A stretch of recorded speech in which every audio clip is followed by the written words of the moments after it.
Oh, baby, oh, baby, oh, baby, oh, baby. False alarm on me. I thought my mic was on. I was so loud. Mic is not now. And we get ready for a monster game in Boston, Massachusetts. What we've been waiting on. A 3-game stretch we've waited on. Hell, it's a 5-game stretch when you think about Boston, Cleveland, OKC, Dallas, and in Memphis. The return of Klay Thompson on Tuesday night. But now the Warriors return to Boston, where they got blown out by 52 points last season. And we'll get to the Celtics. We're going to talk. We got a great guest list today. I usually don't bring up the guest list in the first segment, but Rick Barry, the Hall of Famer. Anthony Slater. I could not care less. Could not care less about that? I'm more of a mashed potatoes guy. And then Gary Washburn, Boston Globe. So we got a good guest list here. Warriors Wednesday. Potatoes guy. Warriors Wednesday brought to you by Freeman's Appliance. Come see their full selection of in-stock luxury appliances and live working vignettes. Visit Freeman's Appliance in Pleasant Hill today. Sharkies got the win in overtime. Sharkies. And it wasn't a clean game to start. They were in the penalty box twice within the first 5 minutes of the game. The big wide turn. Wenberg cuts his way in. Wenberg to the net. Wenberg scores! Alex Wenberg! Game winner in overtime! That's 4 of 5. 4 of 5 for the Sharkies. Good morning, Shasky. Good morning. Was that all that happened last night? You like that big open? I did. Bonte, I'm kind of a sucker for power rankings and tiers and things of that nature when it comes to sports. I don't know if you saw this, but The Athletic dropped a new power rankings in the NBA. Now, it's premature. It's early. It's 2 weeks in. Go ahead and say it. The Warriors are going on a deep playoff run? I didn't say that. That's not the power. Don't put words in my mouth. We're saying out loud, Shasky and I, that we both believe this team can make a deep run in the playoffs. Absolutely. Law Murray put out a new... Oh, Law Murray. Law Murray, he covers the L.A. Clippers. A good friend of mine. Met him at the National Association of Black Journalists Convention in 2014 in Boston. So he's credible. In Boston. Oh, he's more than credible. Law Murray's the man. Exactly. I thought so, too. After reading this article, do you want tier 3, tier 2, or tier 1? Just get him out the way. You know I don't care about power rankings. The tier 3 bubble going down to up. Grizzlies 15, Nets 14, Miami Heat 13, 12 is the Knicks. The Lakers are 11. Those are the bubble teams in the bubble. Then you go to in a good place, tier 2. I was like, well, maybe this is where the Warriors will be. Rockets 10, Kings 9, Denver 8, Wolves 7, Mavs 6. And then I go, well, are the Warriors going to make this list? Top tier, number 1 contenders. Phoenix Suns, number 5. Golden State Warriors, number 4. Boston, Cleveland, OKC. We're in the top tier 1 contenders, boys. 2 weeks in. What? Spadoni, you want to take this one? What's wrong? You want to take this one, Spadoni? I'm not allowed to be excited about my team? No. I'm not allowed to think that they can't be a top tier 1 contender for more than a couple weeks? You can believe what you want to believe. You can feel how you want to feel. You don't even know who Law Murray is. And you saw a random article in The Athletic about power rankings. This is the Warriors are 4th. I see a headline, Spadoni, and I read. Spadoni. As the resident homer when it comes to Warrior No, you're coverage. not a homer. No, you're the resident resident warrior. homer. You're the resident warrior. That too. Warrior. Yeah, that well, not makes warrior. me very uncomfortable. Warrior. Spadoni, Hey. why'd you look at me like that, Spadoni? When he was reading, come on, give it to me, Spadoni. Because I said the exact same thing when he read me this. He's like, yeah, I asked, first of all, I asked, who wrote this? He's like, Law Murray. I was like, who is that? I literally said And that. I said to he's him, like, I don't know. Yeah, he doesn't even know. He didn't even know whether or not he's credible. I was like, you think of Jamal Murray from the Denver Nuggets is who you're thinking about, not Law Murray. Well, I think it's more impressive that I know who Law Murray is and not the power rankings itself. 100%. That I know the background and everything. And you know Law Murray, he goes to games. Law Murray walks around. He always has it's not a wave cap. Okay. But he does something to cover the front of his head. He's always walking around. Law Murray, he's a hooper, man. I'm looking at his profile pic right now on Twitter. He might have the coolest profile pic I've ever seen with this white sunglasses and a floral suit. So there you go. It's been covered in Clippers for a long time. All I'm saying is that, sometimes in sports you get surprised. And I'm not saying that we're there yet with the Warriors in terms of a full season of surprises. I'm not even talking playoffs, but I'm having fun. Can I just get in the inner tube and see where this river takes me? Yeah, absolutely. Because the current is going toward top 1 tier contenders. I mean, we're 2 weeks in. We're going to have a big gauntlet. I am so excited. So hold on. This feels like one of the biggest regular season games I know, it is for the Warriors in a long, long time. We're going to get into it. I know. I got it. So excited. I'm looking at the calendar here. No, I'm excited too. I can't get enough Warrior stuff. Well, I did this Warriors Now with Dalton yesterday. We were streaming yesterday at NBC, and I was like, man, this game, I can't wait for it. I read all the data, we'll look all the highlights and everything like that. But I just want to go through the calendar here. So, before the season, you vowed and made everybody promise, even though I didn't vow with you, but that, hey, we're not talking about a deep playoff run within the first 10 games of the season. But I didn't. No. I'm just going down the timeline. Talk about a deep playoff run. You are getting no. You are getting closer to say it. I am. To say it. I am. To say it. But and I'm all not I'm there saying, yet. and all I'm going to say this. We're not there yet. I'm on the doorstep, Monte. Boston, Cleveland, OKC. Now, Jaylen Brown's going to be out tonight with the left hip flexor strain. This will be his third straight missed game. But this is what you're dealing with the Boston Celtics. They're the defending champions, right? We all know that. They ran through the Eastern Conference and beat the Mavs in 5 games. Last year, they were one of the most dominant teams in league history. Check this out. They never lost more than 2 games in a row last year. That's crazy. It did that only 4 times all season. The Celtics finished the regular season the most efficient team offensively in NBA history, and they were the second most efficient team defensively in the league, allowing 110.6 points per game per 100 possessions. They're scoring 122 per 100 possessions. And according to NBA.com, they returned 15 players who logged 93% of their regular season minutes from last year, the highest rate for a defending champion in the last 10 years. And this is one of the rare times early in the season that a Western Conference team will play to Boston. Only 4 of Boston's first 31 games to start the season are coming against the West. They're going to be East heavy. So here we go. Boston. They were the league's number 1 team when it came to 3-point attempts. And they're the number 1 team right now when it comes to 3-point attempts. They attempt 55% of their field goals from the 3-point line. So what is the game plan tonight? You got to think that Chris DeMarco, Jerry Stackhouse, Steve Kerr and company, run the Celtics off the 3-point line. Don't let them get up 3-point attempts. That's a little basic scouting report right there as we dive deeper into this. Well, there's so many angles to this. The Warriors beat a version of this Boston Celtics team just a couple of years ago in the championship, which feels like a lifetime ago.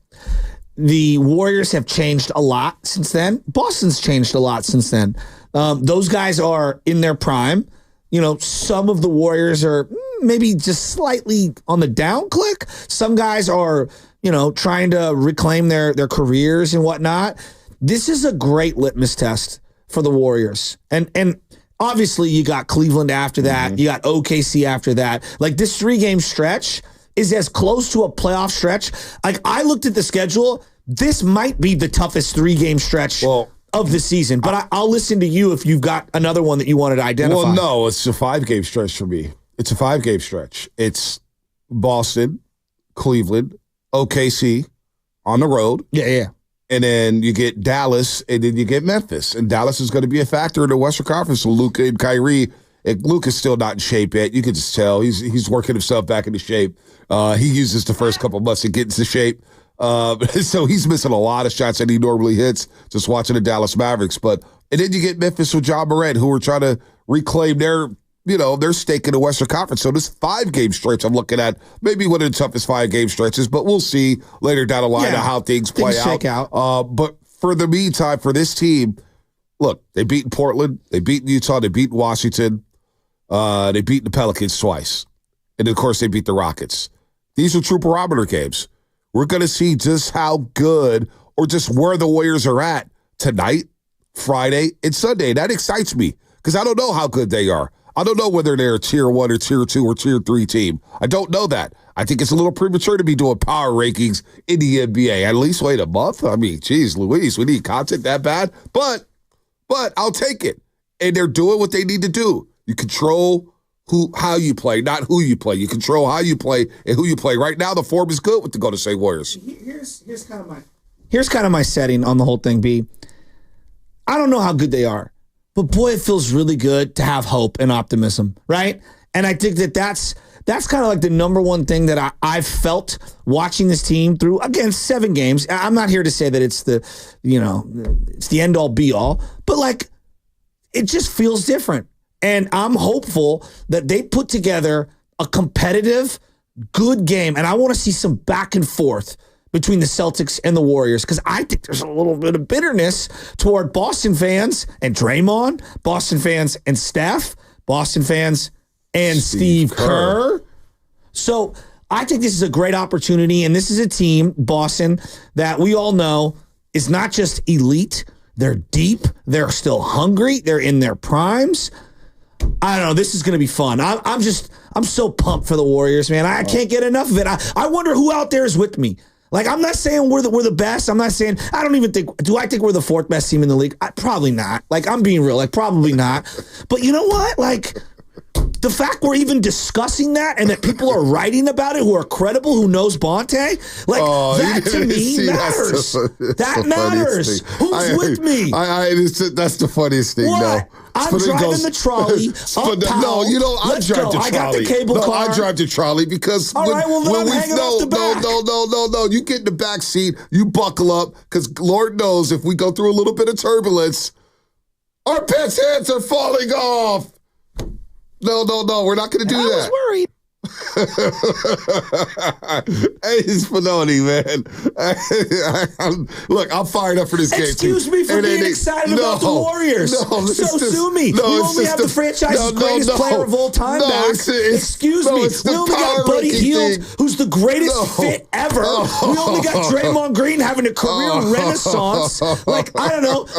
Other than that, though, vibes are at an all-time high. Kuminga, maybe the best bench player, not named Rivalry in the league right now. Like, there are some problems with some of these contenders. You referenced Dallas. Giannis, you still want him? Well, Dallas is having problems with their starting 5 right now. And so, like they're basically a -9 with that group overall. All right. The plus minus thing. No, I'm just saying the average of -9. Like, it's not good. That's pretty lame. Well, conversely, Denver has bench problems. Like, some of the teams that are really, really good are also figuring it out right now. Yeah. And I'm not saying that they're not going to be there at the end. I'm just saying, like, just keep stacking chips, baby.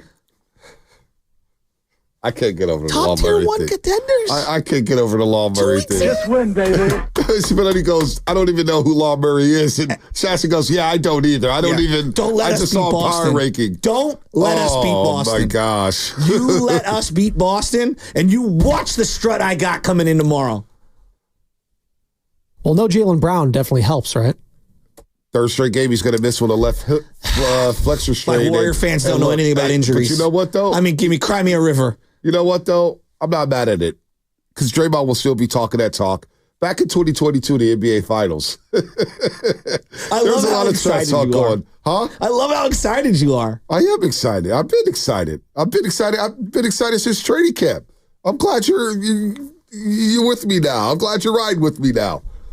You know, the Wolves made a trade, and I don't think they're better. You know, I'm looking at Denver, and I'm looking at their bench, and they've got some issues. I still think they're going to – these are teams that are still going to be there when it's all said and done. No, Denver's not going to be there when it's all said and done, because I don't know if you were paying attention last night. Aaron Gordon is going to be out for a while. I didn't see that. No, I missed that. Gordon, you missed it. I had 7 4-year-olds and younger running around getting pizza all over my house. Aaron Gordon.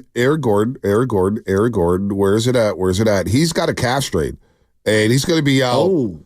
He's going to be out for quite some time, as my internet is a little wonky after here. Just signing a mega deal. Yeah, he's had a tough season, because tough off season. You know, unfortunately, he lost his brother, Drew Gordon, who's, by the way, from San Jose as well. Mm-hmm. But Aaron Gordon's going to be out for, how long is he going to be out? I want to say 4 to 6. I want to say 4 to 6. He's out multiple weeks with the calf strain. Shams Charania reported that yesterday. Castrated, you know how that is, especially in basketball. It's going to be out a few weeks. I mean, that lingered with GP2 for quite some time. Yes, exactly. So Denver, I don't worry about Denver. I think Denver's going to slip tremendously in the Western Conference. The Western Conference right now is Oklahoma City. You're writing off. The Wait, Phoenix I'm trying to keep up. You're writing off Denver. Yeah, writing off Denver. Writing off Denver. Okay. OKC, Phoenix are right there at the top. Okay, you believe in Phoenix thus far? Thus far, they've got some good wins. They got a rookie that's shooting like crazy. They got some good wins. Tyus Jones has been good for them off the bench. They had a big win against the Lakers. Yeah. Big win against the Lakers. So they're playing well. They beat Dallas. They beat Dallas. Okay. So this is Bonte's power rankings. No, I'm not power ranking anything. Don't quote me on this. No. I don't do power rankings. All right, so what is this? I'm just saying teams in the Western Conference that I'm looking at. Okay, Western Conference teams. Minnesota. Don't get caught up in the power rankings, man. It's 2 weeks into the season. Okay. You got Phoenix. So who else, Bonte, you have in your bubble? That's about it right now in the West. But you know what, though? I don't know because teams are injured. Teams got guys getting in and out of the lineup, like Sacramento, for example. Do I believe in the Kings? Not really, but they've got to work through DeRozan issues. How to fit in DeRozan with the starting five? How does it affect De'Aaron Fox late in games? Memphis, they got Marcus Smart and John Morant. Where's Desmond Bane at? Where's Jaren Jackson Jr. at? Where's Zach Edey at? Oh my God. The Ja highlights are amazing. Oh my God, Minnesota. You mentioned the trade with Minnesota. They're trying to work Julius Randle in. Dante DiVincenzo. A new role. Nas Reed coming off the bench. Where's Rudy Gobert at? Mike Conley Jr. is getting older. So are these young guards on that team, Dillinger and Shannon Jr. from Illinois, are they going to impact the season towards the tail of the season? I don't know, but it's so early. As every team is sorting out, and let's be real, I'm a homer when it comes to the Warriors. I am. I believe all the time. Wait. What? I'm a homer when it comes to the Warriors all the time. No way. Yeah, all the time.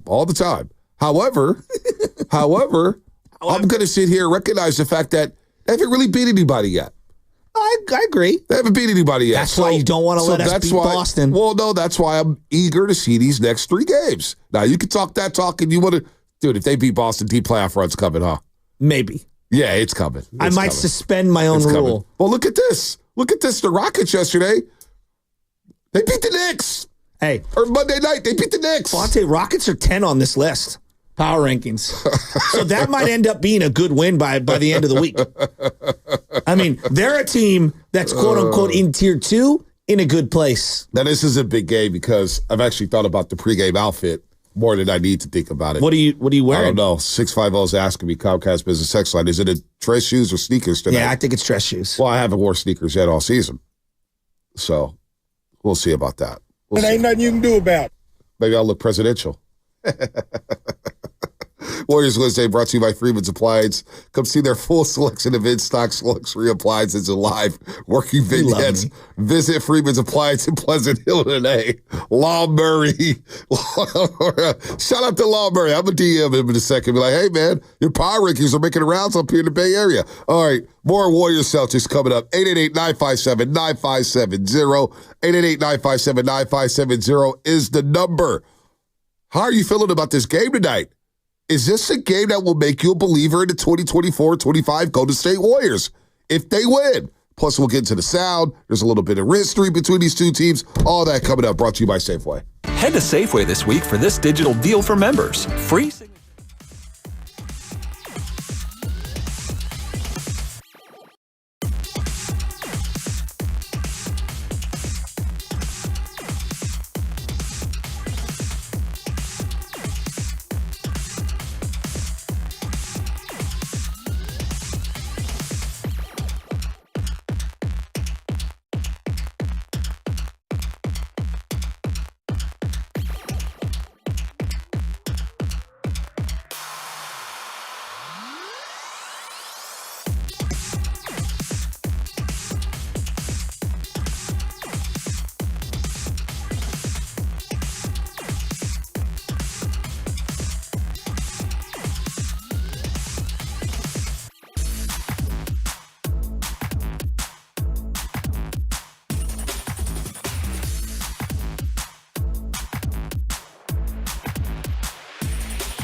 you guys play your best game of the whole summer to this point, but you didn't get to use Jason Tatum, who's obviously one of the best players in the league. Obviously, that's one of the hard things to do in your role. Yeah, it's tough, but Jason handled it really well. I talked to him today before the game that it may play out this way, just with Kevin coming back and the lineups that I wanted to get to. But that'll change. Jason's going to play. Every game's going to be different. Now, back to the morning roast with Bonte and Shasky. Well, Tatum didn't play much in the Olympics. And Boston has kept that in its holster all summer long. And they've been circling this date. They've been waiting for this game for a long, long time. And even Steve Kerr said, yeah, they're probably going to give it to me in Boston at TD Garden. They gave it to the Warriors in the 2022 NBA Finals. Didn't work. They gave it to the Warriors last year when they beat them by 52 and left Jaylen Brown wide open all game long. And then you hear Steve Kerr there at the Olympics, and Tatum hasn't forgotten. Jaylen Brown hasn't forgotten, although he's not going to play.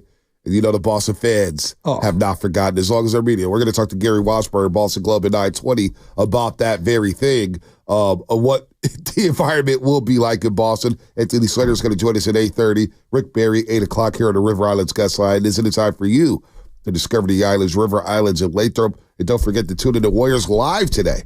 That's right, Warriors Live today, presented by Xfinity. Stream sports from the best seat in the house with Xfinity. Bring on the good stuff and bring on the Celtics. We ready for this game, Warrior fans. It's a good barometer.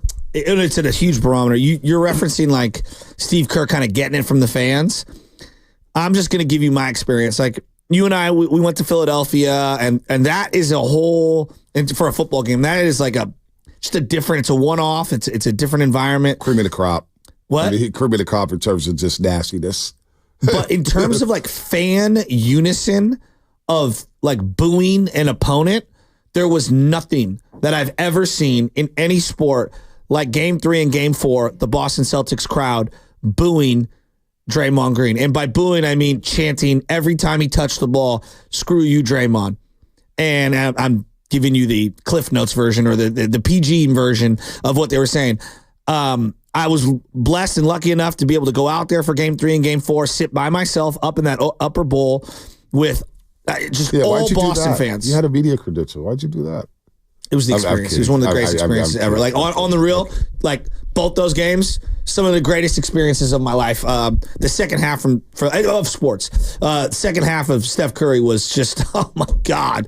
But seeing that crowd in unison, the way that they did, like I know Giants fans do a beat LA chant. And, what's the matter with Muncie? He's a bum. And at Niner games, you get the first down. And there's other chants and stuff throughout sports. Warriors. There's some great ones. But like the booing that Draymond Green got in Game 3 and Game 4 was as good of like an experience. I'm talking like experience. The hair on my arm is standing up just thinking about it. I wonder what they got in store for Steve Kerr. Oh, they've got a lot in store for Steve Kerr. Your boy David Portnoy might be sitting courtside, Portnoy, whatever his name is. And all those people who had the Aisha Can't Cook shirts. Remember that? Forgot about that. Remember that? Aisha Can't Cook. But what a ridiculous t-shirt. But you know what? Game 3 was so ridiculous. And even Draymond said, man, it was a lot. It was a lot, Game 3. Even for Draymond to say that it was a lot, I was like, wow, okay. He looked rattled. He was rattled. And the Warriors got beat by 15 in that game.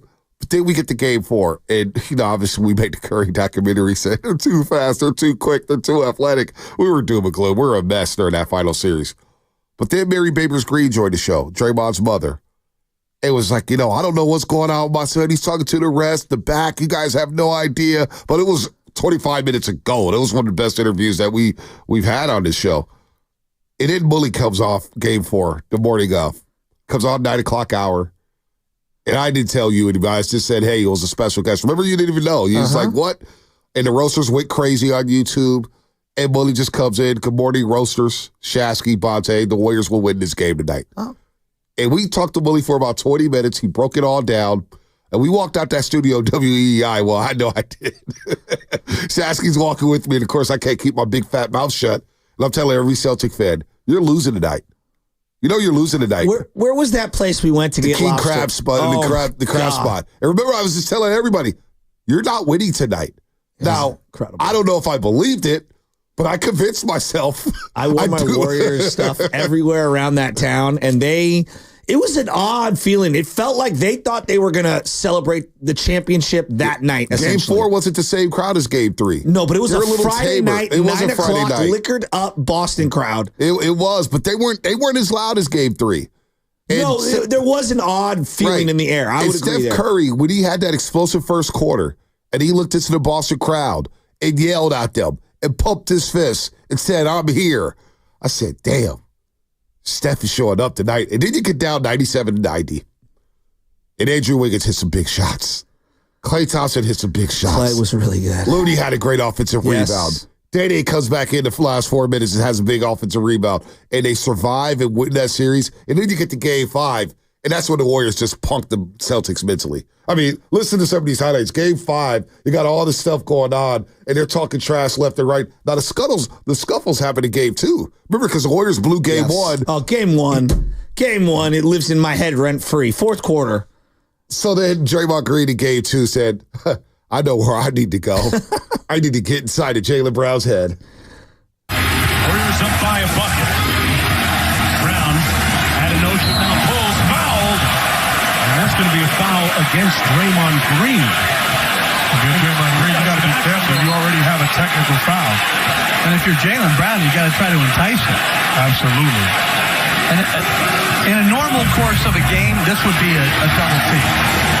Brown took exception to Green's legs being on him as he fell.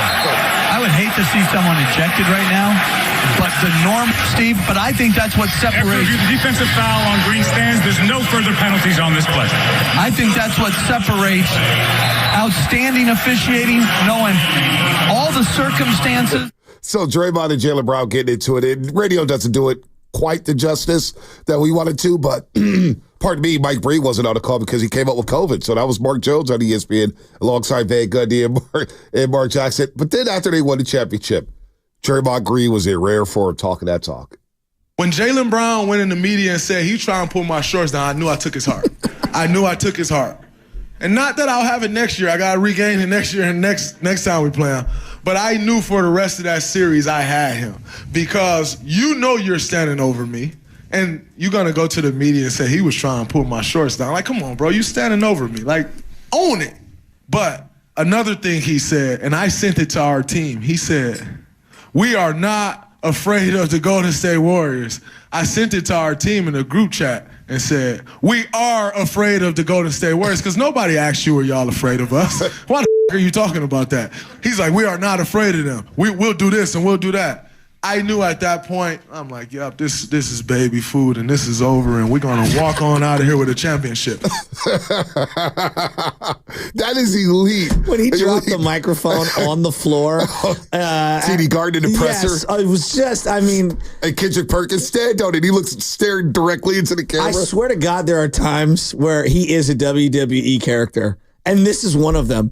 He was grabbing my shorts, and I knew I got him. Like, dude, this was baby food. I'm like writing down some of the Draymond beefs. That this guy has a CVS receipt list of beefs around the NBA. I forgot about the Jaylen Brown stuff. Remember Game 5 where Jordan Poole's talking trash, and you got GP2. Remember the scene where Draymond and GP2 were holding on to the ball with the Celtics. It was a timeout. Right. And they walked to the Celtics because he wouldn't let go of the ball in Game 5. And I was like, oh, they just took him out the series mentally. Mentally, Draymond Green single-handedly took Jaylen Brown and their entire roster out of the series. And I was so worried about Marcus Smart, and I was so worried about Horford. And, yeah, jeez. Marcus Smart, the DPOI. Oh. Well, he did, like, crash into Steph's leg. Oh, in the regular season. Yeah, so, like, he's a reckless player. But they're all good because Draymond Green started to compliment Jaylen Brown at the All-Star break last season. I think, number one, the growth over the years. Like, you watched him come in, he was a young kid with athleticism and potential. The way he can shoot the basketball now, the way he takes it serious on the defensive end, the way he can handle the basketball now, he's become a complete player.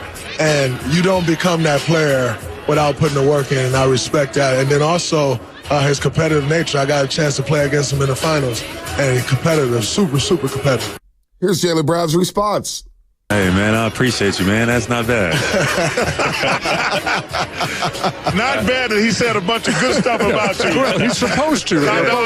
So how about Draymond? I was surprised at that. You know what I mean? Nah, it was great. Draymond does what Draymond does, like just to bring in that force to the game, and he even talks about it like when without him on the floor, some of them championships don't happen. You know what I mean? So that force that he bring on defense and offense, you know, and sometimes it go a little extreme, but that's how you win. And Draymond has mastered that. You mastered that, bro. Like when I played against you in the finals, when you went to that level of just force, we wasn't ready, but we're going to be ready this time. I appreciate it. Well, Jalen, first of all, he won't be there. Wow. That's Barkley getting the shot. Barkley getting the shot. I want to get into more Jaylen Brown and Draymond. There's the Grant Williams stuff, too. Yeah. The who? Grant Williams. Oh, Grant. I love how you that clown. I mean, come on, man. You see what he did Friday night? No. Oh, you missed what he did Friday night? We'll get into it. All right, we'll get into it on the other side here. Brought to you by Fremont Bake, celebrating 60 years of full-service baking with no compromises. It's Bonte Hill. Life in hectic schedule.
All right, Dub Nation, it's Draymond Green. Tip-off is coming later today with the great Tim Roy, and then tune into the Morning Roast tomorrow morning for the best Warriors coverage.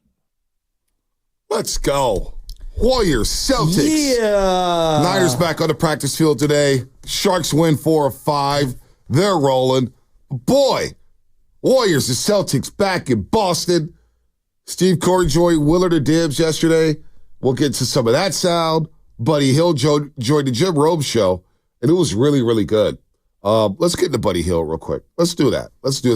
You don't want to get into the list of Draymond Green beefs? Yeah. You know what? We can do that. Because I wrote down some just off the top of my head. The segment is sponsored by Go to State, serving the Bay Area for 3 generations. When you succeed, we succeed. Visit GoToStateLumber.com. Now, it feels like him and Jaylen Brown are cool, so I don't know if that's a beef anymore. Jaylen Brown has in my estimation, his frame, he has chiseled his body. Like, I was looking at that video you sent of Grant Williams. Yeah. That fool is jacked. Jaylen Brown? Jacked. Jaylen Brown, and you got to remember, Jaylen Brown played his basketball at Cal Berkeley.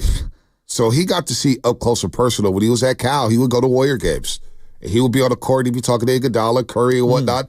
In his rookie year, the Celtics under Brad Stevens, when he was a coach, I remember they came to Oracle Arena. The Warriors would have a tough time with the Celtics. They came into Oracle Arena. I mean, Avery Bradley, Isaiah Thomas, it was Jaylen Brown, and they came in here and they took the Warriors' lunch money. And Jaylen Brown got into it with Stephen Curry at the end of the third quarter of one of those games. And they ended up winning that game because I remember going to the Celtics locker room and they were feeling good, really good. And Isaiah Thomas gets hurt later in the postseason, but Jaylen Brown has been doing this. And so when you want to talk about Draymond beefs, I don't know if that's a beef anymore. Well, I wrote down just some of the heavy hitters. Rudy Gobert, right? That's one. Oh, yeah, that's huge. All right. Jaylen Brown, all right. Should I cross it off? Yeah, I think you heard the All-Star stuff. You know, okay. Cross that off. What about Jordan Poole? The broadcast didn't even show the Jordan Poole point. What? No, when we were watching the game, I didn't see the point until the highlights afterwards when he did the three and then he pointed at Dre like, I got him. I was like, whoa, we didn't see that. Well, Dre was like posting him up and everyone was expecting the wild elbow. People got nervous because he did the little walk through with the hell. And Jordan Poole's head stacked back. And it was like, oh boy. Festus kept calling it the game within the game. Yeah. And speaking of the game within the game, Grant Williams, remember last year in Charlotte? Oh, I remember it very well. The game within the game. He was baiting him at the top of the three-point key. Yeah. He was guarding him super tight. It was the 1980s. It was unbelievable. So I got Grant Williams on this list. I've got KD on the list. Is KD on the list for Draymond? I don't know if are they still beefing? Give me the ball. Are they still beefing? I would assume. What about Steven Adams? They've gone back and forth. Nah, he doesn't mess with I thought you were going to say Stephen A. at first. Oh, Stephen A. I didn't even think of Stephen A. Yeah, Stephen A.'s on the list. All right. What about Rodney Magruder? Oh, my gosh. Wasn't that more Clay? Rodney. Yeah, Rodney. I mean, come on, dude. He destroyed him. He destroyed Rodney Magruder, and then he became a Warrior. Grant Williams beef is really... Oh, so I read the tweet. And then the Tristan Thompson beef. I was at the game with Michelle, sitting sideline or courtside last year in the good seats. Yeah, I know, the drop. You could just do it. That's fine. And we had... You're so like close to the ground and I'm so short. I had a bad angle, but I did have a great angle of Draymond and Tristan Thompson yelling at each other the entire game until Draymond and Donovan Mitchell get into it in a fight. So I put Donovan Mitchell on the list as well. Because he waved bye-bye. Dylan Brooks. Oh, Dylan the villain? Oh, my gosh. You're smiling. Rockets coming out to play. Tari Eason. But he respects Tari Eason. He shouted out Tari Eason in the postgame show. You know what Draymond's done this year? He's complimented the other team so much this season. Kill him with kindness. No, he's a psychological warfare. You cannot tell me it. No, but he's a champion of change, man. You can see it. He's helping guys up. Champion of change, dude. I'm telling you. Referees. Now, Draymond Green is starting to get along with referees, patting them on the back. Some people saying I was on his beef list. No, you took it away. I was going to get to that. I was trying to get to a couple more. You talking to me? I was going to slip that one in. It's always fun game. I think he doesn't like me, and that's okay. Well, I don't. He may not know who you are. He might not know who I am. No, he knows who you are. He may just associate you and me as one simultaneous entity named Bonte Hill. No, he doesn't. They know everything, like Steph says. I know everything. No, he does. Hey, I know Steph does know everything. Yeah, they all know everything. David Portnoy versus Draymond. Oh, well, Portnoy's, gosh. I guess. You have the Grant Williams blindside hit. This is what happened Friday night against Jason Tatum. So but they're supposed to be this? boys. Yeah, I don't know how you missed it. It looked like I thought it was Ray Lewis in the middle of the field tackling Priest Holmes. It is, but don't. I sent you Jaylen Brown's reaction after the game when you want to pull that one here. Jaylen Brown was heated. Yeah, he was not happy with this one. Here is Jason Tatum getting blindsided in Charlotte. Off the cylinder. Oh, and Grant Williams, that was a hard foul against his good buddy Jason Tatum. That may be looked at. Yeah, well, Tatum's like, what's all the trouble? No problem. Hey, we're competitive. We're playing hard. It's a physical game. Stride to the line. This is Dale Curry, Bally Sports. And after the game, we'll play Jaylen Brown's. But Draymond Green started a tweet that night.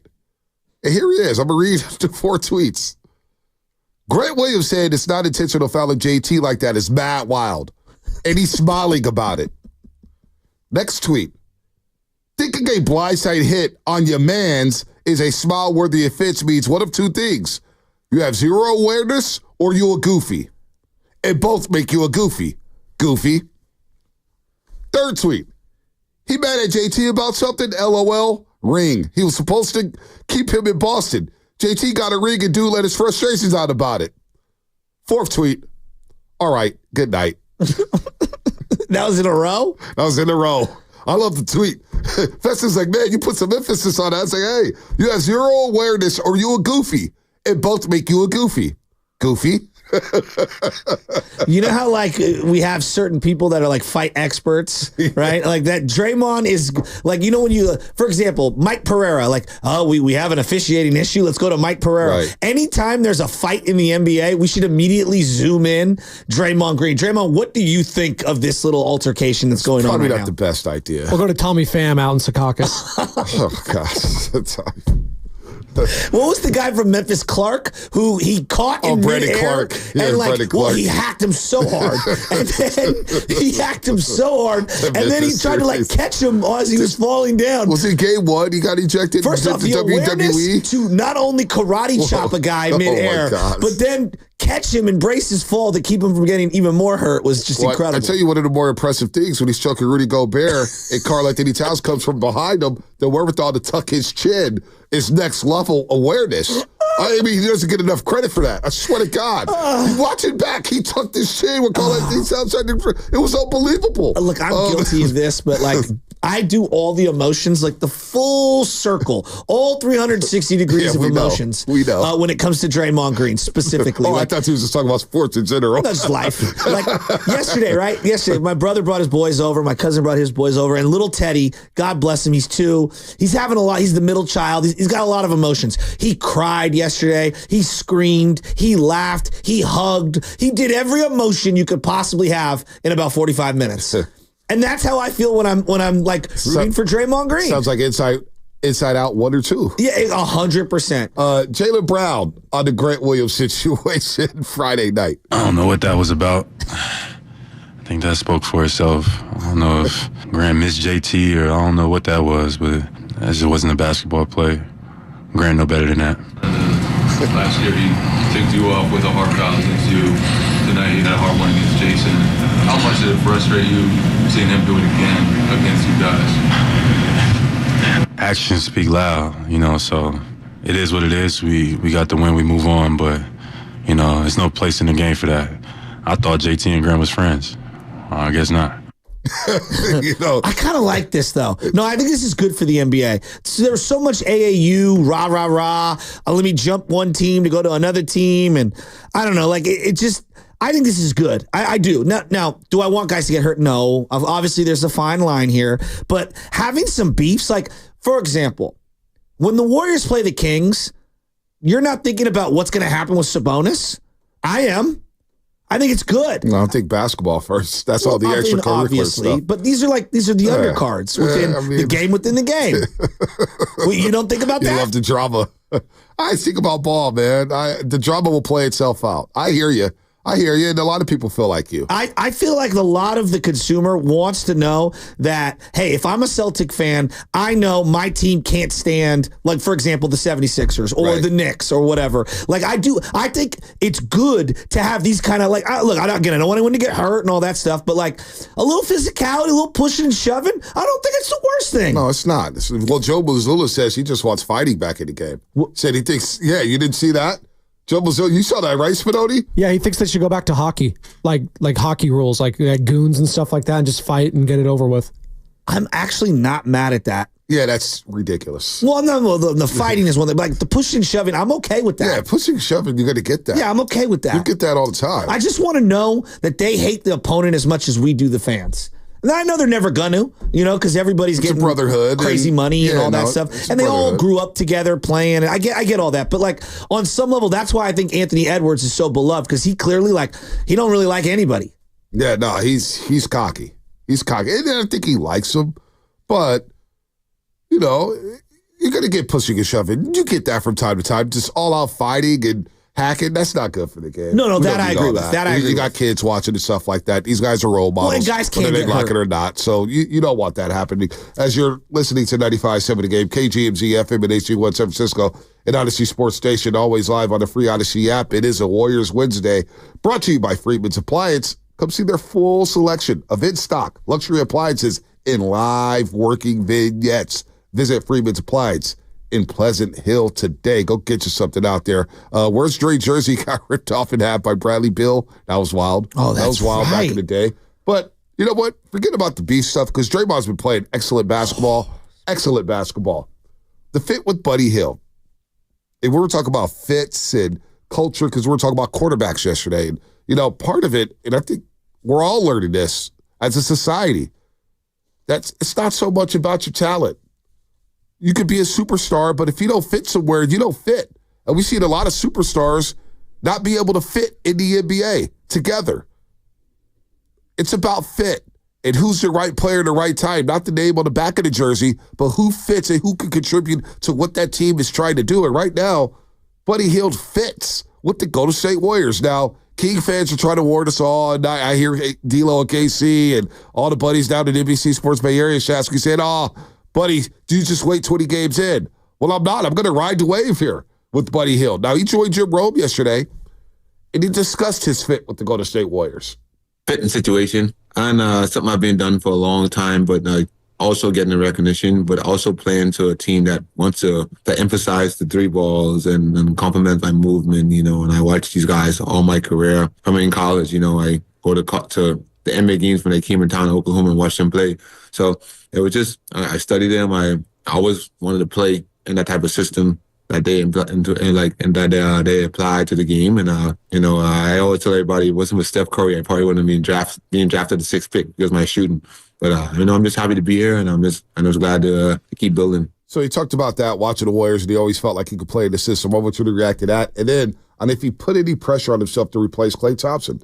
I always wanted to play in this style of play, and all I know how to do is be Buddy, not trying to be Klay or trying to replace him. Just be Buddy and add my strengths to this team, which is my movement and my energy, my charisma, and just being me. And once you come in with the right intent and not trying to fill or replace anybody, good things will happen, good things will follow. And him and Klay are boys because they play for the Bohemian team, Team Bahamas. They were down there working out together. Klay couldn't play because I forgot the application was late or something like that. Anyway, but they were teammates down there.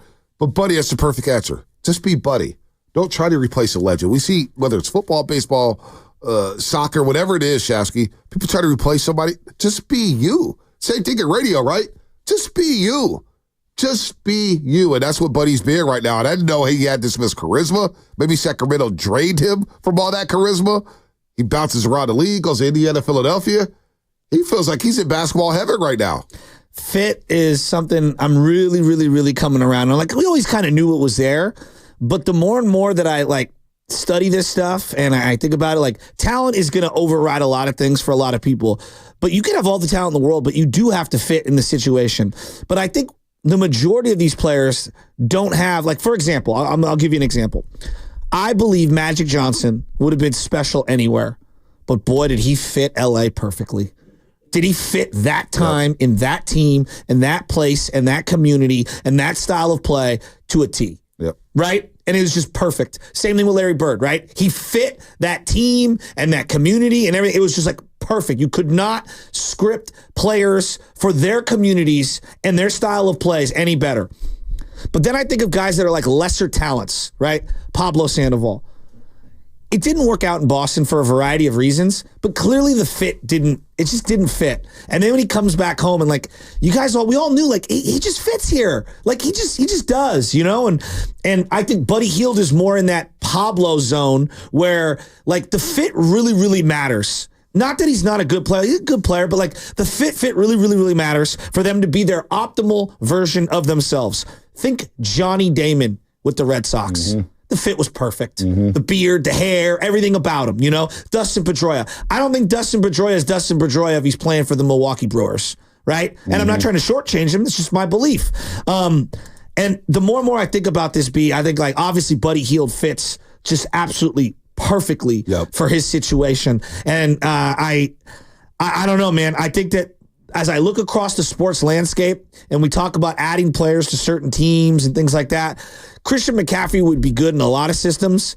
Boy, he's the perfect fit in Kyle Shanahan's for this fan base, this team, this region. Yeah, there's no doubt. Fit matters. More so in sports, culture, character. You know, that's why the Niners have been so good over the last 5-6 years. Because they have high character guys that just fit that locker room. They fit what Shanahan wants to do. They fit that culture. Warriors, they were so successful because guys came in and they got high character guys and it fit the culture. And that's why they were able to welcome guys in like JaVale McKee and Nick Young, taking flyers on these guys. Now they took a flyer on Kelly Oubre Jr. and Joe Lacob told us to our face. Yeah, I don't think that worked out. Now he didn't name him by name, but he goes, look, man, I was a little ambitious because I wanted to win so damn bad.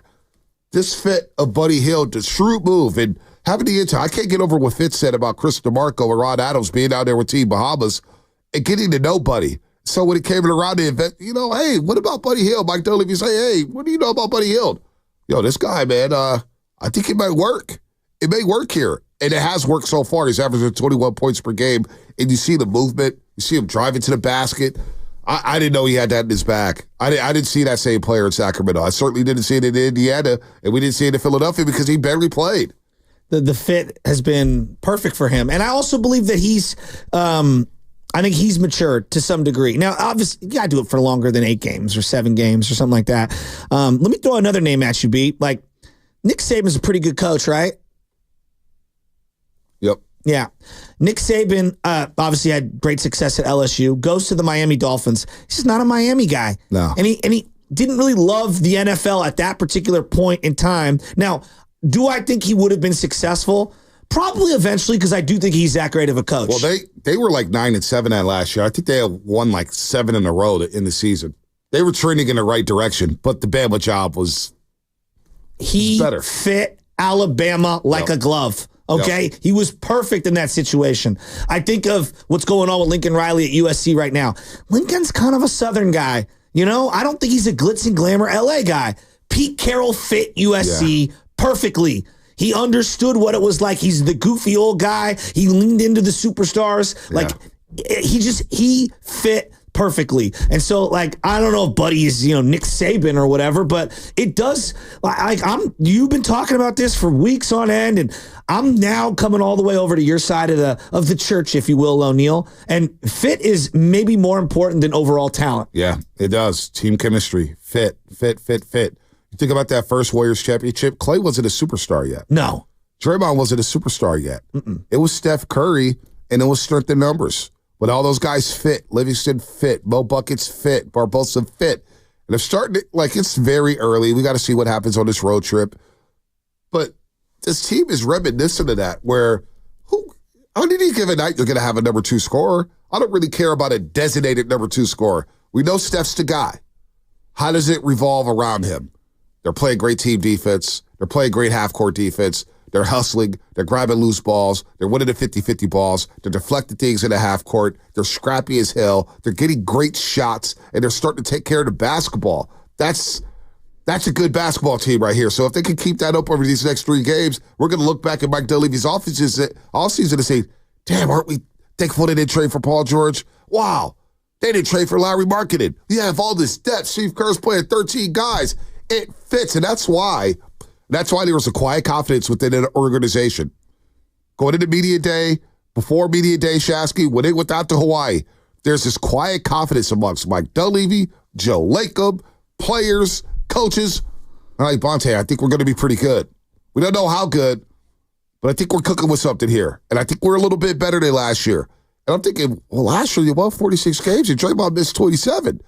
The year before, you only won 44. Okay, great. You're coming off a championship. You struggled and whatnot. But wow, you think this team's... And there's a quiet confidence with this bunch. And it's come to fruition early. But we'll see tonight. We'll see Friday and we'll see Sunday. This is more of a bigger question, but like... And I want your opinion on this. I think Steph would have been really good in a lot of places, but I don't think he'd been this version of himself.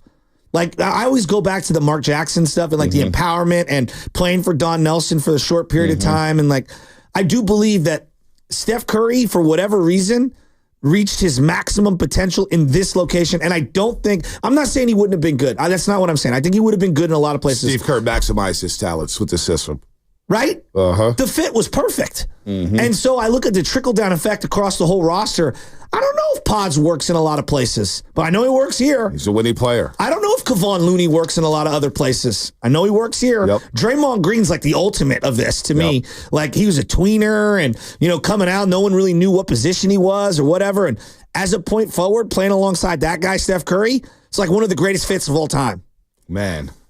Ooh-wee. It's gonna be fun tonight. I cannot wait. We got more sound on Draymond Green, Grant Williams, Buddy Hield, Steve Kerr, Joy Willard, and Diz. We'll get into it. 888-957-9570. Dub Nation, where you at, man? Wake up, smell the coffee. We got a big game tonight in Boston. Warriors and Celtics tonight at 4:30. Pregame starts on NBC at 3:30. What time is our pregame show here? Is it at 3:30 as well?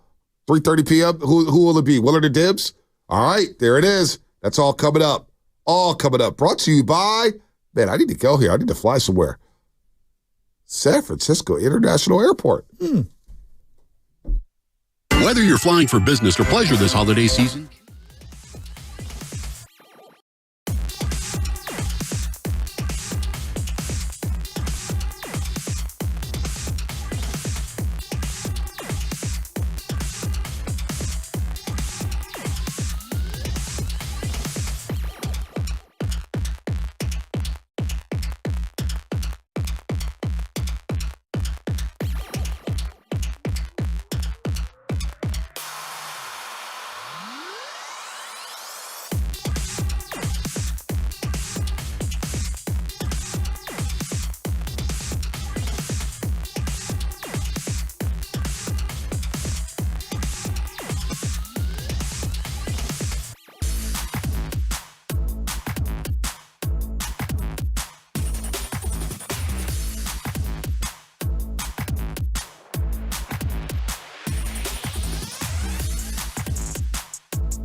It's a sackaroonie, baby. Bay Area, it's Brandon Pajemski. You're listening to The Morning Roast with Bonte Hill and Joe Shasky on 95.7 The Game. You better hit those brakes, Bonte.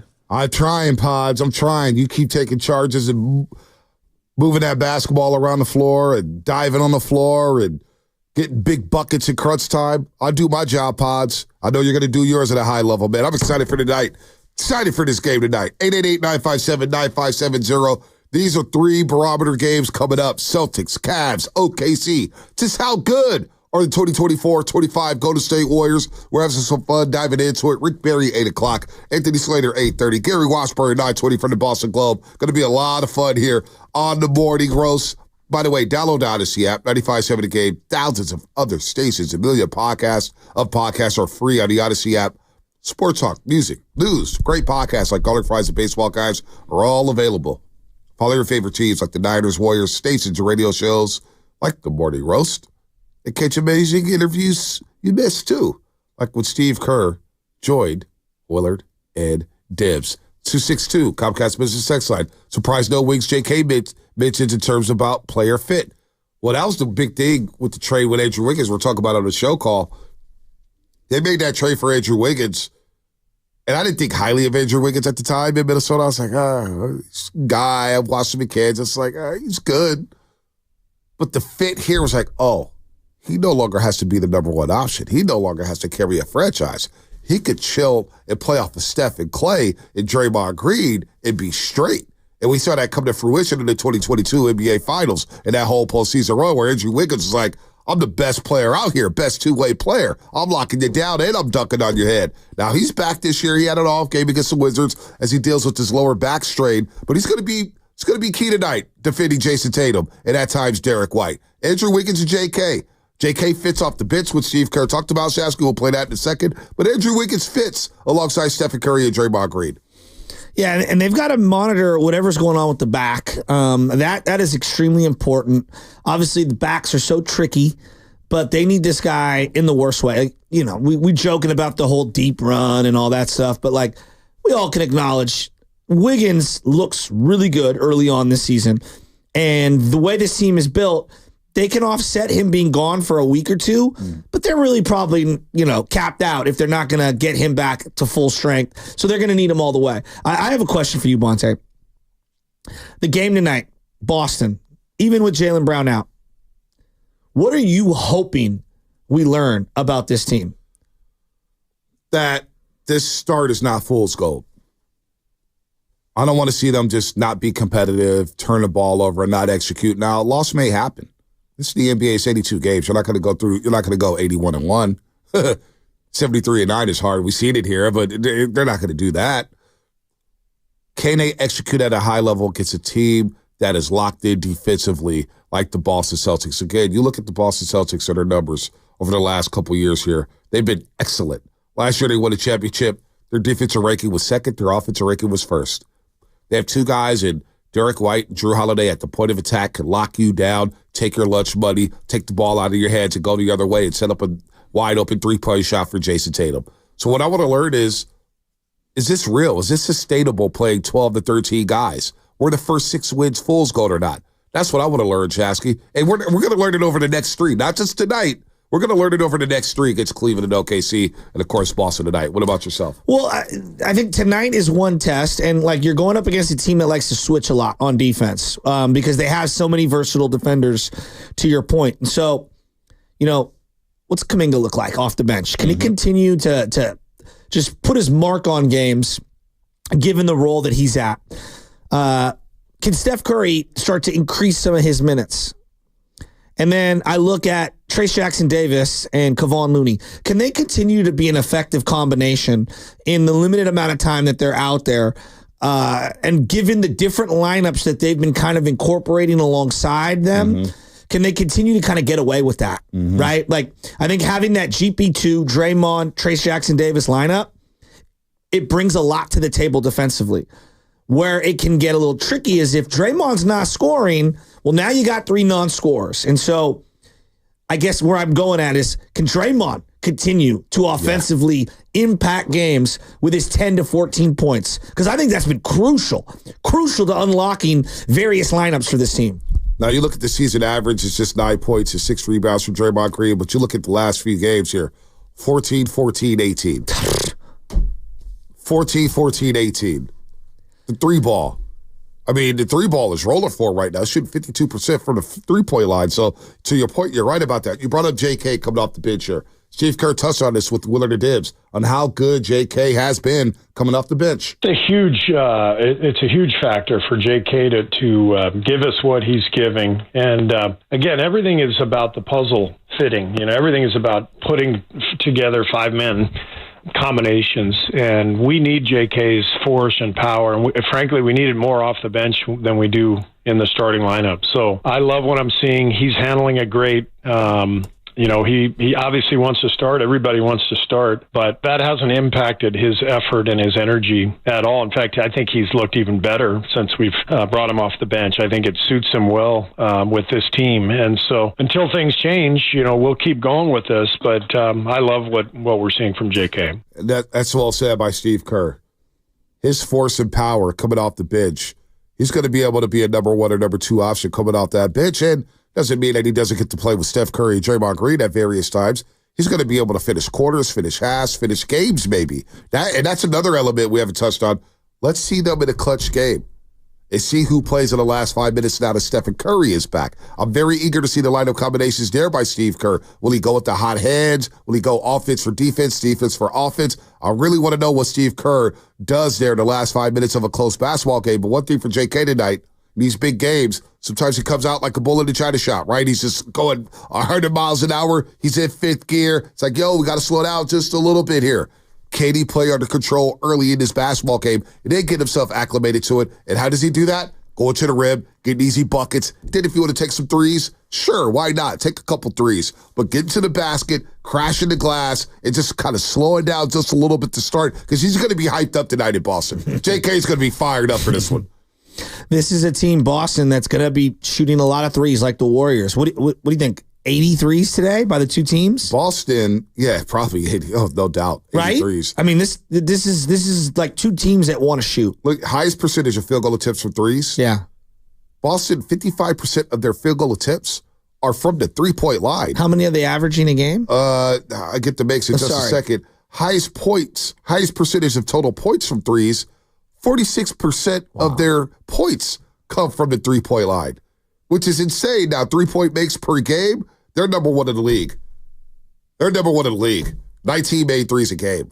All right, 19 made threes a game. Charlotte's second with 16.4. The Warriors are tied for second with 16.4. So these are two of the most prolific three-point shooting teams in the league right now. But Boston, they don't do the mid-range team. They're kind of like the Houston Rockets in the late 2010s. And like they have all these guys that when the ancillary guys are hitting, they feel unstoppable. Mm-hmm.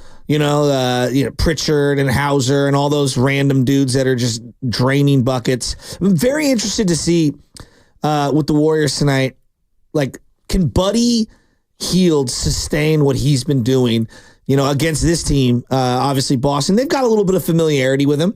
And like, I just want to see what it looks like. I want to see the Warriors trading blows in the fourth quarter. Like, I would love to see the lead change multiple times in the fourth quarter. I think it'd be good for them. See how they respond. Just kind of like execute with 6 minutes to go. What are the closing lineups looking like? What are the combinations? Situational basketball, I don't think you can have enough close games early in the year to just kind of like feel things out. And you've got one of the best closers ever in Steph Curry, but like defensively, I want to see them in the half court. And then offensively, it's one thing when you're up 10, 15. Like, I want to see a back and forth game. Mm-hmm. Well, we saw that late in Houston, right? We saw some resiliency without Steph. And that's why the Houston win, to me, I'm going to put that aside because I think that was a good win. Now that I think about it, and we have a few days removed from that Saturday night win, to blow a 31-point lead. And Houston did beat the New York Knicks on Monday night. They bounced back and beat the Knicks, who are going to be, contenders in the Eastern Conference. To blow a 31-point lead, you don't have Steph. Draymond fouls out. Pod fouls out. There's no doubt that's a game they lose over the last 2 years. There's no doubt they lose that game the past 2 seasons. And they showed resiliency in that one, whether it was Slow-Mo, Looney, JK, Pods with big. That to me was like, oh, okay, the weather that storm. And the Rockets got some athletic dudes, man.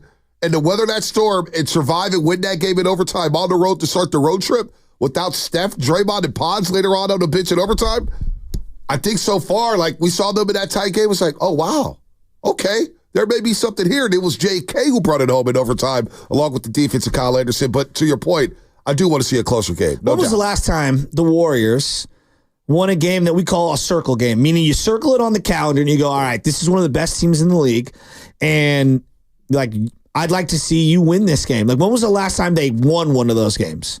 They beat Milwaukee last year, right?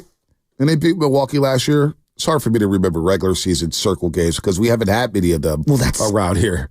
We haven't had many of them. Did they beat the Celtics last year? They beat the Celtics. They did beat the Celtics at home in overtime. They came back from like 20 down. They did. They came back from like 20 down in that game. Steph Curry went crazy in the fourth quarter.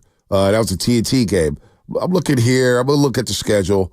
When was that in the schedule last year? It was early. It was December. I want to say. They were 12 and 14. Christmas. Yeah, they were 12 you and I and did the 14. show that next morning. That's right. We did do the show the next morning. That's right. Well, it was so there. I said, love it. They just beat the Celtics. Love it. It's like, love it. Well, he didn't start. I want to set it, I know. No, he was. Want to come out strong for you. But no. Being nervous is good. When you're nervous, it shows me that you care. And he was nervous because he was like, man, it's a big show. I'm sitting across from Bonte Hill. That's a lot to live up to. Calm down. No, that's not a gas you up thing. But calm down. No, you relax. want to match your energy. No. But when somebody told me a long time ago, when you're nervous, that means that you care. That means that you're telling me that you want to do a great job. You're a little nervous. That's fine. That's okay in my book. When was the last time you were nervous on a broadcast? Surprisingly, I was nervous for the first broadcast of the year on NBC because it was the first game of the season. You want to set the tone. It felt like the first day of school again. You want to make a great impression. So I was a little nervous for that one. For the radio show, the butterflies don't float as much anymore. They don't because I feel like I'm at ease. I'm cool, calm, and collected now, man. It's first couple of years, flying the Millennium Falcon, you just hop in the cockpit and boom, and go. Just relax. I'm not going to sugarcoat it. You got it. But the first few moments of a show, whether it's television or radio, there's always some butterflies there because you want to set the tone, but you got to ease into it. The first few moments, even when I was a public address announcer at City in the Pro-Am, SF Pro-Am at Keysar Pavilion. The clock running down and like, oh boy, we got 2 minutes till I got to talk. I'm looking at the clock and I'm just like, these are the longest 2 minutes. And the clock's winding down. I'm like, oh boy, I got to talk. Take a couple deep breaths. Can you give me your PA voice? Introduce Sam Lubman and Joe Spadoni right now. I'll do it right now. All right. Ladies and gentlemen, welcome to 95.7 The Game. We're here hosting the Morning Roast from 6 to 10 a.m. I'm trying to think of what to say.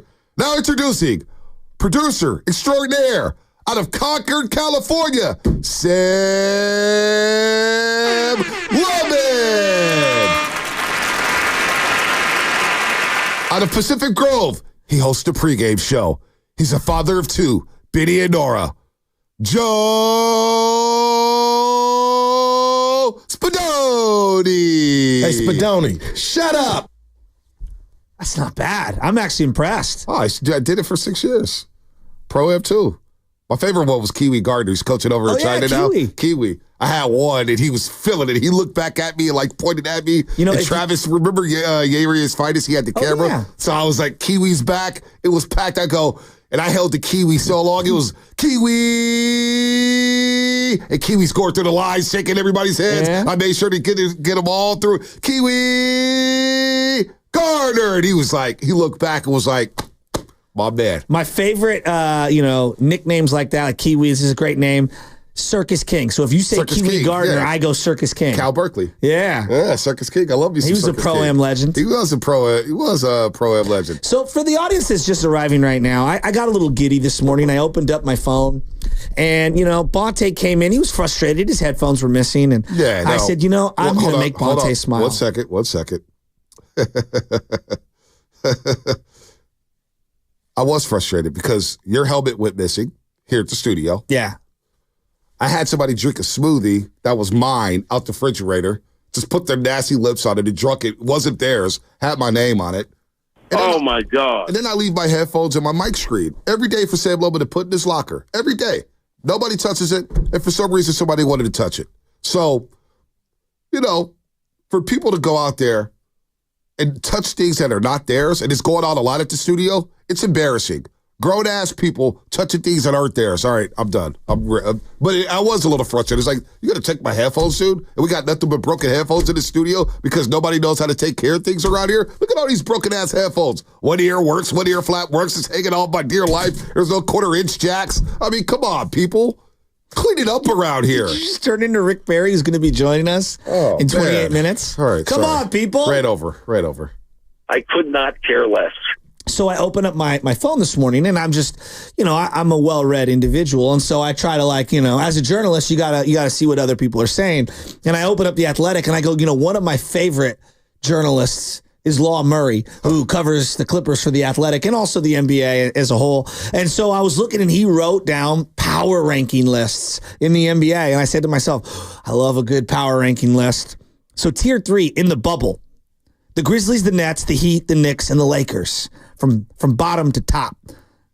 And then in tier 2, they're in a good place, quote unquote. The Rockets at 10, Kings at 9, Denver at 8, Wolves at 7, and Bonte's Dallas Mavericks at 6. No, they're not my Dallas Mavericks. Relax. And then we get to top tier 1. He calls it the contender tier. The Phoenix Suns at 5, the Warriors at 4, Boston at 3, Cleveland at 2, OKC at 1. Now, I told you that I wasn't going to lose my mind about the Warriors and they're going to go on a deep run. But don't let us beat Boston, is what I'm saying this morning. Because right now, as the power ranked 4th best team in Law Murray's power rankings in the NBA with 8 games in, we beat Boston. And then we go on to Cleveland. And then we go on to OKC. And if we clip 2 of these teams, I will suspend my own rule. And I might start having deep conversations about deep playoff runs. Bonte, this is the runway. This is the runway right now. I'm not alone. I'm not alone. No, we I know feel you're the not tide alone. changing. No, I know you're not alone. I know Warrior fans feel me. You wake up this morning and you're like, this team feels connected. We feel deep. I know we wanted to trade everyone away, but you know what? On second thought, we've taken a deep breath. We took a nap. We woke up, the sun rose, and we said, maybe we're better having not made a trade. Maybe we're better with Kuminga off the bench. Maybe Buddy Hield was a good fit. Maybe Bonte was right, saying that an unnamed source on the team thinks they could get over 50 wins. You laughed at me for that. I did. You laughed at me hard. And you know what? As a mature individual who knows his own shortcomings, you and Guru were... Damn, Bonte did have a point. When you do this... What? I get my Steiny on. This is why Steiny and I have connected a lot over the last 2 years. Well, you're the same guy. He's kind of like You just me. want to talk basketball, don't you? Yeah, he loves talking basketball. There's no doubt. And he's on vacation right now. But Steiny, I can hear the frustration when he's dealing with Guru. He doesn't know how to handle it. See, I think I don't get enough credit around here for dealing with the flopping and the... Did you pay attention to what happened this morning with the stock market? It went up 1,000 points. I'm well happen. They're rise and fall. The economy, the real estate prices, the Warriors' power ranking spots. At the beginning of the year, they were tier 3. 7 games in, they're the 4th ranked best team. It's Law Murray's power rankings. Yeah. He didn't even know who Law Murray was an hour ago. This is what I'm talking about. And now I think he's the voice of reason. He's laying down the law is what he's doing. Absolutely. Should we book him for the show tomorrow? I actually would like you to do that. We'll do it with the Clippers. I'll get Law Murray on. This is the first time in the history of this show I suggested a guest and Bonte shot it down. No, we'll get Law Murray on against the Clippers. What's the point? We're going to get Law Murray on tomorrow. We get Law Murray on tomorrow. I'll make it happen. We'll book him in the next hour. All I'm saying is that a week in, we're in this top tier 1 for his power rankings, and we get a chance to face the teams that are 3 spots ahead of us. Boston, Cleveland, OKC. These are the 3 best teams in the NBA right now, and we get a chance to play them. Can I ask Spinoni a question? Don't let us beat Boston. Can I ask Spinoni a question? Hey, Spinoni. Hey. Would Matt Steinmetz be able to work with Joe Shasky? No, right now he'd be like, I'm not allowing you to do this, Joe Shasky. I'm not allowing you to pivot this quickly into the season. You got to stand on it, is what Matt Steinmetz would say. When presented with new information, one must make an accurate assessment of the situation moving forward. You know what he would say? It'd be this. I'm done discussing sports. 415 Comcast business text like, Shasky, stop capping. You try to push back your old goalposts back to say we are going to make a deep run. You know, this is what bothers me. I'm getting my Steiny out because Steiny, I'll hear him every show with Guru. This is what bothers me about you. And he'll get all upset and flustered. This is what bothers me. But this is what bothers me about you. And I'm going to say it with a smile on my face. I come in here feeling good off of media day, feeling good about this team. I said, man, no name player told me they're going to win 50. And you laughed at me so hard. I know. Like I was the biggest homer. And then I started getting flack on my own DMs. Hey, Bonte, man, you got to stop with the homer, dude. They're not even going to win. They're going to win 40 games. They're going to win. You should see the things I show. They're going to win 35 games. They're going to win 40 games. And I'm saying smash the over, 43.5. You should smash that. Bonte, this is a compliment. You did have a point. No, see, I don't like this. This happens all the time. What do you mean? 6 weeks later, I'm getting mocked at all week long. The roasters are coming at your boys' dome because I'm feeling good. This is the problem with society. We can't ever adjust opinions. I've adjusted my opinion based off new information, and I said, you know what? Bonte was more informed than I was. No. This is the problem with society. We have no damn perspective, and we don't like to listen. We hear a couple words, and that's done. When was the last time you heard someone in a public forum say, you know what? Upon further reflection, I might have been off. Never happens. Well, so I'm doing it now. And I'm doing it now, and you're crucifying me for it. All I'm saying is that the Warriors on Law Murray's top tier 1 are ranked 4th. They're a contender. And if we beat Boston, I'm going to have a strut. Law Murray's power. Oh, my God. Law Murray. I got to call Law Murray. Can you be a contender 7 games into a season? This is the Warriors are. Oh, my God. Apparently. This is unbelievable. All I'm saying is just give us a chance. Look, I didn't know I was going to love Buddy Hield this much, but I do. God. Sometimes it's love at first sight. And guess what it is? Like, shame on me. Like, let's just stop making rom-coms. If you can't fall in love at first sight, Buddy Hield and the Warriors and the Warrior fans are in love. Why are you poo-pooing it? I'm not poo-pooing Buddy Hield. What are you talking about, poo-pooing? I'm the Warriors pre- and post-game show host. Him. Hey, who's not loving you love him? I love this team more than anybody. Are you kidding me? I'm the one when they was like struggling to go to they're going to win a championship. What are you talking about right now? We were going to get divorced with Kuminga. We went to a therapist. We sat down. We worked out our disagreements. On Friday, and now we're happy. Literally on Friday, you're ready to trade the whole damn farm for Giannis Antetokounmpo. And if we beat Boston, I'm keeping everybody. Oh, see, that's what I'm talking about. I'm not poo-pooing anything. Oh. Dude, this Warrior team's fun. By the way, I was wrong. I sold them short. By the way, I'm going to do this right now. Monday, we have a very special guest. Klay Thompson's returning to the Bay Area Tuesday night. He's returning to the Bay to play against his former team, the Golden State Warriors. On Monday at 9 a.m., we will have Bay Area legend Jason Kidd on the show. Very cool. Mavericks head coach Jason Kidd will join the show Monday at 9 a.m. So I'm not just saying this. This is factual. We used to do these little like trading cards, like baseball and basketball and stuff. Like when you'd play youth sports, this is back in the day before like all the phones and all that stuff. You used to do these little like trading cards and you'd take the little like action photo and stuff. My basketball card for like 3 straight years, favorite player, Jason Kidd. Yeah. Most kids in this region, if you played point guard, Jason Kidd was your guy. I remember I rocked the New Jersey Nets Jason Kidd jersey every day. I had the white one, the throwback white one, and then I had the gray one that said New Jersey, and I rocked those things until the wheels fell off because you talk about a true point guard, pass first point guard, great defender, control the game without scoring. That was Jason Kidd. And then later on, he became a good three-point shooter, wins a championship with the Dallas Mavericks. So Jason Kidd's going to join us. He does a great job with girls basketball. Jason Kidd Select. They go all over the country, all over the world to play basketball. He's seeing these girls. He's taking care of these girls. Jason Kidd is going to join the show Monday at 9 a.m. to talk a little Klay, talk a little Jason Kidd Select, and everything happening with J. Kidd, because it's always love when he comes back to the Bay Area. Last time they came out here to the Bay Area, I got to talk to Jason. I was telling, man, St. Joe's. He go, you know about that? I said, man, Pro-Am this and Cal Berkeley. You beat Duke and Bobby Hurley out there at Rosemont Horizon in Chicago, Illinois. Beat Duke to advance in the Sweet 16. They did let me down the next year when they were 5 seed. They lost to Wisconsin Green Bay, and that game was played. I want to say that game was played in Salt Lake City, Utah, or somewhere Ogden, Utah. Anyway, they got upset by Wisconsin Green Bay. Remember that? Lamar Murray and Jason Kidd. But Jason Kidd will join the show 9 a.m. Monday. I think the biggest thing for me that's really flipped my opinion of the Warriors, and just come out and say it, it's Draymond Green.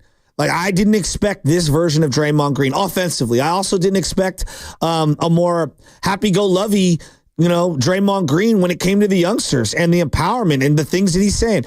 Is he going to screw up at some point? Probably. But I don't live my life like, oh my God, when's the shoe going to drop? I try to be optimistic, and I'm trying to give this guy a chance. And when I crush him for multiple years because of the negative things that he's done, right, I also need to be fair and give him love when he's played really, really well. And he's saying all the right things, and he's pumping up the team. My point here is that, I can't lie with what my eyes are telling me and what my heart is seeing. So, I'm in on this. Steve Kerr, what Draymond Green has done what do you see from Draymond Green so far? This is with Willard and Dibs. I see a guy who is playing at a high level, who's having fun, who's doing a great job leading, and to be honest, it's what I've seen for most of the past 10 years. I know who he is. I know what a winner and a champion Draymond is.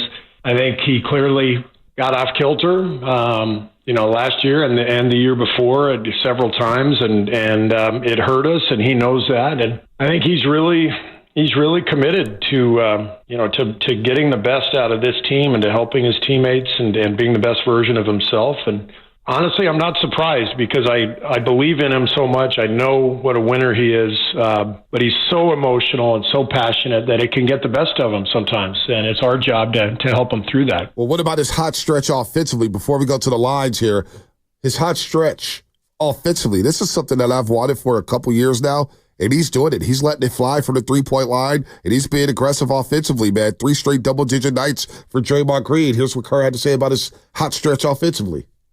I think the biggest thing is he's playing the 4 most of the time now. And as a 4, he has to be a scorer for us. He's going to be open on the perimeter. He has to shoot the 3. 3 for 4 last night, 39% last year. I don't think this is a fluke. I think, he's not going to be a high volume guy, but he's going to be in that corner with Trace or Loon at the top and the offense running through a high screen and roll with the center that puts Draymond in the corner, and he's got to be willing to take and shoot that shot, and he has been. He's knocking him down, but again, it's just we're trying to forge the identity of this team, and the identity is a little different. The last couple of years, we've gone small more often than not with Draymond at the 5, and we've recommitted to playing big with Trace and Loon and Draymond, and that means Draymond's at the 4. So it's a different look. Bonte, getting into the deepness of X's and O's basketball, he took the majority of his shots from 3-point land that would go in at the top of the key. Yep. And being able to hit the corner 3 is what kept Bruce Bowen in the game as long as he did. And the wing 3. He's hit the wing 3. No, but I'm saying he's added that this year. I'm saying Draymond has added that this year. I didn't think he was able to do it. By the numbers, they tell you it's the shortest 3, right? The corner 3, because of the way that the flooring is spaced out. But also, if you can get that shot, you're going to get that pocket 3 a lot because of movement, because it's the hardest to defend based on where it is. If the ball's on the opposite side and you swing it around, it's hard to recover to that spot. And so if he can hit that shot just enough to honor the defense, to honor him out there, it changes the whole flow of the offense. And he's done that early on. We've been saying this for the last couple of years, that NBA coaches do not want to leave a player wide open like that. They're hesitant to do that. It scares the living daylights out of them. And Draymond has been reluctant to take that shot. We see the Lakers with Anthony Davis. He is just camping the paint. He won't even go out to Draymond Green. And now that he's hitting the top of the key 3, but he's also hitting the corner 3, but also the wing 3. He's right there on the wing hitting that 3 as well. He's stuck it in Houston, and he's stuck it in Washington, D.C. So he's playing better offensively. There's no doubt he knows he has to be aggressive. Steph Curry told us the other night on the postgame show, I don't care if he's 0 for 20. We need an aggressive Draymond Green offensively. So let's get to the lines real quick. Pete and San Ramon just dropped off. Let's go to Verducci in the El Dorado Hills. Verducci, what's happening? What's going on, fellas? Good morning. And Bonte, man, your intros, man, got me fired up, man. I'm driving on the Highway 50, baby. I thought you were going to intro me. Oh, I got you, Verducci. I got you. Hey, people don't know that's a hidden talent of mine. I did it for 8 years. I love it, man. I love it. And a funny Jason Kidd story, when I was teaching second grade in Oakland at Northern Light School, he was coming to our school to talk about his nonprofit and had an event, and he needed somewhere to change his newly born kid. And so he chose my classroom on my desk. And so I got to meet Jason Kidd, a guy that I grew up watching, and such a nice guy. And so that was just a funny Jason Kidd story when you had started talking about him. But this Warriors team's got me excited, fellas. I mean, it's 12 deep. They're all interchangeable. But I think the biggest thing, one, like you talked about with Draymond Green's leadership, and I think he's really trusting the new guys fairly quickly into the season. I feel like in years past, it's taken Draymond Green some time to fully trust the newbies. But I think it's just the joy that they play with. I feel like there's so many players on this team that has that moxie, that's willing to take that shot. Even seeing Pods do it last game when they really needed it. It was awesome to see. But I think it's going to really come down to Steve Kerr. You know, he has so many players to play and guys that can handle the situation, but it's going to be his rotations and how he sees, you know, what players fitting at the right moments. So that's the big thing that I'm looking forward to. But I'm just happy that the Warriors are on top. I do think they are a championship team. I do think they're going to have to make a move at the end of the season at some point, maybe to get, you know, that other third star that we're looking for. But let's enjoy it. My God, I can't even speak here. Warrior fans, and have a good day, man. Love you all, and let's keep it rolling, baby. Hey, keep it rolling. Big game tonight in Boston, 4:30 tip-off. This is a barometer game. There's no doubt about it. We're fired up for it. Rick Barry will join us at 8 o'clock, and we can ask him about the team so far, the barometer that they're going to get checked, or the measuring stick that we'll see from the Golden State Warriors. Where are they at? Where are they really at in this league, in the hierarchy, in Tier 1 of Law Murray's power rankings in the Athletic? Rick Barry, 8 o'clock. Avid pickleball player. He'll join us. He may talk for 20 minutes. Who knows? Anthony Slater, 8:30, who's live in Boston. And then we'll get Gary Washburn from the Boston Globe, who's also live in Boston. And he'll kind of let us know how Boston fans feel about Steve Kerr, Draymond Green, and the Golden State Warriors. So Steve Kerr was discussing everything about the Golden State Warriors and Buddy Hield's fit. But he also talked about the next 3 games. In the course of 82 games, the schedule can go back and forth. Your health, lots of stuff can happen. You know, if you win 6 out of 7 in February, it doesn't get on the radar as easily as it does when you win 6 of your first 7 to start the season. So, I know everybody is singing our praises, but the schedule has been kind to us to this point, and we're about to play probably the 3 best teams in the league the rest of this week. So great test for us. No matter what happens, we've got a ton of work ahead of us. I'm excited because when I watch the tape, I see all kinds of growth ahead of us. But it's going to take a lot of work and it's going to take some time. The collective IQ of this team feels to be higher, and which is an odd thing to think about because it's not like, and this isn't about Clay or CP3. Those are 2 of the smartest basketball players of all time. But it feels like from top to bottom, I'm going full roster here, they're playing a smart brand of ball. Like adding Kyle Anderson, he's just a smart player. He knows when to push, when to slow back. I feel like Kuminga's taken a step forward in his own understanding of the game. Clearly, Pods is playing, a more cerebral game. TJD knows his role. Like there's so many guys just like things are just falling into place. They're just falling into place. I love where they're at. This isn't a shoebox game, Matt Nahigian. I really like the Warriors tonight. Oh, boy. Really don't like the Warriors. Oh, boy. Really like the Warriors tonight. So you bet on the Warriors tonight? Is there something about the TD Garden? Curry? You're taking the Warriors? Draymond? I didn't say that. No, you said it's a shoebox bet. I said it's not a shoebox bet, but I really like the Warriors tonight. So what are you saying? Do you like them to win, or do you like them to Well, what I'm saying, well? Todd, is that if the Warriors win, your boy is going to be strutting across Union Square tomorrow morning. You really like them, so you're picking them to win. You have to stand on this, Shasky. I feel like Steve Kerr and the team knows how important this game is. So you got the Warriors winning this game. You have the Warriors winning. They're 6.5-point underdogs. Move on, Joe. Oh, 6.5? Yeah, 6.5-point underdogs. Hammer the Warriors. Oh, boy. Oh, boy. Hammer it. Oh, Spadoni. Because I'm too legit to quit. Oh, George and Los Altos, before we get to the injury report. George and Los Altos, man. What's happening, George? Hi, guys. You know the big difference maker for me this year, besides, 00 being like Superman all of a sudden, which I absolutely love. It's unbelievable watching what he's doing now. But I think Jerry Stackhouse has been a huge game changer for us. And the way he's got these guys playing defense. And even Draymond, you see the interview a couple of days ago where he was talking about what Stackhouse does to these guys and how unforgiving he is as if they don't follow his script. Mm-hmm. So the way they're playing defense and the way Jerry Stackhouse has them, into his game plan, I think is incredible.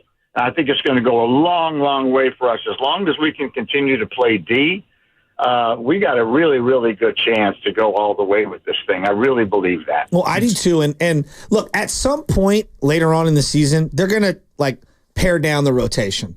But to start the year off, I don't think it's sustainable. Just looking at box scores, Luka is putting up a lot of minutes. I know you always say he works himself into shape. I know he's young.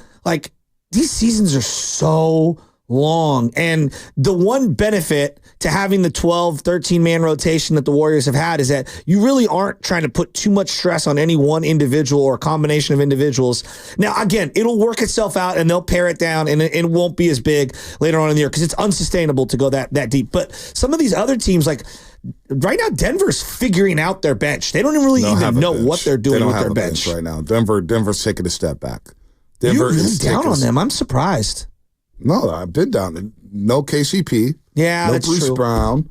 Yeah. Aaron Gordon is out multiple weeks with a calf strain, and Jamal Murray doesn't look as explosive. Something's up with Jamal Murray. He's not right. Something's up with him. And he didn't play the other night. He did not play. They're struggling against teams like the Brooklyn Nets. The Raptors are taking them down to the wire a couple times. They're struggling here. So we'll see about Denver. We'll see about the West. Right now, I like where the Warriors are at. Big game tonight, though. Let's get to the injury report because somebody is missing for Boston.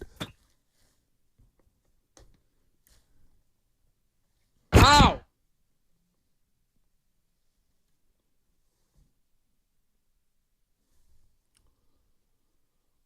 The Celtics are expected. He's out. Jaylen Brown's out tonight when they host the Warriors on the parquet floor. Brown has missed the last 2 games with a left hip flexor strain. It's been bothering him since training camp, apparently. Head coach Joe Mazzulla did say that he is not concerned about the injury long term, and that is something the team will be managing going forward. Of course, this is the NBA Finals MVP, the Eastern Conference Finals MVP. What is it? The Larry Bird Eastern Conference Finals MVP and the Bill Russell NBA Finals MVP. So Jaylen Brown had a spectacular season on his way to a championship. It's a big loss because he lit the Warriors up last year in that 52-point win in Boston on a Sunday afternoon on ABC. All right, the injury report brought to you by Boxer & Gerson, Northern California's premier workers' compensation law firm, helping injured workers get their lives back for over 40 years. What is coming up in the game brought to you by Fremont Bank, celebrating 60 years of full-service banking with no compromises. The one and only Rick Barry next on The Roast. Tune in this week to Kickoff with Boomer and Valenti, where they break down all the headlines in the NFL. Presented by T-Mobile. Head to T-Mobile.com and get a great...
Celtics are going to go toe-to-toe tonight at TD Garden. And this is a great test for the Golden State Warriors, who have opened the season at 6-1, and it does feel different. It feels a bit different, as this is a Warriors Wednesday, brought to you by Freeman's Appliance. Come see their full selection of in-stock luxury appliances and live working vignettes. Visit Freeman's Appliance in Pleasant Hill today. And shout out to our great friends at Floyd Water Plumbing and Drain. I had some drainage issues the other day, and I found a couple balls of hair, which, women and their hair. Just go down the sink. It was just like, great, I got to clean it up. I've had enough. Awesome. I was like, why is the drain in the sink just going so slowly? Oh, there's a bunch of hair. Now you got Baby Chaz with a lot of hair. Now you got Anna with a lot of hair. So anyway, shout out to Floyd Water Plumbing and Drain. If you're going to call it Center Roast, you better bring it, because if you don't, you will be flushed. Brought to you by Floyd Water Plumbing and Drain. One thing we haven't gotten into, just real quick before we get to Rick Barry. 49ers trade deadline, NFL trade deadline. Underwhelmed, overwhelmed? Are you okay with what the Niners did at the deadline? They brought back Tashawn Gibson, brought a defensive tackle from the Houston Texans. What's his name? Mr. Davis? Mr. Davis. Khalil Davis? Was it Khalil Davis? I was thinking of Khalil Davis, but Khalil Davis. Yeah. So now we got 2K Davises. How'd you feel? Well, I think a lot of people are triggered and they wanted this big move and all that. And I understand wanting a big move, but if there's not a significant move to make for a player that you can keep for multiple years, to me, the path is very clear. You have to get cheaper moving forward because you can't afford everyone. And so draft picks have fixed costs associated to them once you execute the pick regarding their salaries. And the way to resetting the entire roster, as they've done really well this year, is having inexpensive impact players. And if you have a right guard making no money as a third-round pick, that's a huge win for you. And he's playing as good as anyone in the league at the position. Now, it doesn't mean you're going to do that next year, but I'm okay with it. I'm really okay with it. I still think they have a lot of players that can come back and help this team and get healthier. Juwan Jennings, CMC, Dre Greenlaw, et cetera. So, and I think there's growth from some of the younger players. They'll be better football players a month from now. Who won the deadline? Was it the Pittsburgh Steelers with Mike Williams? Was it the Lions? Was it Arius Smith? Was it DeAndre Hopkins? DeAndre Hopkins to Kansas City, which happened a couple weeks ago. Was it Washington getting Marshawn Lattimore at corner from the Saints? Well, I think that's one that could help them if they re-sign him and change the money around. That could help them for a couple of years. I think Amari's an interesting one with Buffalo. I think there's a variety of teams that I would throw in that mix. Yeah, no doubt. As the deadline is coming on, we had BPA yesterday going crazy saying that John Lynch is twiddling thumbs. That's what I don't get. So I guess it's a what have you done for me lately business. I have a big mouth sometimes. No, he's got a big ass mouth because he doesn't know what he's talking about half the time. Seriously, John Lynch and Kyle Shanahan have made moves to bolster this roster year in and year out. Year in and year out. And when you're up against the cap and you're thinking to yourself, well, we don't know how good CMC is going to be. We don't know if Dre Greenlaw is going to be the Dre Greenlaw that he was pre-Super Bowl. I think this was the right approach for the trade deadline. We got to go all in and just mortgage all these picks for one player. I mean, they went all in last year. Randy Gregory, Chase Young. Chase Young had one game. Hell, we were questioning Chase Young's effort in the NFC Championship game. Guy they traded for, we were questioning his effort. It was embarrassing. So I like what the Niners did at the deadline.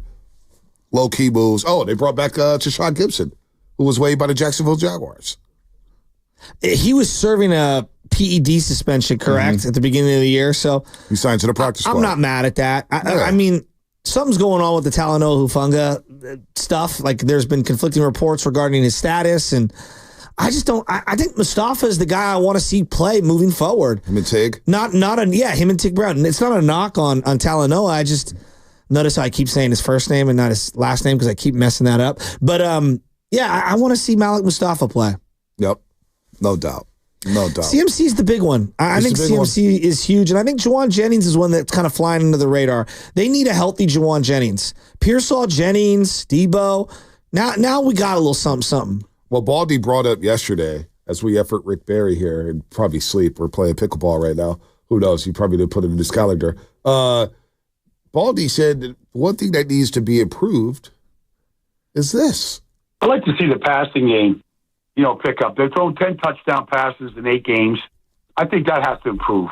I mean, on pace to throw 20.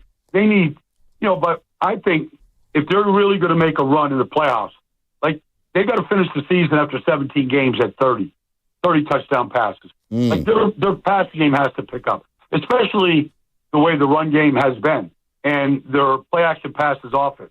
I think the passing game and finishing these drives, we talked about it all year, red zone, whatever. Like it has to result in touchdowns. And, if touchdown passes, I believe you got to be up around 30. I think if you're going to be in the playoffs and if you're going to make a playoff push. Passing game needs to be improved. And now they are getting healthy at the wide receiver position with Juwan Jennings and Ricky Pearsall, Jacob Cowing, and Deebo Samuel. We'll see where he's at. But this passing game does need to take another step, Shasky. They've got to get better in the pass game. There's no doubt about that. I kind of agree with Baldy there. I would like to see the pass rush get improved, but that's an obvious one. Passing game, we talked a lot about the passing game. Consistency. They haven't been consistent in the pass game. No, and I do think that, the Ayuk thing, he had no camp. He came in late. Deebo was injured multiple times, even though he gutted it out. No Pearsall for 6 weeks. Juwan Jennings, awesome. Then he goes down. Like, they've been hit with cluster injuries. Yep. And when you get cluster injuries to a specific position group, it's going to deteriorate the performance. I would throw into the passing game, though, that George Kittle's been awesome. And that really has helped them out. I know they don't use him like a traditional passing tight end because he blocks so well, but he's been really, really good right now. And I also think part of their passing game woes is not having CMC. At the first couple of weeks, it felt like Jordan Mason wasn't getting looked at as a pass catcher. And then Garendo's made some strides there. I didn't know that he started off his college career as a wide receiver. No doubt. Rick Barry, I guess he's not picking up that. We're going to talk about his 1975 championship. I could not care less. The Boston Celtics. Him driving 150. Remember what did he say? He was driving 150. Remember that? He told us he was driving 150 miles or 180 miles in the desert somewhere, and he was just like hydroplaning or something. What did he say? Remember that? Point and aim that car. Yeah, point and aim. He said he was pointing and aiming. Point and aim the car. Yeah, he was just like, then he got like ticked off about Larry Brown saying, oh, yeah, I used to drive his car for him, but you should get on me. And Rick Barry's like, well, you had a little bucket. What do you want? Rick Barry last year on television, him and Clifford Ray came through. And Rick Barry had the little fanny pouch. Scooter was there. Scooter came by and said, what's up? Shout out to Scooter. Yeah, I hope Scoot's doing well. I hope he's doing well. I haven't talked to him in a while. He's got a little one. Yeah, he's got a little one. I know. Yeah. I know. He's a new dad. He's got his other daughter, Lauren. I think she's still in London. She was studying abroad. Okay. But Lauren Barry's daughter. Sat next to him during the playoff run in 2022. He's just a great family. But, he was in the gatehouse with Rick, and Rick comes on, and I kind of joke. It's like, one of the biggest upsets in North American sports history, 1975. NBA championship won by the Warriors. And he goes, one of the best? One of the biggest upset? The biggest. And he looked at me and he goes off for 3 minutes. And then we didn't even get a question in. And he just segues himself. Well, since you asked me the question about this year's team, it's like, actually, Rick, we didn't ask you anything yet. And so Bully just read into Clifford Ray not too long ago. Clifford Ray was like, hey, Bully, man, Rick Barry hogged the microphone, man. He took up all the time. Well, not to mention Clifford Ray was late to the interview because he was doing God knows what. It was just unbelievable. It was unbelievable. The OGs, man, they're funny. And I wonder if Rick's going to be in town because next Saturday, actually this Saturday, get my days crossed up. But this Saturday at the College of Alameda, they're going to celebrate the great life of Al Attles. And they're going to celebrate the great life of Al Attles at the College of Alameda, 1:00 on Saturday. So, I feel bad for the Attles family. They're a good spirit, so they were at the home opener, Wilhelmina and Al Attles Jr. and company. So they were all there, and we're wearing the pins for Al Attles all season long because he was Mr. Warrior and Mr. Destroyer. So I know Rick Barry, he's probably going to be in town for that, and he's going to feel some type of way about that because Al was his guy. Al was his guy, no doubt about that. But we're excited for tonight's game between the Warriors and the Celtics as we shove football to the side for a second. We'll see about the practice field and who's playing and who's participating. But Warriors and Celtics, 888-957-9570. What would it mean to you, Warrior fans, if they won this game? What would it mean? I think it's It's a signature feather in the cap type of a win. When you look back at the year last year, there weren't enough of those kinds of wins to truly buy in and believe that that team was going to be a legit team. And so you win tonight against the Celtics, and we can look back on that 2, 3, 4 months down the line as they gear up for a playoff spot, and you say, that's a feather in the cap kind of a win. Right. Nope. We have a couple special guests here. A couple special guests. 2? Yeah, we got 2. We got 2. We're gonna. Can we get them both on the line at the same time? Is that no? We can't do it. No, we can't do it. All right. Anyway, Rick Barry joins us on the River Islands guest line. All guests on 95.7 The Game appear on the River Islands guest line. Isn't it time for you to discover the islands, River Islands in Lathrop? The great Rick Barry, Naismith Memorial Basketball Hall of Famer, NBA champion. I always joke when I'm saying one of the biggest upsets in NBA sports history or North American sports history, 1975. But Rick has let me know over and over again, it is the biggest upset and the biggest story, the biggest championship, the most memorable championship in North American sports history. Rick, good morning to you, man. How's it going? Well, if it's any better, I'd be back in the NBA. I make a comeback. Trying to make some of that new NBA money. How's pickleball going? Pickleball is going great. I set a goal for myself to play singles this year and try to win the Triple Crown in the 4 major events, and I've won it in 2 of them, the U.S. Open and the World Seniors. I've got the USA Pickleball Nationals starting this Sunday, and then next month I got the U.S. Seniors. So if I can pull that all off, that would be pretty cool. And you got Chris Bullen involved in pickleball, I see.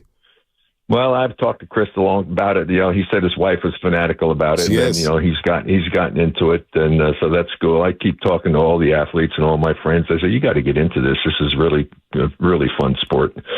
It's the fastest growing sport in America, Rick. All right, let's talk some basketball here. The Warriors started off 6-1. Look, you could be a cynic and say, well, they haven't really beaten anybody. But 4 matters to me, Rick, and they're taking care of their basketball. They're taking great shots. They're defending as a team. They're number 1 in deflections in the half court. They're number 1 when it comes to loose ball recoveries. They're number 2 in steals. What do you like this team right now? Do you think this team is coming together quicker than we all think? Well, yeah, for sure. But it's always nice to get off to a good start. We got off to a good start the year we won the championship. But there's nothing like wins to help build your confidence and feel good about what you're doing. And that just builds from there. And, they've had some people step up. I mean, obviously the biggest one is Buddy. I mean, when they first got him, I said, wow, if he finally develops into what everybody expected him to be when he got drafted out of college, this could be a real great plus for them. A great replacement for Clay, and it's proven to be the case. He had an exceptional run there, and hopefully he can continue to play at that high level, and hopefully Steph will not get himself hurt anymore. Always hate it when I see him doing something with his ankles, but yeah, no, they're a dangerous team because of the way that they play, and you brought up some very important elements.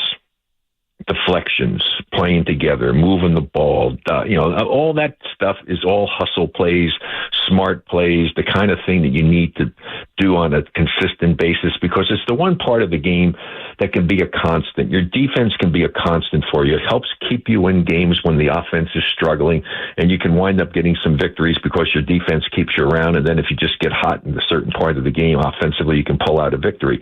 So that's what you have to do. Otherwise, it's the roller coaster ride. It's up and down offensively, and I'm happy to see what they're doing. So yeah, it's a great start to the season, and we'll see where it goes from here. Rick, I feel obligated every time we have you on to say you're my dad's favorite player of all time, and I grew up listening to you. I love hearing you talk basketball, and you're bringing up Buddy Hield, and you're talking about the fit and all that. I mean, as somebody who played, coached, lived, eat, breathed the game for as long as you have, how we've been talking a lot about fit and how it matters, like culture fit, the players you play alongside. Like, this feels like a perfect situation for Buddy Hield, doesn't it? Well, most anybody that comes who has a good understanding of the game. I said this about KD when he came here. I said KD is going to become a much better basketball player playing for the Warriors because of the style that they play. They play the game the way it was designed to be played. Pass, move, cut, 4, 5, 6, 7 passes at times. The only time they got in trouble with KD was when they relied on him because he's such a great player that they stopped doing that. And, hey, if he was on, it could work. But if he's having an off game and you're playing that way, it's going to be a problem for you. And so this fits perfectly into somebody. If you're smart, you know how to move without the basketball, you learn how to back cut, you learn how to do the things that Steve and the staff want you to do, you're going to create all kinds of great opportunities opportunities for everyone, not just yourself. And that's what's happening. And so, yeah, it's cool to see, because you call me a purist if you want, but to me, a purist is someone who understands the game and wants to see the game play the way it was designed to be played. Now, certainly there are going to be changes and things that happen over time, just like in this game today. You could overdo something, right? Like too much of anything is not very good. That's what they say, the old cliche. Well, it's the same thing. Too many 3-point shots is not necessarily good. You still have to have a well-rounded game. You have the mid-range game. You got to get the back cuts and the easy baskets. You got to play defense and get transition, easy baskets on the other end of the floor. All of that's a part of the game. And when it's played that way, it's beautiful to behold. What's your assessment of Jonathan Kuminga thus far this season? Well, he's the guy that has to take a major step forward. I saw him when he first came into the league, and I said, you know what I liked about him? I saw that he has pretty good court vision. He actually was passing the ball and getting the ball to some open people. He definitely has to work on his game, his outside shooting, to get to be a more consistent 3-point shooter. He's athletic as can be. He does have, I think, a nice feel for the game, and he just has to continually work on it, gain his confidence, learn to become a creator and a facilitator, not worry just about scoring. But, boy, he can get to the basket. He can run the floor. And see, that's another person that the Warriors' style of play is conducive for somebody like him to use his athleticism to get all kinds of great opportunities. I was happy to see that he was – I didn't hear any complaints or read anything about him complaining about the fact that he'd come off the bench and do it. You know, what difference does it make if you start or you don't? Yeah, okay, for your ego, it's nice to start, have your name called, and have the cheers coming for you. But the thing is, if you can contribute to the team and help the team win, that's what's most important. If coming off the bench can be an asset for your team, you should be willing to do that. Look when the Warriors won that first championship 40 years after we had won, right? Mm-hmm. 2 all-star players, right? Lee and Iguodala were willing to come off the bench. Mm-hmm. That's what it takes to be a team. There's no doubt, Rick, and you made a great point there. I've been preaching that on these airways for years now. If you're getting your minutes, why does it matter? If you're finishing the game, why does it matter if you start or come off the bench? If you get 25 to 30 minutes, you're going to get an opportunity to contribute. And if you're contributing, you'll get more minutes. As we're talking to the Hall of Famer, Rick Barry, the 1975 NBA Finals MVP, NBA champ, of course. What about Draymond Green? And Rick, you know basketball as just well. You are a purist. And I talk to Bully about this every day on television. Draymond Green being aggressive offensively, I think unlocks another dimension. I always thought he could shoot the three. Last year he shot 39.5%, but he only took 2 attempts. Right now he's being very aggressive offensively, and I think that's helping his team. As he's got an open shot, he's taking it, and he's making it right now, Rick. Yeah, he can't be a liability like he was in that series against the Lakers a couple of seasons ago. If you remember, I mean, what happened is LeBron James and Davis just packed the middle because they didn't even guard him, and they didn't guard Kayvon. I mean, so they just couldn't get to the basket. The Warriors had nothing but an outside game. They had hardly anything going to the basket. So when KD came, I said the big thing that Draymond could do was not worry about offense. With him and the power that they had offensively, he didn't need to do that.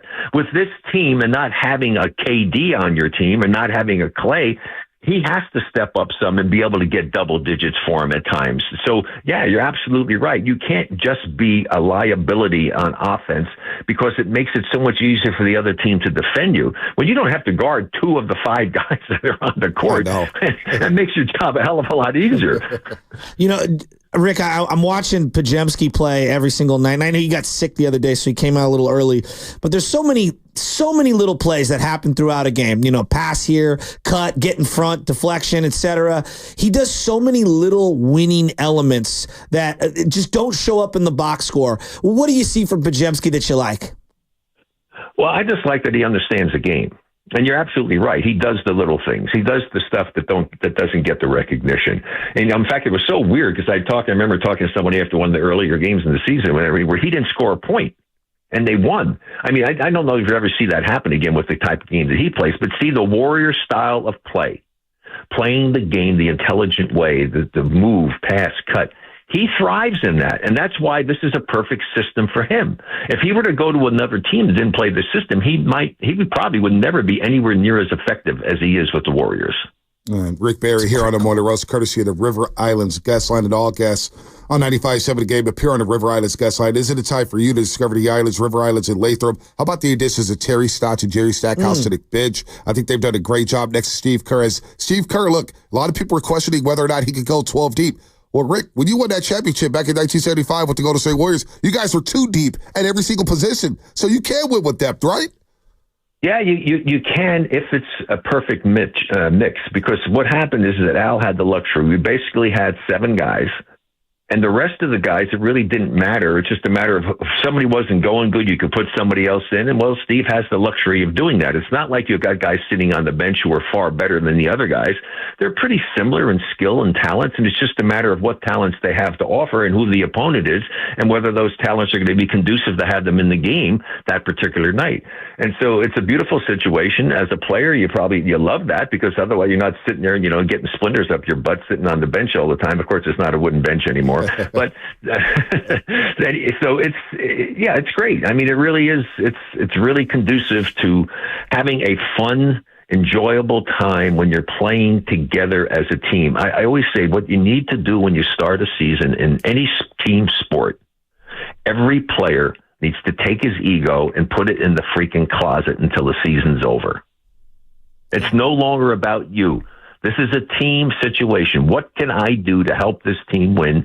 Accept the role given to you by the coach. Go out and perform it to the highest ability you possibly can, giving your best effort every night, especially on the defensive end of the court, and then you have a chance to have a successful and enjoyable season. I completely agree. And that kind of brings me into this Jason Tatum, Steve Kerr thing with the Olympics, because I remember 20 years ago, I called you on your radio show, and you and I were in agreement, like Stephon Marbury should not be the point guard of the USA team. It was horrible. He's a horrible point guard for the team that they had built at the time.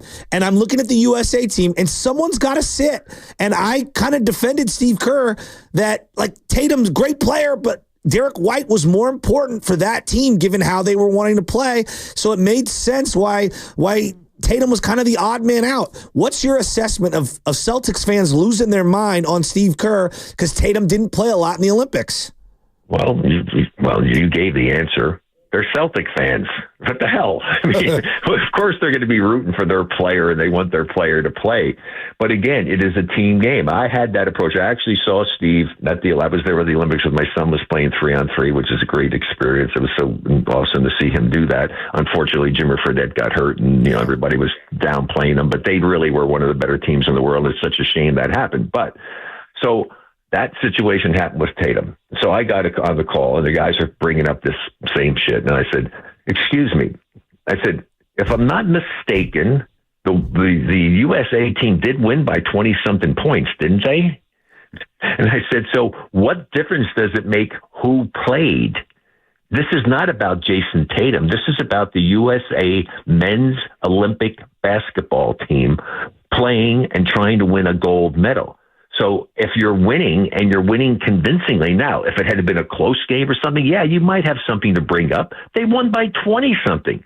And so that's just part of it. And so I went up to Steve. Steve, I had to stick up for you. And I told him the story. He said, thanks a lot. I said, yeah. I said, obviously you did the right thing. And that's the whole idea. When you're on a team with great players, accept your role. Hell, I was a leading scorer in the country, all right, in my senior year. We went to play an exhibition. The only time I had USA in my chest, amazing experience here in the national anthem. I can't imagine having a gold medal around my neck in the Olympics or something. But so I don't start because why? They put all the Big Ten guys because we played in Indiana, right? And Butler Fieldhouse.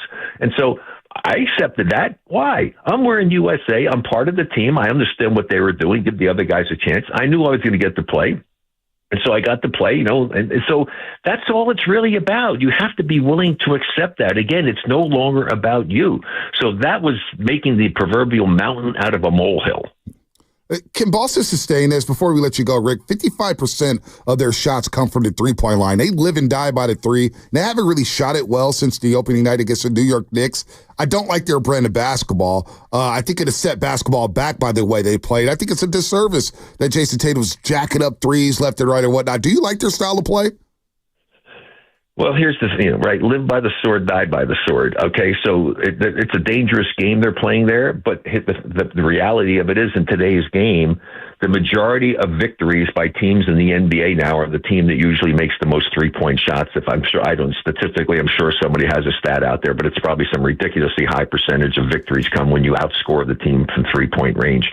And so you can understand that. Now, it's a matter of when you're taking them and the quality of the shots you're taking. To me, I think the greatest time at all to shoot the three-point shot is to play up-tempo game. If you're 3-on-2 and you don't have a dunk or a layup, you shoot the three because you have a better chance of getting the offensive rebound than they do.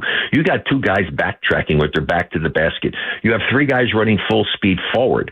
And so if you pull up and take that shot, you guys got a better chance of getting that offensive rebound. And that's a great time to take the shot. I think it's very advantageous to do that. However, so many teams now are taking bad three-point shots. That's the big difference. If you're getting quality shots and you're only having guys shoot it who are shooting in the 30 percentile, at least, anybody who's not shooting the 30 percentile takes the shot. He should come out of the game unless it's 2 seconds out of the clock and he has to throw up a prayer.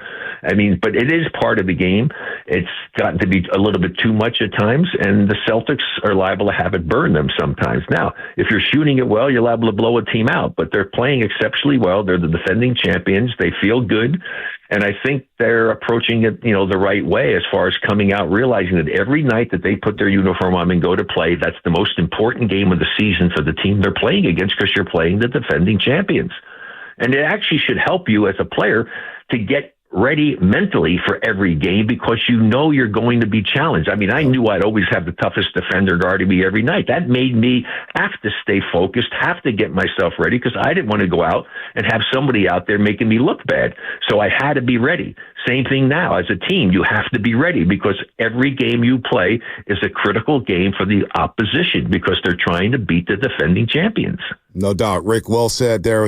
We always love having you on. Hopefully, I don't know if we're going to be out here next week. Al Addles, we're going to celebrate his life. I'll be there. Okay. I'll be at his celebration on Saturday. I have to do that before I go to the Pickleball National Championships. Yeah. There it is. We'll see you Saturday, Rick. Thanks for the time today, brother. Thank you, Rick. Take care. See you guys. Bye-bye. All right, Rick Barry here on the River Islands Guest Line. A lot of wisdom he just spit there. Rick Barry for about 20 minutes. We always love getting the Hall of Famer on. We're going to keep it moving, get to the calls. Harrison de Petaluma has a take, folks. He has a take. That's going to make Shasky's jaw drop. That's coming up. Brought to you by Valvoline Instant Oil Change. Valvoline Instant Oil Change is your 15-minute drive-through oil change. Visit the friendly expert technicians at your local Valvoline Instant Oil Change to check fluids, tire pressure, windshield wipers, batteries, and much, much more. Locations and coupons at BayAreaOilChange.com. The holidays are a magical time to get engaged. At Shane Co.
Dub Nation, it's Andrew Wiggins. You're listening to the Morning Roast with Bonte Hill and Joe Shasky at 95.7 The Game.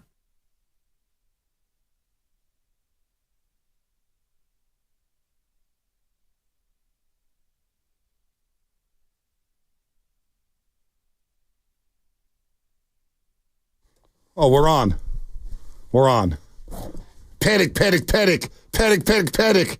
Panic, everybody panic. We're on. Oh, my God. Oh, my God. Let people listen to some Big Pippin instrumentals. While I was worried. You're not worried about tonight. Shasky's feeling good. No, I'm worried. There's no doubt, but like... No, you're not worried. No. What? You guaranteed it. You basically guaranteed. You said, I feel really good about the Warriors. Hammer the Warriors. No, I think they're going to win tonight. Yeah. There's no worry. I said hammer the Warriors with the 6-point spread. 6.5 points? You taking the 6.5? It's the hook. All right, from one Barry to another Barry. Let's get our brother Scooter Barry on. I'm surprised he's got time to talk. Aren't you changing some diapers? Hey, clean up on aisle 2, Scooter. Clean up on aisle 2. Go get the baby wipe, Scooter. What's up, Scoot?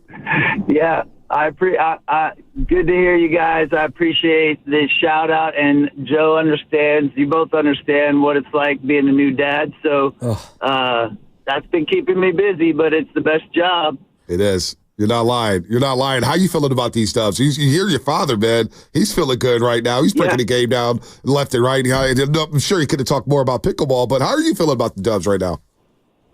I like it. I mean, I did realize one thing is you don't have to ask a very many questions because we just take off and talk for 20 minutes. But I do love, I like team play. And I like what my dad said is, the actual game of basketball is to involve as many players as possible, move the ball, make the defense play. So what they're doing has always been the style of play that I enjoy as well. And as a player that tries to be cerebral and think and take advantage of, back cuts and moving the ball, I think that it's the fun part of the game to watch. When teams play like that, we got 2 teams playing like that, it's pretty amazing. So love what the Warriors are doing. I do believe chemistry can beat talent if you have enough talent to start with. And so that's going to be the telltale sign is, will the guys raise their ability to compete against some of the more talented teams and do the same things that they're doing right now? Scoot, you talked about your dad talking for 20 minutes straight. Remember the Gatehouse last year with him and Clifford Ray? Clifford Ray was running late, and your dad was talking before he even came on the air. And then I said something about the 1975 team. He scowled at me, talked about that team, and then said, well, since you asked me about this year's team, we're all looking to Rick, we haven't asked you anything. And he talked for like the first 6 minutes of the segment. He was ready to roll. He's either the best interviewee because you don't have to do much, or the worst because you don't know where he's going. God, I love him so much. I really do. I love him so much. Hey, let me ask you, because you always talk about shooting. You and I talked a lot about Klay Thompson over the last couple of years, and you were expressing various empathies and stuff and trying to explain to me certain things from his point of view, which was really fascinating.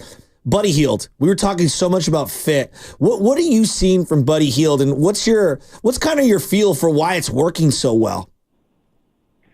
I think when you are pressured to come in as a rookie and do something, that it can sometimes backfire. And I think that's what happened to Buddy. He had a great college senior year. Everybody thought he was going to come in and be this, 3-point spectacular shooter. And then, like my dad was saying, he's not in a system that was really getting him open shots. The attention was on him. He had to take tough shots.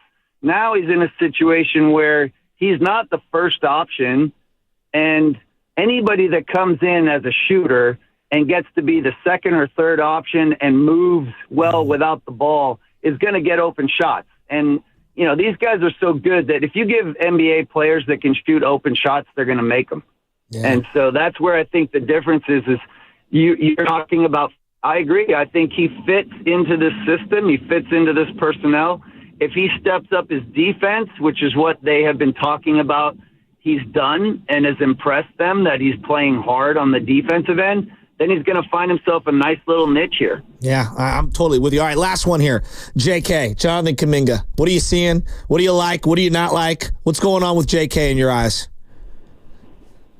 I think maturity. I think we all mention it but don't really realize that he's so young that he hasn't really hit that stage of maturity where he understands how to use his athleticism, how to save it, how to utilize, feel for the game, how to involve other people. That all comes from experience. So the more playing time that he gets, the more time he realizes coming off the bench is part of the program. You have to learn how to play off the bench. You can't just be a starter. The more experience he gets in those situations, I believe the better he'll get. And I don't know JK personally, like what his attitude is, but the skill set that he has, if he has any kind of, like intelligence in the sense of saying, I want to build a long-term career in the NBA, then he will take all these opportunities to compile them together, learn, get better progressively, and then build himself a nice career. There it is. How's the kids, man? How's the two older kids, Scoot? Yeah, Lauren and Grant. Grant's a senior in San Ramon. Lauren's a senior, going to graduate this year from Boulder. I appreciate the shout out to them. Life just goes by so fast, as you guys know. So, just loving the fact that I get to do it all over again. And my wife Ruby's been a trooper because she's had to deal with going through teenage kids without having them herself and having to see what's coming. But Brooklyn is incredible. We're gonna have to arrange a play date with you guys. We got to get a group play date. Oh, I like that. I'm still cleaning up from last night. We had 7 little boys over, all my little brother and my cousin's kids over, 7 under 4 years old. And let's just put it this way. The house is a mess. Yeah. Everyone cried. Everyone laughed. It was all the emotions. Sounds fun. I'd love to see you guys get everybody together. Are you going on Saturday? I'm not. I may be there. I'm trying to arrange the schedule, but I may be showing up to the College of Alameda. I'd love to see you out there. Yeah, I'm going to show up. Alvin and I grew up as ball boys and, lived in the Coliseum as young kids with our parents working together. So I'm going to go give him a hug and pay my respects. And Al was great to the family and sad to see him go and just want to be part of that. Yeah, we'll celebrate the life of Al Attles not only this season, but for the entirety of our lives when it comes to Warriors basketball. There's no doubt about that. By the way, Lauren, Boulder, Colorado, they got a shot for the Big 12 championship, man. She may go bowling. Scoot, always good to hear from you, man. I'll see you on Saturday. Yeah, I'll be out there. I look forward to seeing you. All right, Scoot. Sounds good, Scooter brother. Berry here on the Morning Roast on 95.7 The Game, courtesy of the River Islands. Guys, real quick before Slater, we had to push Slater back because Shoot-Around's running a little late, so he's going to join us at 8:50. Okay. Anthony Slater, 8:50, our 95.7 The Game insider by way of The Athletic. Let's go to Antonio in Oakland. I know Antonio in Oakland's confident. Yeah. I know you're confident tonight, Antonio. Yeah.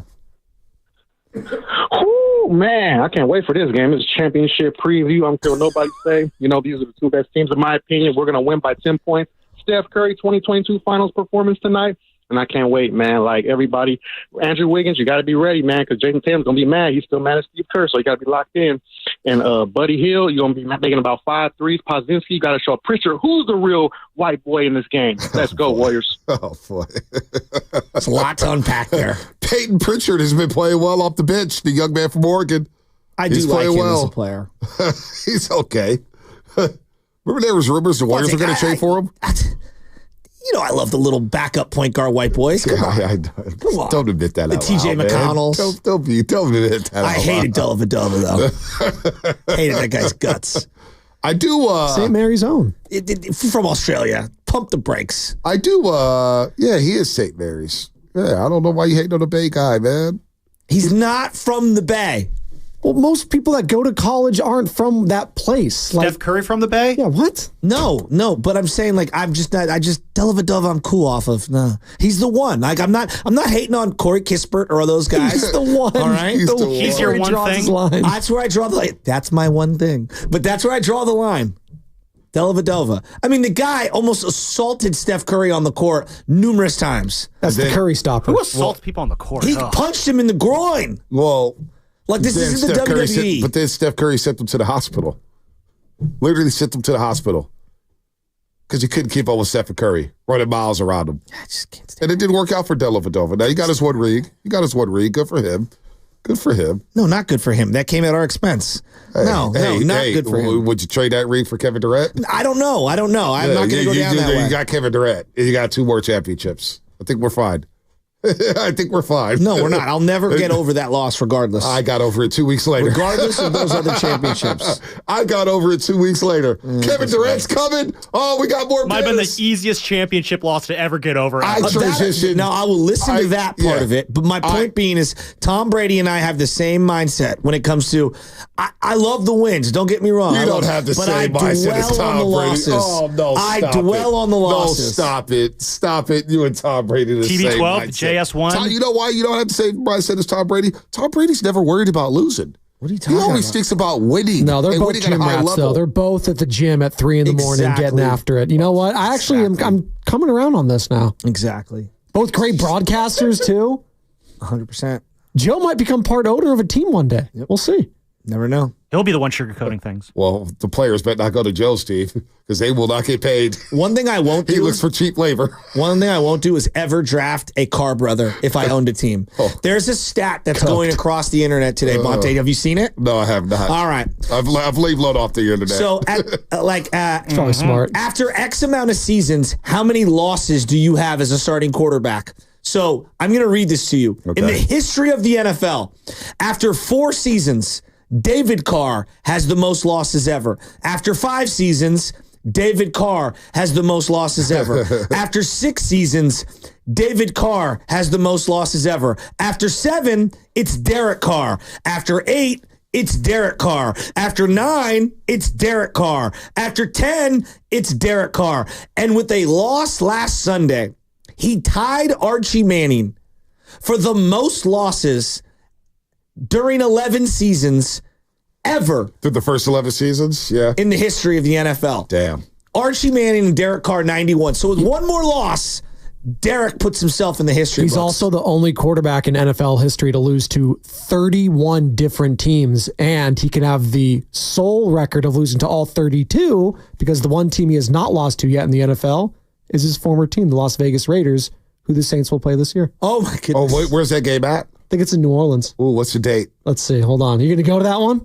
No. For the record for the history books, Monte? December 29th. Saints are playing hard for Derek Carr. December 29th, second to last game of the season. That could be, the Raiders don't want to win that game. Tankathon, yeah. You watch He might not even be starting at that toilet bowl. You watch Shedeur Sanders / Cam Ward sweepstakes. You don't want to win that game. You know what's funny is that, like, in the last, 2-3 weeks, basically everything from the Raiders' last, 8 years is being flushed down the toilet at multiple locations. Dennis Allen, Derek Carr. I mean, the Raiders fired everyone on their offensive staff. You just hired everybody, 4 months ago. What? Norv Turner's back. Turner's back? Scott Turner.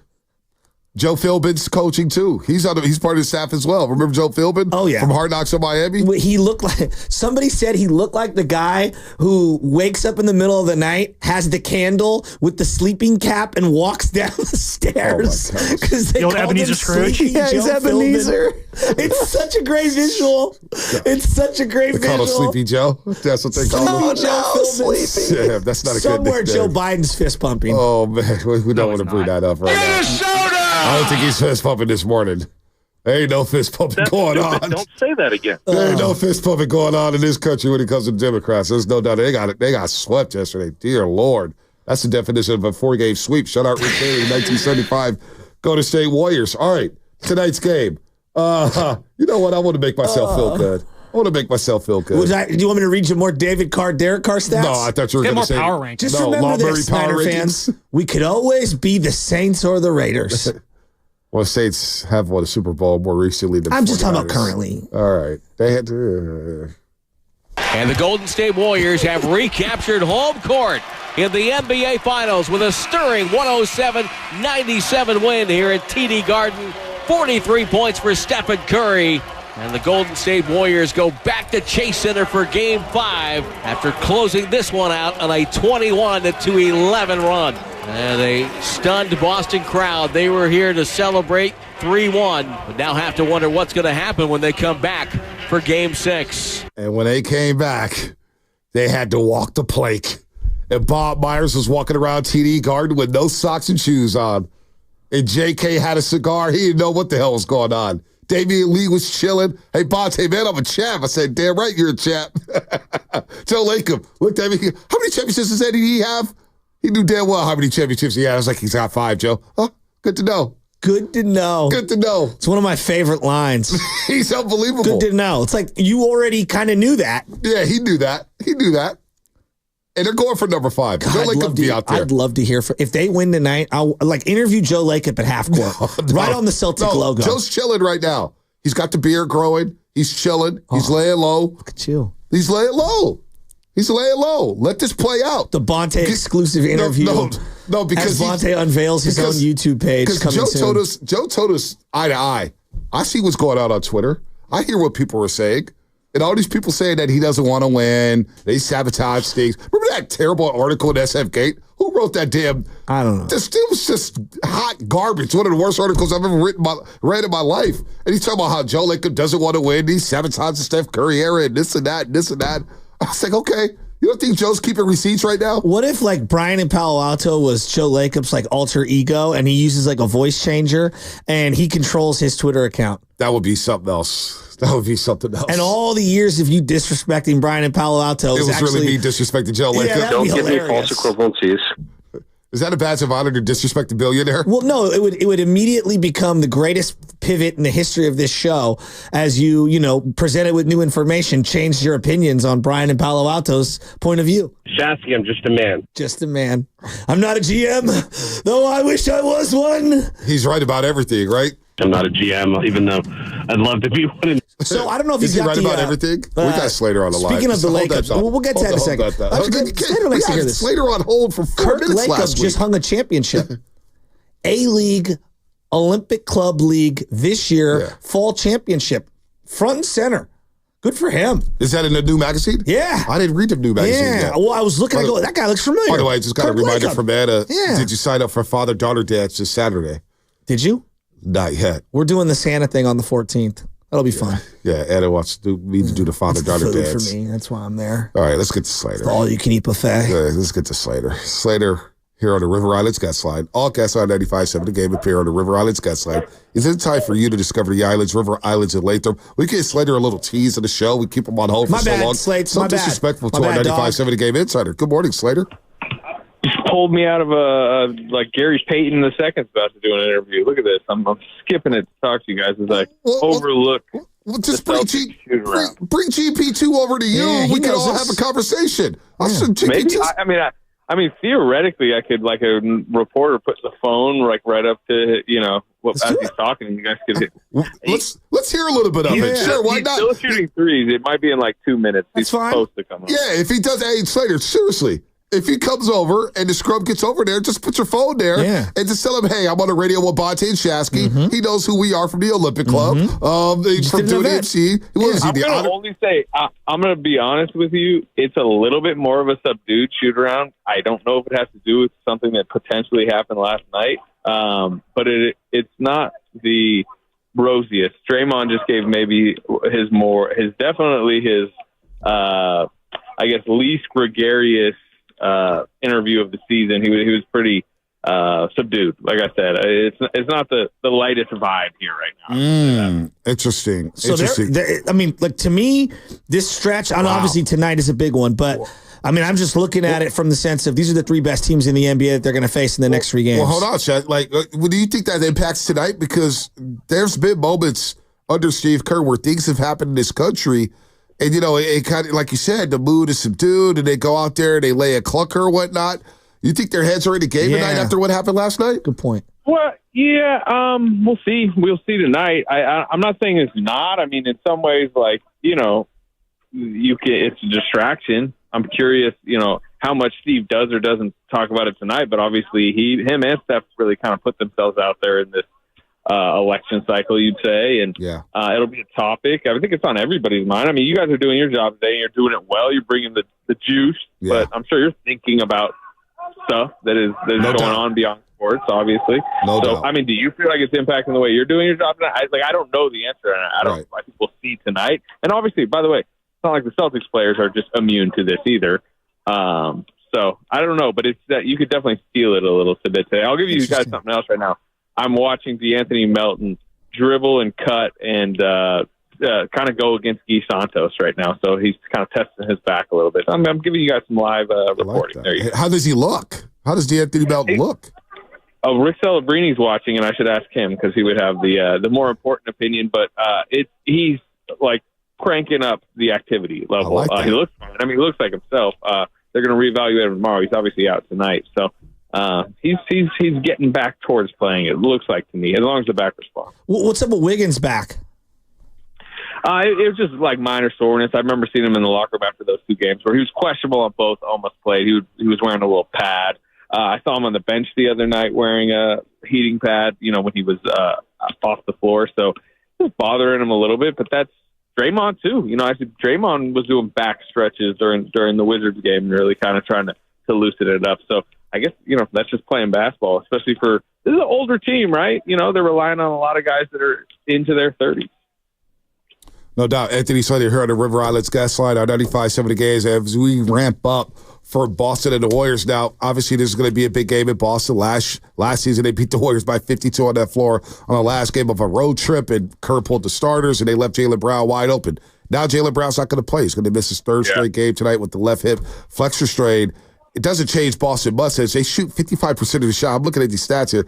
55% of their field goal attempts come from the three-point line. So obviously the key tonight, running them off the three-point line and trying to force them to do something different, even though Boston has done this at a high level over the last 2 seasons. Yeah, I mean, they're averaging the most threes in NBA history right now, 50.9, I believe. Last I checked, 51 threes a game. When you mentioned no Jaylen Brown the last few games, no Porzingis. I mean, this is a team not even playing with one of the most highest volume bigs in the league. It's just a pure strategy thing from Joe Mazzulla. They try to outmath you in a lot of ways. They've taken it to the extreme. The Warriors know this. I mean, Draymond just basically said they got to just make them take tough ones. The Warriors are one of the best three-point defenses in the league through 7 games. But again, I think we all know who they played, right? That's the difference between like the Pelicans. By the way, DeAnthony Melton now has started a 3-on-3 game with Pat Spencer, Guy Santos. I'm giving you all some live stuff right now, but he's doing much more than I had seen him do. He just shot a 3. He missed it, but he shot a 3 in a 3-on-3 game. Get the Twitters. Hey, Sam Lubman, get the Twitter fingers rolling. We need to clip this. Get this out there to Twitter spheres. Live from Anthony Slater. Live from Slates, baby. Let's go. Slate, what's the vibe around the Celtics and the leftover residue from the Olympics, right? I know all of us are talking about it. Has the media out there talked about it? Are you getting a sense from the Warriors that they're prepared for some of the comments either before or after the game regarding Steve Kerr? Because I just think about like Chuck Daly, and it was obviously Isaiah Thomas, a player on his team. Like that residue almost never went away. So these things do happen. Yeah, I mean, number one, like Steve's going to get boos rained down on him tonight. Although I guess the thing that helps him somewhat is he's not like a player where how crowds, whenever the ball gets in a certain player's hands, if they want to boo, they boo. I don't know how you do that as much to a coach. I assume that if I was running Celtics game ops tonight, I would make sure to announce head coach Steve Kerr for like the opposing team, and I'm sure that is when maybe he'll get booed hard. But it just feels a little bit harder to boo a coach. But he knows what's coming. The good thing for the Warriors is to me that's the best guy in their organization. He loves to take that stuff and kind of get the spotlight off his players. Draymond in the locker room the other night was joking that that he won't be booed as hard because the attention is shifted away from him, right? And this is a place that always loves to go after Draymond. Not that they won't have some venom for him tonight, but I don't worry about how Steve Kerr handles a situation like that because that's literally probably what he's best at his job, right? Just kind of like shouldering pressure and handling that. I mean, that stuff doesn't seem to phase him. Slate, you bring up everything there with the Warriors and going on here. Shasky came in this morning. This is crazy. Shasky came in the morning, and he brought up some power rankings. Not mine. Not his. Now, he didn't know. We know who he is, and you know who he is because he works with you. Law Murray came out with his power rankings. And Shasky was so hopped up off these power rankings because the Warriors were 4th in Law Murray's power rankings, Slater.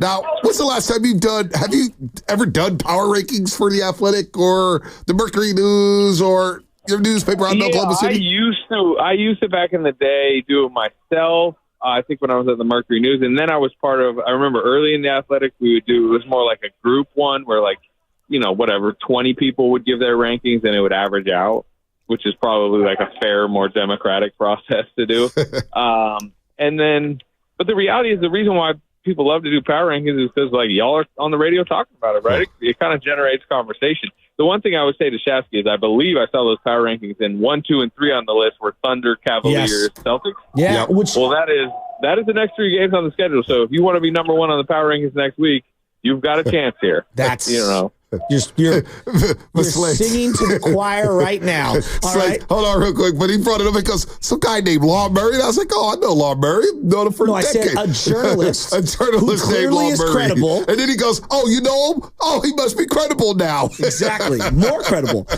No, but your point is well taken. You get Boston, then you get Cleveland, then you get Oklahoma City. I mean, right now these teams are 22-1 or whatever on the season. This is an awesome stretch of basketball for the Warriors to just kind of see where they're at. I mean, no one's saying that the season is made or broken by these 3 games, but I think a lot of people will buy in to what's been going on, and it'll kind of validate what our eyes have kind of showed us against much lesser opponents. This is the real test right now.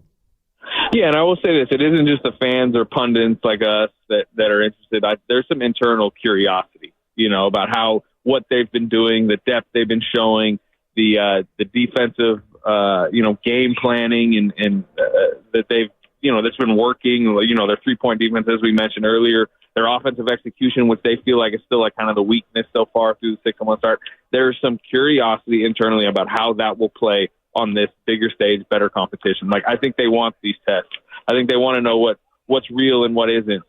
What a rotation against the Celtics might look like in the second half tonight, where if they're down 12 and they feel like they need to chase down a win, does he suddenly, instead of playing 10, 11, stretching it towards 12 men, does it become a 9-man rotation? Who does he close with? Are you going small against Boston tonight because they force you to go small? Does that mean it's a big Kuminga night or not? Now, again, like Steph Curry, I would be surprised if he played more than 30 minutes tonight. So it's not like this is some playoff level rotation you're going to see. But yeah, I want to see him against the Celtics, and they want to see themselves against the Celtics, the Cavaliers, the Thunder, and by the way, the Mavericks and Grizzlies when you get home. Stephen Curry, minutes restriction tonight, would that be lifted? Lifted somewhat, like I said, don't expect them to stretch him to 38.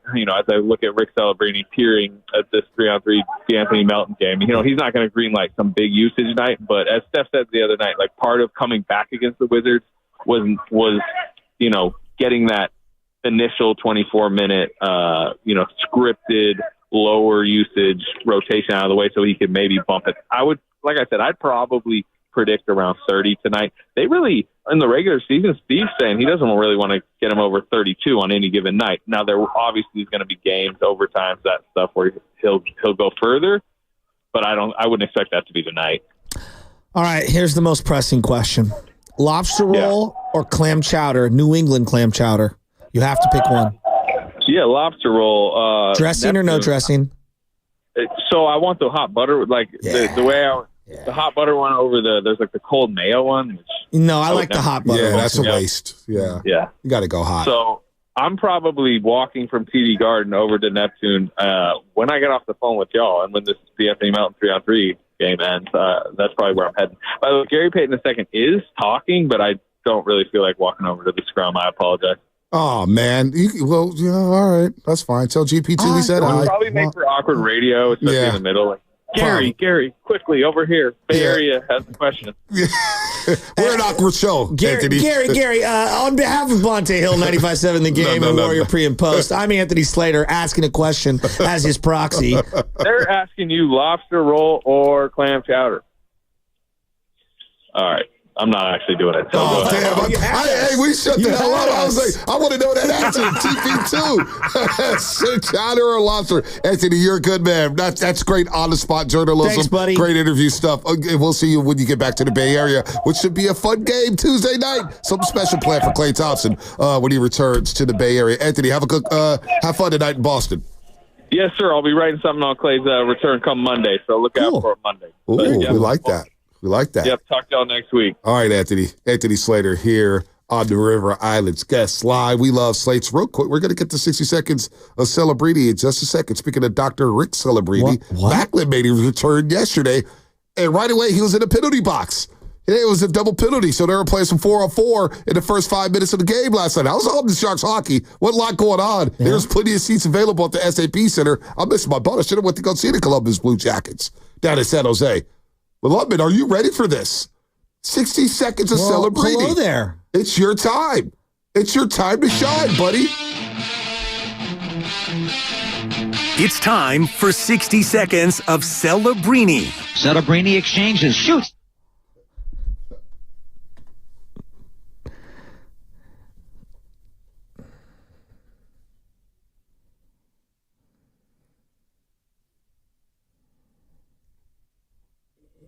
Yeah, the Sharks did get the win over the Blue Jackets last night in overtime. Credit Alex Wenberg with the goal, but it was Macklin Celebrini's first game on the ice in 12 games. He did play in the opener before missing the last 12 with a hip injury. In 17 minutes of ice time, he got 3 shots on goal and a holding penalty, was 7-6 in faceoffs. Macklin, how was it being back on the ice last night? Definitely an adjustment, getting it back to the pace of the game, but felt good.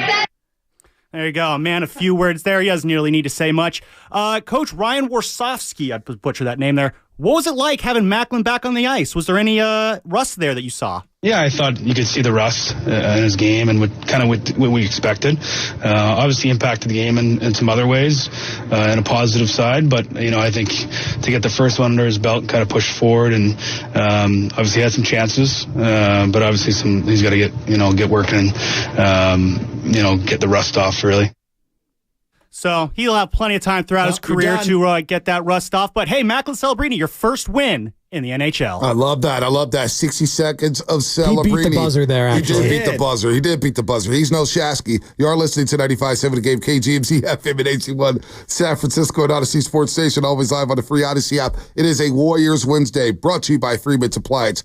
Come see their full selection of in-stock luxury appliances and live working vignettes. Visit Freeman's Appliance in Pleasant Hill today. Gary Washburn, Boston Globe, 920. Gary Washburn, we'll get the perspective of the Boston Celtics on how they're approaching this basketball game. When you beat a Columbus Blue Jackets, like a Dean Everson coach team, you know it's a big win. It is a big win. That's 4 or 5. Boone Jenner and them boys.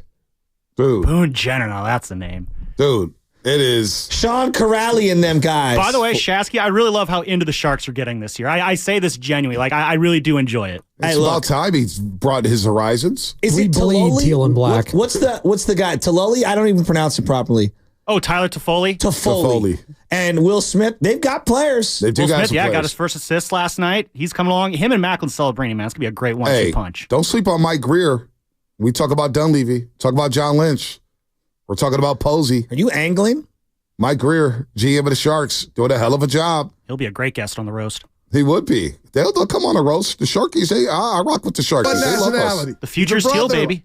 I got to get back. Baby Chaz was asking me last night, Papa, when we go to see the Sharks? Because he likes doing the do-do. That is really cool. They have one of the better, just like overall in-game entertainments at those games. It's a lot of fun. Definitely get into these Sharks games now because they're gonna only get better. Yeah, I'm trying to look. I've been looking at the calendar. Only way to go is up when you're the number one pick. Yeah. Hey, it is what it is. You got to start from somewhere. They're hot.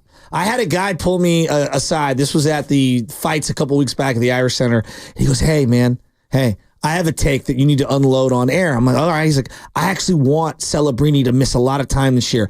Double number 1 picks back to back. Some other guys coming out. Do you know who this other prospect is? It's going to be. There's always a big pie prospect. He's like, you get these two together. It was like he had this formulated Sharks take that I was like, you know what? I'm not mad at that. Let's go. Sharkies, Warriors. Don't forget about the Niners Sunday. James Higgins is what I'm looking at from Boston College. He's a freshman right now. BC, huh? Yep. He's the number 1 overall pick coming That's in. what they're saying. He's projected. It's early. It's early in the process. Lots of time. We kind of knew Celebrini was going to go number 1 for a while, didn't we? We did. And then the year before, who was it? Connor Bedard? Yeah. He was with the Blackhawks. And the Sharks, did they lose to the Blackhawks? They just played them last Thursday. Did they win that game?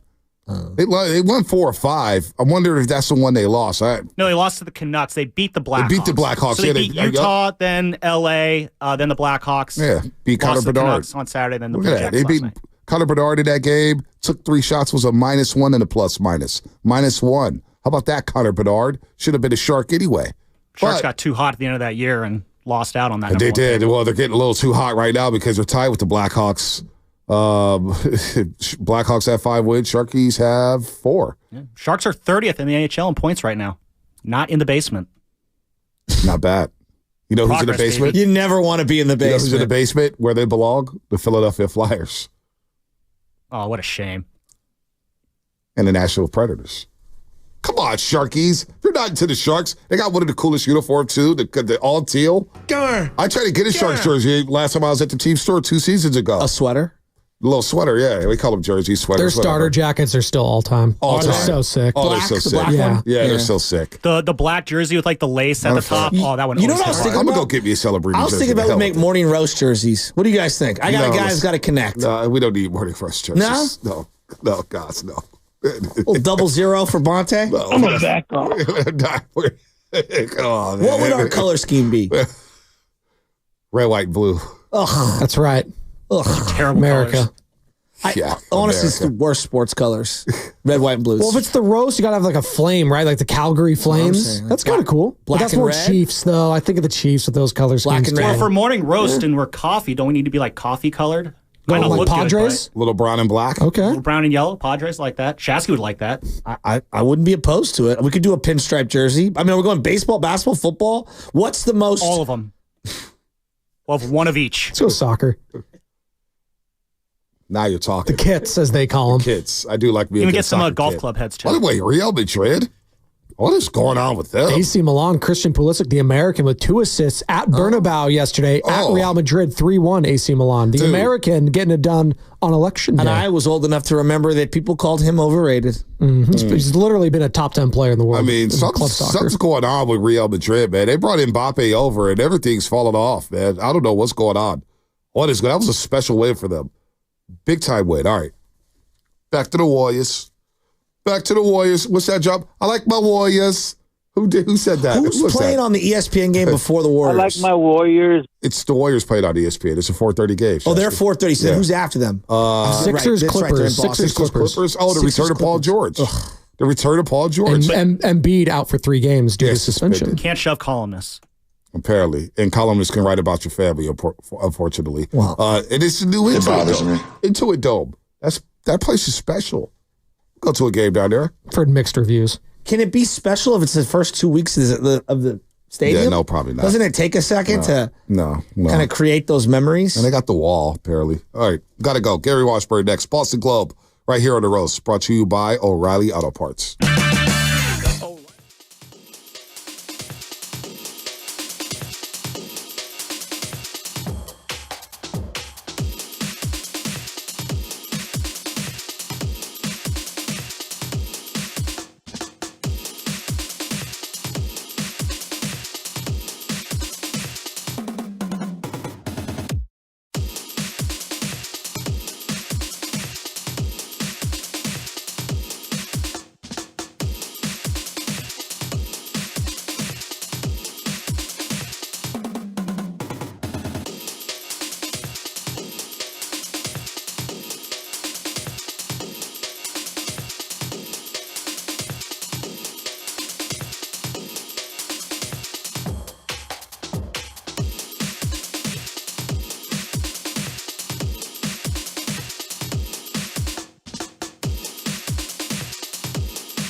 Listen to the Morning Roast with Bonte Hill and Joe Shasky on 95.7 The Game.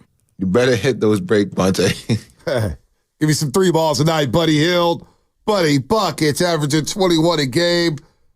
Everybody loves Buddy Hield right now. Everybody loves him, and he's playing well. He fits so far with the Golden State Warriors. Big game for him tonight. You know Boston will have him on the scouting report. Who's going to guard him? Derek White, Drew Holiday. It's going to be a lot of fun to see this matchup between the Warriors and Celtics. Bonte, give me a brief second to promote something. Would you mind? You care about your community, right? What are we promoting? Well, it's important. You know, I've been doing a lot of work with PAL and the Police Athletic League. I'm a little nervous. Why are you a little nervous? I don't know where this is going. Look, a lot of families are busy, and sometimes there are situations where, you know, kids are looking for things to do in the afternoon, right? And I really do care about like families and the community of San Francisco. So if you live in the Tenderloin, all right, in this area, right down the street from where we are right now, all right, there's a new judo program, and it's free, and it's for kids 7 and up. It serves the Tenderloin community exclusively. There are officers that will lead this unique program to teach your child judo. It's at the community room at the Tenderloin Police Station. And through judo, our participants will build confidence, strength, discipline, all while connecting with positive role models in a safe, supportive space. Don't miss this opportunity for your kids to learn, grow, and have some fun. You can register at www.sfpal.org/programs/judo, or you can just go in person. It's every Wednesday at the Tenderloin Station. I like it. All right, judo for the kids, 7 and up. Kids. Tenderloin Police Station. My old high school football coach, Damon Keefe, who also was on the force at San Francisco Police Department for many, many years. He was an undercover. He'd be on the roofs as a sniper. That was our high school football coach. He went to the Olympics in '96 in Atlanta for judo. Wow. Our boy Billy Vidal knows Damon Keefe very well. He's got his sons involved in judo or whatnot. So very good progress when it comes to judo. It is good to shout out to Coach Keefe, shout out to Billy Vidal. But judo is really cool. Very, very cool. His kids were involved in it. So Bo and Nate, Coach Keefe,'s sons, they're like grown-ups now. I remember there were kids drawing crayons all over their face. Now they're big-time judo athletes as well. So very good stuff there. Very good stuff. And you're right, 707. No time to the TL. Do not play. You got to be cut from a different cloth to be a cop in that section, in that region.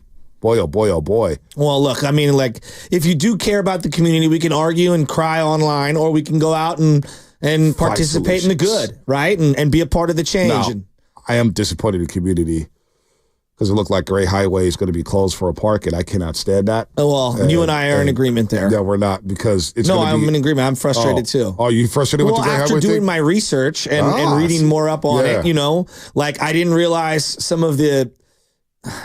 Well, it's just very complicated. Very complicated. No, you were right on your point of view. I did more research and I ended up being wrong. I did not want them to do the park thing because they're stapling a bunch of other things that don't have to do with the park in there. So you and I are in agreement there, and it looks like it's probably going to pass, and that ticks me off. Yeah, it ticks me off tremendously. What doesn't tick me off is whenever I get to talk to Gary Washburn. We love talking to Wash here from the Boston Globe. He's been writing for the Boston Globe for many, many years. Covers the Celtics, covers the NBA for the Boston Globe. Gary Washburn joins us on the River Islands guest line. As all guests on 95.7 The Game appear on the River Islands guest line. Isn't it time for you to discover the island you better? River Islands in Lathrop, one of the fastest growing cities in America. Gary, Wash, what's happening, brother? What's up, Bonte? How you doing, man? How you guys doing out there? Oh, man, we're fired up, man. This basketball team is looking good right now as they head to Boston for the tough 3-game gauntlet. And obviously, you're covering the Chaps, who won the championship last year in very historic fashion. One of the most efficient teams, most offensively and defensively last season. And they've come out of the gate rolling right now, although they had to set back in Indiana. But Boston's playing very, very well. And what we want to know, because we talked to you when you're out there in Paris for the Olympic Games, the Jason Tatum, Steve Kerr storyline. How is that played out there in Boston right now? Well, I think Kerr will get a lot more vitriol from the fans than he will from Tatum. I mean, the fans are going to remember. They have long memories, so Kerr is going to get soundly booed when he's introduced as the head coach. And I think Tatum privately has had this game circled. He hasn't said much about it. He's not going to say much about it. But of course, he wants to play well in front of his Olympic coach. He wants to show that he should have played in both of those games against Serbia, that he shouldn't have been benched. And he's want to show that he's a top 5 player. It's a national TV audience. Obviously, it's the Warriors, it's Steph, it's Draymond, the team that beat him in the finals 2 years ago. So there's a lot of motivation for Tatum and for the Celtics, but I think Tatum is ready for this game. So if you're one of the fans in Boston, do you hate Draymond more or Steve Kerr more currently? Steve Kerr. Yeah, Steve Kerr, because one, he held out Tatum in those 2 games against Serbia. Secondly, Jaylen Brown, who's not going to play tonight because of a hip flexor injury, didn't even make the cut for the Olympic team. And you got to think that Kerr might have had something to do with that. Who knows? Grant Hill's kind of taking the heat for that. But there's just kind of an overall annoyance with Team USA and the fact that obviously Kerr's the coach, but also still revenge from 2 years ago in the finals, and the Warriors were the better team, and the Celtics had a chance, had that 2-1 lead, had a chance to go up 3-1, and Curry took over in the fourth quarter of Game 4, and the Celtics were never to be heard from again. But I just think there's an overall annoyance with Steve Kerr.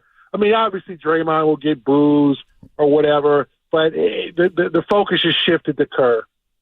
Yep, no doubt. Gary Washburn here on the River Islands Guest Line, one of the best NBA writers we have here in this country, writes for the Boston Globe, of course, and he's been doing it for a long, long time. Jaylen Brown, we know he's not going to play tonight. He's going to miss his 3rd straight game. But where does he fall into the equation? Because he was snubbed completely off of Team USA. Well, I'm thinking, boy, Finals MVP, Eastern Conference Finals MVP.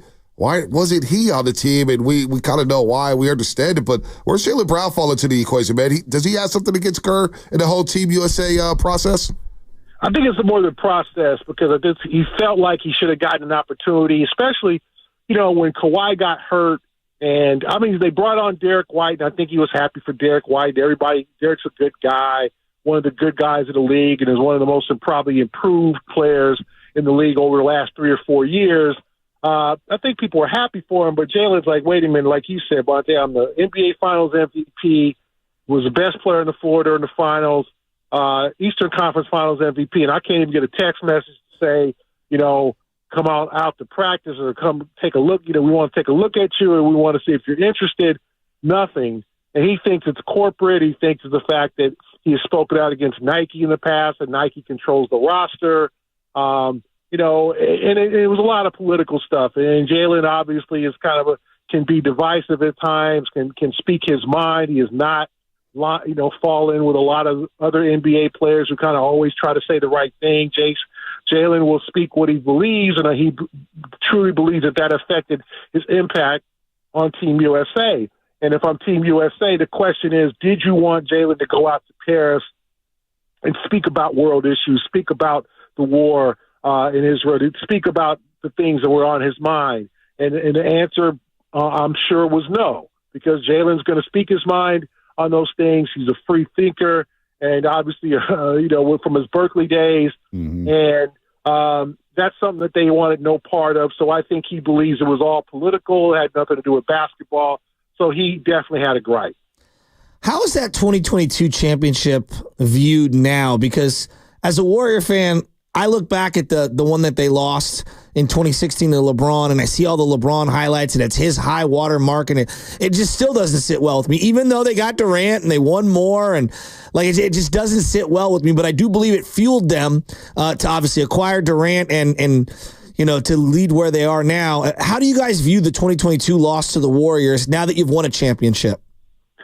Well, I think the Celtics are more thinking that was kind of part of the experience they had to go through. They had to get to that point where they lost.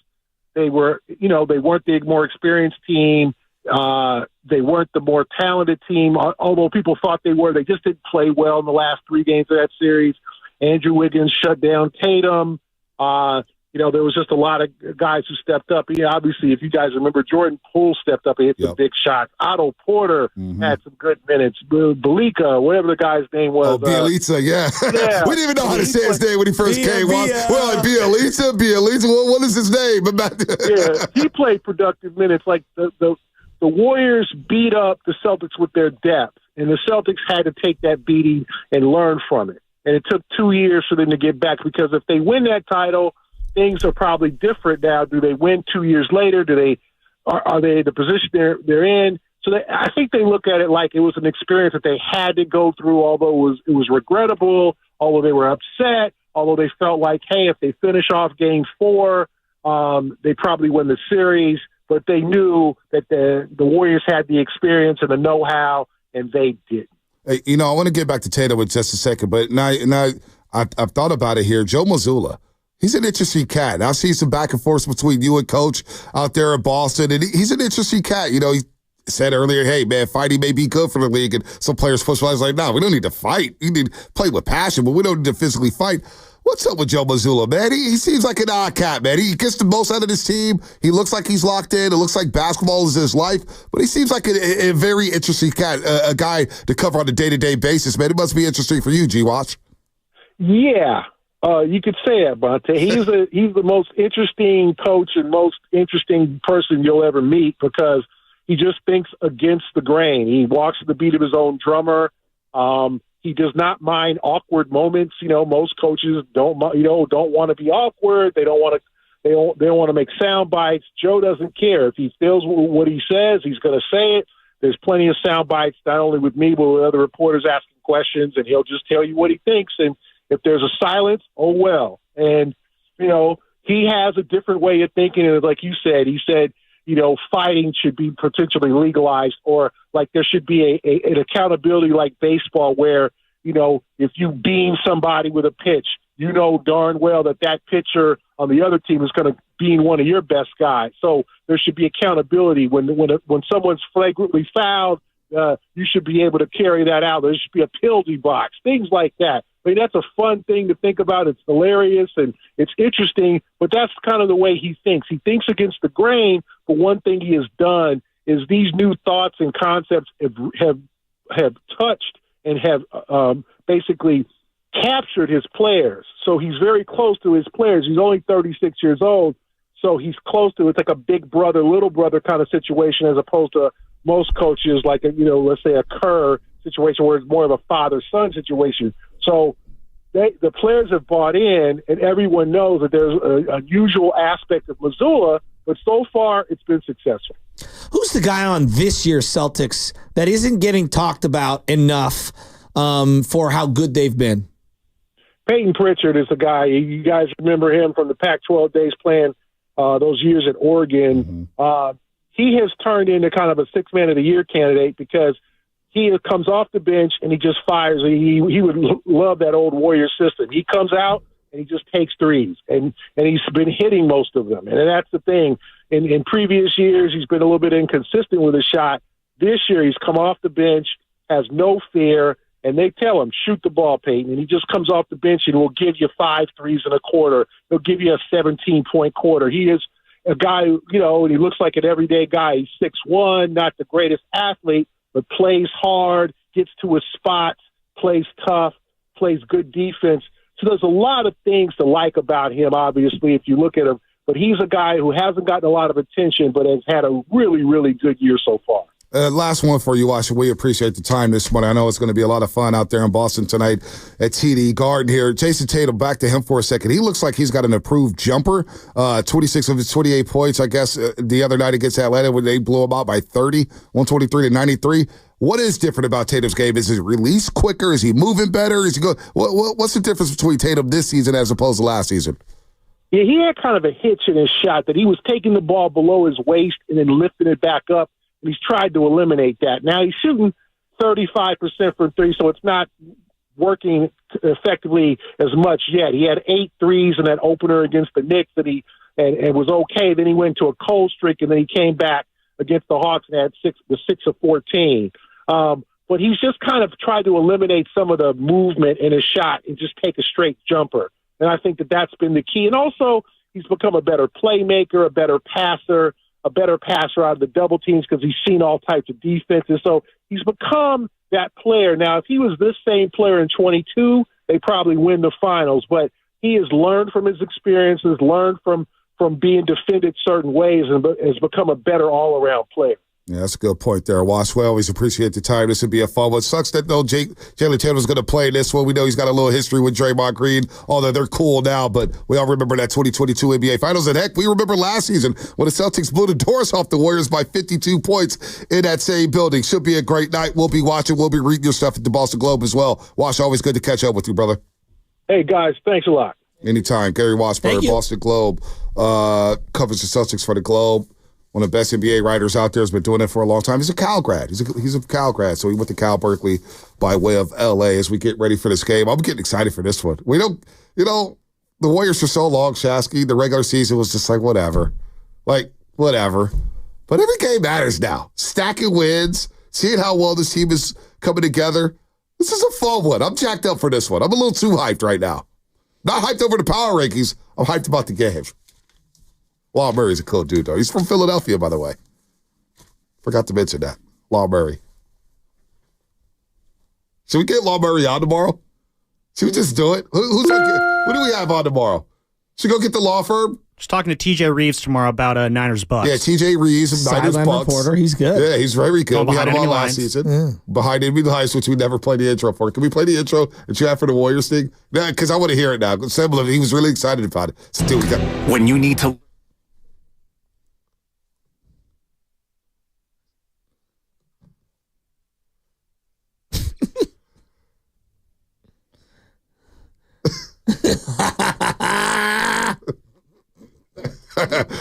Who doesn't love Franco Was Finn? that Franco Finn? That is Franco Finn. He's now doing Cal games as well. I mean, that guy's swimming in money right now. The great Franco Finn. Now, whenever Franco Finn retires, if he ever retires, those will be the biggest shoes to fill in Bay Area sports history. Steph Curry? I got nothing off Franco Finn. Joe Montana? No. Steve, no. We're talking Franco Finn. Nobody hypes an arena like my guy Franco Finn. Especially in the fourth quarter close game, and they do the zoom in on him, and he goes, "This is Warriors ground!" And he gets all jacked up, and the fans behind him jacked up. Come on, man. This is who I would replace Franco with. I love you, Franco. I'm not replacing you. But if he did step down, I'm calling this guy. This is crazy. No, you're not freaking that guy. You're not freaking that guy. This is crazy. No, it's not crazy. Rick. Franco Finn. Could you do that job? You got the energy to do that. I'm not going to lie to you. There's the guy at the Niner game who in the fourth quarter comes down wearing Bill the Kennedy. all denim. Yeah, Bill Kennedy. They just shut up. Bill Kennedy, who's the husband of the great Jen Violet Kennedy, With all who I used to work respect. with at the other station, With all who's the respect. assistant program director, who told a young Monte Hill, go to the All-Star game. Your credential is ready. Raymond Ritter is expecting you. And she put me on. With all respect to Bill Kennedy, I could absolutely do what he's doing in the fourth quarter. He's good, though. I didn't say he wasn't good. You don't have dance moves like him. Good, but I'm great. You don't have to. No. You ain't no Bill Kennedy. He's before the game in the parking lot. He's on the field dancing. He's in rhythm. You ain't no Bill Kennedy. I could do that. I don't know if you could. Bill Kennedy does it at a high level. When I saw Tonelli lately, I said, Tonelli, you want to let me do that? And it's third down. When you're ready to step away. Nah, come on. Throw the mic to your boy. No, hey, I want to do that. I may get back into PA announcing. I feel like I retire from it unofficially. This is third down. Your turn. Whenever you said Bill Kennedy, I was thinking of the NBA referee Bill Kennedy, who has one of the greatest memes ever at the scorer's table when just got the mustache. You know what I'm talking about, right? Yeah, I know Bill Kennedy. All time. Who are the referees for now? Come on, give me the third down call. Oh, my third down call? Well, I would do it differently. Oh. Y'all know it's third down. Let's go. Get up. It'd be something different. Yeah, that's going to, I'm teasing. God. That was totally ridiculous. Don't do that. Know your audience. Oh, did I get fooled on that? Michael Kennedy, not Bill Kennedy. Michael Kennedy. My bad. Oh, Michael. apologies. Big Mike. That's my guy. He does get the red face. I mean, same color as the jersey. My guy, red Michael and gold Kennedy. face. Yeah, Michael Kennedy. He gets hyphy. I used to, their oldest daughter, Kira. She used to always come to the old station. I used to help her sell Girl Scout cookies and stuff like that. That's my girl, Kira. Love her. Honestly, those jobs are much more difficult than people give them. No, they're very difficult. I think they're extremely difficult. I did a Stanford soccer game one time for Laura Wakefield back in the day. Oh, you did Stanford We did the JaVale McGee softball game. PA announcer glares deep, dude. That was one of Justin LaPaul. Shout out to Justin LaPaul. I was like, hey, you need an announcer? I did the tip-off classic, which I believe City College won last week. I saw him Friday out at City College. It was Skyline versus City. Yeah. Girls saw women's soccer, and Skyline won. It was a great game. There you go. And he was out there. I guess he's on the board for the school, and the field is beautiful. They got a beautiful turf field up there. They do. It's been up there for a while now. Yeah. Next to the what building was that? That's where the science and math building was. I thought it was a parking lot. Yeah, I could be. Well, to the building to the left or whatnot. Anyway, Warriors Celtics, final thoughts, 888-957-9570. How about Buddy Hield on the Jim Rhodes Show being teammates with Stephen Curry? Oh, it's fun. I always say, like, I have somebody who can shoot better than me. And he can do it at all different levels, from the three, the midi, and to the rim, and just watching him work out, the way he go about his day, and the way he attack his workout is nothing. It's so unreal, just when you get here, he's like, yo, man, he works so hard, you see why he's the greatest shooter to ever play the game. Now, not only that, but what about starting versus coming off the bench? Because that's always been a big talking point around these parts the last couple of years. Here's what Buddy Hield said about that. The start and come to the bench, whatever coach needs me to do, whatever the team needs me to do. This team has done it all, and when you see the guys that do the work of Steph and Draymond and Steve and Andrew and all, and Loon, the work they're putting, you just got to go and follow their lead. And no matter what team I'm on, it doesn't matter. You start or come to the bench. The only thing that matters is getting the win. And of course, everybody wants to finish games, because that's the most important thing about the game, is finishing the game. But whatever Steve and Draymond and Steph and Mike need me to do, I'm here to do.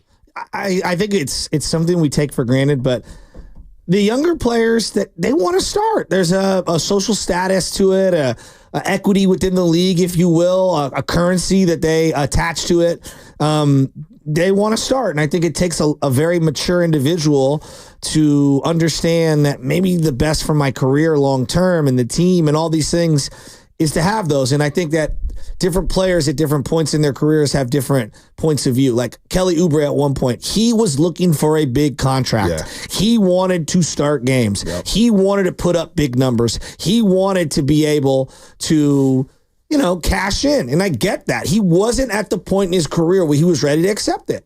Whereas I feel like Buddy Hield, because of where he's landed now, is ready to accept it. And I think he sees the big picture. And I don't think every individual sees it that way. Yeah, nobody. You're spot on with that. By the way, I want to clean something up, because you are spot on with that. Guys do want to, Draymond said it, hey, if I want JK to want to start. If not, go the opposite direction. But on this team, when you got so many players, I think just looking at it, saying, okay, they may not announce my name, but when I do come in, they're going to announce my name if I'm getting buckets or blocks or hustling. And if I get my minutes, teams are going to look like, man, why doesn't he start? Well, we'll pay him to be a starter. You know what I mean? So this team is bought in, and they're winning games early. That was the biggest key, getting off to a hot start, because it calms the waters down on so many talking points. Say if they were 3 or 4 right now. Oh, the Steph timeline. What does Steph want? All of a sudden, we go revisit those quotes about Stephen Curry. Draymond Green, where is he at? Buddy Hield, it doesn't work. Kuminga. JK's contract.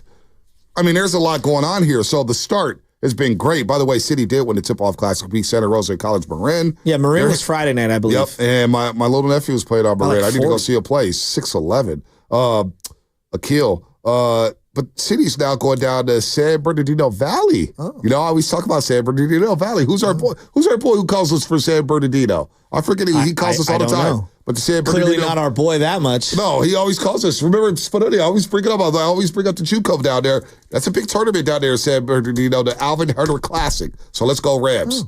Because, our football team at City College is not doing too hot. It's interesting that you talk about, like, if they were off to a worse start, all these questions. I know you don't consume it as much as you maybe have in the past, but like ESPN yesterday, all the talking points, just when I was getting my hair cut at the barber and everything's on mute, it's Giannis and the Bucks. Giannis and the Bucks. He's asked for a trade. He's going to ask for a trade. Will he demand a trade? Like, that's all anyone's talking about. You bring up the Bucks, the first thing anyone brings up is what's going on with Giannis? And why he should leave. Yeah. It's like they're dragging him out of town already. Well, he put it on himself, and that's why when Sparky was going crazy, Friday said, nobody brings this up about Embiid or Stephen Curry. I'm like, Sparky, you live in a bubble. Everybody talks about every star getting traded the minute they lose a playoff series. That happens in L.A. with Anthony Davis. That happens in Philly with Embiid. That happens. How many years did they talk about breaking up Jason Tatum and Jaylen Brown? Yeah. They can't win together. You're going to have to break them apart. Which one? Who do you pick? Totally. That's what we do with All-Stars. So Sparky was off his rocker. He was just frustrated and frazzled. But it was like, Sparky, we do this with every team, in every sport, with major stars, every year. So Giannis, if it wasn't for Giannis saying, well, if we don't win a championship, they're going to probably trade me. His clever way of saying, yeah, if we don't win a championship, it's time to throw up the deuces. And so that stuff is real. And so there's a lot of sharks out here in these streets. And there's blood in the water. And what did we say early on in the season, Shasky? Watch the Bucks. They get off to a slow start. That drum will beat louder and louder and louder. And I'm looking at their schedule here as they are 1-6 right now. One of the worst starts in franchise history. Tied for the worst start in franchise history. That is crazy. They'll play Utah tomorrow night at home. Utah's not trying to win. They're trying to poop for Coop. Cooper Flag, that is. It's just, okay, keep going. Right. They play the Knicks Friday night on the back end of a back-to-back at Madison Square Garden. Knicks fans will start to chant, Giannis. But they have Giannis. They have your boy Catmandu. Oh, they'll flip him in a heartbeat for Giannis. Are you crazy? And then Sunday. I knew you were going to go there. And then Sunday. I knew it. I had to take it on the Knicks. I had to take it as New York Kitty comes into the studio here at Knicks, and he wanted to come in and get on the mic. No, we're not talking about the Knicks. Leave, please. They'll take on the Celtics Sunday in Milwaukee. There's a chance by the end of the week, Milwaukee is 3-8. Or no, 2-8. 2-8. Now, we'll get to Sacramento in a second. So I was in the studio the other day. Draper was in there. I mean, Draper's from Boston. Dude, hey, no, he was typing it up. He go, I can't wait. I can't wait for y'all to play ball. He was in. I can't wait for Wednesday. Y'all play a real team. Y'all play the Celtics. Oh yeah, y'all. He was talking in. I'm watching this postgame show, and he brings up. I will never do this, but Draper's one of a kind. You know, Mike and Mo, our good friend Morgan. Shout out to Deuce and Mo. Okay.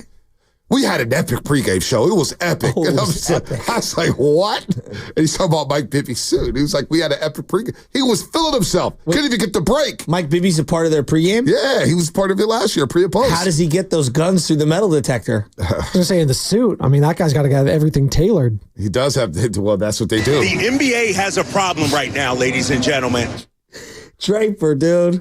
Can you play the Laker thing? It's when just he's talking about bringing out Drapes, streamers? you bring Drape up and all, because I only see through the little like clips and stuff. Like I don't know him individually, but it's ridiculous. He went viral over the Lakers. Do you find the Lakers sound? I mean, because he told us in the break. He goes, "I was a little salty. I'm not gonna lie. I was a little salty. A little."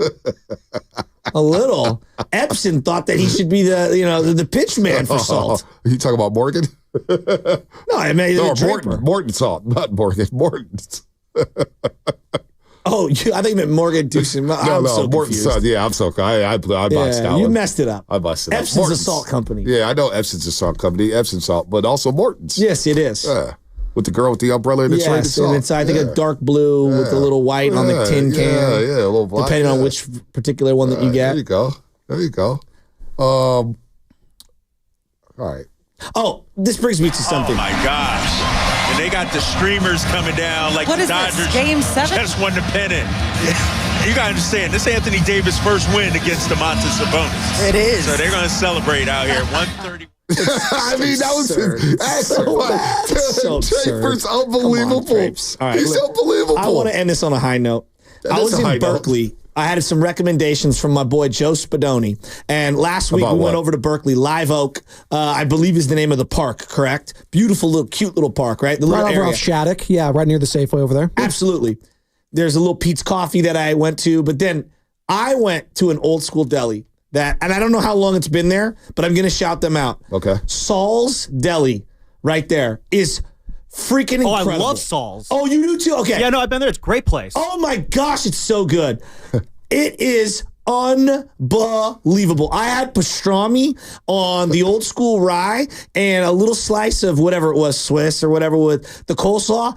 Saul's in Berkeley, that is my kind of a deli. They had bagels. We got bagels to go. I got cookies to go. That place is killer. It's been a deli since 1950s, and it's been owned by, now named Saul's since 1986. So it's been there for a while. I'm telling you, Saul's is cracking. Every time I go to Berkeley, I am going to Saul's Deli. That is my kind of a place. Wow. That is my kind of a deli. Old school. Are they going to host the Doobie Awards? Unbelievable. Well, we got a late edition for the Doobie Awards. What? If we want to make a trip down Sunnyvale, it's a long way away. But I'll explain a little bit later this week. But we got some big shots who are like, we want the roast down here in Sunnyvale.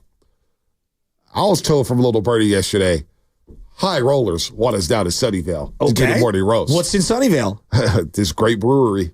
What's it called? I'll explain a little later. Is it Fault Line? Is that one down there? Details to come. By the way, Epson is an assault company. It's a printer company. Epson is a type of salt or body recovery. Thanks, 510. We know that.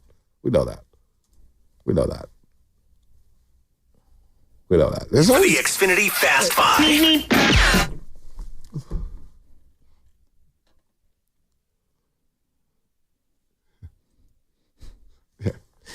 I mean, it's always that guy. It's always that guy. Well, actually, guy. I've done all the worst time. Well, actually. I have a big mouth sometimes. Well, actually. That's what BPA is. Well, actually, I was right. No, you were wrong. I'm right a lot. Hey, look. As I was going on about Saul's, if you want to help your community out, you go out and you support these local businesses as best you can. All right. You bring your family there. I know times are hard. People are struggling with money and whatnot. But if you have an extra buck and you're able to do so, support these small local places like Saul's. I'm telling you, the pastrami was freaking incredible. They got an at-home Thanksgiving menu you can order and cater from Saul's. Yeah. Wow. Why are you at Taco Bell every day then? What?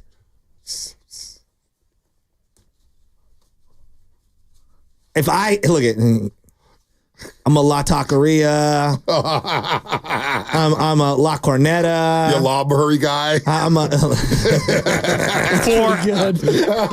is brilliant. Might be a 5 actually. L.A. Hey, last thought. When we win tonight. Oh, I don't like this. Me and my Warriors. When we win tonight. Oh my God. I like my Warriors. Chris Mullen to look into the television prompter to the camera and be like, real ones know. I'm looking at you, Shasky. I know that you have faith in our Warriors. And then I'll start to believe that we can go on a deep playoff run. Let's go! Oh, God.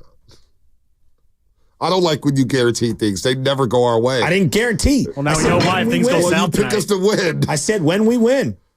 Yeah, see, I don't like when you do that. When you say when, that's basically I never said the word guarantee. Yeah, but you're guaranteed it by saying when we win, like it's a foregone conclusion. No, it's like Debo. Like when he around, I'm quiet. But when he leaves, I'll be talking again. When we win, I'll be talking. This is not When good. we lose, I'm not going to talk. This is not I'm good. going to lay low. I don't like when he does this. Shout out Master P. Love to get in here. Get in here, man.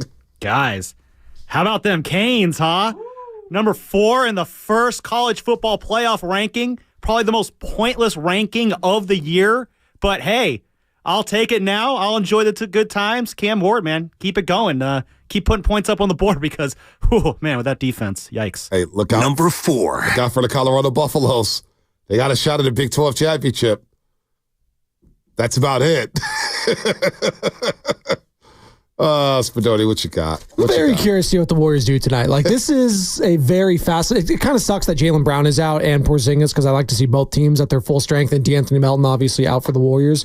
But I have a feeling Jason Tatum's going to try to play hero ball with Jaylen Brown out, and it might not go well for him. He might try to be like forcing shots tonight just to prove it to Steve Kerr. And maybe he just proves Steve Kerr's point all along and he tries to play hero ball. Let's see. Steve Kerr will, and I also learned from. Who's he going to play ahead of? KD? Well, I also loved, I know, right? LeBron James, 3 of the greatest players of all time. Sorry. That's what I'm saying. Like, I have zero empathy. Actually, I think Team USA would have rather had Jaylen Brown over Jason Tatum right on the table. I agree with that. I want the Warriors to win because the vibes are all-time high right now. They're immaculate. I love when the Warriors win. The community gets behind them. The region, everybody gets fired up about it. But after today's show, the only reason why I'd want them to lose is because of this guy sitting across from me. Because the pendulum swing, if they lose tonight, I wouldn't even have to do the first segment. Hell, I wouldn't even have to do the first hour. No, I'm kidding. I want the they Warriors lose to win. on a buzzer beater. I'll just say they got lucky. The defending champs got lucky. Got lucky. Yeah. I like that Anthony Slater. It's a make or miss league.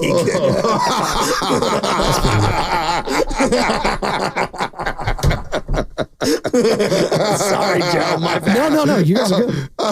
Go ahead, Joe. I was just going to say, Anthony Slater basically saying that Steve Kerr loves to play the villain. I actually kind of appreciate it more about Steve Kerr. You learn new things about him every day. Oh, man. Evan Giddings, next, with Daryl Johnson. 6-5-0. This is the 49ers beating the Vikings again with Shasky picking the Celtics. No, it is Someone not. called 3 for this disturbance. No, it's not. Oh, my stomach hurts. Oh, that was Fast Five brought to you by Xfinity at home. We're on the go. You get the fastest internet to all of your devices. Warriors and Celtics tonight should be a lot of fun. I need a nap. I need a nap. Come into Friedman's Appliance in Pleasant Hill and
It was wrong.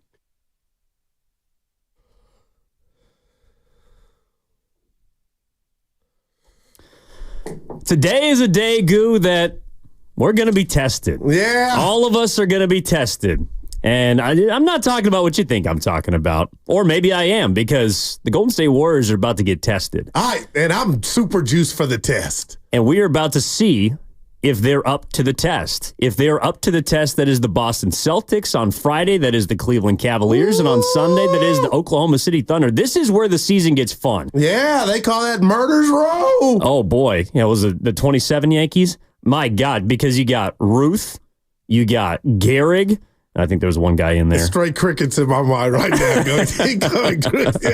No, but in all seriousness, like this is where the season, in my opinion, kind of begins for the Warriors. No doubt. Not in a way that if they lose tonight, we'll kind of figure this out from here. But again, it's like we're trying to figure out who this team is. And to me, there's no better test than the defending champions. Evan, it was so well said. And also this, I wasn't an ugly guy growing up. I was all right looking. You had the hair. I always wanted to, the curls did, Evan, but I always wanted to get the most attractive woman. Because that's what I sought out, to do. Like, you wanted to test it out. And that's what the Warriors are doing with their great start.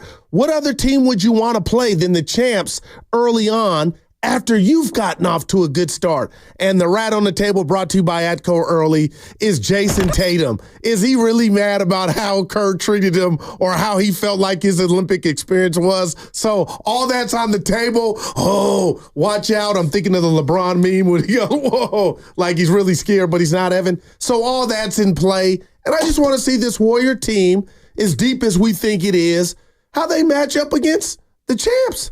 Yeah, exactly. It's right now. It's a place where the Warriors, I think, can find out who they are or begin to find out. Like, Jaylen Brown's not playing in this game.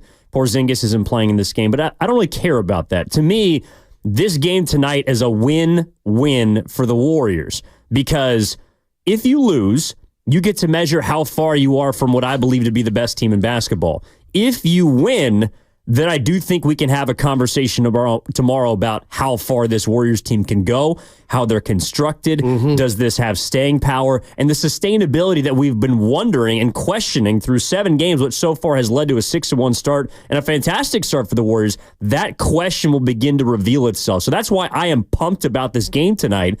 And I think look, in many ways, it's a perfect distraction, right? 4:30, Warriors Live with Wilden Dibbs will be at 3:30. Grandy's got the postgame afterwards. Grandy. But this Warriors team right now is, I think, where a lot of people, both nationally as well as locally, have their eyes on. In a way, this game is as much about the defending champions as it is who this Golden State Warriors team is right now. No doubt about it, led by the chef. Last time we saw him go up against the Celtics in a series, it culminated in NBA, the 4th ring for the Warriors. Evan, you're right. And if you want to get greedy, and I'm not, because it's about today, the beautiful and best gift is the present. It's about this game. But if this doesn't get you, the next 2 games will, because, again, against Cleveland, who's on fire, and then you end the week in OKC. So I'm ready to go. I just hate what you just mentioned, though, Evan. And, again, no harm, no foul. I just hate Jaylen Brown's not in this game. But still, Boston is deep, the deepest team in my estimation on paper. So, again, Warriors take advantage. Hopefully he'll take advantage of a, Celtic team without his services. But everything that I want to know early on about this team, this Warrior team, I just feel like Boston gives us a great glimpse into that. Well, there's so many angles to this, right? It's the 2022 Finals rematch. Curry basically grabbing the souls from the Boston Celtics at the Garden, them winning we were there watching in Boston. Yep. As far as this season, the Warriors and the Celtics might be the 2 best teams in the NBA. Statistically speaking. If not, they're certainly top 4. You got the Steve Kerr, Jason Tatum dynamic to this. Boy, look, Kerr benching him twice during Team USA. How's that going to impact this game tonight, and how Tatum takes it potentially personally? I also think the Celtics are in a position where I feel like they are, in a way, trying to become what the Warriors were, which was the last and most recent dynasty. Mm-hmm. And the 2015-16 Warriors were a team that won the championship the year before. Everyone poked holes in the way that they won it, right? They had an easy path. Iguodala won Finals MVP. Curry wasn't the best player. All these different narratives that we now know to be false. The Celtics are trying to right those wrongs as well because they also had a relatively easy path through the postseason last year. They were a primarily jump shooting team. Yeah. They're the team that the Warriors and Kerr has said that they've molded their three-point barrage after, along with Oklahoma City. Jason Tatum did not win Finals MVP. Jason Tatum did not shoot the ball very well during the spring. And yet, Jaylen Brown was the best player in those finals. Is he the best player on this team? I'm not so sure. The Celtics had to go out and get external help. They traded for Drew Holiday. Like, there are so many parallels between this Celtics team and where the Warriors were that's also something I'm kind of monitoring. Like, it was 8 years ago that the Warriors won 73 games in the regular season. But the Celtics have that kind of revenge tour type of feel to them, even though they won the championship. And so that's another reason why I think that they are also going to take this game personally and take it seriously, as serious as the Warriors are. No, I love that. And you talk about before the chip last year, which the Celtics earned, you know, how they were left at the altar many times, getting close, Evan, right? The Eastern Conference Finals, and were they going to break up Tatum and Brown? And now here we go. How do they defend the throne? So, well, you know, we've seen them, and I can remember it vividly going up against Milwaukee, going up against the other Titans of the Eastern Conference. But now you look at the payroll for the Celtics, we'll be joined by Cornbread Maxwell. Cedric Maxwell, the old Celtic. He knows what it's like to win and defend the throne. So what you just said just gave me goosebumps because I don't know, Evan, if I were to ask you right now, do you feel like the Celtics, even though they won it, are the clear-cut favorite or best team in the association coming into this season and after 7 games? Well, and first of all, thank you for reminding me. Cedric Maxwell is going to join us at 11 o'clock, 11 a.m. Pacific Standard. Maxwell was, of course, the Finals MVP of the 1981 Finals. There's also something there, too. You know, we can ask him about what it's like to be not necessarily perceived as the best player on the team, but win the NBA Finals MVP. And, of course, he does radio for the Celtics, color analyst, all the rest. He knows the team. Loves it. He knows the city inside and out. Yeah, he is a Celtic. So, but as far as, like, the Celtics to me and the Warriors. Talk to me. Well, they're just in a perfect position to play each other right now. This is one of the games that you circle on your calendar if you are a Warriors fan. I'm not sure if the Celtics are circling it. Because Tatum said something. It was a throwaway line. You tell me real quick here. He goes, it's just another game against the Warriors. And I thought to myself driving home like. I don't believe that. Especially from him. I don't believe that at all. And that's why I wanted Tatum to play, Brown to be in the game too. He wasn't. But there's no way the way in what you went through in the Olympics and Kerr being the coach that you could say that. Well, and that's another reason why the Celtics should be the clear favorite to win the finals, and they're the betting favorite. Yeah. The Warriors right now are tied for 11th. They're tied with Memphis and I think Milwaukee. Yeah. If they win tonight, or even honestly, they could lose the game tonight. But if they can hang with the Celtics, that to me is worth something, and that's why I want to throw out the question: like, as a fan, how are you approaching this game? How are you going to be watching this game tonight? 888-957-957. Also the number for the Comcast Business Text line. To me, tonight is a win-win. Tonight is a win-win for the Warriors because win or loss, you figure out where you are. When you have a chance to measure yourself against the best, and again, to go back to 2016, whenever that 73-win regular season team played an opponent, that opponent got to measure how far they were from the best of the best. And I know that Cleveland's got a better record. And the Celtics have lost a game so far. And Oklahoma City, I think, was also undefeated too. But the Celtics are the reigning champs. Like, they're the kings. And so the Warriors get to measure their depth. They get Curry back. Not sure if they're on Melton back for tonight. I think he's still going to be out. Damn. But you're pretty much at full strength. So the Warriors get to test this 12, 13-man, whatever you want to call it, rotation strategy that Kerr's been implementing. And you get to test it against not just Boston tonight, but then those two other teams that are also undefeated coming up this weekend. Yeah, Evan, and the rat on the table, again, another rat brought to you by Atco, is what happened last year on that Sunday. The Sunday massacre in Boston, where the Golden State Warriors got knocked out basically in the first, second round. So when we talk about this new depth that the Warriors have, and it's been on display, and Curry's back, as you mentioned, that's what I want to watch. When you talk about the win-win, Will you get overwhelmed by this great Boston team and its depth and its ability to shoot threes? I don't think so, but that's the one thing I want to take away is not just Curry and Dre, because they're a part of it and it starts and ends with them, but just as a team, Evan, will this game go late in the fourth quarter so we can be treated to a good game? And then, it's a flip of the coin. But I think when I see you tomorrow and the Warriors kind of were in it, there can be a lot of messages sent like, okay, hey, maybe the Warriors do get the win. That's what you want. But if they don't and it goes down and the Warriors do right by themselves to, take Boston 15 rounds, I'll feel good about that going as a Warrior fan going into Friday with Cleveland.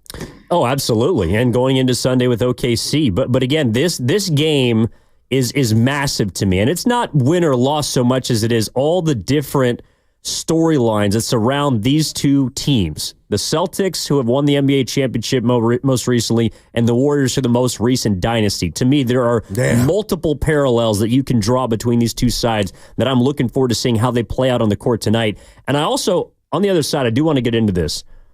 The Celtics should be thanking the Warriors. And I'm going to tell you why on the other side. Yeah. Okay. We also got to listen to Steve Kerr. Had a fantastic conversation with Willard and Dibbs yesterday that I want to get into. And then, of course, we got Cedric Maxwell coming up at 11 a.m. all right here on 95.7 The Game. Evan Giddings in for Matt Steinmetz with Dill the Guru Johnson. We'll step aside, be back after this. That segment was brought to you by San Francisco International Airport. Heading out to catch the next big game? Start your journey right at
The Warriors have recaptured home court in the NBA Finals with a stirring 107-97 win here at TD Garden. 43 points for Stephen Curry. And the Golden State Warriors go back to Chase Center for Game 5 after closing this one out on a 21-11 run. And a stunned Boston crowd. They were here to celebrate 3-1, but now have to wonder what's going to happen when they come back for Game 6. It's the Guru Steiny Guru Steiny Guru Steiny show. Let's go. The great Tim Roy capturing one of the greatest moments in the Warriors' history. And I think in Curry's Curry's career, no doubt. You got it in the black uni. And then he did the night. Yes, I was at home in the lab. And this is a true story. You asked me, guys. Evan asked me, and I'm going to tell it. Okay. So they panned, the cameras did during the game, to the great Bob Myers, and Lacob was next to him. And I used to work at DeVry. Did you text him? And I'm going to tell you, this text the next day. So when I worked at DeVry, Evan, I would do interviews with new people that I met, and I'd have to get them to open up and tell me about their life and why they want to come to school and do all this stuff. But Evan, behind me in my office would be my boss. And even if you enrolled in school, when it was over, the boss would close the door and say, "You didn't get Spadoni to open enough." I said, "Spadoni spent $80,000. Well, that did my job. They enrolled." But she would nitpick me on other stuff, and I would get so mad on the premise of they bought. I'm made. Nope. Well, let me tell you what you did wrong. So I text Myers because he had this look of watching what he put together on the biggest stage next to his boss. And I'm telling you something, it reminded me of my boss in DeVry. So I sent this to Myers, and he said, "Goo, there's nothing like watching what you put together with your boss." So whatever I thought I saw, there was something there to where Myers felt what I was saying about just watching it through the eyes or next to the guy, that is your boss. And it was so funny that he hit back with, "Goo, I guess I can say it, you're spot on," because it's kind of just, imagine the boss pulling up a chair and just, we could do the show, but it'd feel kind of like, oh boy, you know what I mean, Evan? No, well, kind of, because I feel like it's well, first of all, you're parallel. Like the things that you notice are amazing because Bob. No, it was like I used to sell. I don't know. Like I used to go door to door. I used to sell appliances. Like when I was in college, I was trying to make money, and so I never knew this about you. I hated every single second of it. I'm a terrible salesman, and it was one of the reasons why I was talking to the boss yesterday because he called Cornbread. Right? He's like, can Maxwell come on? He did it so effortlessly. I hate asking people for their time and especially for their money. So the fact that he was able to do that was incredible. And Cedric Maxwell is going to join us in about 40 minutes. But the thing is, Myers, from what little I know about him, it does feel like he was watching that game just praying. Because Lacob's watching over his shoulder. They're down 2-1. Right. You lose that game, you go down 3-1. The series not over, but it damn near is. Oh, man. Curry saved that series. No doubt, he saved the Warriors, and it sounds like from your point of view, he also might have saved Bob Myers. Yeah, it's like Bob just felt the honesty, man. When I said, "Oh boy, what am I sending?" But I sent it, and he hit back, and he's like, "Good, that's a great observation. It's uncomfortable, man. Something you put together might not be clicking or working. You're down 2-1. Boston had a lead in that game, Evan. They did, and I thought, oh my gosh, much of it. For much of it, yeah, for a lot of that game, they were up. Curry, man. I remember because I was house sitting for Steiny that weekend. Yeah, that was it. I was watching Game 4 with Steiny's dog, Rosie. Is that when she bit her tongue? Well, I'm snitching. Evan, that wasn't your fault. No, it wasn't. That was a prior house sitting excursion, yeah, Rosie. Shout out Lassie. We're playing fetch. We're playing fetch. Yeah, thank God it wasn't Old Yeller. We're playing fetch, and she was trying to get the ball, and she bit through her tongue and walked back bleeding everywhere. I thought I killed the dog. Did you call Steiny, or you're like, I just got to do it? I texted him and asked him for the vet number, and he said, I don't know if I can say this. He said, don't take the dog. Oh, okay, gotcha. Because it would have cost so much money. Okay, wow. It wasn't like she was bleeding to death. Okay. She was kind of leaking a little bit. So We basically just put ice cubes on the tongue to, kind of constrain the blood vessels and stop the bleeding and whatnot. So Did you feel responsible? Yes. Yes, a dog is bleeding in Sonny's backyard that I'm supposed to be accounted for. What are you doing? You got through it, though. Now it's funny. Yeah. It wasn't funny at the time, although Sonny didn't really care about it. Dude, Evan, you just brought up that game 4. Like, I honestly believe that's one of his top moments. He'll probably tell us Steph and the Warriors. But when we talk to Cedric, I want to ask him, or I'm going to, Evan, because I'm going to ask you right now in front of everybody. I mean, how good... Like, do you think I'm a fool, or a fool would only ask how good this Warrior team is and they haven't played 10 games? Because I'm all in, I'm excited, and forget the possible trades and what happens down the road. But, Evan, is there a sports stop sign of, hey, it's too early, or can you build something, in the offseason when they went to, where'd they take their Hawaii for training camp? Could that be manifesting on court so quick that, yeah, there is something special going on here with the Golden State Warriors? Well, I think we already know that the Warriors, like their chemistry, we can trust. Oh, we can trust. I think it's obvious. The way that they talk about each other, the way that they've played on the court, the chemistry is clearly there. We know that this team is cohesive. We know that they're in a better place mentally than they were each of probably the past 2 seasons. This has been the best mindset or the best frame of mind that the Warriors have been in, I think quite obviously since the year they won the championship. Okay. That said, we don't know if they're as good as that team. And that's what we're about to find out, I think, over the next 3 games. Because Steve Kerr said this with Willard and Dibbs yesterday in regard to this upcoming stretch. In the course of 82 games, the schedule can go back and forth, your health, lots of stuff can happen. If you win 6 out of 7 in February, it doesn't get on the radar as easily as it does when you win 6 of your first 7 to start the season. So, I know everybody is singing our praises, but the schedule has been kind to us to this point, and we're about to play probably the 3 best teams in the league the rest of this week. So great test for us. No matter what happens, we've got a ton of work ahead of us. I'm excited because when I watch the tape, I see all kinds of growth ahead of us. But it's going to take a lot of work and it's going to take some time.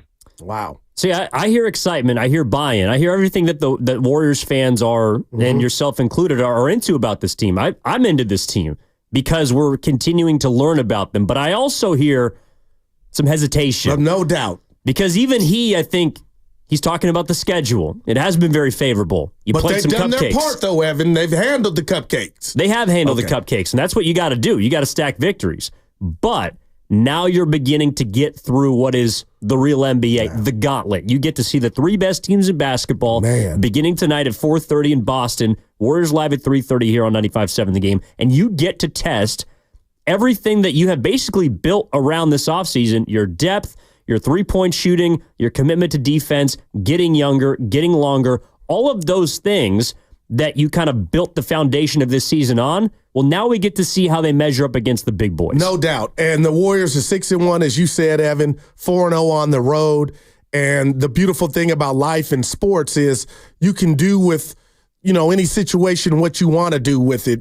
I can overreact, you can underreact. You could say you want to see more, I could say I've seen enough. And the beauty of that is, and where I'm going, if the Warriors somehow win this game against the Boston Celtics, it's 1 game. Nobody's played 10 games in the association yet, Evan. But I guess for a fan base and a team that did not qualify for the playoffs, lost one of their most popular players, and added 3 guys where you didn't know, what the fit was going to be like. And all of a sudden they look connected and they're buying in and they're saying the right things. To have a win on the road against the Celtics, I get everything Kerr said, slow down. But Evan, it would make me feel a whole lot better and excited up until Friday when you play Cleveland. But it would just mean something early on. And that's why I like that the Celtics are on the schedule this early and the Warriors are off to this start through 7 games. Oh, 100%. Yeah, you want to test yourself against the best, but you also want to have, again, I think, a week or 2 of a foundation, which is what they've built up, right? They sustained a 31-point blown lead in Houston. They were able to win back-to-back home games, which isn't necessarily an easy thing to do, against the Pelicans. You ran bad teams out of the gym, and then you got one loss on your schedule, a game in which Curry got hurt. So the Warriors, I think, are in a perfect position to be prepared for this 3-game stretch, and especially for the Celtics. The Celtics will not have Jaylen Brown or Porzingis tonight. However, the Celtics are trying to do what the Warriors were attempting to do back 8 years ago. They're trying to run it back. And the last team to run it back was the KD and Curry-led Warriors.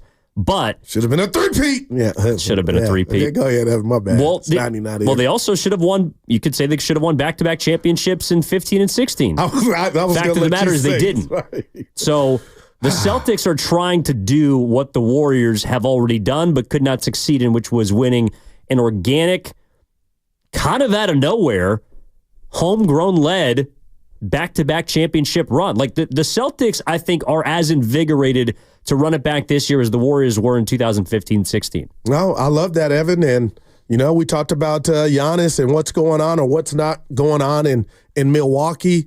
I don't know how much you buy into the Knicks or the Miami Heat or the Cavs. But right now, you're right, partner. They are the standard. You look at their the bill, the contracts, everybody's getting or gotten their bread.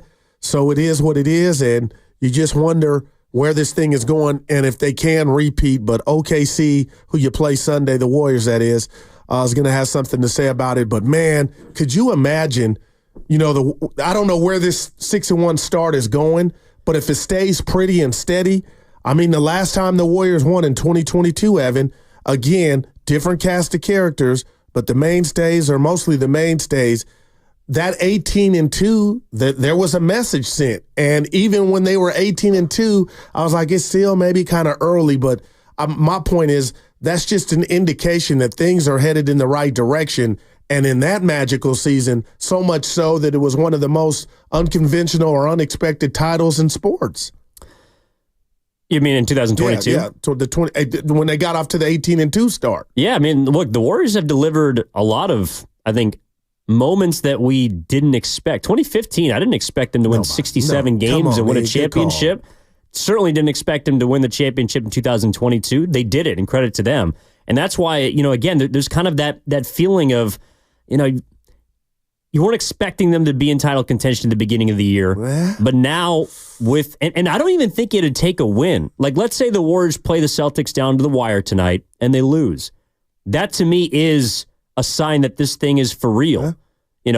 If they go in and get blown out tonight, well, we'll see how they respond on Friday and on Sunday. To me, tonight is a win-win. Like, I don't look at this as, well, if the Warriors get blown out, or if they lose the game, that means they're not for real. Or if they win the game, all of a sudden, they're in championship contention category. The Warriors have a long way to go, but tonight is the perfect test for them based on what they've proven to us so far, which is they're already far more together than they were last season. Man, and I just wonder, how much that means, on the court, Evan, because obviously it means something, and they were lacking that last year, and don't be surprised they didn't make the playoffs. But you're right. Everywhere you look, let's say they lose 114-108 tonight. I feel like there's a respect, and I hope I'm not Warrior fans are getting mad at me like, man, come on, Goose, step your game up. Have some pride. Don't just be happy to be close. But no, it goes to what you were saying. Boston is the standard right now. This is a new group of Golden State Warriors. You got blown out last year by 100 points, it felt like. So if you were to compete and then you have Friday and maybe take down the Cavs or OKC, Evan, I just think by Monday I'll feel a lot better about the possibilities for this team moving forward, that they played arguably what you just said earlier, the 3 best teams in the league. Yeah, and getting early test is what they want, because I don't think the Warriors even know who they are. Like that's the other part that I heard from Kerr when he was talking about the softness in the schedule, when he was talking about how they got a long way to go. He's not trying to put the cart before the horse. I don't think Kerr is confident that he knows exactly who this team is yet. He knows that they're reliant on a lot of different players. Depth has been the calling card of this team. But how does depth stand up to the best of the best? They still got Curry, although Curry's, he looked good in the second half against Washington, but he might not be at 100% off the ankle injury. But again, the Warriors have not so far been dependent solely on Curry. They need him tonight. They'll need him Friday. They'll need him Sunday. But this game against the Boston Celtics it's a barometer game. And you don't often get those barometer games early in the year, especially when you're playing good basketball. Like by this time last year, I know the Warriors were 6-1. They were also 5-1. They were 6-2 last year. They were 5-1 as well last season. But again, it feels completely different because remember, the first road trip that they went on was kind of where they got exposed. They lost to Denver. They lost to Cleveland. Yep. They lost at OKC. There was a lot of big name games that the Warriors shrunk in. And that's where we began to say, that 5-1, that 6-2 might be a little more fraudulent than you think. And so I think that's also another reason why you hear a bit of hesitance in Kerr's voice. Like, we were here before last year. Feels a lot different. Looks a lot different. Playing a lot different. But we were still here before last year, and we got to figure that out. Yeah, no doubt. And look how the season ended up, right, Evan? No playoffs last year with that great start. And Steiny, I got to give him credit, and he hates it. But he kept saying at that 5-1, 6-1 juncture last year, Evan, they had, look who they play some big boys coming up. And you're right, that test they didn't pass, but it gave you some insight as to, this is a 15-round bout, not 2 rounds. So I'm excited to see how the Warriors come out and react tonight. And Jaylen Brown not playing for the Celtics, they can handle it. They're still deep. So I'm juiced. Well, and the other part that really gets me excited about this game is the fact that, like, I don't know.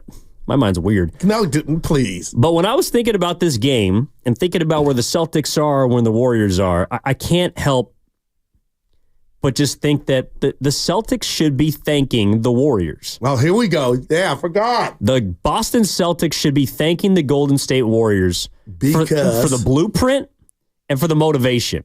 And what I mean by that is this. Again, they are trying to do what the Warriors did in 2015-16, which is run it back with a team that captured a lot the year before, right? They're very similar, in my opinion. The 2015 Warriors and the 2023 Boston Celtics, very similar. Their best player didn't win Finals MVP. They win primarily with the jump shot. They were the runaway best team in the regular season, and they had an easy path in the postseason. Now, the next year, the Warriors came back and they won the most games in the regular season in the history of basketball. Yeah. So that's the blueprint. The motivation, I think, does come from Steve Kerr. And I think it does come to Jason Tatum. Because the best player, in my opinion, on the Boston Celtics did not win Finals MVP last year. Wow. That's motivation 1. Number 2, taking 2 DMPs in the Olympics this summer. That meant something. Don't act like it didn't. It did. Yeah. Okay. And that's why I think this game is more about Tatum and Kerr even than Steph Curry. Wow. Because Steve Kerr basically told Jason Tatum that he was not one of the top 10 best players for this summer's Olympics team. And I think Tatum, as nice as he is, that's the one thing that can ignite a player of his caliber. Like, it's the one thing. He prides himself on being like Kobe. Yeah. He's not. He's a nice guy. But Kerr poked the bear. And I do think that Tatum is going to take this matchup personally tonight because he got benched in front of the world. He was right there sitting next to Tyrese Halliburton. Yeah. And what's funny is Draymond, who's a part of the Warriors, spoke up about that. As far as, I don't know if you remember, Draymond saying basically, quote unquote, it wasn't cool that a guy of his, his caliber had to endure that. That was just Draymond thinking that. But what's funny is you talk about the nice guy being Tatum, and he is, but the world wouldn't let that go. People, they rode for Tatum like, you might not be offended, but we're offended for you. So it was kind of funny, the fallout to that, Evan. And I bring all that up to ask you, who do you think is going to get the assignment? Wiggins on Tatum early? Do we see a Kuminga spot start? Or who do you have on Kuminga, out when they jump the ball? Well, it's probably going to be Wiggins. He's your best on-ball defender. Yeah. But I also hate to break it to you, Jason Tatum's been shooting crap out of the ball. Like Jason Tatum, again, it's early, but this is what we're talking about. Jason Tatum's been the best player through 7 or 8 games in the league. He's scoring 30 a night. He's shooting like 54% from the floor. He's been lighting it up from 3. I think that Jason Tatum has also had this game circled. I know that he's saying this is just another game against the Warriors. I'm sorry, I don't buy it. Yeah. I do not buy it. There's no way you can buy it, Evan. And by the way, Kerr was justified in that decision. I don't want to make it seem like I don't agree with it. Tatum wasn't what was best for that Olympic group.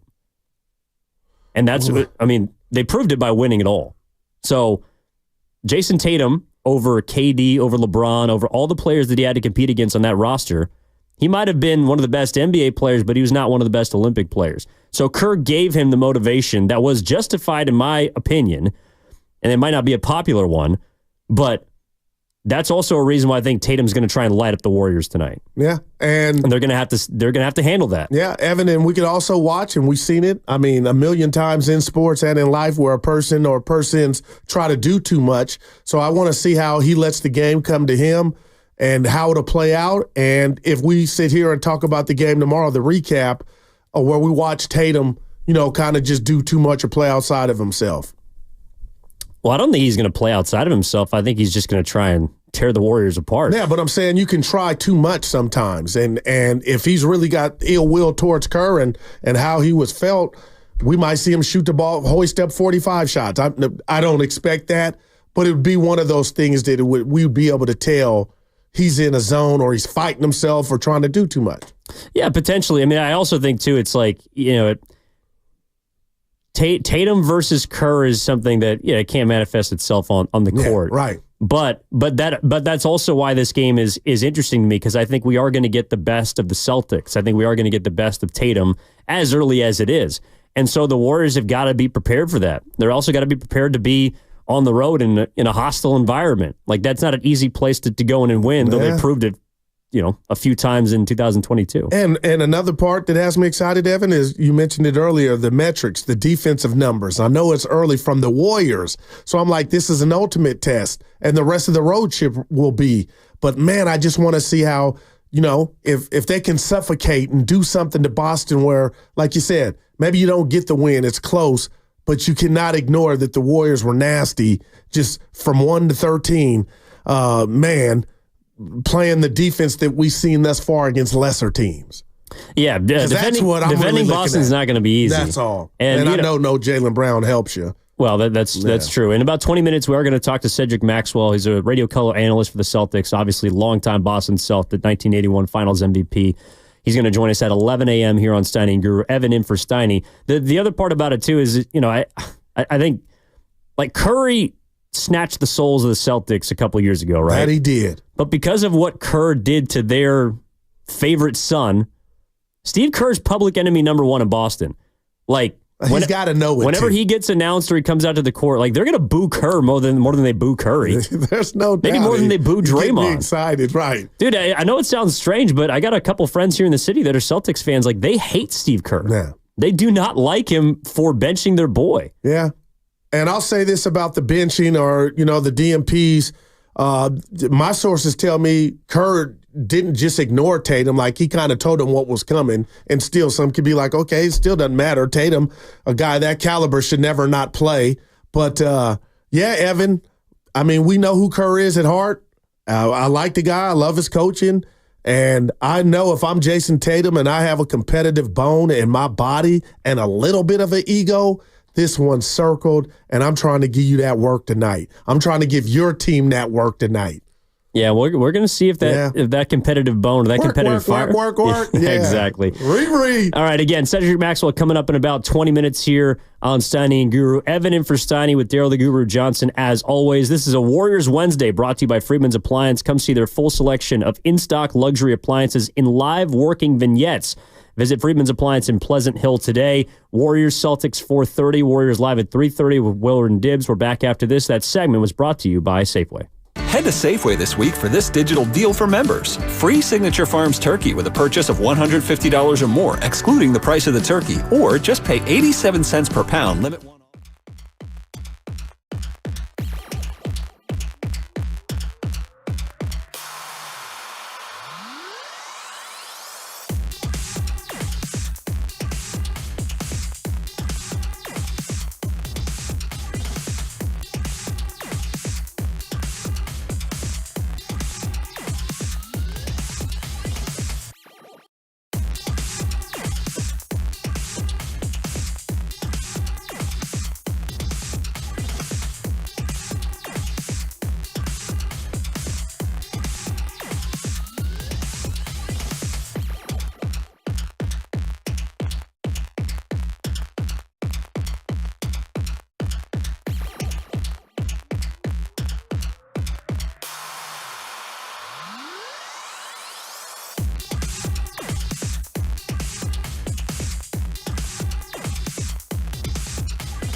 Curry, play call from Steve Kerr. He's getting double teamed. Yep, screen by Payton the second. Curry launches, got fouled. He hits it anyway and nails the three to tie the game. This guy is blistering hot right now. Got fouled by Tatum. There was no call. Of course, always, opinions are free of charge here on Warriors Radio. Now, back to Steiny and Guru on 95.7 The Game. Oh, that was from Game 4 of the 2022 NBA Finals. Opinions. Good to hear JB right there in that call, too. Glad Jim Barnett was on the call. He's awesome. Along with Tim Roy. He'll be on the call tonight at 4:30. He's going to have your network coverage at 4 o'clock. Warriors Live, 3:30 right here on 95.7 The Game. ESPN game. Yeah, we're probably going to get to see Myers on the pregame, I think, too. Curious what he thinks about these two teams and where they're at, especially as someone who basically helped build the most recent dynasty. Yeah, Evan, I got to tell you something. During the break, you got me thinking about Tatum and the revenge, whatever you want to call it, the motivation. Shout out Nipsey Hussle, rest in peace. But I'll tell you this. If I asked you to guess the number over-under on his points tonight, shout out Prize Picks, what would you, if you had to guess for Tatum, no Brown, no Porzingis, Warriors, what would you? Yeah, thank you, Kim. I swear I haven't looked at this. Okay. 29.5. Spadoni, do you think he looked at it? That's exactly what it is. Come on, Evan. Tells me he's a degenerate, is what that tells me. Well, yeah. Is there something worse than a degenerate? Because I think boy, I'm right there. Yeah. Your neighbor. Hey, your my neighbor. No, well, he's been averaging like 30 points. Usually this is where I am a degenerate. Usually they'll just put your over-under about a half point below what you're actually averaging. All right. It doesn't tend to fluctuate, though, but tonight, you got some defenders. I mean, Moody will probably get a shot on him. Kuminga, Wiggins, you're right. Well, Dre. Now this is the beauty of the Warriors, though. Tatum could go for 37 or 40. Okay, gotcha. But I feel like because of the depth the Warriors have and the amount of people that could get you double digits, like Tatum could go for 40 tonight. That might actually be the way to beat the Celtics. No doubt. That's a great call. Trying to turn him into a scorer. But I'll tell you this. The ball pressure, which the Warriors have been applying in the preseason, has manifested its way into the regular season. So I'm not worried about that from a Warrior standpoint, but I do wonder, can they get in Boston's space and cause havoc? But what will, and we saw the Rockets do this the second half. Evan, it's incredible. In the race, a 31-point lead is they upped their ball pressure. Just their defense was crazy. I'm wondering, Boston has that. Can Boston implement that from the outset? So we'll see. Yeah, Boston's good offensively and defensively. Yeah, I mean, and that's kind of the fun part for the Celtics is like they could put Derek White, Drew Holiday, or Jason Tatum on Curry, and they'd probably feel like it. Like Curry will get his. There's no doubt about it. Right. But again, they have three different dudes that they can throw at him. The Warriors have a few different guys they can throw at Tatum, but then who's going to guard these shooters? Yeah. Who's going to guard that shooter? Jaylen Brown being out tonight is something that hurts the Celtics, but Peyton Pritchard's already has 3 20-point games for the Celtics this year. Yeah, and I just picture the ball moving more. Not that Brown's a ball stopper, but there is not hero balls. One less, Boston will swing in. They'll shoot 40 or 53s. And it's so funny when I think about Boston. Two randoms. I love me some Hauser from Boston and Pritchard. The two guys that, you're not going to win or lose because of them, but they can help you. They can play, but they know their roles, Evan. Yeah, I do love my fellow Anglos. Yeah. But the thing is like, the Celtics are also, there is a lot of respect between these two teams. I know I was talking about the Warriors being the blueprint and the motivation for what the Celtics are right now. And in that sense, I do believe the Celtics to some extent should be thanking the Warriors. But also, there is respect from the standpoint, we heard Steve Kerr at the end of last season and really throughout this summer talking about where the NBA is going. And whether people like the way that the game is played now, the Boston Celtics have proved that you can basically math your way to wins. If you take enough threes, and you hit enough threes and you play the defense requisite to get those done, like it's a math game. That's why I also wonder about Joe Mazzulla. Joe Mazzulla is probably in a similar place to where Steve Kerr was, where he got elevated because Ime Udoka had some other issues. But the thing is, a lot of people I think are still, and myself included, still doubt how good of a head coach Joe Mazzulla is, because he inherited the best team and he didn't have to do much in order for them, in my opinion, to win the finals outside of say, all right, Tatum, Brown, Holiday, go out there and ball. But you know what? I want to just sign off on that so much, Evan. It's more. I'm making it sound simple, but I think that a lot of people felt the same way about Kerr when the Warriors won their first championship. Right, like he didn't do much. Right. But all they did was lose to the Clippers before he got there in the first round in 7 games. Mark Jackson had right before Kerr came. Remember, they lost on the road to the Clippers. But Boston's been to the Eastern Conference Finals before Mazzulla, and I got to give him his credit because at least he validated. I won't mess it up with that chip last year from Boston. I felt like he was the coaching version of Jason Tatum.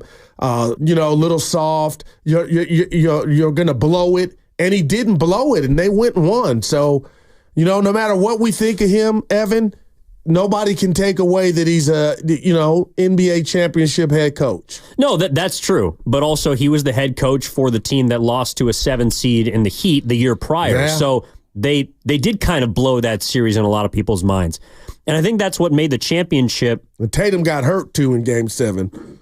He did, but that's what made the championship probably that much more sweeter for them. So, again, the Warriors and the Celtics, I think, in the distant past, the Warriors are in the same place that the Celtics are now. And that's the game within the game that I also think is fascinating about this matchup. 888-957-9570 is the number. In about 5 minutes, we're going to talk to Cedric Cornbread Maxwell, 1981 Finals MVP, current Boston Celtics radio color analyst. But before we do so, I want to talk to Voltron in Oakland. Voltron, what's up? How you feeling about the game tonight? Hey, I'm excited tonight, but first I want to say happy birthday to James Naismith, the basketball curator. Oh, wow. Right on. Good call. Yeah. So since it's too early in the season, what is one thing that you guys feel like kind of worry about the Warriors going forward in tonight's game? Tonight's game? Well, what I'd be worried about is the fact that the Celtics are basically the Warriors on steroids. Man. Like the Warriors have adopted the way that the Celtics play. Yeah. They shoot a lot of threes. Right. They play competitive defense. And quietly, the Celtics, I know they have a couple guys missing, but they're a pretty deep team. They basically brought back the entire group. They paid their top 8 guys. As currently constructed, they're going to be the same for a long time. So my fear would be the Warriors are a good team, but that the Celtics, and anytime you try and copy somebody, you figure out who's the originator. Okay, gotcha. Right. And I'll say this to answer his question, Evan, I don't know if 12 or 11 deep is going to work. I love what I see now. I'm all for it. But if I could just fast forward, which I can't, and see down the road, is this sustainable? Is it enough to have the Warriors when it's go time in April to be a threat and go deep in the playoffs? All that will reveal itself. But right now, I mean, Evan, I don't know a Warrior fan that could be upset with this start and how deep they've gone. No, they've won as many games as they did last year already with Curry out. Just think about that right there. And again, last year they had a 1-5 start in the first 6 games that Curry missed last season. The last 2 games they won without him were against a Utah Jazz team that had no interest in winning. So in a way, last season, they could not win without Curry. This year, they've already proved that they can.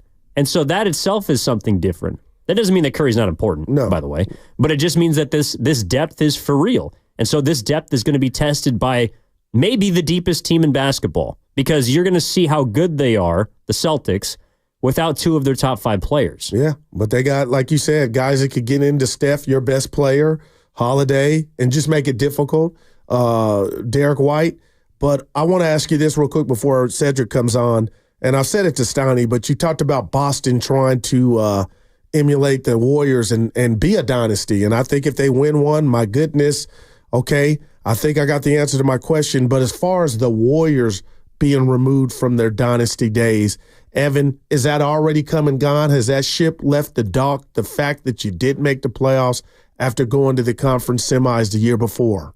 That's a conversation I think we'll have later in the year, depending on probably how these next 3 games go. Like if I told you that the Warriors are going to win tonight, they're going to win on Friday, and they're going to win on Sunday. Oh, boy. Like to me, that catapults them back into title contention, right? So maybe the dynasty isn't dead. But if you get blown out these next 3 games, then, we're going to have to you're going to basically just put the brakes on. And it sounds like you're also saying, you correct me if I'm wrong, Evan, this season's going to go a long way in regard to how one answers that. As long as, look, because if you don't make the playoffs this year back-to-back, Evan, come on now. Oh, yeah. But if they were to do something that caused some noise, I'm like, oh, boy. But that's another part about this, too, is I do wonder how many people who are in the camp. Like, I felt like the Warriors are going to make the postseason this year, but how many people were in the camp of, well, as, this team got worse, they got rid of Clay, they're going to be a 35-win basketball team. Because there's a pretty loud section of fans that felt that way. No doubt. But are those fans now more bought in, right? Or does tonight basically dictate which way they'll lean? If they beat the Celtics, you got to come on board. I'm with you. Like, what if you beat the Celtics and lose the next 2? That Celtic win, to me, you kind of even itself out. Like, you also got to remember this is the middle game of a 5-game road trip. Yeah. If they win their first 3, they're a plus 500 on the road trip. That's a good result for any team. And undefeated on the road right now. They got off to an 18-2 start last year, when they won the championship, which put them on the map. But, a win tonight absolutely would signify that this is a very different group. And even a loss, I think, we got to let the game play out. But to me, again, how I'm looking at this particular matchup between the Warriors and the defending champs, it's a win-win. It's a win-win because you figure out either how far you are away or maybe how close you are. It doesn't have to be a chasm. And I do wonder, again, Evan, to that point, how much or where you stop at in regard to no Jaylen Brown being a part of it until you see him next time. Well, we can check in with someone who knows the Celtics very well. Cedric Maxwell joining us right now on the River Islands guest line. Isn't it time for you to discover the islands? River Islands in Lathrop. Evan Giddings in for Matt Steinmetz. Daryl the Guru Johnson with you. Cedric Maxwell, of course, played in the league for over a decade. 1981 Finals MVP, Boston Celtics broadcaster. Thank you so much for joining us, Cedric. How are you? Well, thank you, gentlemen. I'm out here. Actually, I'm on the court right now. We have some clients who are going to be doing called Play on the Parquet, and they'll come in, they'll shoot around for about an hour and get familiar with the court and get it warm for Steph Curry. Get it warm for Steph. Well, I'm glad you started there because obviously there's a lot of memories, some salty, some great, but depending on which side you were rooting for a couple of years ago in the finals. With what Curry did specifically in Game 4, do you feel like the Boston Celtics have put that, I don't know, maybe moment or lost opportunity behind them? And do you think that any of those finals rematch type memories arise tonight at an occasion like this? Yeah, it does. I mean, people, their memories are long. I think that if you start looking at what goes on, and Steph just put on the show. But that wasn't really necessarily the game. The game was the one where Draymond Green kicked Jaylen Brown in the head and then walked in our huddle. What? That was, to me, that's what set the tone for that particular series, and that the Warriors got back in it. It wasn't Steph Curry played well in the other game you're talking about, but the Celtics had their opportunities, and I look more on Game 2 that the Celtics were up at Golden State playing. Cedric, let me ask you this, because before we had you on, we were talking about Jason Tatum, and my partner and I, just 2 guys talk on the radio, but we got egos, but we never are like yourself and others that have played in professional sport leagues. You know what it's like. Jason Tatum had the Olympic experience where he got a couple DMPs. Is this just another game, which he's saying it is? Or Cedric Cornbread, is he about to try to send a message like, how dare you, Coach Kerr, do that to me on a national forum? Well, here's the thing, and I talked to Jason Tatum about this and asked him, I said, people want to say you're upset, you didn't play, but Steve Kerr's job and I might be one of the few people in here, his job was to win Olympic gold medal, not to make friends. And he did his job. He won a gold medal. Now, Jason Tatum wasn't playing well. And I don't think he deserved all that time that, people wanted him to have. So, yeah, I might be one of the few people that believe in honesty. I know we just had an election, but I'm going to try to speak truth. Yeah. Wow, that was salty. Now, you see what I did there, Guru? You see how I worked that in? I did. Look, it ain't my damn phrase. Look, it ain't my first rodeo, okay? Let me just make that say that. Well done. But no, I think he did what Steve Kerr did. And if you're Jason Tatum, if you need that to be a motivating factor, as in trying to beat the Warriors, then you're in the wrong position. The last game that they played here, they spanked the Warriors really, really bad here in Boston. So I think this is going to be a good test for both teams. I'd be interested to see if Jaylen Brown is going to play or not going to play tonight. So the Celtics could be a little short-handed, but still should be a good game. And the Warriors, the Celtics are the world champions, and the Warriors right now, they're smelling themselves a little bit, and it'll be a good test for them coming in this building. Well, first, you're listening to 95.7 The Game, KGMZ FM and HD1 San Francisco, always live in the free Odyssey app, Twitch and YouTube, powered by First NorCal Credit Union. We're talking with Cedric Cornbread Maxwell, 11 years in the league, of course, 1981 Finals MVP, current Celtics broadcaster. Cedric, I want to ask you about the parallels between where the Celtics are right now and what I believe where the Warriors were when they were trying to capture, after winning 73 games, a championship. It's extremely difficult to win back-to-back titles in this league, but do you think it's a fair comparison?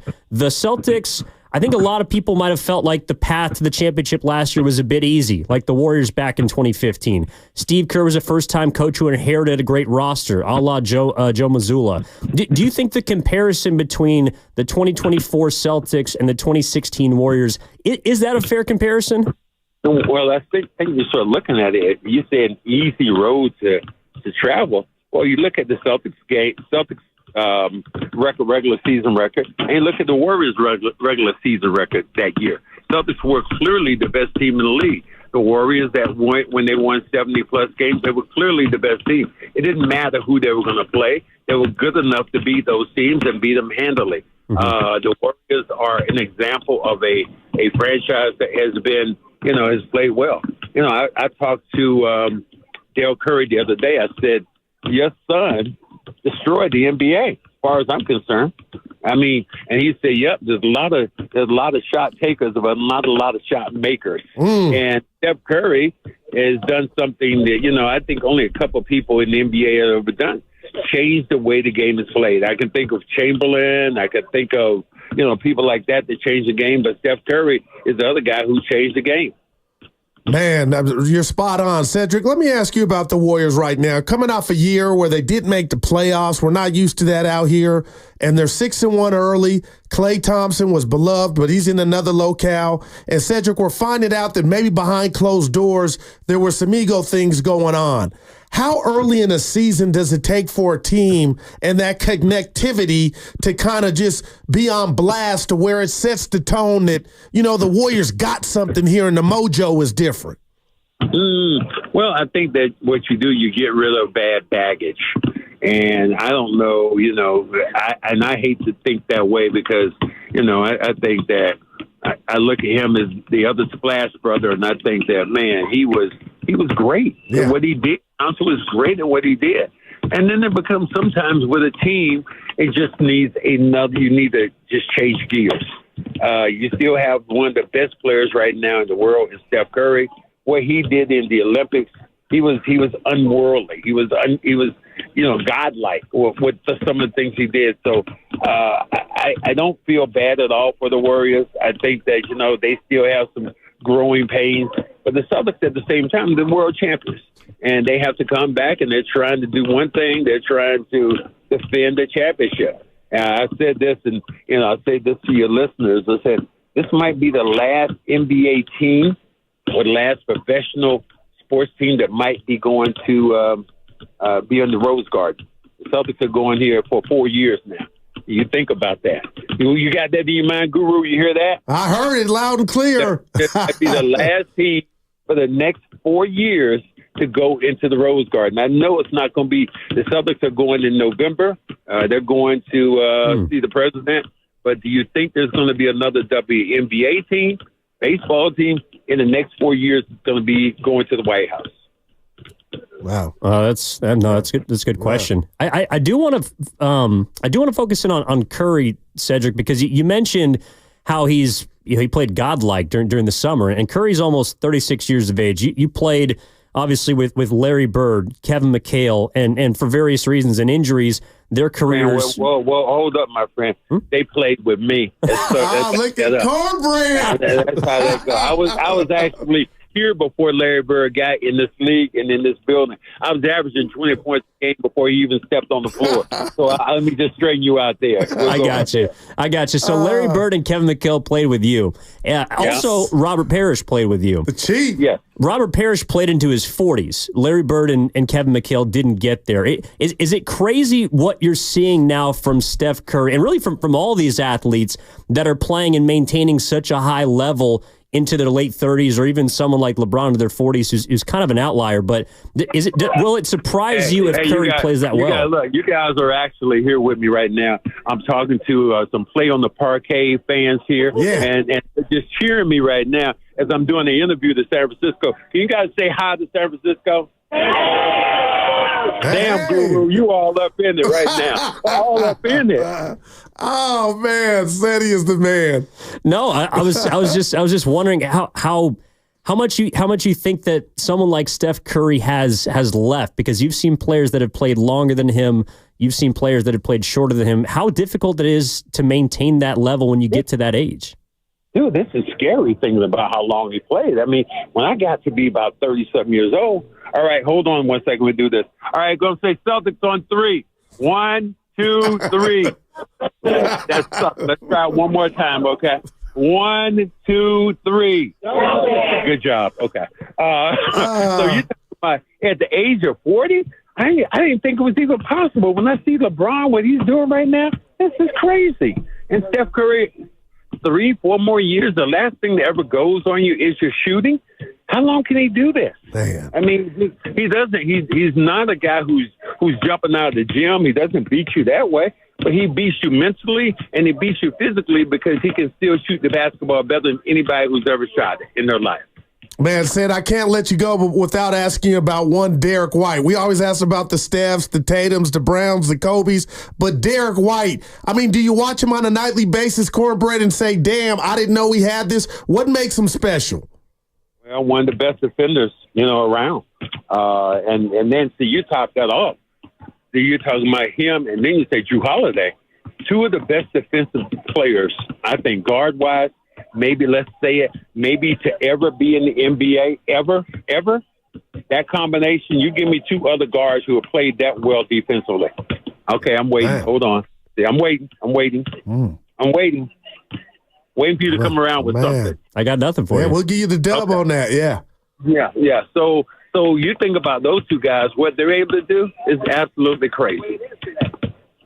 No doubt. Well, and along those lines, I know Jaylen Brown is out tonight, but I think people are about to realize here in Golden State just how deep this Celtics team actually is. If I was to ask you what you feel like is going to determine who wins the game tonight, how would you answer that? The team that has the least amount of turnovers, controlling the initial point of attack. Let's see what they're going to do that way. Let's see what Steph and how those guys are going to play. I think that's going to be the difference, when I think about how they're going to play. You know what, Seti? Just because you mentioned the election last night, I got to ask you, if you put yourself in Jaylen Brown's shoes last summer to where he won the NBA Finals MVP and three of his comrades are playing for the country, he's not. I mean, can you real quick talk to us about what you thought and how bad you would have felt if you were Jaylen? Because I thought that was bad. Wait a minute. Okay, let me get this straight. Jaylen Brown just signed for $300 million. Has these fantastic girlfriends, won the world championship, and he felt bad about what? Okay. No, but you know what I mean, Cornbread. Would you want to be on the team? Yes, you want to be on the team. Right. But at the end of the day, I think that you had to look at USA Basketball. And how did they pick this team? This team was formed because of Nike. It's won because of Nike. Yeah, I got you. And he did not approve of how Kyrie Irving was treated by Nike. He didn't approve of a lot of things about the way Nike had done it. And I'm hearing that. You can say whatever they want to say. You know, you can't deface Nike and all of a sudden think that you're about to play on the Olympic team with them. All right. Okay?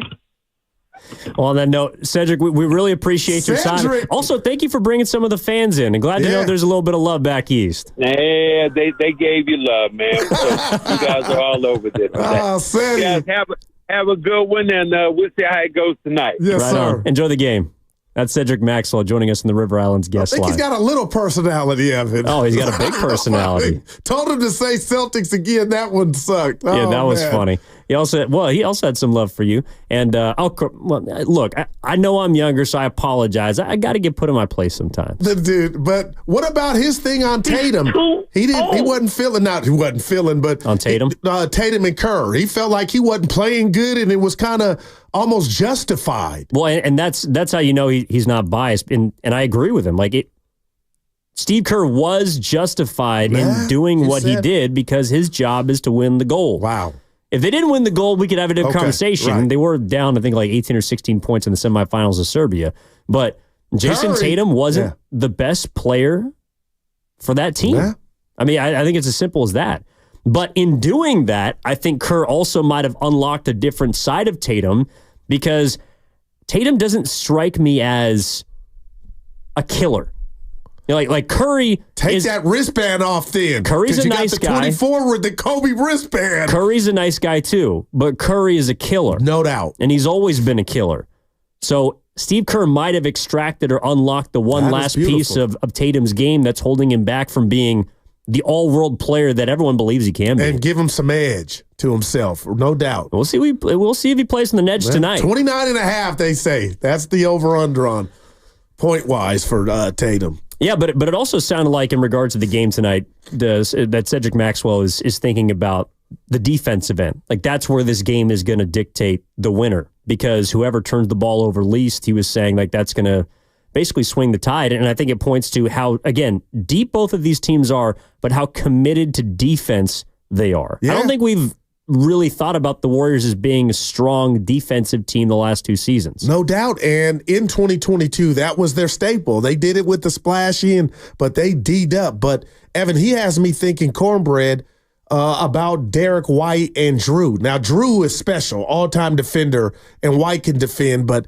Evan, I guess I'm in my feelings trying to think of a tant, Magic and Byron Scott, Spadoni. I don't know, but it can't be them two. Zeke and Dumars? Yeah, but, I mean, they were small stature, and so are these two dudes, but Drew Holiday can lock you up. I mean, a defensive backcourt that's as good as that.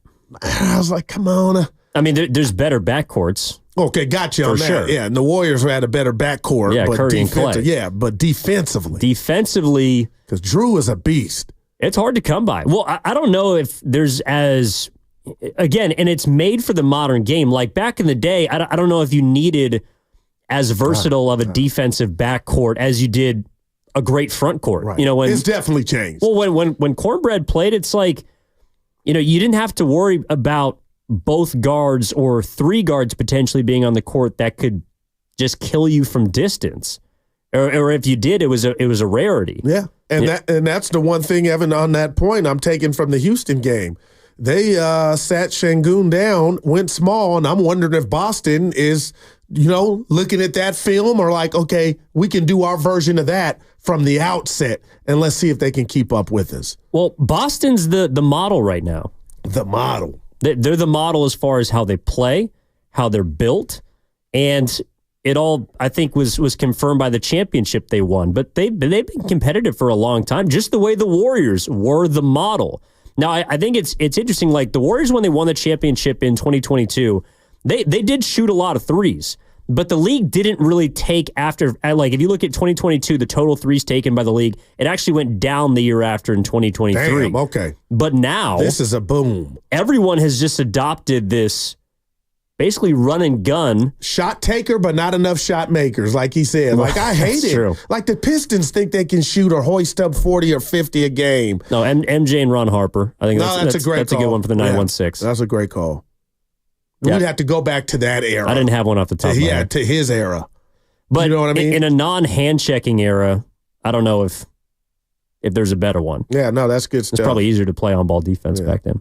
888-957-9570 is the number. Just spoke with Cedric Maxwell. You can check out that interview on the Odyssey app. Evan Giddings in for Matt Steinmetz with Daryl the Guru Johnson as always.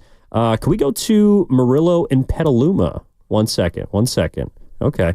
I don't know who you're on the phone with there, Ken. No, I mean, I think that, look, the Warriors and the Celtics right now are in a spot where we're not going to learn everything about these two teams, but we haven't necessarily been able to truly grasp who this Warriors team can be. Well, what if, real quick before you grab the call, what if, and you're right, because it's a short sample size, what if I'm digging the vibes if I'm comparing the Warriors vibes to last year's vibes? Like, what if I just do it? Well, they're infinitely better. No doubt about it. Now, I don't know. Cedric he didn't want to throw Clay under the bus. No doubt about it. And it wasn't just Clay, but you know what I mean. That was a big part of it. It was. All right, now we got Murillo and Petaluma. Yeah, 888-957-9570 is the number. Murillo, what's up? How we doing? What's up? What's up, guys? All is well. Beautiful day. Just taking a walk at the Golden Gate Park now. So, wow. Hey, I'll be a little contrarian to you guys this morning. I don't see the Celtics that deep. I think they're a very top-heavy team, and especially on the front court. They have an aging, almost 40-year-old Al Horford. Porzingis plays really 30-40% of the time. You look at their rotation time. Their guys are playing 38 minutes a game, 36 minutes a game. Draymond I think Podziemski is the guy playing the most for the Warriors on a 28-minute per game. You look at our roster, you go down, Gary Payton is the guy playing the least out of the 13 players minutes per game, and it's 11. You look at the Celtics, they're shooting the heck out of the ball. I'll give them that. But I don't see them as this deep team. I think we're deeper than they are.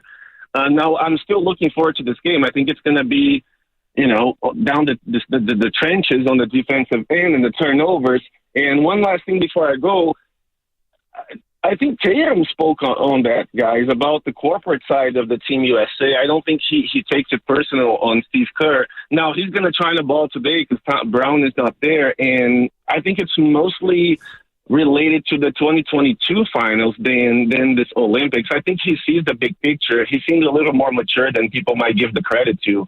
So I'm looking forward to the game. Thank you for taking my call. Have a good day, guys. Yeah, and... Well, I think the Nike stuff was more about Brown. That was all Jaylen Brown. Yeah, and he was right. And he just did a little pod with Stephen A. Smith on it, and he went at Stephen A. because Stephen A. ripped him, about not being on the team. But anyway, I'll say this, Morali, right? Murillo, yeah. Murillo. You taking the Warriors roster over the Celtics? I think he was underselling the Celtics roster. I got it up right now. Like, man, come on, they're deep. Well, and this is where we got to pump the brakes a little bit. They don't play through Horford. Just because they have a clear hierarchy doesn't mean they're not a deep team. That helped me out. Last year, they had 8 players that damn near averaged double digits. Yes. Their entire starting 5 averaged double digits. And then you go to Pritchard, Hauser, and even Al Horford, who can step in and be in starters. So they got Xavier Tillman, if that interests you down low, just, big. Well, no, I mean, they are deep, but they have a clear hierarchy. The Warriors right now, their hierarchy is not as clear. And so I don't want to confuse bodies for depth. Like, the Warriors are deep, but in a way, the fact that they are playing 12 or 13 means that no one has separated themselves yet. No doubt about it. And that's all that made me uneasy going into the season, Evan, because right now it looks good and it's great. And if it can last, if it's built to last, I'm here for it. But that's the beauty of games like tonight and Friday and Sunday. As we get further down the road, we'll get to see and watch the Warriors develop some things, and we find out what, even 12 guys together collectively can't overcome. We'll find out what they need and what they don't have, and that's the beauty of a season. Yeah, and we might find out that the Warriors in this depth is actually better than just calling them deep. Like, they might actually have players on this team that are talented. Might be a problem. These are the kind of games that tell you who you are. Yeah.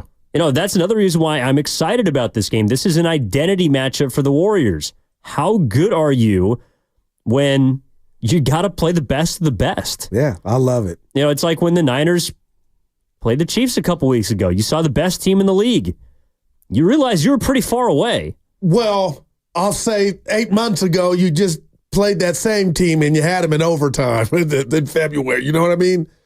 Like, I get what you're saying a couple weeks ago, but for the Niners' perspective, it's like, hey, we just were in the arena for the big enchilada and had them in overtime and didn't win. True. But as we've found out with the Niners, and I think also with the Warriors in a positive way, 2 seasons can be very different. One season to the next, you can be a completely different team. And I don't think there's a better example of that than the 2022 NBA championship the Warriors won. Let's go to Will in San Bruno. Wants to talk about the vibes, Goo. What's up, Will? Vibes.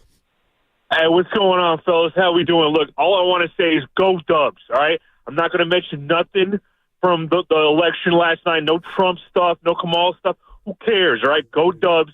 The C's suck, all right? And we got and Jason Tatum is king cornball, okay?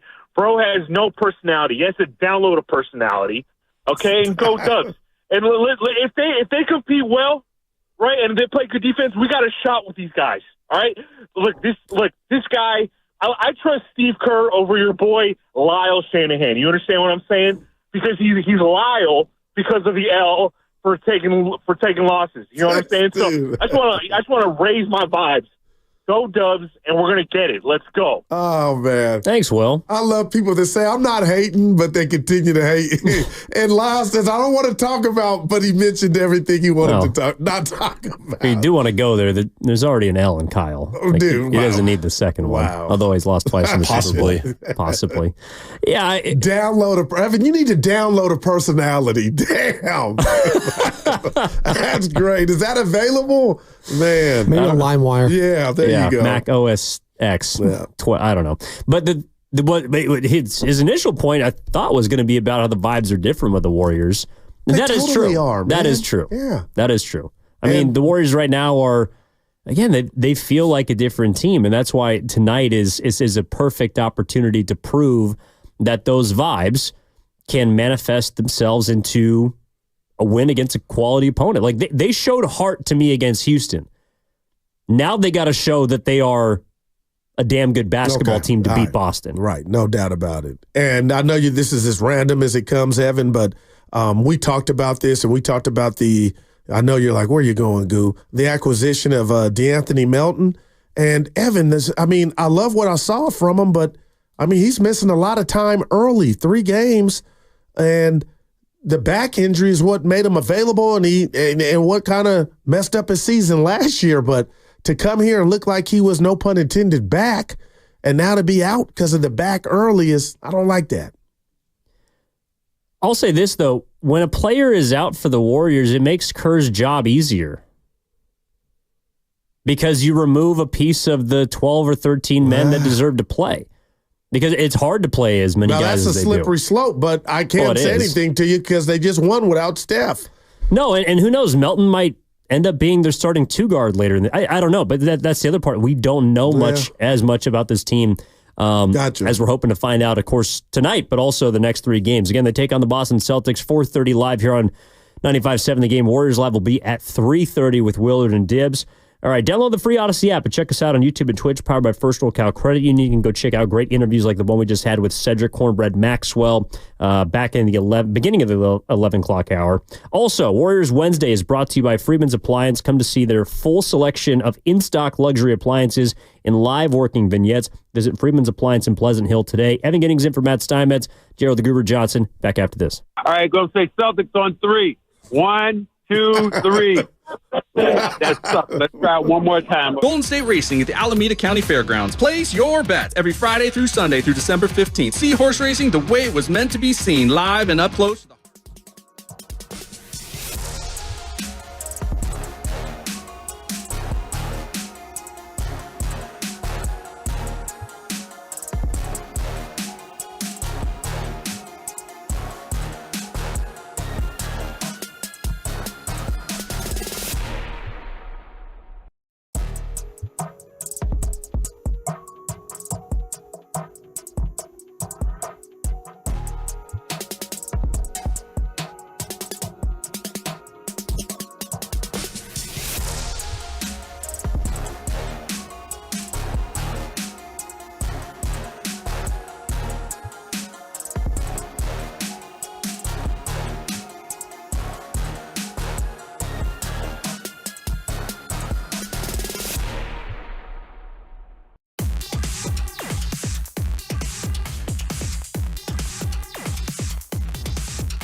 guys are actually here with me right now. I'm talking to some Play on the Parquet fans here, and just cheering me right now as I'm doing the interview to San Francisco. Can you guys say hi to San Francisco? Now, back to Steiny and Guru on 95.7 The Game. Oh, Cedric Cornbread Maxwell. Dude, he is a character. I'll give him that. Yeah. He's got a lot of... I mean, I could see why... He seems like the kind of guy that you love to play with, but you hate to play against. Oh, Draymond Green. Well, yeah, that's the number one on my list. One. But that's a compliment, Evan. Well, he was honest. He was honest about Tatum's place on Team USA. About the Celtics and the Warriors tonight, and where both teams are kind of trying to get to. Also about the fact that Curry's doing just unbelievable things at his age. Yeah, and man, you just think about what Cedric mentioned. I can't get over last year's debacle. I mean, that thing was over. I still see three-pointers going in from the Celtics that Sunday last season, Evan. But Steph Curry, like, okay, you guys got us last year, but before that, last time I was here, I was closing you guys out and winning my 4th title. And now he has a new cast of characters and a new team. I'm talking about Steph Curry, Evan. And he's trying to find out as he looks at Boston and what they're going to do if they got the necessary skill set to repeat. But those are good things and questions to have. And I'm just wondering what's going through Curry's mind. Like, all right, we're off to a 6-1 start. I like what I see. We can go deep, but a message can be sent, especially to the fan base, if somehow they could come out of this game tonight. I know you said close, but also, Evan, if they were to get the dub. Well, they're, I think, 7.5-point underdogs on the road. So, clearly Vegas thinks that this is one the Celtics should win, even without Jaylen Brown. But Evan in for Steiny with Goo is always with you on Steiny and Guru. I do want to get to some Anthony Slater sound in just a moment. He had I thought, an interesting comment on the morning roast this morning. But before we do that, let's clear up the phone calls. 888-957-9570 is the number. Sparky's in Oakland. Sparky, how we doing? Gentlemen, good morning, and thank you for taking my call. Hey. Gentlemen, it's nothing new. Nothing new that today's game matters. Forget about how we're playing. Forget about who is playing. Here's why it matters. Growing up, I always knew the Boston Celtics, the one team in the East Coast that matters because this is a national traditional rivalry game. It's a classic, just like the World Series was a classic. You got to see it that way. They got to take their heart because we like the rivalry. We don't care who plays. We just like the challenge. I love it. Thanks, Sparky. Sparky. For the dramatic award goes to Sparky. Oh, my God. Spark. Sorry, I thought something else was coming after that. That was my bad. Is that Bruce Wayne or Batman? The challenge. The challenge. Why'd I have to say it like that? Oh, my God. Let me tell you something. Oh, boy, that was great. Yeah, he's ready, Evan. Well, oh, my God. It is a big game. I don't know if it's the game. Yeah, it made it sound like they're playing the Super Bowl tonight. Right. I'm here for it. But I'm glad Sparky's locked in. I think a lot of Warriors fans are locked in. 4:30, Evan. And even the Warriors are locked into what not just this game is, but also this 3-game stretch. Because Anthony Slater, of course, Warriors insider for 95.7 The Game, was talking about how the team views tonight's matchup. Let's take a listen.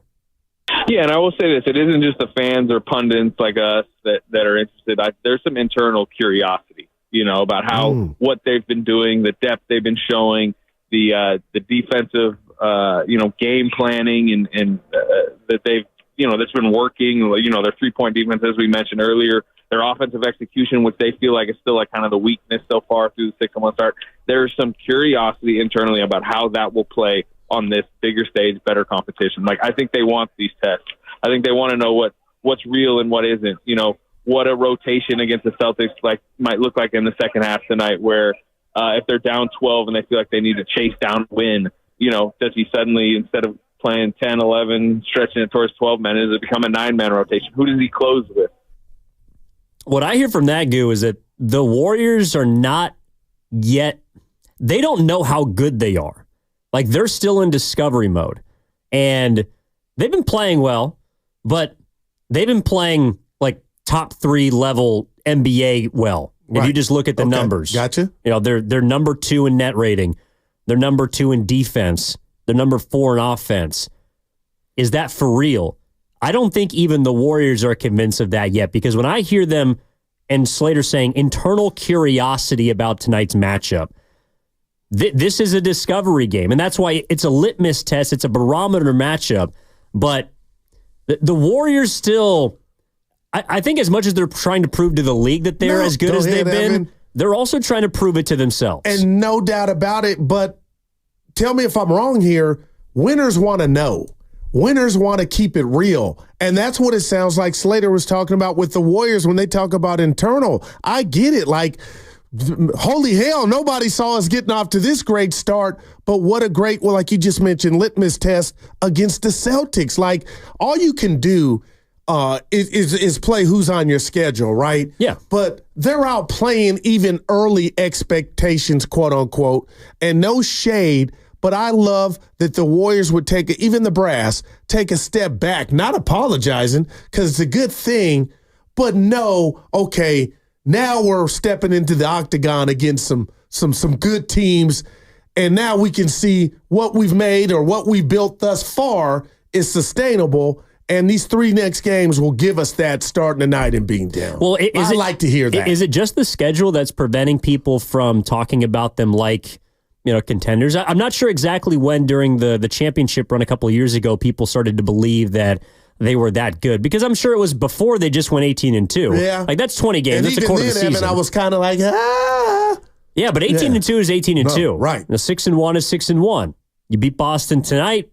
You look at the top dogs they got coming up. Like, well, let me ask you this, then Evan. we do begin to roll that ball down the hill. And again, I can't wait to hear your answer, a team that does not qualify for the postseason the year before. That's a big part of it. You know, is it valid for them to be able to say 7 games in, oh, we're back? And they're not doing that. But I guess a win like tonight against Boston, for me as a fan, I would feel more confident in, okay, there's no move at the deadline. This is who we are. Are we a threat? And I guess the schedule will reveal that if they don't make a move. But my thing is, it's 7 games. Remove the Warriors. Just in sports, can a team that did make the postseason, can they stick their chest out that early? No, I think that's also a big part of it, right? If you compare where the Warriors were 21-22, right? Okay, so they make the play-in game. They lose to Memphis. Oh, boy. They get knocked out by Ja. Didn't score in overtime. LeBron saw 3 rims the game before all the rest. However, there was breadcrumbs of a team that could take a step, right? Because breadcrumbs, I love it. But you had Wiggins that came in. He was starting to get his bearings. Jordan Poole emerges during that championship season. You knew you had Klay Thompson coming back because he didn't play the first 50 games. Came back January. And Steph Curry was still playing at age 34 at an extremely high level after he broke the 3-point record. So there were things during that season that you said, all right, well, even before, I know we didn't make the playoffs, but there was a reason why. This last year, like they kind of stripped down to bare parts, right? They removed pieces. They took financially steps backwards, and they're better. So there's more reasons to be cautious about this start than I think the one in 2022. Another big part of it, too, and I know we got to hit a break here in a moment, might also be someone like Steph Curry's age. You know, I don't know if people are looking at him and saying, like, if this was Curry 2 years ago, would people feel differently? Or do they still look at him as that kind of finals MVP, top 5, top 10 player? That's how I look at him. And I think the Olympics helped us remind us of that. And some might be like, please, Goo. But that's me, Evan. That's how I did it. When you hear the Warriors have internal curiosity about tonight's game or about the 7-game start, being 6-1, what does that make you think about this team? I know it tells me that they still have to prove it to themselves that they are as good as they've been playing. And tonight is that test against the Boston Celtics. 888-957-9570 is the number. What does internal curiosity mean to you? Evan in for Steiny with Daryl the Guru Johnson. We're back after this on 95.7. The Game. What's coming up on The Game is presented by Fremont Bank, celebrating 60 years of full-service banking with no compromises. Tune in today for Warriors Live, 3:30 with Willard and Dibbs, presented by Xfinity. Stream sports from the best seat in the house with Xfinity. Bring on the good stuff before the 4:30 the best stuff. The 4:30 tip in Boston against the Celtics. Also, Valvoline Instant Oil Changes are 15-minute drive-through oil change. Visit the friendly expert technicians at your local Valvoline Instant Oil Change to check fluids, tire pressure, windshield wipers, batteries, and more. Locations and coupons at BarriaOilChange.com. We don't care who plays.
This is Moses Moody, and you're listening to Steiny and Guru on 95.7 The Game.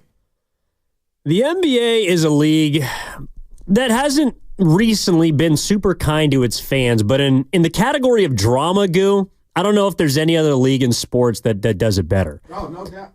Turn on the mic, well, Goo. First and foremost. We don't care who plays. We just like the challenge. We just like the challenge. I like that, That's Sparky? Sparky. That's honestly the perfect name for someone with that. No, with but that you're line. right, man. It's reality TV and so many layers to this game tonight, man. And Jason Tatum. Well, I'm just telling you, if I were Tatum and he were my son, Evan, or my friend, I would feel some type of way about Kerr going in here to put, to try to show out, as they say, on the hardwood. Not do too much, but show out. Well, and, we're going to see, and the Warriors are going to get measured. But okay, so you mentioned all the different angles and stories, right? So there was actually a story that came in this morning, and it's about the Clippers, but it involves the Golden State Warriors, and I think it is very interesting. So I'm just going to read an excerpt from it. This is from Young Masuk of ESPN, friend of the show. I've had him on a couple times. Donnie actually met him, I think, last week at the Pelicans game. Nice dude. So this is from the summer, right? Okay. We were under the impression that the Paul George fiasco, the trade that might have been that wasn't, was nixed by the Dubs, correct? Totally. Okay. This is what by the Clippers, you mean? No. We thought that the Warriors turned down, or sorry, the Clippers didn't want to do business. Exactly, You're right. That the Clippers did not want to do business with the Warriors. Sorry. No doubt. So this is from Young Masuk's most recent article. The Warriors and Clippers engaged in talks about a potential George opt-in for the final year of his contract and then a trade. The Clippers were willing to make a deal with their division rival, according to sources, but were looking for something of value. Swapping George for Andrew Wiggins, who had 3 years and $85 million left on a 4-year, $109 million deal, plus other salaries to make the math work, would have been acceptable only if the Clippers received a young player such as Jonathan Kuminga or Brendan Pajemski and a pick or two. So a little he said, she said. Oh, my goodness. But 8 games into the season, essentially, we find out that the Clippers actually were willing to make the deal for Paul George, and it was the Warriors that nixed it. Now, how do you take that? I'm shocked. And then, Evan, this is no shade at anybody. I feel like I know the truth. And the reason I say I feel like I know the truth is Draymond Green a couple weeks ago talking about how invested and how much he was, quote, involved in trying, the Warriors trying to get Paul George. So I don't buy that the Warriors wouldn't have pulled the trigger. And you could be like, Goo, I just read it to you, and I get it, but I'm just thinking of all the Ramona Shelbourne reports that we read, and her on with Willard and Dibbs. Like, I just feel like the bodies are buried, Evan, in the grave of the Clippers did not want to help the Warriors because my mind is blown. If the Warriors, if that could have got it done, and they said no. Then they didn't try to get him at all. And I don't believe that. I really think they tried to get him. Well, my first question would be, why now? Why that article would come out now? Because you'd think if the Clippers were trying to save face, like again, if you're right, and we trust Draymond and the hometown team, gotcha. which is I hear you. Kind of what we do. Yeah. Then why wouldn't this article have been written soon thereafter? Or why wouldn't the Clippers just come out and say that it wasn't on us, it was on the Warriors? So that'd be my first question. However you take it is how you take it. The other thing that this indicates to me is that the later report, I think it was from Sam Amick, that the Warriors' plan A was both Paul George and Lauri Markkanen. Yes. What this tells me is that they didn't think that the Warriors were going to be able to get Markkanen and George if they gave up Kuminga or Pajemski and they might have had to use both, and they weren't willing to give up both. Well, I like that. I didn't know where you were going. I get that. So the reports about them looking at Pajemski as untouchable might actually be true. Yeah, and I guess I'll say to Evan to that is, for now, And if somehow this team, doesn't continue to play great basketball and there's a move at the deadline that the Warriors feel like can make them better, then you face that question again. But for that matter, Evan, we could also say Jonathan Kuminga is untouchable. Well, he doesn't have a contract. Right, but Evan, I can't believe it would take both of those guys to land just one of them. There's just something that doesn't add up about this. And I'm not saying the Warriors are lying. I'm not saying the Clippers are lying. There's just something that doesn't really add up to me because when I hear, and again, this is from Myung-Suk of ESPN, his article today, it was about the Clippers and how they've become a different team since moving on from George. But Paul George was, according to Myung-Suk, attainable. And the Warriors did not want to give up Kuminga or Podziemski along with a pick or two. Like the asking price was basically too high from the Clippers. Ah, man. But that also goes against the big fish hunting or the big game hunting that they talked about this offseason. So, again, the Clippers could be trying to save face a little bit. Maybe their season isn't going in the direction they thought it would. Yeah, Kawhi not healthy. I just think the timing of the article is interesting, and also why? Like, why? I think the Warriors personally dodged a bullet by not getting Paul George. And I was on the George train during the summer. Okay. But so was I. And I'll say this, Evan. No, go ahead. Finish your thought. I'm sorry. I'm blown away because now I do want to compare what this Warrior team is going to be. We don't know. I'm excited as is, but I would always in my mind just dream about what would they have been with Paul George. And I got to do with that you know what I mean? Like, I got to deal with that. But we've heard Draymond even question, why would they go after, it's some sports writers here in the Bay, why would the Warriors even think that Ballmer would want to play ball within the division? Why would he want to help Joe Lacob after Joe just running roughshod over the league? So I just can't believe Dunleavy and Lacob had a chance to fire or pull the trigger, and that was the holdup. So that's why I'm kind of skeptical with you just on why now and if that is really how it went down. Well, it also means that the Clippers were willing to do business with the Warriors. Man. So, what Draymond was saying, again, I don't doubt that there was truth to what the Warriors were talking about this summer and what Draymond was reporting, but it did feel like they were willing to play ball. But I think another thought that came to my mind when I read that story was Mike Dunleavy Jr. is not going to be had. He's not going to overpay. So if Kuminga or Podziemski, along with picks and Wiggins and other salaries to make it match, were not worth it in his mind, he was not going to do it just to go get another star caliber player. The deal had to be perfect for the Warriors, and it evidently was not. Whether because the Clippers didn't want to play ball or because the Warriors didn't want to give up as much as it says that it was reported. Mike Dunleavy Jr. is not someone that's going to be taken advantage of. But I would ask you, Evan, what's perfect, especially when you're operating from a stance of your star players got, few years left of greatness, is telling you basically without telling you, go get me some help. I'm just asking you what's perfect. Well, what's perfect is you're able to acquire star level talent, but I don't know if Paul George is still that. I'm not even convinced Lauri Markkanen is that. But and I'm with you, but the Warriors were interested. That we know how much and what they're willing to pay. Well, they're also interested in LeBron James. They were interested. There still is mutual interest, perhaps, in Jimmy Butler. But that also does. I kind of wish this didn't come out. Well, it makes me feel like the Warriors might not make a move this year, because if you were able to do that deal, and you were maybe able to go get, an A-list player, or at least someone who's got star power to his name, Paul George, they chose not to do it. And I love the fact that you use that word chose, because I'm choosing, Evan, not to, and again, who am I?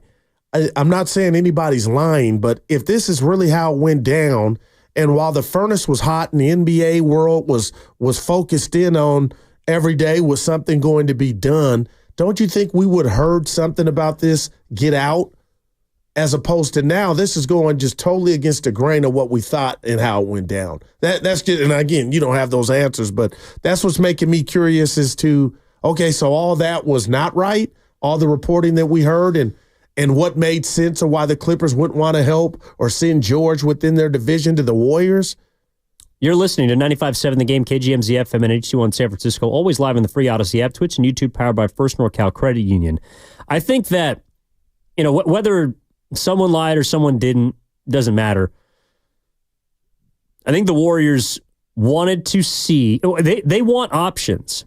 They didn't want to put themselves down a singular path that was going to dictate probably not just this season, but every season beyond that for however long Curry is still here. How are you going to get the likes of a Paul George or even marketing? Forget if they work. Yeah. How are you going to go even try to make a deal without knowing that you probably have to give up one of your youngsters or somebody you didn't want to?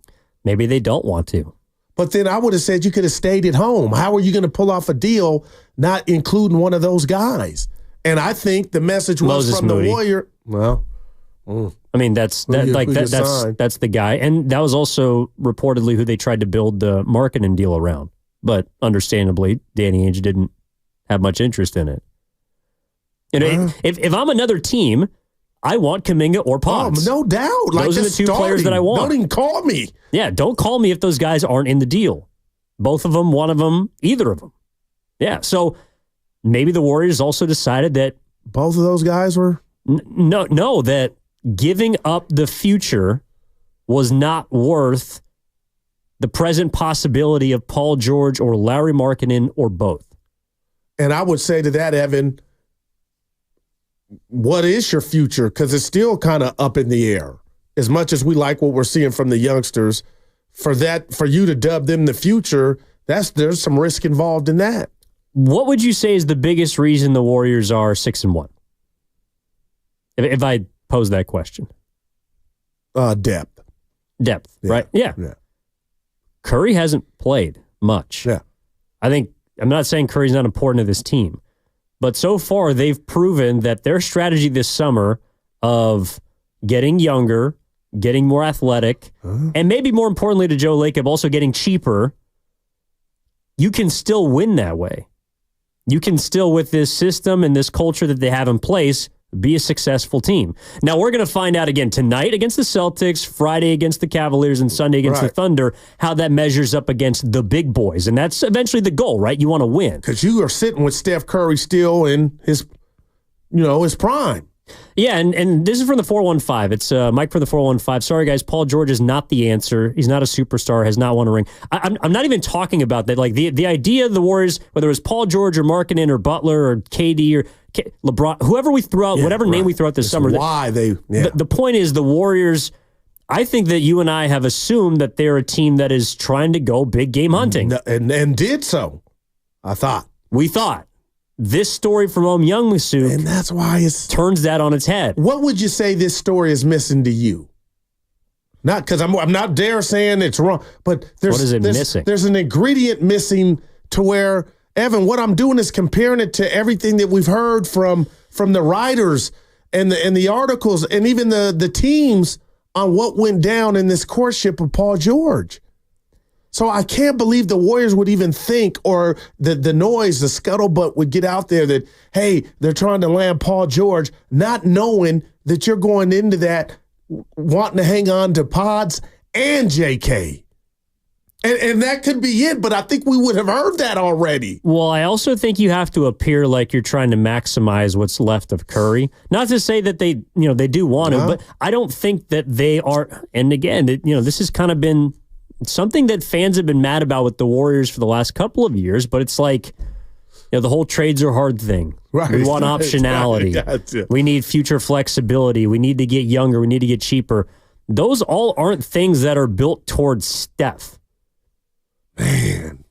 In 2022, you can make the case they didn't build that roster around Curry. Again, famously, Curry wanted who is my guy? The shooting guard, Avery Bradley. Oh, yeah, gotcha. They went out and got Gary Payton II. That proved to be a better choice for them. And he was on the pod with Iggy talking about they don't know how difficult it is, man.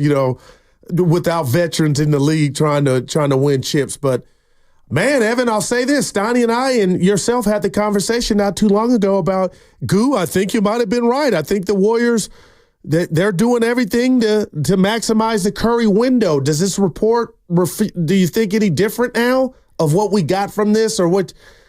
Because we'll never know the answer. But Evan, I'm just telling you now, even with this out, I gotta believe that they were willing to give up one or the other, not both, to land Paul George. And Ballmer and company and Ainge were like, one of those two dudes got to be included. Well, the Shelburne article from the summer said that it was Wiggins and then some combination, or is it Wiggins or Kuminga? There was combinations of players, but it wasn't explicitly stated what the deal was. And this, to be fair, doesn't do that either. Yeah. But it does say that the hang-up appeared to be one of the two Warriors' young players that they possess, Kuminga and Podziemski. And now that you haven't paid Kuminga because you don't know or you're confident if he's worth it, it's got to be Pods, who was the one that they deem, and you know what I'm saying, off limits. Well, that's okay. Well, that's not necessarily true. I mean, the Clippers might have been willing to pay Kuminga.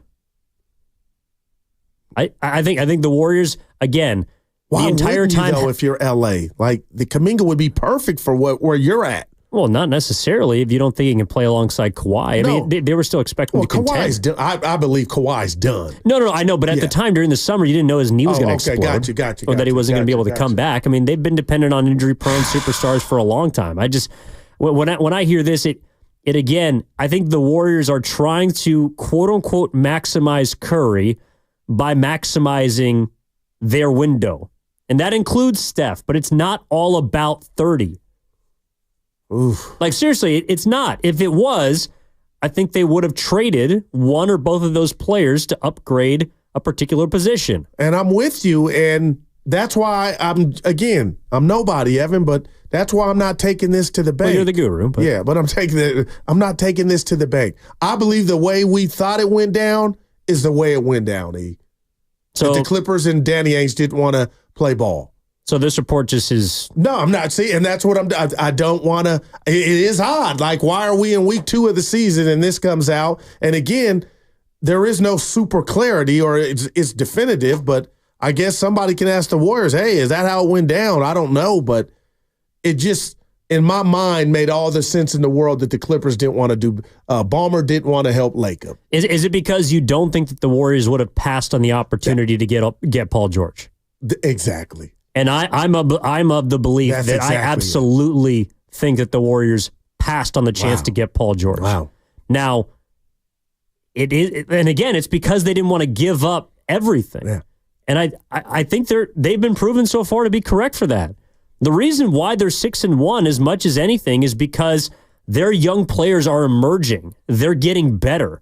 Moody has stepped into the starting lineup. Kuminga has reacted positively to moving to the bench. Someone like Podziemski is playing heavier minutes than anybody in this team and is one of the top 5 in plus-minus in the league. Those players that you have always been hoping could step up are beginning to do so. And so I'm personally glad to read this article and hear, if it's true, that the Warriors chose not to give up Kuminga or Podziemski to go get a player that is 34, injury-prone, and has not proven himself to be a person who can carry a team to a title. Even if, and I hear you, even if this season...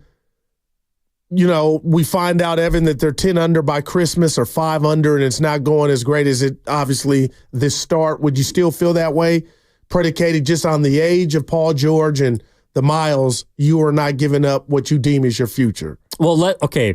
Because I feel like now that they're going 12 guys, the future's cloudy anyway. What do you really have? And I'm not saying they don't got a bunch of studs, but if I were to bet, I don't know if you got 5 or 3 all-stars when you're going 12 deep. But I don't think you would have had a future with Paul George anyways. You're banking on having a present. Exactly. Could that have meant, could you got to the Western Conference Finals or the Finals with them? I don't think so. I always want to know that. I mean, I personally don't think so, but this Warriors team has more potential than... Right.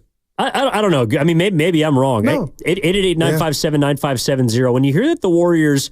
According to Om Young Masuk, ESPN, respected journalist, is telling us that the Warriors actually nixed the Paul George deal because the Clippers wanted, along with Wiggins and others, one or the two. Podziemski or Kuminga? Is that something you'd be willing to give up on? Obviously, the Warriors, whether it's a he said, she said situation, Yeah. I don't think that they were willing to give up their future for someone like Paul George, unless it also perhaps included Markkanen. And maybe they didn't feel like they could get both players without giving up both their guys that they wanted. Yeah, it's funny. Again, and I'm citing Dre as my source, but he let me know that they were trying to get both. But it's like me saying, hey, you know what, Evan? I'm in the market for a new Ferrari. I make minimum wage, but I'm headed up to the dealership. Wish me luck. But if the Warriors thought that Wiggins, Moody, and maybe some picks could get one of those two guys, then I'm like, man, I would have turned that vessel around. I just was under the assumption that, and I get not wanting to give up on Pods or Kuminga, but you knew when you made the call that one of them had to be a part of a package. I also think, too, we'll never know, but if the Warriors had made a deal and swapped Wiggins and, let's say, Pods for Paul George, I don't think they'd be 6-1. Well, there's no trophy for being 6-1. No, but and you can feel that way, but I would say, talk to me in April, Evan, with Paul George, with Steph and Dre is good. I would feel more confident in that if they were 3-3 instead of 3-4 instead of 6-1, knowing that you would have him for half a year to get ready for the offs. Who do you feel more confident in, the Warriors or the Sixers? Come on now, that's my favorite team. There's but I'm Philly. Philly, yeah, right. Okay, so but barring if we don't know if Embiid and how healthy he is or not, you know what I mean? That's my point, is that if you bring in another injury-prone superstar, Curry is 36, Draymond's getting older. Like, I think the Warriors made the choice that they were not going to give up the farm for a player that could potentially handicap you if he's not available. The whole reason the Clippers haven't gone to a conference finals outside of one time is because Paul George and Kawhi Leonard haven't been able to stay on the court. Evan, you know what? And what's funny and why I'm laughing is we talked about it yesterday. I'm being proactive, but I am ignoring the injury history on PG-13. And maybe they're like, we're not going to give this up and then bite our nails if this dude's going to be readily available. Yeah, I don't know. I just think it's interesting. And look, coming up next, we can get back into the Boston Celtics and the matchup tonight with the Warriors. But I just thought that article was interesting. Young Masuk again reporting that the Warriors declined to do business with the Clippers for Paul George. So the inner workings of like tonight, they got a game. Yeah. And we got the election to react to. But Evan, do you think guys are going to react to what's Kerr going to say when a reporter's going to read this to him, right? Somebody, and even the Clippers. I'm sure they've already read it, yeah, or someone told them that, and maybe it could be again. Draymond was somebody that said, "Hey, no one wants to deal with the Warriors." I think Curry might have even made a comment about how people don't want to help us, and that's what I believe. Well, I'd like to believe that, but I also have to give credence to this because I don't know why he wouldn't write it. Young Masuk is a respected journalist. There's multiple sources. I don't believe that he would just put this out there willy-nilly. And it's just interesting, the timing of it, I believe. And that's what you hit me with the most, is you're like, why now? Well, as opposed to 2 days after it went down. No harm, no foul. I'm not sure. Again, the article is more about how the Clippers have moved into a different place, but that... And maybe they're trying to save face, too. But they're not 2-20 right now, the Clippers, to try to get some good PR. Like, hey, we try... You know what I mean? We try. Yeah, they beat you already on this young year. We'll see. We'll see. Coming up next, we are going to get back into this game. But if you want to comment on, I don't know if it's a who you believe situation, but I think it indicates to me the Warriors value their young players maybe more than we thought. And is that a good thing? 888-957-9570 is the number. Evan in for Steiny with Daryl the Guru Johnson. Download the free Odyssey app. Check us out on YouTube and Twitch, powered by First North Cal Credit Union. It's also a Warriors Wednesday, brought to you by Freedman's Appliance. Come see their full selection of in-stock luxury appliances in live working vignettes. Visit Freedman's Appliance in Pleasant Hill today. Come into Freedman's Appliance in Pleasant Hill and transform your kitchen with the Electrolux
This is Kevon Looney. Welcome back to Steiny and Guru on 95.7 The Game. Take it away, Steiny. Looney. Yeah, we got baby Steiny. Sorry, Loon. No Steiny. Oh, boy. He'll be back on Monday. He'll be back just in time for the Clay game. Yeah, the Clay game. The Clay return. The 12th. Yep. We'll see. Yep. Well, we will see. Clay will be back, though. We do know that for sure. Hopefully, yeah, I don't have any reason to believe you wouldn't play. Can I read this one from the Comcast Business text line? Oh, yes, you can. Guru looking like a UPS driver. Give us a shout out. Just because I got a brown shirt on. All right. What up, UPS? What up, baby? What can Brown do for you? Yeah. By the way, there was an extra little nugget in the story from Young Masuk about the Warriors not potentially being willing to do business with the Clippers for Paul George this summer. And so we talked about the hang-up, basically being the deal was going to be Paul George for Andrew Wiggins to make math work. And then it, quote, would have been only acceptable if the Clippers received a young player such as Kuminga or Podziemski and a pick or two. But it goes on to also say, league sources say, quote, Kuminga's name never seriously came up in talks of any significance, and the Clippers felt they weren't getting enough positive assets to move forward. So help me, Evan. Does that mean the Clippers, his name didn't come up because they didn't want him and Pods was the target and the Warriors didn't want to get off of Pods? I'm trying to see if I'm the Clippers and we talk about upsides, and I love Pods, and right now he's getting the game faster than Kuminga, but the bottom line is physically and athletically and ceiling-wise, there's not even a conversation between the two. Why wouldn't Ballmer want something for the future like a Jonathan Kuminga? So when I'm asking you to help me, when I hear his name didn't come up, is that the Clippers didn't want him? Or maybe they didn't want to pay him. Or maybe they didn't want to pay him what he wanted because that was the hang-up between Kuminga and the Warriors. Right, Again, there's conflicting reports of how much he wanted, but maybe the Clippers didn't want to pay him that much, and they wanted a cheaper asset in Pods, which is also, again, that what I take away from that is less about Kuminga and that it's the Warriors aren't lying when they told Pods that he's basically untouchable right now. I don't know if that's going to be the case if someone like Giannis's name comes up, who we talked about last week, or if it were the case then. The Warriors really like Brandon Podziemski. And why wouldn't you? He's leading the league in plus minus. Just think about that. Well, he was. I know he went. Is he playing tonight? He's available. Do you know? Pods? Yeah. Remember, he left the game with the. That's true. The bubble he did guts. ask the game, the bubble guts. I don't know what he had. Yeah, I don't know. No, we don't know. I don't want to speculate on that. Hopefully he's out there, but. I know Coach and Vallejo's about to call us now. Last I checked, he wasn't on the injury report. Okay. All right. But my point is they're happy with the kid, man.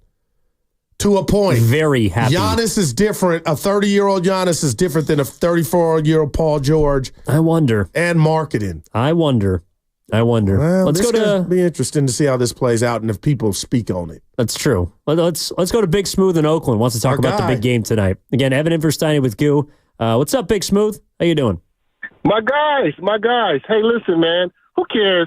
Who cares about what the Warriors would have, could have, should have, man? No, that's of no use. But here's what I'm saying: the brilliance of Dunleavy. We can't play ball like everybody else. So what he does, he goes out and get a plethora of players that nobody can match these hockey substitutions.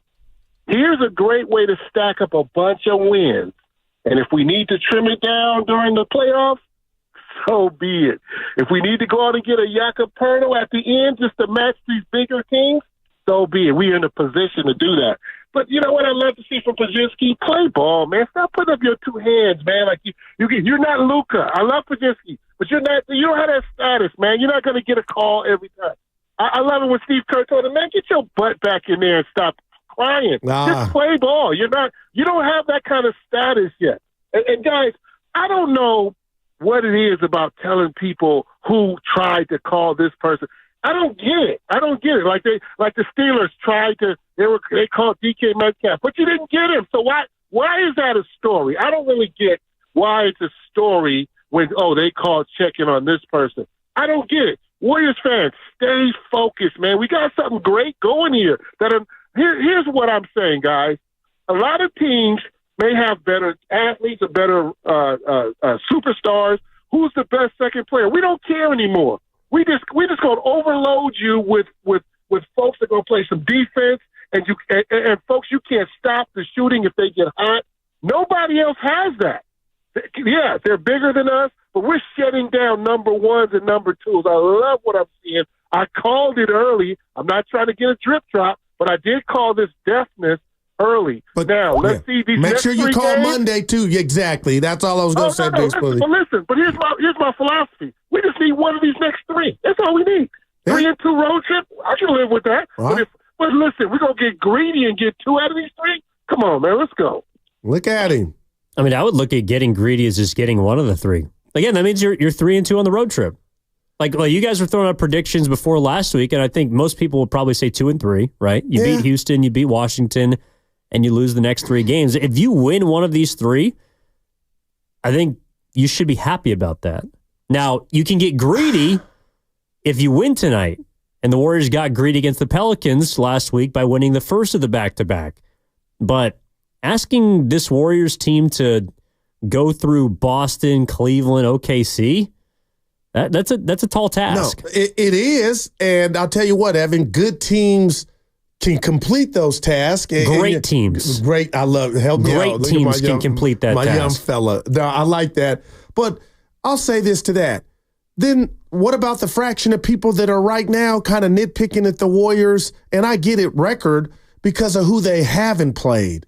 And kind of, a couple of the teams have been the Blazers and they're downtrodden teams. It's like, where do we draw the line in the sand? And that's why I just like to, day by day, Evan, you play who's on your schedule. It's 6-1.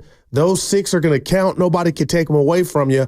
But I would love to see them go 2-1 or 3-0. But Big Smoothie's like, just get 1 and I'm good. And I'm like, Well, but we also talked about earlier in the show, if they beat Boston tonight, but they lose to Cleveland and OKC, you can still hold on to that game. Yeah. Like if the Warriors win tonight in Boston, that's a win that you keep in your back pocket because it tells you how good you are. Like you always have that confirmation that you could go into the building of the defending champions and win. I think that's worth something. No, even if you lose to Cleveland and OKC. Yeah. Something the OKC can't give you, nor Cleveland. You're right. This is the defending champ. And I'll just play some trivia with you real quick, Evan. Okay. So we talked about Jaylen Brown. Yeah. And by the way, Pajemski has been downgraded to questionable, according to Anthony Slater with that illness. All right. So he's going through something for real. We'll see. Yeah. All right. So in the last 3 years, Jaylen Brown has missed 29 regular season games for the Celtics. Okay. 29 games the last 3 years, Ken. Can you guess the Celtics' record in his absence during those 29 games? I don't want to give you a hint. His absence? Yeah, so 29 games without Jaylen Brown. Last 3 years. What would you say the Celtics' record in those games have been? 29 games. I would say 20-9. That's a pretty damn good guess. If Ken was listening, I'd ask him, but he's not. 25-4. So it just speaks to what you've been saying. They're deep. They're deep. They're right. a deep team. And it's the regular season, not the playoffs. But I was like, damn, 25-4. Yeah. But they know how to do it, and tonight will be another opportunity. They won the finals with basically Porzingis playing in 2 games. That they did. Or being a factor in a couple of those games. No, the Celtics are the best team in the league. And can you remember, just life comes at us fast, right, Evan? Not one of my originals. You remember there was whispers like you got to break Tatum and Brown up. You got to choose. And now look. All of a sudden it's good in the hood. Everybody got contracts. Well, and whoever the next owner is being handed a fat bill. Yeah, no My doubt. God. He'll make it up at the gate. Well, but the thing is, first you got to pay like $5 or $6 billion just to get the team. Man. Then you got to pay all these contracts that have already been promised. Might need to go to Saudi Arabia to find some of that bread. Yeah, no doubt. Look at you. But I had a joke. I'll save it. Don't play well today for that one. Oh, okay. Yeah. Well, I don't want to step into those waters. No doubt. But but honestly, I do think that because Pod's questionable tonight. I seriously hate that. I don't know why. Well, I hope he plays. Yeah. But the Warriors really like this guy. I mean, that's maybe my biggest takeaway from this story. Right or wrong, true or false. People are 925 is saying they're trying to sabotage the Warriors because they look good again. Warriors propaganda. I'm not so sure, but the Warriors do not want to give up Brandon Podziemski unless they absolutely have to. That's what I take away from the story. Do you think he's and again, I watched him at Santa Clara. Nobody cares. But do you think, what's his ceiling to you? If I said you got to make your judgment right now on Pods, is he a starter in this league? Would you rob him of All-Star? Like, where are you at on Pods? I mean, I would never.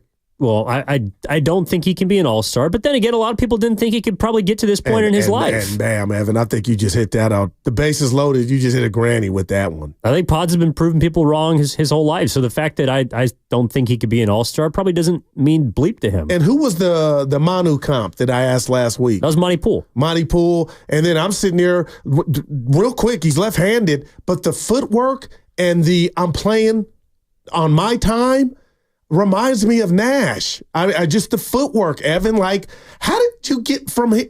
But you had a route.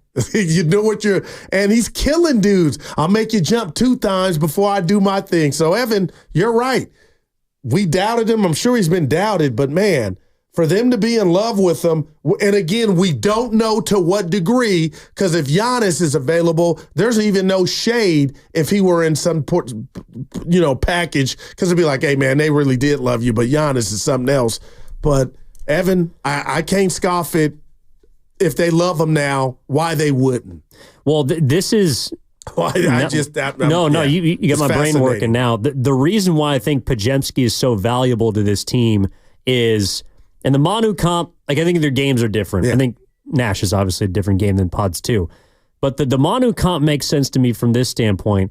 Ginobili was a player that could be effective no matter how you used him and for however many minutes. He could start. He could come off the bench.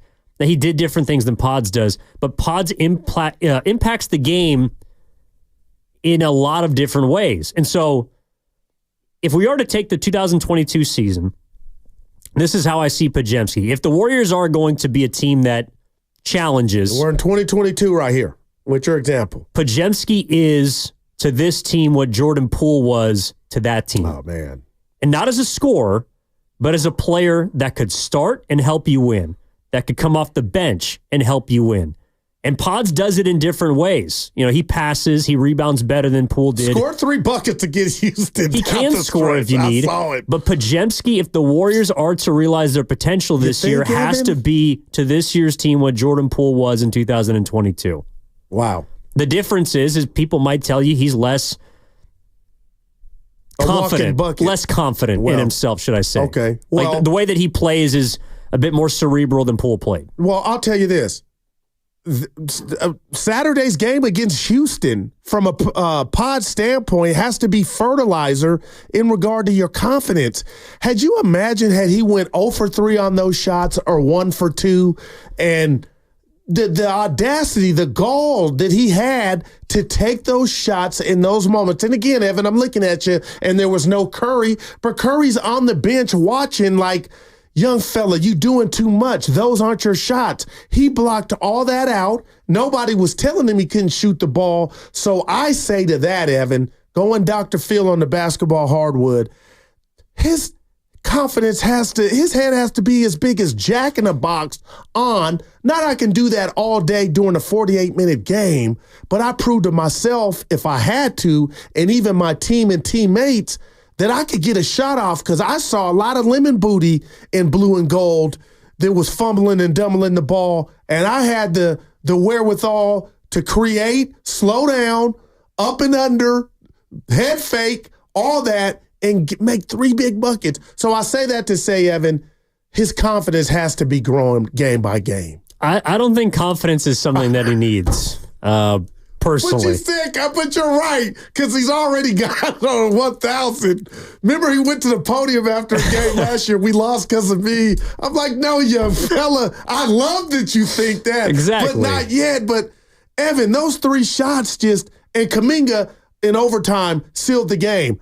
That doesn't, and I love Kuminga. I seen that. Like, I expect that. But Pod's making those buckets, even taking the shots, I was like, because there's a hierarchy, Evan, that people don't like to talk about. But Pods inserted himself, and I'm wondering, well, now you bring up Jordan Poole, could he ever offensively be that guy you could look to get you a bucket? Yeah, and look, I didn't need help. Well, not the way that Poole could. All right. In my opinion, okay. I think Poole's just a pure scorer than Podziemski is. Yeah. But Podziemski might be a better all-around player than Poole, or could evolve into one. Like, his game is not as singularly dimensional.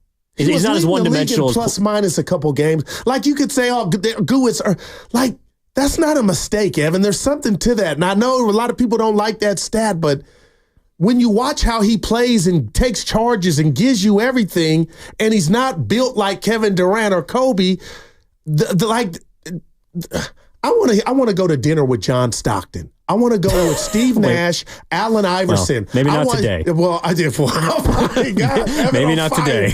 I want to hear how those guys survived an 82-game season. And now, Pod, you're invited to that because you don't have, and Draymond Green for that matter, you're not built where you just have an advantage every night. You talking to me? And you're still spectacular. You're underdog. And the dude's leading in plus minus, and you're telling me that's a mistake? Well, the stat is what it is. It's stat over the course of time. It doesn't lie. Like, whether you believe that Pods is the best player or not, he was the Warriors' leader last season in plus minus. That's pretty wild as a rookie, at least from the time that he was, that he's playing. So some would say, not his family, the kid's doing something right most nights. Yeah, he's perfect. He helps the team. How he does it is sometimes a bit perplexing. Dude, and his head is as big sometimes as his hair is. It's incredible. He straddles the line between confidence and cocky, but you cannot deny that he is a winning basketball player and has been for this team since he stepped to the court. 888-957-9570 is the number. Again, where this stems from is the article written by Youngmisuk. It seems like, to me, that the hang-up in the Paul George trade, and also probably the Lauri Markkanen trade, is that teams want Pods. Teams want Podziemski. Do you believe that? Even though we're saying... I actually do, because he's young, he's cheap, and he's already proven that he can play with a lot of different kinds of people. Like, is he going to transform into an MVP? Probably not. Is he going to be a star player? I have my doubts. But he could play on all 30 teams.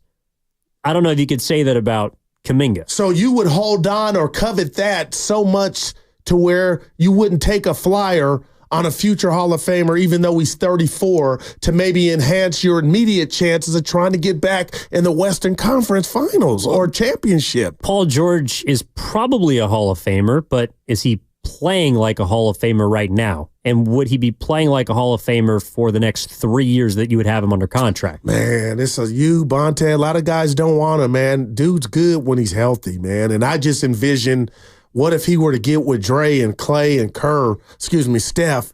Man, I would love to watch that. Yeah, no, but yeah, no.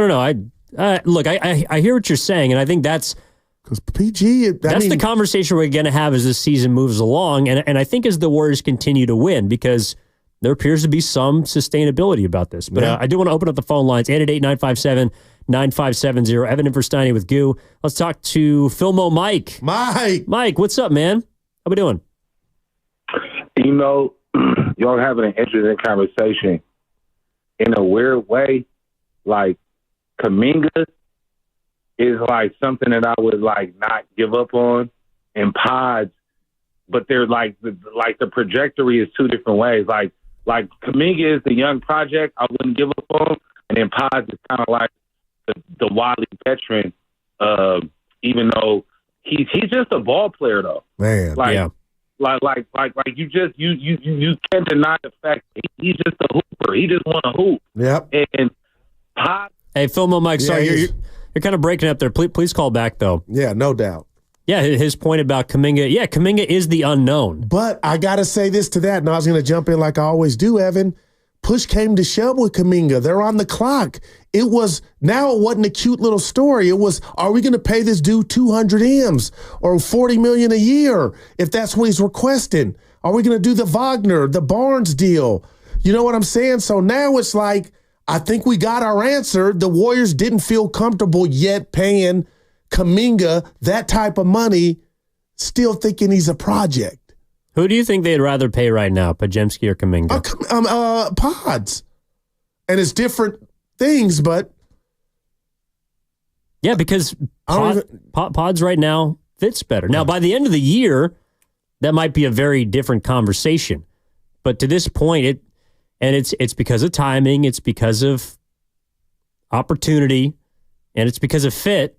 But Podziemski has helped the Warriors. Yeah. You know, I think both players have to be a big part of this season if the Warriors are going to be good. If they're going to win tonight. Okay. Well, assuming Pods plays. He's questionable for tonight with the illness that knocked him out of Monday's game. But if you also make a trade at some point in this season, Evan, if I'm another team, one of those dudes are coming with me if you're trying to get something from my team. But that's the part of the story that I think I do believe is true.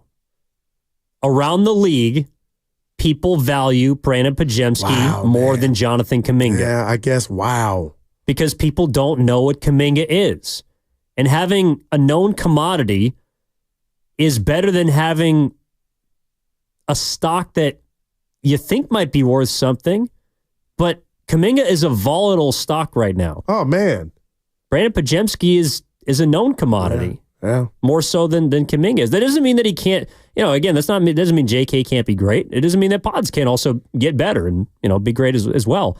But I just feel like what we're learning about as all these, reports and breadcrumbs trickle out, as we piece them together, it's the Warriors value Pods, but so do other teams around the league. That man. And I don't know why I'm up here saying, man, like he's not worthy of that. I mean, it's flattering for him, but I'll read this from the 925 Evan. Warriors propaganda, because a part of me feels this way.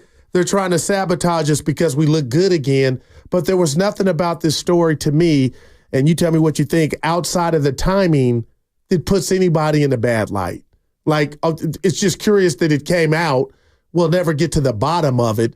But, it wasn't making infighting with the Warriors. So that's why I say it's not propaganda, because, there's nothing new here. But, maybe we thought it was this way. Maybe it might be the other way around. I mean, so some people might not like it, but I don't know if it's about George. Is it more so like what I would be skeptical of is now the Warriors actually going big game hunting, because they had a chance to do it this summer, and it sounds like they either chose or weren't willing to give up enough for another team to say yes to. See, and I think they were, and the other team didn't want to play ball. But that's just my prerogative. You could end up being right. So that's why I feel like they're not done yet if something were to rear its head at the deadline and they needed or felt like they wanted to go that direction. Yeah, but totally. You could be right. Well, we both could be right, honestly. The truth probably, like always, probably lies somewhere in the middle.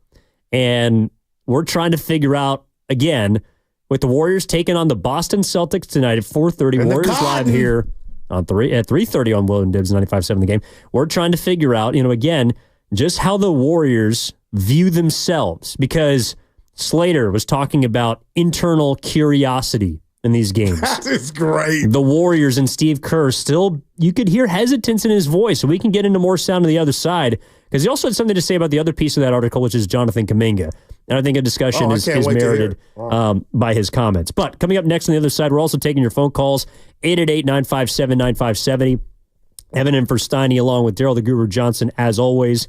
That segment was brought to you by San Francisco International Airport. We'll be right back after this on Steiny and Guru.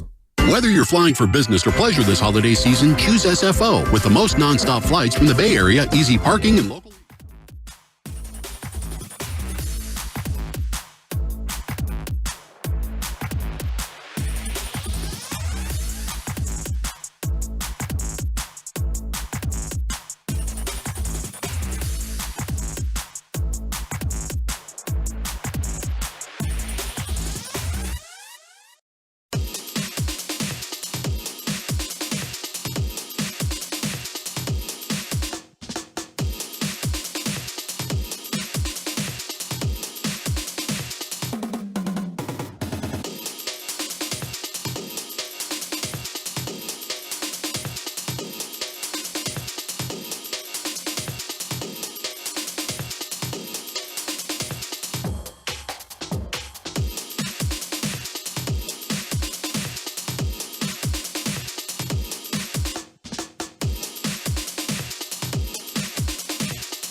ever in a rap battle, this would be my tractor. Oh. Yeah, the dish. Oh, boy, Evan. I feel like you've been in a rap battle or two, right? Oh, man. Back in the day? Yeah. But those are just, like a cappella ciphers? Freestyle, yeah, off the top. Oh, my God. I don't know how you do that, man. Yeah. I mean, I feel like we freestyle on this show. I would say something like, Evan, you're too slow. You're like Hines. You got to catch up. Wait, Hines? Yeah. Oh, I get it. Get it, Ken? Oh, Ken heard me in the caddy. I'm legit. Hey, Ken, you heard me in the caddy. You were in there, too. I know. I was in the caddy. Yeah. I've heard you plenty of times. Yeah. No, you can flow. Slow, catch up like Hines. I got you. I got you. Oh, boy. Sorry. Oh, my God. I do wonder why this You've story been came vindicated out. just like Yeah. Steve Kerr got vindicated by Cedric Maxwell Dude, earlier. that was like and I wonder what do you think the streets feel in regard to that whole thing? Well, Warriors. some people are probably tired of it, but I don't think a lot of people thought that a Boston Celtics legend would literally say, quote, Steve Kerr's job is to win an Olympic gold medal, not make friends, and he did his job. Jason Tatum wasn't playing well. That part wasn't playing well. And I don't think Kerr deserved the criticism that he got. Damn, Sid, that's an OG spitting his opinion. He's right. Man. Well, yeah, it's not. Your job's to win the gold. But even Draymond came out, a player whose coach is and said, you guys are treating him unfair. Why didn't he stick up for Tyrese Halliburton? Well, he's a great player. Yeah. He's having fun after games. Quit placating. The bunnies. Quit placating, Draymond. Oh, boy. Day. All right, let's go back out to Philmo Mike. Sorry, you cut us. Mike. He kind of cut off earlier. Let's get him back on, though. Philmo, you there? Hey, Grant, I just want you to know that every host has the strand of weed that they smoke, and I think you smoking is I. But with that being said, Guru, what's up, baby? I have a question about the caddy, because you always mentioning caddy. First of all, I got a ride in the caddy. Second of all, is the caddy, is it riding dirty? Is the tags not right? What's going on with caddy? We Obama like everything got the tags is clean, and it's a 2019, and I'm proud of it. Wow. On top. That's definitely. People don't be buying Cadillacs like that no more. Anyway, though, my point was, Kuminga was a lottery pick. Podziemski was a 18th pick, 17th pick. Yeah. Regardless of the fact they're both great players and they're both starters. I don't want to pit them against each other, but I just know that regardless of the fact, we have to understand what we have and we have to utilize what we have and not fumble the bag. You can't fumble the bag. Whether you trade Kuminga, whatever, don't fumble the bag because he is a bag. He's young. He's just learning how to play. Podziemski's probably been playing since he was 8 years old. Kuminga been playing since he was 15. I don't know who you're going to take, but I know this. I want them both. Same thing with the Niners. They was like, trade Debo, trade McCaffrey. No, I want all the players. You want all the players you can get, and then you assess from that. You don't do nothing until that. So just slow your brakes. Kuminga's good. He could start. He could come off the bench, obviously. That increases his value. Podziemski, he could start. He could come off the bench. They're both great players. Let's not fret with who's this and who Kerr likes and whatever. Kerr, if he wants a job, he going to play who he got to play. Straight up. Hey, y'all have a great day. And Hold on. Hey, Philmo. It is Evan. It ain't Grandy. Yeah, come on, buddy. But I'm looking at this Philmo. What? Yeah, be cool. Oh, Mike, that hurt, Mike. Oh, that hurt. Mike, I'm going to send you a personal text. Oh, Mike. Mike thought it was Grandy. It is Evan. But I am looking at Za right now. I'm looking at it now. It says totally relaxed and super happy, no negative vibes. So I'm taking that as a positive. There you go. Yeah, it's all good. I got you. Please forgive me, Evan. I'm so sorry. You know what? I gotta switch it now. Oh wow! You on monster cookies? You OG monster cookies? And that's a rare strain. And Evan wasn't going to call you out on it. I was getting mad. I'm like, he didn't say Grandy, did he? Evan was going to let you go. I did say Grandy. I fumbled the bag. You did. You're good, Philmo. Love you, man. Yeah. Reggie messed up your name as well, Lee. That's from the 562. Dude, I'm looking at you like, tell him it's not great. Hey, I do have a question about something he said. What's up? And it's not racial. Oh, boy. Look at them. Okay. On a day like today. Right. On a day like today. I feel like a lot of people think when we have a conversation about the Warriors, especially the young Warriors, we're trying to pit guys against each other just in sports. And I hate doing that, Evan. I just have opinions. But I don't think what Pods is doing has any impact on Kuminga, vice versa. But Mike was treading like he's hearing that. And I think we might have had a conversation before about it. But the rat on the table, Mike, about Kuminga and any Warrior fan like you that wants Kuminga around, and I want him around, is Evan. Right now, the bottom line is Kuminga's playing for his future on this ball club. Like, nobody can, you could tell me, oh, Guru, you're wrong. That's the bottom line, right? He's playing for his future in the league. Well, not that he's going to be out of it, gotcha. but as far as how much he's going to get paid. Yes. But there's no guarantee the Warriors pay him what he wants. Maybe he wants to get paid and another team wants to give it to him. But they can always match, though.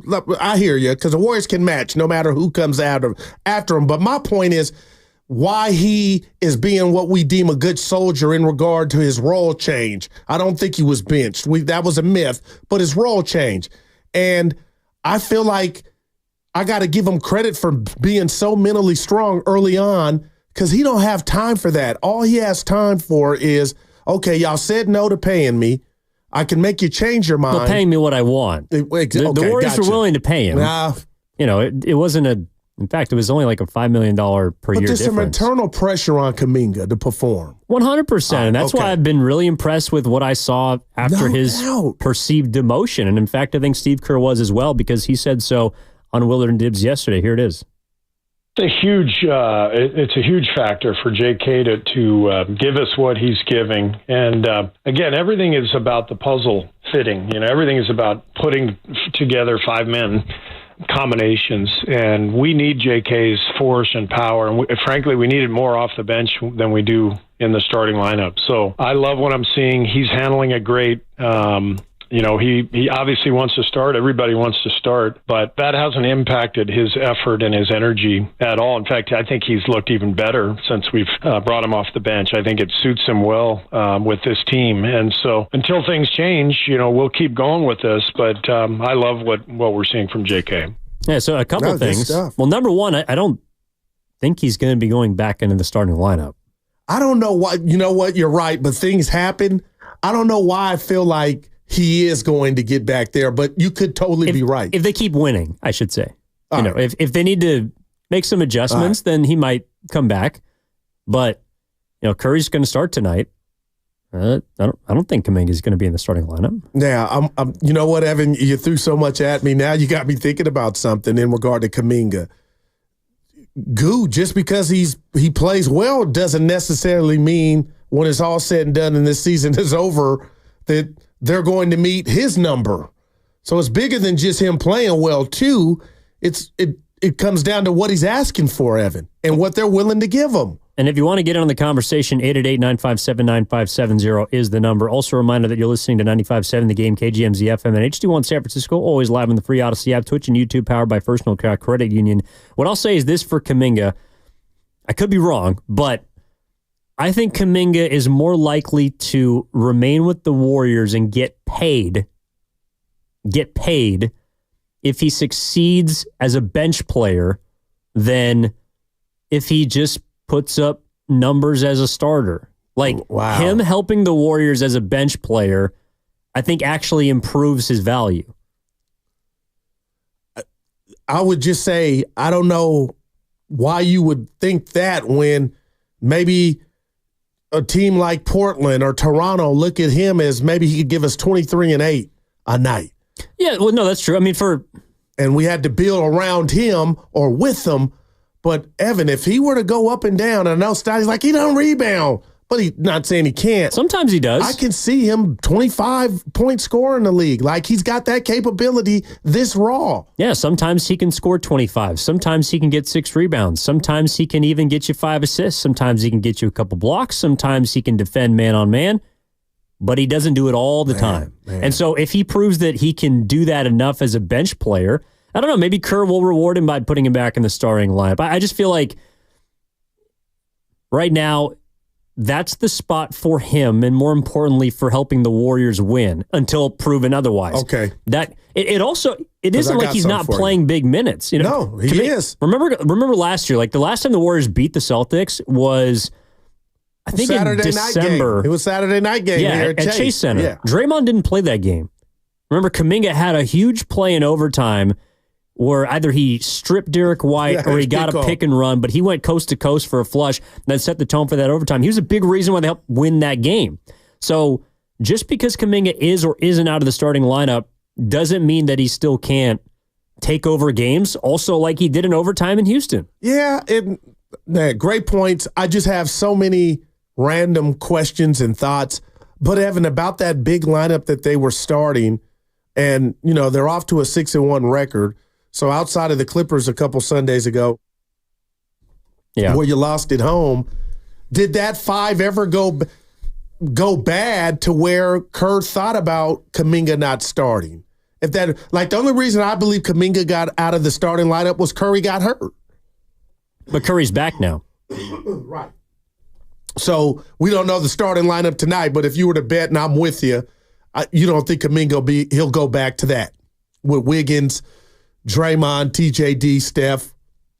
I don't. If they did, it's because they need more length on the floor against a team like Boston. So, you know, we'll see. I also think that this too, like Kerr's a head coach that when he has a role and vision for you and you succeed in it, he doesn't typically, like he prioritizes roles, and maybe it's rotations or combinations, I don't know. But he prioritizes roles over, you know, like titles, right? So Buddy Hield he could start in the NBA. No doubt. But he's been shooting the crap out of the basketball as a 6th man. Buddy Hield is the best bargain in basketball right now as a 6th man. He's scoring, if you look at his like per 36 averages, he's scoring as efficiently as Jason Tatum. The names that he is up there with are Jason Tatum, LaMelo Ball, Anthony Davis, and I think Shai Gilgeous-Alexander. Class. So clearly he can score with the best of them, but he's used as a 6th man. I don't think Kerr would all of a sudden just say, oh, well, Buddy's shooting 50% from 3, and Buddy is our leading scorer for 5 of the first 6 games of this season. I'm going to put him in the starting lineup because of that. Instead, it's, no, he's succeeding as the 6th man, so we should keep him right where he's supposed to be because that's where he's dominating. Similar to Kuminga. The last few times that he's come off the bench, he's played better than he was as a starter. I think that's more evidence that Kerr should actually be using him and was correct to bring him off the pine. No, man, you just told us how you felt, and I get it. But about Buddy, let me just ask you this, averaging 22 points a game, 4 and 2. Whew. Do you think him, because I seen him in sack. He was a godsend in sack. He can play. But the Kings weren't very good. Okay, you got that. But do you think if Buddy were to be inserted as a starter, and I guess now, obviously, only here in Golden State, that his numbers would go down or his impact would be lessened? I don't, because I feel like we've been sleeping on him his whole career. And I'm not saying he's a perfect player, but I feel like he could still, in this offense, which seems like a match made in heaven, Evan, if he were a starter, I don't think all that you just mentioned would go down all the way down the drain because he would be overexposed or playing. He played 28 minutes the other night against Washington. Like, he's doing this in not just in 12 minutes or 11 minutes. He's playing. Yeah, but if he starter minutes, basically. Well, 28 minutes might not be. That's not big starter minutes. I mean, a starter typically, at least last year for the Warriors, was in between 30 and 35. So my point is that if you let's say Buddy starts and he plays starting minutes, I don't think just because he plays 35 minutes that means that he would go from 22 to 28. Like, Buddy Hield wouldn't just become one of the leading scorers in basketball. He is one of the most efficient shooters, if not the most efficient shooter in the league. Right. And that's why I wasn't looking at the increase, Evan. I was looking at him and the impact. I still think he'd be able to help you out. No. He would, but I'm saying he's best served. At least I think he's best served as a gunner off the bench because he can shoot you into a game or win you a game with his shooting. And shoot you out. No. But if you're coming off the bench, he doesn't shoot you out of games the way that Klay Thompson did sometimes over the last 2 seasons. That's kind of how I see Buddy. I mean, I think the Warriors right now don't have an established hierarchy with their starters, and that's something to monitor. Like that is a big question I have, right? Because last year, a big theme was their bench actually outplaying their starting 5. And so far, that's kind of quietly still been the case. I gotcha. But it hasn't hurt them because they've been winning games. And now we're about to find out against Boston what happens when maybe your bench is better than your starting 5. Man, it's interesting, too. I'm looking at his log, Buddy. 21-22, he played 35 minutes a game in Indiana, followed that up with 31. But the last 2 seasons, Evan, 25 minutes, 25 minutes. Yeah, I mean, I think that's also the role they had envisioned for him. And maybe more importantly than anything else, Hield has bought into what Kerr has been talking about. And he also mentioned a little bit about that yesterday on Willard and Dibbs. Remember, he had some good years in Sacramento and signed a big contract and played at a really high level. There's a reason he's been a coveted player. But for most players in the league, fit is everything. And this is a great fit. Our system, our style, the movement. He's a really good movement shooter. He's a lot like Klay and Steph in that he's going to run circles around the defender in order to get an open shot. He's a lot like those guys in that he has no conscience. He's not worried about missing. He's going to keep firing away, and there's a lot of energy that comes with that mentality and that style of play. So he's perfect for what we needed, and it's great signing by Mike. And I think you hit it on it in the first part of your comments. He's bringing joy to the gym every single day. Everyone loves Buddy. He's having so much fun, and he's bringing a lot of fun to our group. Oh, man. No conscience. I love that. I want somebody to say that about me, man. He just lets it rip. Right. But, dude. People do say that about you. He came into Chase Center when he joined you, me, and Stein. He was energy in here. I keep saying it on 10. Like, he was laughing like just one of the dudes, man. Yeah, I think he enjoys playing here. And right now the Warriors look like they're enjoying playing basketball together. And that's why, again, tonight is a massive test. Is that joy and that togetherness, which is apparent, is it good enough to overcome a team that has both chemistry but also supreme talent? The Warriors, I don't think it's outlandish to say they're not as talented as the Boston Celtics. They might not even be as together as the Celtics. But you got one of the best closers in the game. Curry? Yeah. Well, he hadn't done it since, you know what I mean. Yeah, no, well, yeah, of course. I mean, but again, you also have to get there. And exactly. Boston's been shooting the crap out of the basketball. That's what they do. This also might be a night where Boston goes cold. The one game that they lost to the Pacers, double overtime in Indy. Yeah, they shot like 63s. Oh my gosh! I mean, they will get it up. There might be 100 tonight between these two teams. 100 3-point field goal attempts. That's actually. I wonder if there's a bet on that. If you could bet over under 99.5 threes combined tonight, God, that's a lot of threes. I would take over. I think I'd have to take the under. Warriors are doing like 45. Some nights it could be 50. And if the Celtics do their 55, 60, bam, right there, that's too many for me.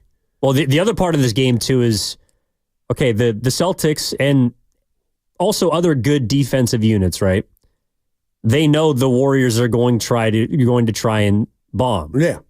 So the Celtics are maybe one of the few teams that the perimeter players are good enough to keep you in front and keep you from getting shots up. Yeah, I see a big game. Evan, good point. I see a big game from Looney. Like the second chance, the rebounding. Like watch. Is he going to make a three that we were promised? I'm predicting 8 rebounds from Looney.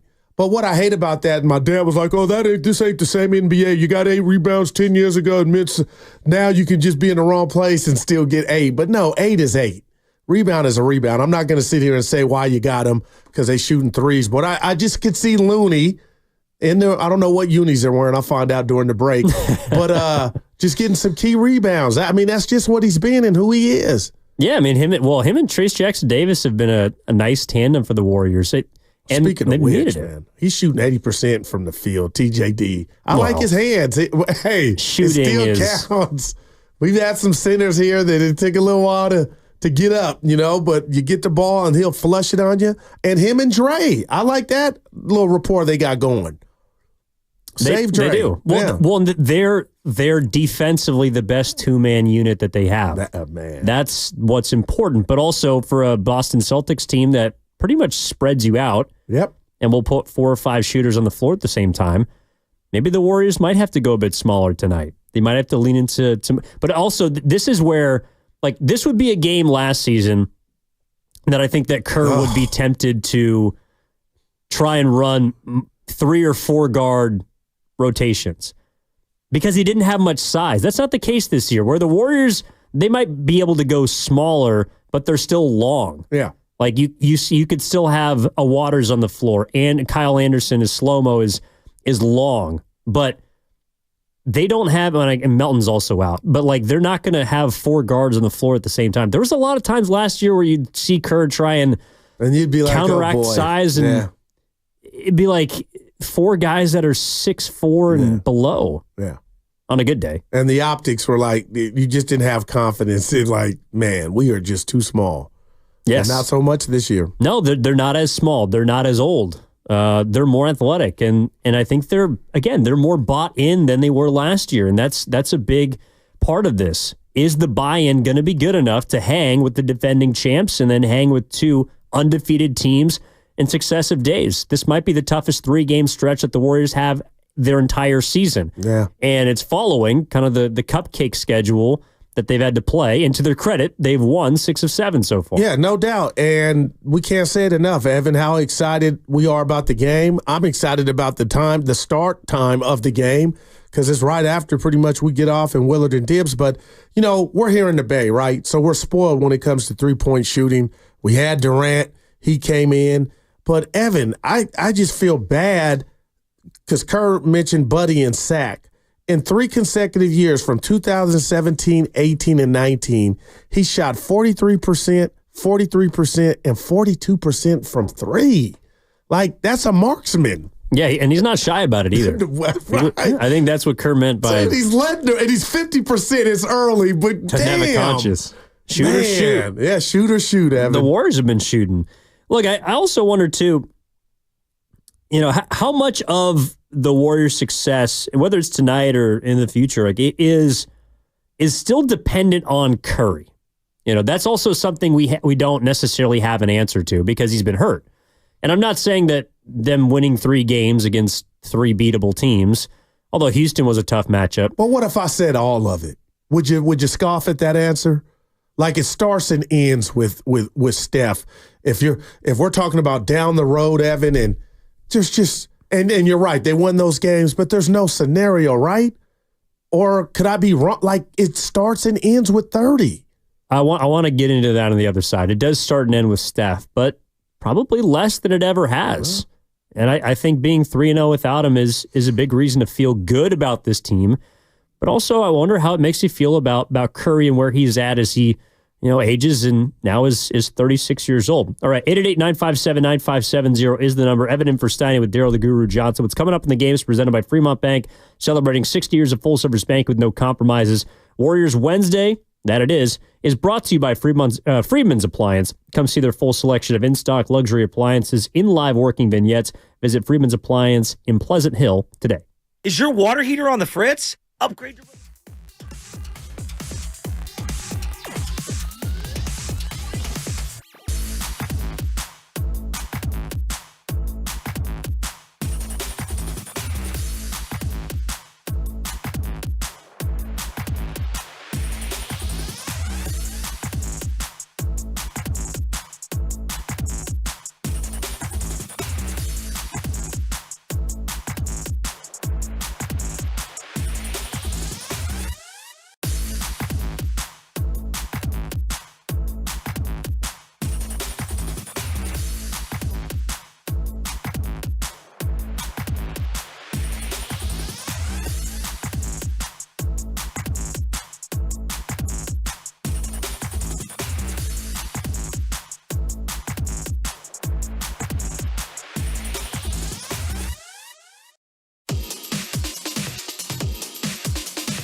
and I think you smoking Za. I'm all right.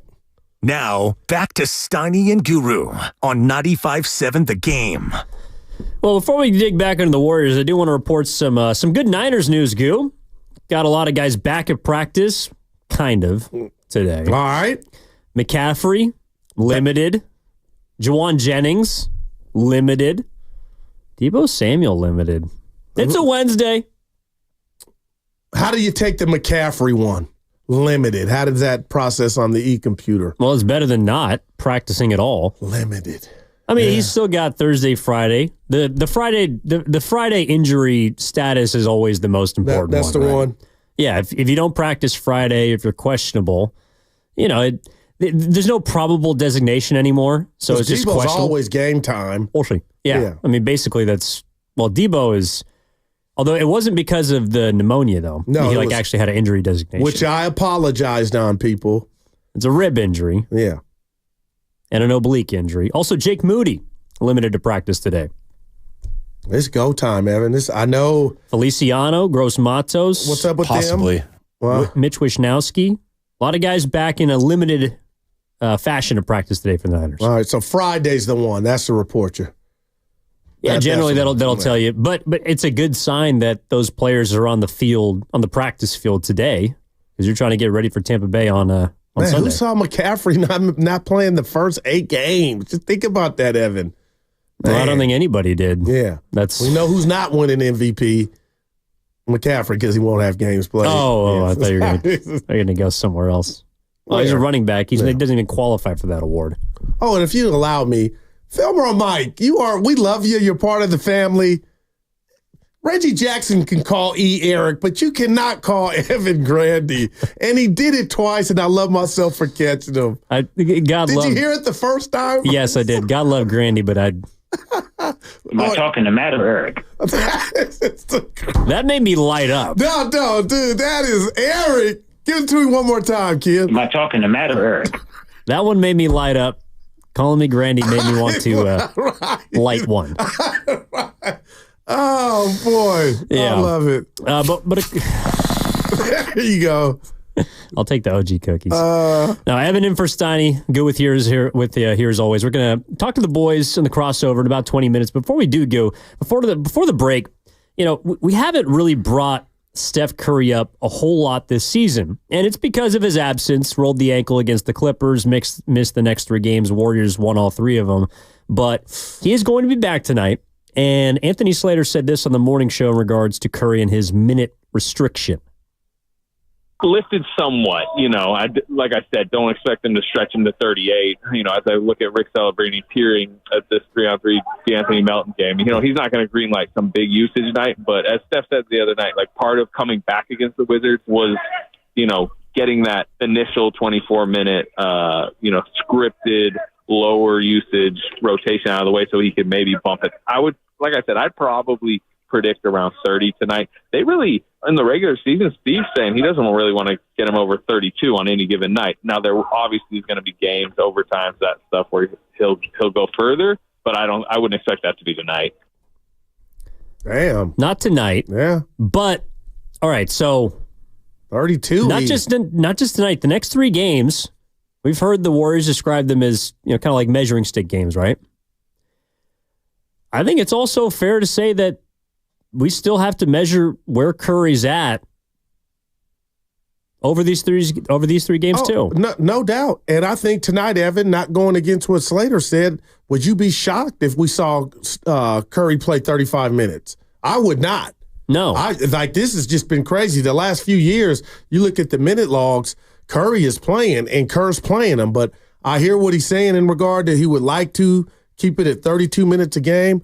But I'm going to be real with you, Evan. As the competition gets thicker and better, I got to believe you need Curry that much more. Well, you do. But again, he's 36. After the turn of the new year, he's going to be 37. So every single year he gets older, I don't know. One thing that keeps me from thinking about how far the Warriors could go in the postseason is I know he did it over the summer of the Olympics, but through 4 games, I still don't know how great Steph Curry is. This right now. right now. That's interesting. Last year, he was third-team All-NBA, played 74 games, was healthy. Second half of the season, he didn't shoot it so well.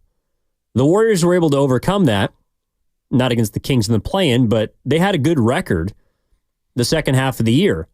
And I think that's kind of what they leaned into this offseason. All right, making sure that they weren't Curry-dependent, because I don't think it's fair to expect Curry to play 35 minutes a night when he's 36 years old. So I would be shocked if he played 35 minutes in a game that was going the wrong way for the Warriors. Okay, well, yeah, that's when you got to really be on your P's and Q's. But if they have a chance to beat the Celtics, I don't think it's crazy to feel like Curry would play a lot of minutes tonight. Yeah, and the that's game what has I'm to be expecting. winnable. No doubt about it. That's what I'm expecting. But I'll say this to what you kind of alluded to. I don't know what it is, and maybe it's not fair, but just watching Steph in the Olympics, Evan, it did something to me, and I was the guy, I didn't want him playing because I was worried about him being worn down or it having some type of impact on him, in the regular season. But the bottom line is he used that form to remind everybody just who he is and what he is. And right now, 26-4 is what he's averaging on the young season, 24-7. But Evan, he's averaging 20 points and I think 5 rebounds. Yeah. And he's playing 26 minutes a game. Yeah. But has anything changed? Like, there's nothing he has to prove or anything else. Any check engine lights when it comes to Curry. Like, I'm just blind to it. Like that, I just feel like he's the one thing we could count on. But they haven't needed him. Right. No, when they do, though, well, tonight they need him. Yeah, but I was bringing up the Olympics to let you know, like, even if it doesn't manifest, I think he showed us he still can do it. Yeah, but that's also on an all-star team. Yeah. That's not where he has to be the best player every night. And what makes me feel optimistic about the staying power for the Warriors over 82 games is I don't think he has to be the best player every single night anymore for the Warriors to be successful. And that's I'm not the way they're mad built. at that, but you're saying that after 7 games? You're buying in. No, it ain't about how many they won. You're buying into the collective of this team to where you think Curry's load can be lessened and they can still win? Yes. Yeah, and I think that's the game plan. Because, all right, let's say, because I think Curry can still be the player from the Olympics too. All right. But not if he has to play in a grueling, non-load managed 82-game season. I need Curry in prime form for the playoffs. But last year, this roster is built to help him get there. No, you didn't qualify last year because their team wasn't as good. And it was more Curry dependent last year before the All-Star break. I don't know, Steiny likes to focus on the fact that Curry didn't shoot it as well after the All-Star break. Right. It was one of the worst shooting stretches of his career, which is also how good he's been. I owe Curry nothing. Yeah, yes, you do. You got a jersey. And I knew this was going to come in from the Comcast Biz text line. We'll get to that in a minute. But my point is, what I was more impressed with was that the Warriors went 16-9 over those 25 games where Curry allegedly was not at his best. That means that he didn't have to be great every single night. And what I'm talking about, better be careful repeating those words everybody did during the 2022 run. It's not that Curry can't be great on a given night or over the course of a couple weeks. But if he has to be great for 6 months, I think that's going to wear him down. He only played 54 games in 82 when they won the championship. He didn't play the last 5, I think, was it 5 or 15 games when Poole started down the stretch of that year. He was fresh for the postseason. I think this team is like the 2022 year in regards to making sure that he can be fresh. But a night like tonight, these are the games where you need Curry. Yeah. I don't need him against the Portlands and the Utahs. I get that. I need you against Boston. Right. I need you against Cleveland. I need you against OKC. But I love that, and you painted the picture of just what you mean. I guess I'm a little nervous as to how I just confessed to you, hey, the one constant is Steph. I'm just not, as much as I love Buddy and everybody else on this roster, about them keeping their game where it's at to allow this team to be 6-1. Like, they got to do their part too, and that's what I'm a little nervous about. Can they keep up their part, their end of the bargain? Because we talked about it, and it's in print. They haven't played the many great teams, so it's worked. But, Evan, when we talk about January, February, like, I hope you're right. They don't have to use them like they did last year. But I feel like, man, wake me up when they can do it without using them like that. Then you feel like we're talking about a team that doesn't need to make a trade at the deadline. Well, because that was that's what people were telling me, that this team with the contracts, and it's fact that, hey, if need be, this team has a contract and the guys, and they're deep to make a move. I just don't think this team is good enough yet after, and I'm not saying you're saying this, after 7 games to say we can not load management Steph, but he doesn't have to be the engine that gets us to the promised land. No, I am saying I don't think he has to be the engine for the regular season. Now, if they're going to make a run in the playoffs, and that's, again, 5.5 months away, if they're going to make a run in the postseason, Curry's got to be great. But where I like this team compared to the last 2 years is they are built to sustain either a load-managed Curry or an injured Curry. Because Curry could come back. Let's say Curry's, God forbid, gets hurt for an extended period of time. In past years, they would lose 70%, 80% of those games. So you don't even get to the postseason. Like, you don't even have a chance to prove that Curry's still the engine now without him. Exactly. So and you're going to be playing some back-to-backs. You might have to load manage Steph to keep him fresh, to keep him ready for games like tonight where you do need him. And I'm not saying that do not misconstrue my words, that Curry's cooked. But what I'm saying is that I don't take it like that at all. The others are what you have confidence in what you see outside of Curry. His great performances are, I think, going to be fewer and far between because of his age. I would prefer that those great performances are saved for nights like tonight, and he doesn't need to go for 40 against Portland for them to win a basketball game. Like, the fact that Curry, if you look at their 6-2 start last year, Curry was the leading scorer in all of those games. He was also the leading scorer in the next, I think it was 3 or 4 games after that. Curry had to do everything last year. What I love about this team is he doesn't have to do everything on every single night. No, I'm not. I guess I'm not mad at that, but I need to see more from the others, Evan, for me to sign off on, me feeling like they can be successful that way. Because there's nothing wrong when your best player is doing everything, like the LeBron James or the Jason Tatums, but obviously they have more help than Curry does. But at the end of the day, one of the risks of running 12 out there is, what if you get to a juncture of the season to where nobody's got it, everybody's just average, and your average is not good enough, and you need your superstars to be superstars. I don't feel like the Warriors have a lot of those guys outside of Steph Curry that can do that. No, so right now it's on and popping and it looks great. No, I agree. Like, they don't have a lot of superstars. They probably have one. It's Curry. That's it. But in today's game, what I think the question they're going to answer is, are you better? In a perfect world, you'd love to be Boston, right? You got 2 mainstays. You got, maybe a borderline Hall of Famer in Drew Holiday. You go get Porzingis, who can play whenever he's ready, and if you could just take time off, whatever. And you also have a great, 4th or 5th option in Derek White. So they're built to last. I don't think that's the case with every team. What I think, if I'm going to look at a team that's been hurt by having almost too much heavy star power, it's Denver. They have no bench. They have no depth. And their young players have not played very well so far. Jokic has, but still not enough. They're 4-3. Yeah. They'll be fine, but I don't know if they're built to last. And I don't think they are. So Jokic has got to play 40 minutes a game. No doubt. I don't think Curry can play 40 minutes a game anymore. Yeah, and I don't want him to. And hopefully they don't need him to. No, and so when you play bottom feeders, you can basically build in rest for Curry throughout those games, whether he's hurt or he's active or not.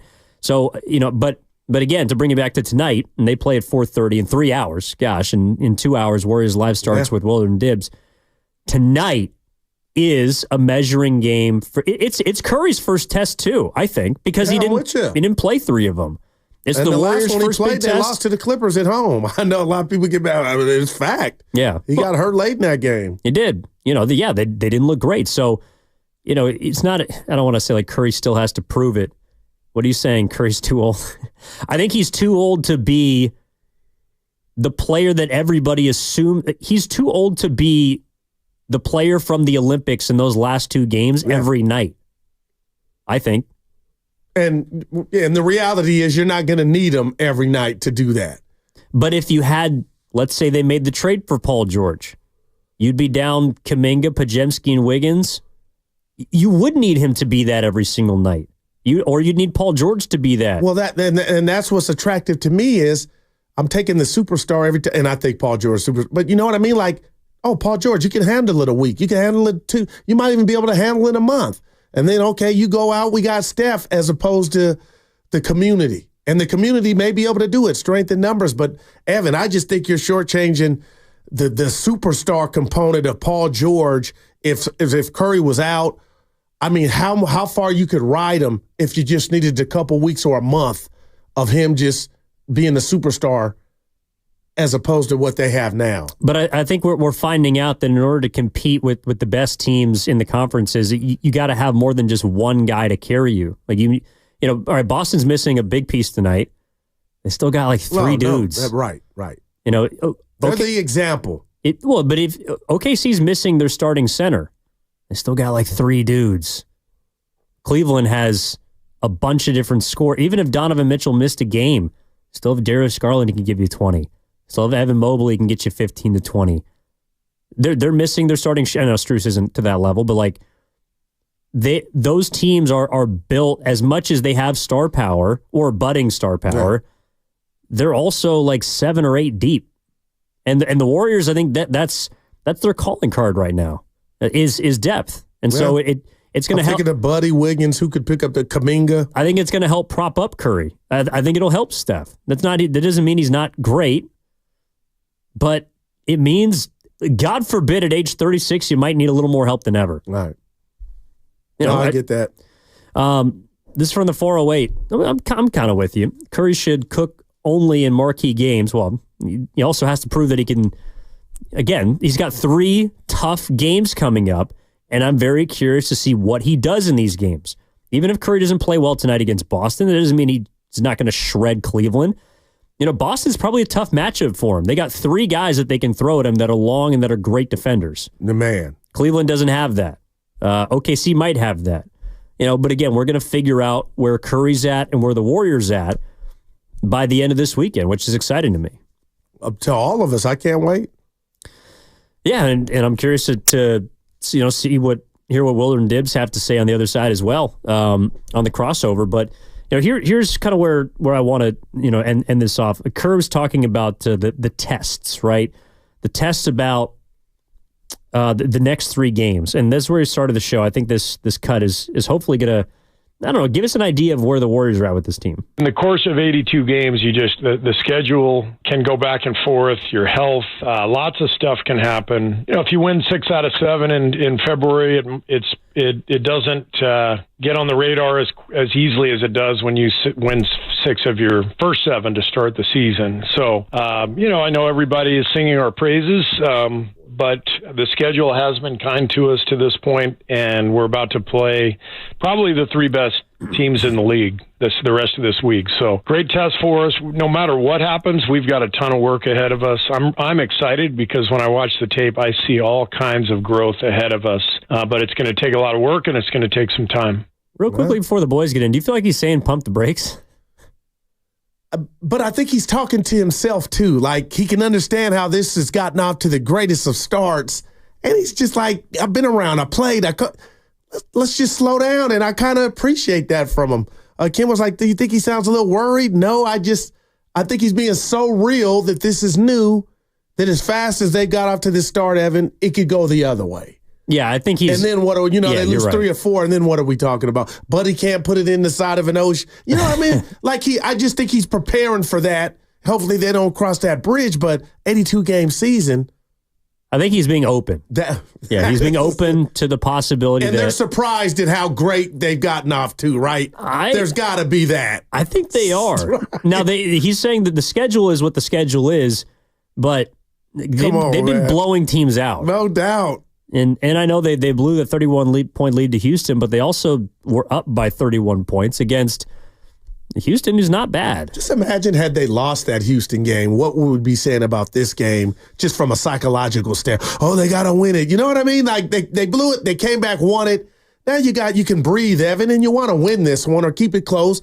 But I don't think your rules would have applied had they blown that 31-point lead to where you're like, goo, it's a win-win.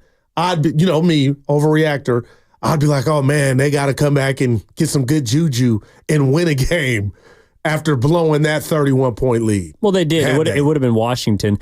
You're right. I mean, I think that I would probably still feel the same. But they'd have a win because it would have been the Wizards. But they'd be 5-2. And I don't know. I personally, I don't expect them to beat Boston tonight, but I'm hoping that they shock me.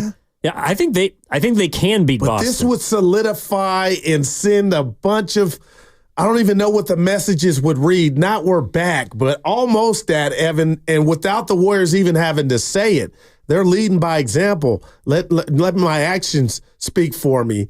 And if they're 7-1 and you leave Beantown with a win, I think the headline tomorrow is going to be strength in numbers is back officially. I don't know. Something along those lines. Believe? We'll see. Yeah. We believe. We believe ellipses, again. Dot. Again. Yeah, I think, but if they lose tomorrow, I'm not going to come in and kill them. Oh, not at all. That's why it's a win-win, because you get to see how far you are away. And if you, like the Warriors right now are playing with house money, I think, until they're not, or until the chips run out. But they can put the NBA on notice tonight that they are not to be overrated. They're not to be a team that you just kind of look past and say, well, these numbers are a bit fraudulent. And then to put it up there against that massacre that was, and you're a different team, last year would go, I think, a long way too, Evan. Yeah, we made changes. We're not that team last year where you guys beat us by 100 points. To be able to turn around and say this is the new us and get that dub, be sweet. Yeah, it would definitely help the front office feel like Cedric Maxwell did earlier. Man. Vindicated. Yeah. Vindicated. Oh, yeah. He's not shy, Evan. He can call me Eric if he likes. I don't mind that. But coming up next, we're going to talk to the boys on the crossover again. Mark Willard, Dan Dibley. They'll have Warriors Live for you, presented by Xfinity at 3:30 before the 4:30 tip between the Warriors and the Celtics. All right here on 95.7 The Game. Evan Giddings in for Matt Steinmetz. Joel the Gruber Johnson's back after this. That segment was brought to you by San Francisco International Airport. Heading out to catch the next big game? Start your journey right at SFO.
It's always about the show, bro. Now, back to Steiny and Guru on 95.7 The Game. Crossover time, Willard Dibs, along with Evan in for Steiny and Guru. Legit. Yes, sir. What? Now you got the jacket on. It does get colder in here as the day goes. It's chilly. This room, for the people who listen to us, they wouldn't know this. This room. Well, someone hit it with a UPS comment. I didn't want to. No, you look good. You look good. And I almost wore that quarter zip today. Yeah, you wore it yesterday. I figured you wouldn't wear it 2 days in a row. You don't know Dan Dibley well enough, actually. Dude, your boy totally wears stuff 2 days in a row. On occasion, and I'll wrap myself out. On occasion, with the baby in the schedule, I will, I'll run it back. I'll change the drawers, but I will run it all back. I figured it was plus 250. Right? I was willing to bet. 2 weeks ago. Change the drawers. Prove it. Whatever. I won't. You can't. You won't. And you can't. That's nasty. It might have been last week when we were out there. Yeah, the draws you got to. It was when we were live at Fremont Bank, I think, and I was like, we were at the Madden thing, and we're side by side. Yes. And I'm like, you may want me to move over a little bit because the boy didn't get a chance to shower. Oh, no. Willard, I know that had to. Because he's giving me a little bit of a look. I'm like, is that because is it because I'm pitting out? You can take a late worker bath. Yeah. You could. And you could. The sink. Yeah, but, It's a good thing you some didn't people move do it too over far here. Because I'm not going to HIPAA laws, but COVID was at the end of the table. Somebody was sick. Yeah, no COVID doubt. was at the end of the table, so it's a good thing you didn't move too far. Yeah. Some people brush their teeth in the bathroom here. I don't know. Yeah, I used to actually do that at work. When I did morning show, I would bring my toothbrush and I'd brush it out. But behind your head, Ken got a his face lit up and started nodding when you said some people brush their teeth in the bathroom. Which More than one. Yeah, was that a you thing? I've seen it before. I don't do it. Yeah. I don't think you can anymore, though, Will. I saw it an hour ago. No, I think you can. Yeah. You saw it an hour ago. I saw it an hour ago. Didn't want to say anything. You can do whatever the hell you want. Yeah. That's but true. I think about my neighbor. Well, that's good. Yeah. I'm glad somebody does. Wait, because he had money on Maction last night, or what? No, not you guys are my neighbors. Soon. Yeah. Did you lose? Yeah, I lost. See, I didn't pay attention to in that. the rain. Freaking Ball State, dude. I thought it was Bowling Green. High school. There were 2 games. Okay. It was two games. Bowling Green under, didn't bet it, but Ball State with my buddy Sean. Shout out Shawnee Sean. We're texting and he's like, man, I'm feeling itchy. I said, let me do some homework. So I go online and I'm doing all this work and I'm looking at him. I'm going, Ball State's going to roll Miami of Ohio. I had the team total. Or Miami of Ohio's going to roll Ball State. I don't even know what I'm doing anymore. So Miami of Ohio's up 21-13 at the half, and they're dominating. The only score that Ball State had was on some fluky and typical Maction. Was it the pick six? The punter drops it, and he decides, I'm going to throw it. I'm going to throw it. And he throws like a 2-yard duck that's, pick six. And so I'm thinking, well, they're going to roll. They're way better. They had to hold on for dear life. Little Daryl goes, why are you watching those teams? I wanted to say, son. Try to watch something. I don't want to watch any of the other channels. How do you guys gamble on teams you've never watched before? You go online and you you click yes. No, what do you mean? I mean, physically, you're gonna get so many people mad at you. But there's prep. But I do what I do, and they got some sharks. You watch tape or what? But it's all at the end of the day. You got to go out and perform, right? And sometimes those are where you get the most fun of. Who's Willard at quarterback? The problem is betting on 19-year-olds because you've had one, you're about to have one. You basically are one. I've had a couple. Even 30 though. Sneaky 30. But I think you can over-prepare too, because let's be honest, the line is sitting there, which means either side could win. So this is you're giving me thoughts about my family does a Thanksgiving pool because we're all going to be together. Okay. And so my brother-in-law is in charge of it, and there are always games. Like tons of college games. There's no way you followed all of them, You work for the Pac-12 network. I'm like, I got it. I know what USC's doing. I know what Cal's doing. And then he'll throw in, all right, Ball State is going, and you're like, Miami, Ohio. What the hell? And Ball State's terrible. And I'm not spending hours on this. So you look at the line, you look at the overall schedule of like what they've done. You look at the recent schedule. You start diving in, and I'm telling you, E, in about 6 minutes. Yep, you're an expert. I've convinced myself You're an expert. that I know what's going on. But don't act like we don't all do it. You've all filled out a March Madness bracket. You ain't got no idea what any of those teams are. My bracket stinks, but my bets are legit. That's do. the one thing where I... Yeah, because you got a system. You're a system quarterback. And as you know, we're already underway in Ska-da-da-da-da-da. I love it. The March is season's the underway. March is the only month where I do bet blindly. And you realize that tomorrow we will be, I want to make sure I get this right, 19 weeks away from the tourney. Oh, my God. Yeah, I think the it's 133 days from tomorrow. Now, that sounds far, 19 weeks. Yeah, it really isn't. You know what sounds far? 4 years. Yeah. I mean, that's apropos of nothing, but 4 years sounds far. hit us all I'm going to be with that. 60 Well, in 4 years. it's also going to be a That's what I blind meant. bet. Like, what is Moses Moody going to do that year? Who's he going to play He's for? going to finally rent a car. Will the Boston is what Celtics he's be a gonna do. dynasty in 4 years? No doubt, man. He's going to Speaking rent of a car. Boston, I just want to bring this out because I wish Steiny were here for this because he is of a certain vintage to remember. But I was doing my Boston homework because we're going to talk about a rivalry, Celtics and the Warriors. And if it's a rivalry, and I'm going to argue that it is, but it had me thinking back to 1980 when the Golden State Warriors traded Robert Parrish. You guys talked to Cornbread earlier. Oh, yeah, he was and I'm going great. to get to your part of it because I felt for you. I feel for you, Shaka Khan, for what happened to you Wow. in that interview. We don't know where you're going either. But the They didn't trade, call me Eric. 1980, when the Warriors traded the 3rd overall pick and Robert Parrish, man. and they got the 1st and the 13th back, Boston said, thank you, we'll take the Chief, and we'll draft Kevin McHale. Man. And the Warriors took Joe Barely Cares. He played hard, though. And some guy named Ricky with an E. Sometimes. Yeah, he Ricky did. with an E, who never really amounted to anything. And yeah, Joe Barry Carroll was all right for 2 years, but they First center I ever seen play they got basketball. Parrish and McHale. Is it the worst trade in NBA history? That's what I said on our thread. Wow. And I Is do it? believe that it is. I mean, it's not like I'd have to have a list of all the trades, but So the Warriors drafted Parrish in 76, and he had 3 good years, 3 really solid years. And then Boston said, thank you next, Ariana Grande. And by the way, we're going to take McHale at 3 because the Celtics didn't want Joe Barry Carroll anyway. So they traded for a real center, and then they got Kevin McHale.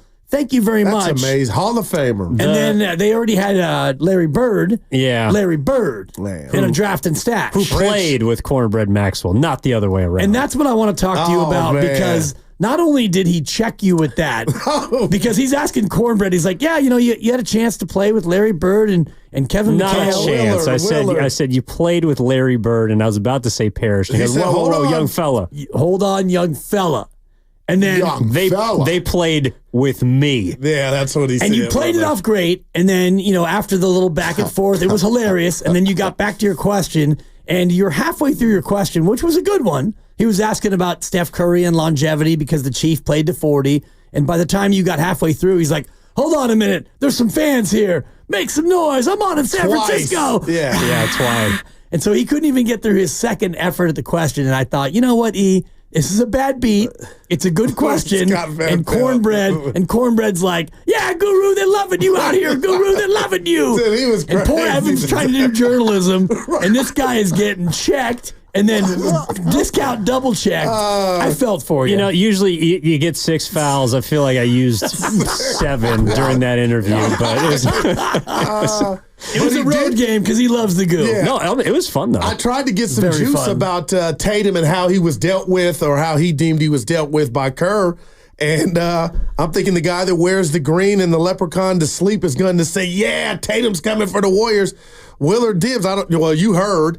He said he thought Kerr did right. He had a championship to win for the country, and Tatum wasn't playing well. I'm like, well, damn. It's kind of hard to argue scoreboard, isn't it? Mm-hmm. I mean, I don't know that they wouldn't have won it anyway or whatever, but like, you won.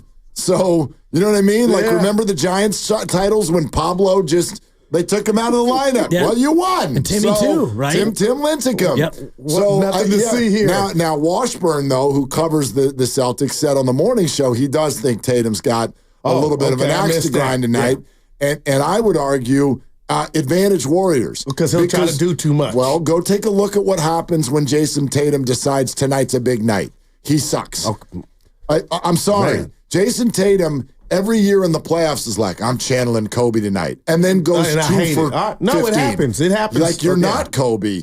And the more he focuses in and goes, tonight's a big night, he's been Kobe the first 8 games of this season. Yeah, that's fine, because those are just also ran games against Charlotte. But the NBA Finals, he didn't have the best finals. Who was NBA Finals MVP? Jaylen Brown. Well, but Andre Iguodala was Finals MVP too, but he wasn't the best player on that team. But they got it wrong, though. They got that one wrong. Sure. Right, but bottom line is, in the NBA, when you win a championship, no, Tatum's great, and but you're the leading scorer, and you don't win the NBA Finals MVP. That's kind of there's a narrative there. There's something to be said.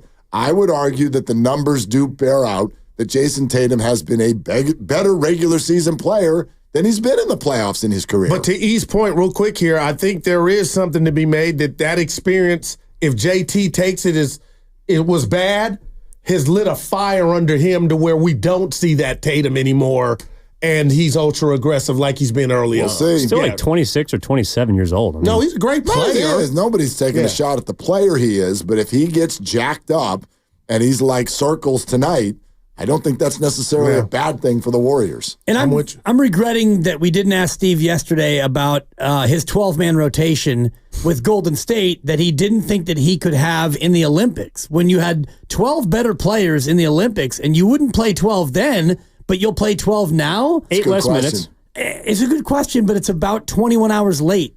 Or 23 hours late. We had him at 3 yesterday. You can still ask him. And he was right. 8 less minutes. It's a little bit less timely. But I mean, they'll be playing someone from the Olympic team next week, too. And you're right, less minutes, fewer minutes. There's 200 more for Derek minutes White.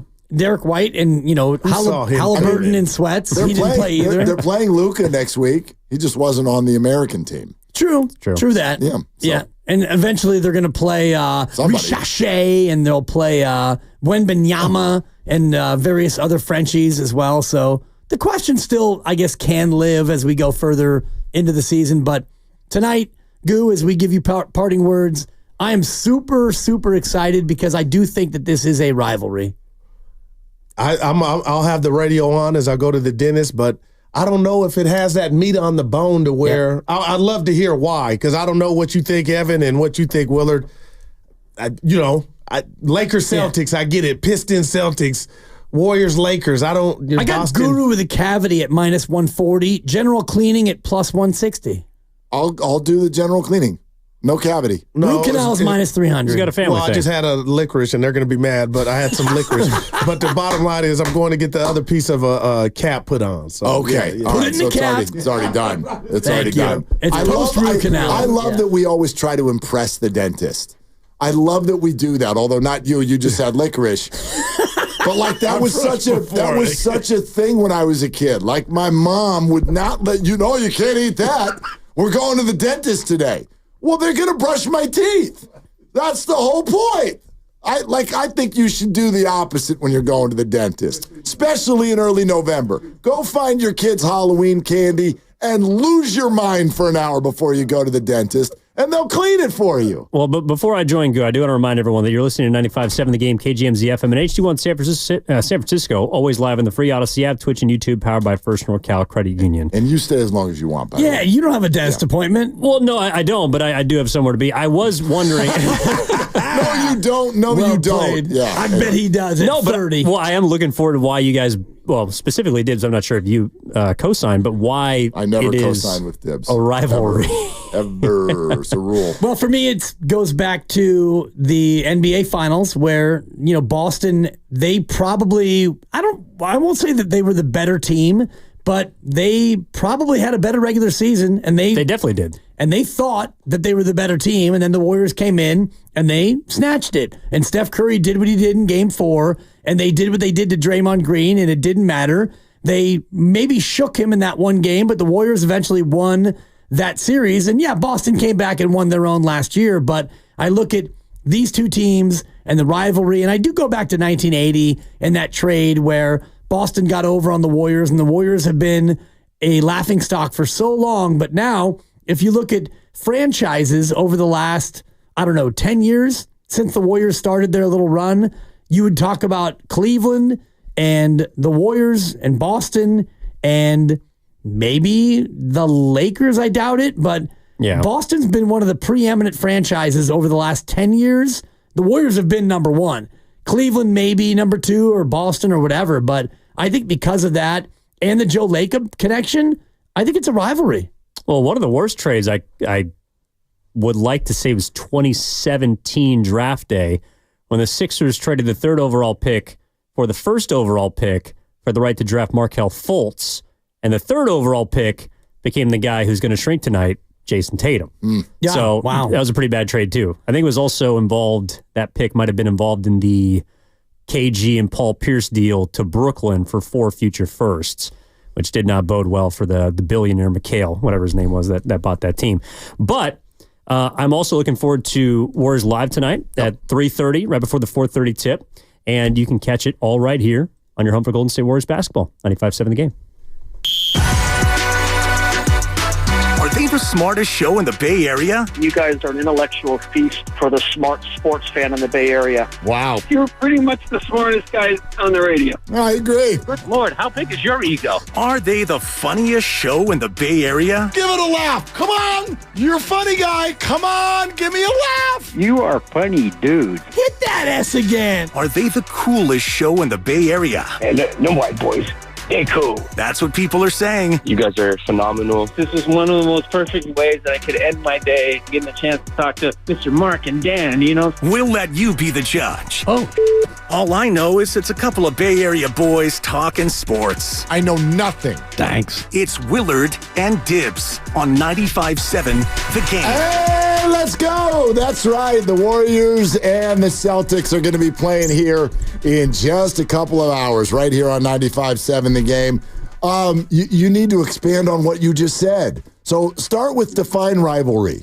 Rivalry is a matchup among teams where there is history and some bad blood and a game that rises above the level of a normal regular season game. Okay, and then earlier today you said to me, and I want you to explain this, that the Warriors and Celtics are a reverse Chiefs-Niners. Yeah, and the Chiefs-Niners is the Niners are the little brother where they have not gotten over on the Chiefs, and the Chiefs have won, 3 Super Bowls now, including 2 over you, and so you are the little brother in the relationship. And in this one, I think that Boston is the little brother, even though they are defending champs and they've got their neat little, cute little one title in this era. I know they have many, many more going back to Bill Russell and Paul Pierce and the rest of it, but I think that they still look at this Warrior team as being the big brother, and maybe not coming off of last year, but in general, you look at the Warriors, and when the Warriors come to your town and you've got Steph and Draymond, you get up for that game. And Jason Tatum, having been mostly snubbed by Steve Kerr in the Olympics, I do think he has a chip on his shoulder. And so if you're Boston, and you also think about the owner, Joe Lacob was a minority owner with Boston, and then he broke away from there, bought this team, and the rest is ongoing history. So I do think that Boston looks at the Warriors a little bit like the Niners look at the Chiefs. I love this. I think you're probably right. I can't get my mind around being a Boston fan, and I mean that in about 18 different ways. Yeah. I am never, ever, and this isn't me being a coastal elite, but I'm never going to wear a T-shirt that has another human being's name on it that says that person is a B. Like that's just not really in my personality. But if that's you, have a great time, get a beer, get a dog, scream and yell. That's have a great time. But I think you're on to something, which is that I don't know if rivalry is the right word, but what you sort of said when we were talking about this earlier is when these two teams get together, no matter the scenario or the backdrop, it feels big. In other words, this is game 8. Whatever. Yeah. It's game 8. There's absolutely nothing on the line. But there is, just because. It just feels big. Sunday Night Football 2 weeks ago was a 3-4 team against a 3-3 team. And the 3-4 team we think might be good, the 3-3 team we all thought stinks. Guess what? Spoiler alert, they do. And now they lost their quarterback. But it felt big because you had big brands and big history. And so that on that level is where I'll agree with you tonight. Yeah, and I think that when these two teams get together, at least for the time being, it is elevated. Like, you want to go Friday against Cleveland, that it's an elevation sensation. I was going to say, is the original. My God. Thank you. I'm like, he's not going to miss this one, is he? No, and we should actually play the Tim Roy when the original gets orated. It's an elevation sensation. Well, does it even count anymore? He even admitted to us last week he barely uses it anymore. No, but when he does, it's so magical. It's a big deal. And I love it when I hear it, and it makes me smile because it makes me think that he's doing it for me, because I've asked him time and time again, and you did it too. Yeah. Can you use it more? Can you just do it, please? Come on, Tim. Like somebody dunks, can you just do it? Well, it's like going to a concert of your favorite group and they won't play the best song. No doubt. Like, come on, man. Give us what we came for. That's exactly it. Thank you. But he feels like it kind of cheapens his overall acumen as a broadcaster, and I get that, so I don't want to pressure him. He's trying not to overexpose it. Right. And that's fine, but we're going to be here to encourage him to do exactly the opposite. No doubt. And I think that when these two teams get together, it does become elevated. Like Friday against Cleveland, LeBron's gone, and Cleveland's good, but it doesn't feel like, all right, Warriors Cavs, it's a finals rematch. No, it's really not, because they don't have anybody remaining who played. Kevin Love is gone, Kyrie's gone, LeBron's gone, Tristan Thompson is somewhere, and you get the point. I think he's actually in Boston. I could be wrong, but who knows? The point is, whatever. Like in OKC, yeah, we can all hearken back to Game 6 Clay, and that was cool. But that team is totally different as well. But when you get to Boston, and it's just a couple years removed from the NBA Finals, and remember that series where the Warriors were in trouble. Draymond went there after a split here, and it was F you, Draymond. Draymond's a B. He played poorly. He got flustered. They lost by 16. You're down 2-1. Yeah. Facing a 3-1 hole on the road, and then da da da da da da da da. Here comes Steph. Yeah, dude, that was. I'll still. It go. You and I have talked about it so many times. It goes down as one of my top 5 favorite Bay Area sort of championship or late playoff moments that I can remember. And brought the boys and did the watch party inside Chase Center, where Chase Center opened up, and we watched that game there. But you remember the 48-hour news cycle leading up to that game?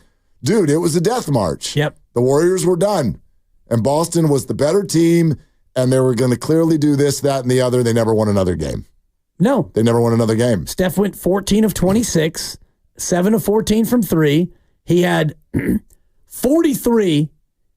Clay with 18, Wiggins with 17. Thank you, Andrew. That's the Andrew we need again tonight. I remember that, Andrew. 107-97. The Warriors snatch it back at Boston, and they didn't lose again. They never lost again. And I do think that even though Boston had their title last year, which was great, they were, again, a very good team, and they handled their business. I still think when Golden State comes to town and the chef in that building, there still is that feeling of, oh, we got to get this guy. And now that Steve Kerr has disrespected Jason Tatum by not playing him in the Olympics, P.S. they still won gold, I think that there's layers to the rivalry. Our buddy Anthony Slater said this earlier today with regard to Kerr facing boos tonight. He knows what's coming. The good thing for the Warriors is, like, to me, that's the best guy in their organization. He loves to take that stuff and kind of get the spotlight off his players. Draymond in the locker room the other night was joking that, like, that he won't be booed as hard because the attention is shifted away from him, right? And this is a place that always loves to go after Draymond. Not that they won't have some venom for him tonight, but I don't worry about how Steve Kerr handles a situation like that, because that's literally probably what he's best at his job, right? Just kind of like shouldering pressure and handling that. I mean, that stuff doesn't seem to faze him. Well, yeah, Steve doesn't need to shoot the ball tonight. So that's perfect. If I'm a head coach and I can get the opposing fan base to focus on me as opposed to heckling the players on my team, that's a win.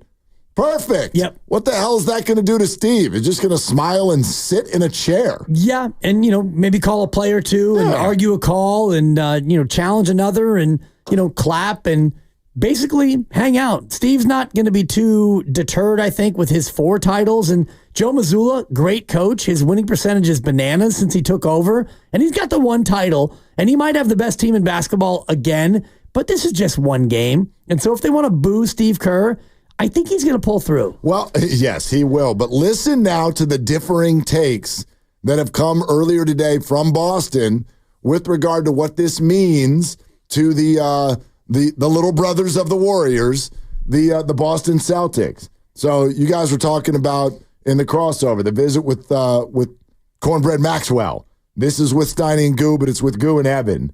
And this is what he said about Steve Kerr sitting Jason Tatum and what it means tonight. Well, here's the thing, and I talked to Jason Tatum about this and asked him, I said, people want to say you're upset, you didn't play. But Steve Kerr's job, and I might be one of the few people in here, his job was to win Olympic gold medal, not to make friends. And he did his job. He won a gold medal. Now, Jason Tatum wasn't playing well. And I don't think he deserved all that time that, people wanted him to have. That's a big-time take now, coming from somebody that's so embedded in Boston. But Bonte and Joe earlier today talked to Gary Washburn, who covers the Celtics, and listen to how different this answer is. Kerr will get a lot more vitriol from the fans than he will obviously from Tatum. I mean, the fans are going to remember, they have long memories, so Kerr is going to get soundly booed when he's introduced as the head coach. And I think Tatum privately has had this game circled. He hasn't said much about it. He's not going to say much about it. But of course, he wants to play well in front of his Olympic coach. He wants to show that he should have played in both of those games against Serbia, that he shouldn't have been benched. He's want to show that he's a top 5 player. It's a national TV audience. Obviously, it's the Warriors, it's Steph, it's Draymond, the team that beat him in the finals 2 years ago. So there's a lot of motivation for Tatum and for the Celtics, but I think Tatum is ready for this game. Perfect. Get up for this one, Jason. Circle it. Let him know. This one's bigger than the others, because when the game's bigger than the others, you shrink.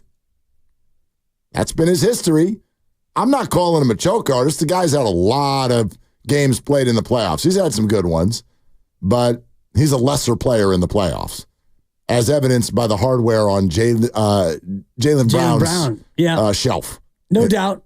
And, I mean, you look at what he was doing in the finals, and he was good, but he wasn't as good as Jaylen Brown. And they win that series mostly because of Jaylen Brown and not so much Jason Tatum. And, you look at those games in the Olympics, and they beat Serbia, and Steve played 10 guys. And then they beat France, and Steve played 10 guys. And it was Halliburton, and it was Tatum, the two guys who didn't play. And Evan was right about the math of it, because you don't have 240 minutes. You only have 200 minutes because they play, 4 10-minute quarters. So the minutes are harder to dole out. But KD and LeBron and Booker and Steph and Anthony Davis, they didn't have a hard time playing big minutes, nor did Holiday, who played 19 minutes. So, there were minutes that could have gone around if he was going to be an impactful player, but he wasn't at that time. Let me count this up real quick. 1, 2, 3, 4, 5, 6, 7, 8, 9, 10, plus 14, plus 6. That's 20. 30. 10 plus 14 plus 6 is 30. No. I was that was an aggregation sensation. That's a buck. I was doing 20. 10 plus 4 to 4. Yeah. This is 20. Okay. He played 20 playoff games last year. How many times? Game show music, please. How many times do you think that Jason Tatum went over the 25-point mark in his 20 playoff games just last year? I would guess, and I should probably milk this a little bit because this is kind of a big deal. Yeah, this is a really big deal. I'm just remembering in the finals where he might have gone over that number once in the 5 games, but earlier series, he probably got there at least once a series. I'm going to say 5 out of the 20 times he got over 25 points. Time out. Stop the darn music. No. Okay, I found it. I lost it, and then I found it. You saying 5? 5 of 20 is my guess. 5 times. Okay, 1, 2, 3, 4, 5. 1. Over 25, you're saying? Yeah. 1, 2, 3. Okay. 4, 5. 8. 6, 7. 8. I got 8. 3, 4, 5. Yeah. 6, 7. Yeah, 8. 8 of 20. Anyway, there that kind of died. What is going on here? Yeah, it's all right. NBA Finals. Maybe here's a better way to say it. In 3 times in a 5-game series, and I know they won. He didn't even get to 20. He didn't even get to 20 in 3 of the 5 games in the NBA Finals against the Dallas Mavericks last year. Right. One of those games they lost by 38. Yeah. Okay. So, I mean, he had 15. They lost by 38. And he was a minus 38. So he's out there for all of it. minus 33. Yeah. No, I got him at a minus 38. Anyway, whatever. Crazy. Yeah, anyway. Numbers are numbers. Yeah, but those are my numbers. Oh, right. No, I see now. You're right. Minus 33. So he's out there for a good portion of it. The greater point is that Jaylen Brown was better than he was, and when you got to a spot where the 12 best players in America were fighting tooth and nail for a gold medal that wasn't guaranteed, he played 0 minutes and 0 minutes in the 2 biggest games our country has faced in decades. And that, to me, is the biggest takeaway. And actually, for me, sometimes this does get whittled down to a small sample. I'll tell you the one that really got me on this, and it's not last year, it's the year before. So this is the year after the Boston Celtics have been beaten by the Golden State Warriors for the NBA championship. And Jason Tatum is the best player on Boston. And they were supposedly the best team in the East. And they were out to avenge their loss against the Golden State Warriors. And they went all the way to the Eastern Conference Finals against the upstart 8-seed Miami Heat. And Game 7 was on Jason's floor. That's when an NBA superstar steps forward, right?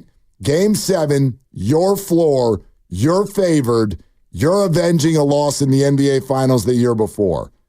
And this guy went out there and scored 14 points and watched his team get blown off the floor by 19 so that the Miami Heat could go to the NBA Finals and lose to the Denver Nuggets. That's it. Like that's to me, that's the stuff that we've seen happen multiple times in the past when Jason Tatum circles a game. So I hope he circles tonight. Go ahead, circle it. Go out there with something to prove. Show Steve Kerr that he's a jerk. Do it. I hope that's exactly what happens from Jason Tatum tonight. Yeah, he had 14 points in 41 and a half minutes as they got blasted.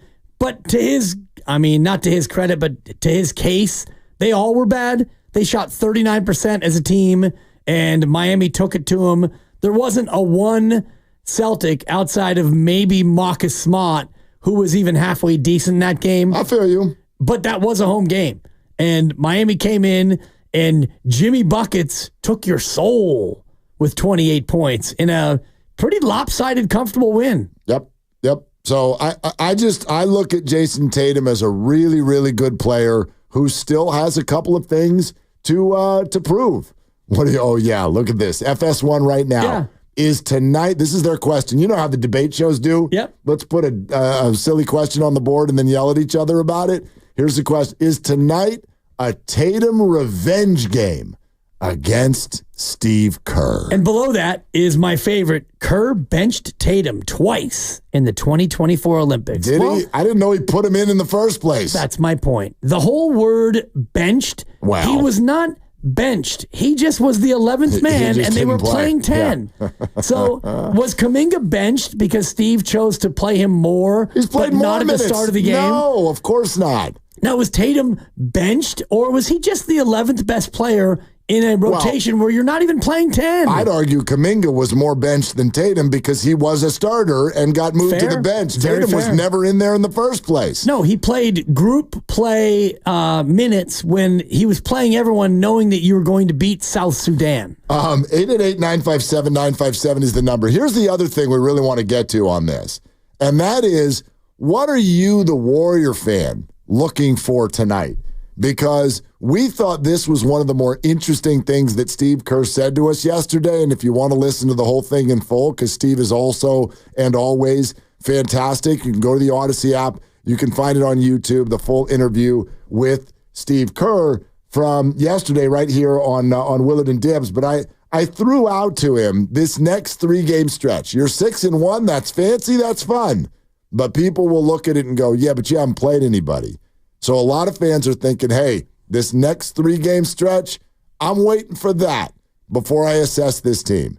And I said, Steve, what would you say to fans who feel that way. In the course of 82 games, the schedule can go back and forth. Your health, lots of stuff can happen. If you win 6 out of 7 in February, it doesn't get on the radar as easily as it does when you win 6 of your first 7 to start the season. So, I know everybody is singing our praises, but the schedule has been kind to us to this point, and we're about to play probably the 3 best teams in the league the rest of this week. So great test for us. No matter what happens, we've got a ton of work ahead of us. I'm excited because when I watch the tape, I see all kinds of growth ahead of us. But it's going to take a lot of work and it's going to take some time. Okay. So Steve is like, yeah, the schedule has been easy.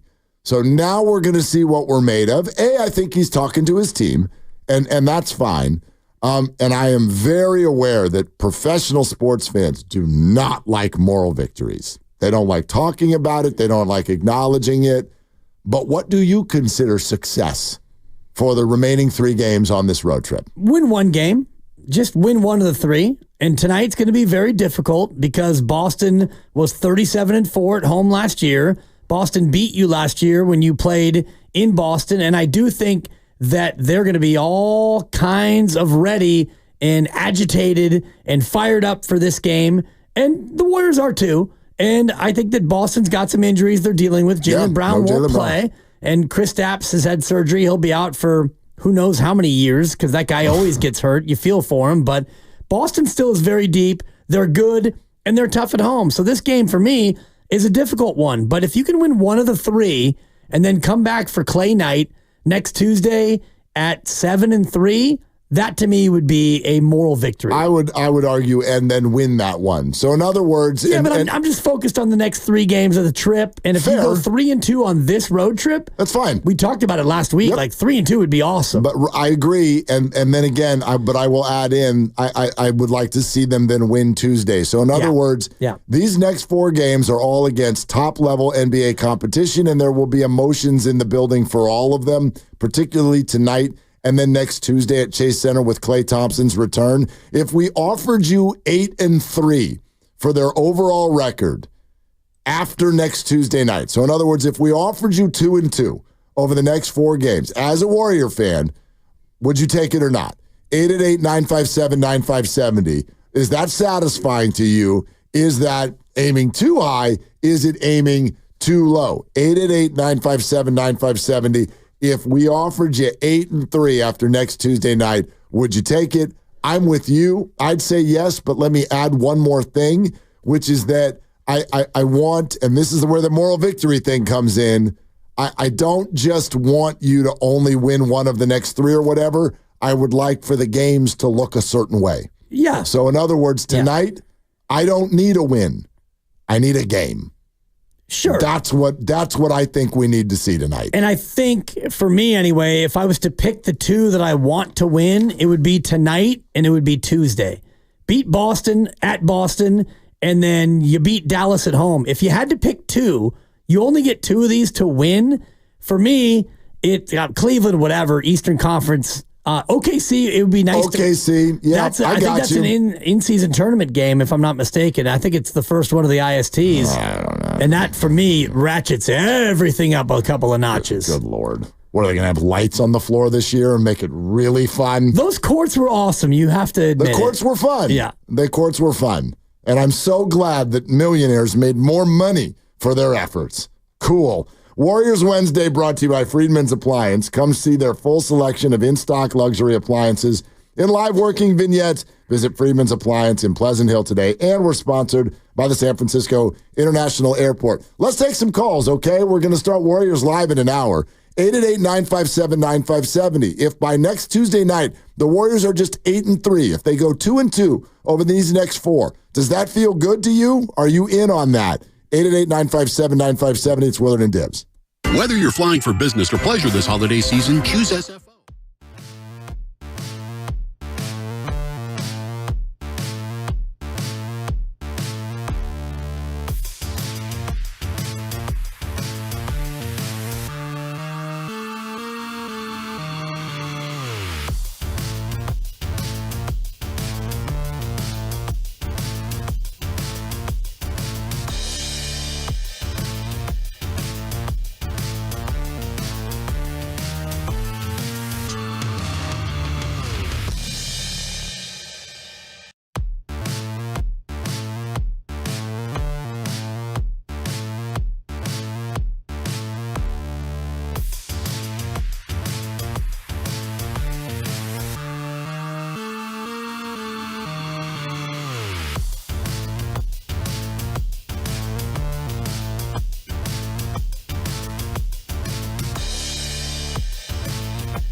Curry, play call from Steve Kerr. He's getting double teamed. Yep, screen by Payton II. Curry launches, got fouled. He hits it anyway and nails the three to tie the game. This guy is blistering hot right now. Got fouled by Tatum. There was no call. Of course, always, opinions are free of charge here on Warriors Radio.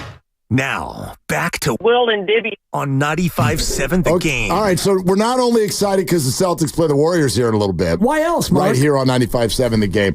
Ooh! Ooh! Talk to me. We just got some details.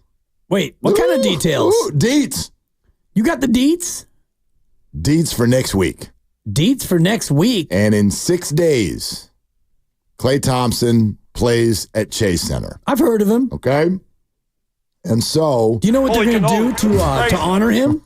It's supposed to be the greatest returning player moment in the history of returning players. Thank you. We got to come up with a little... What's the motto for that? Because that's long, what you just said. Right. The greatest moment for returning players in the history of returning players. Like, well, it's a Klay homecoming. Let's tighten it up. It's a home claying. Okay. No, that's not we're it. Workshopping. That's not we're it. Workshopping. We're brainstorming. See. You can buzz. I just thought that. Yeah.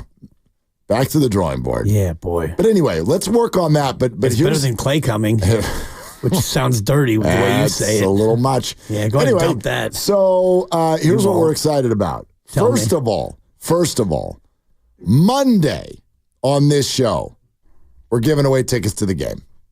That game? That game. Not a game. No, that game. The Klay game. Yeah. Okay.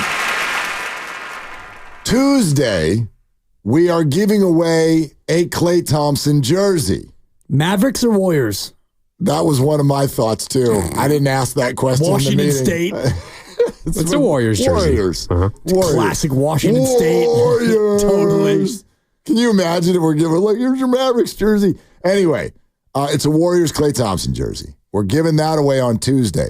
But where are we giving that away? On 95.7 The Game. No. And now I get to go home. No, physically, where are we going to be? We're going to be at the game.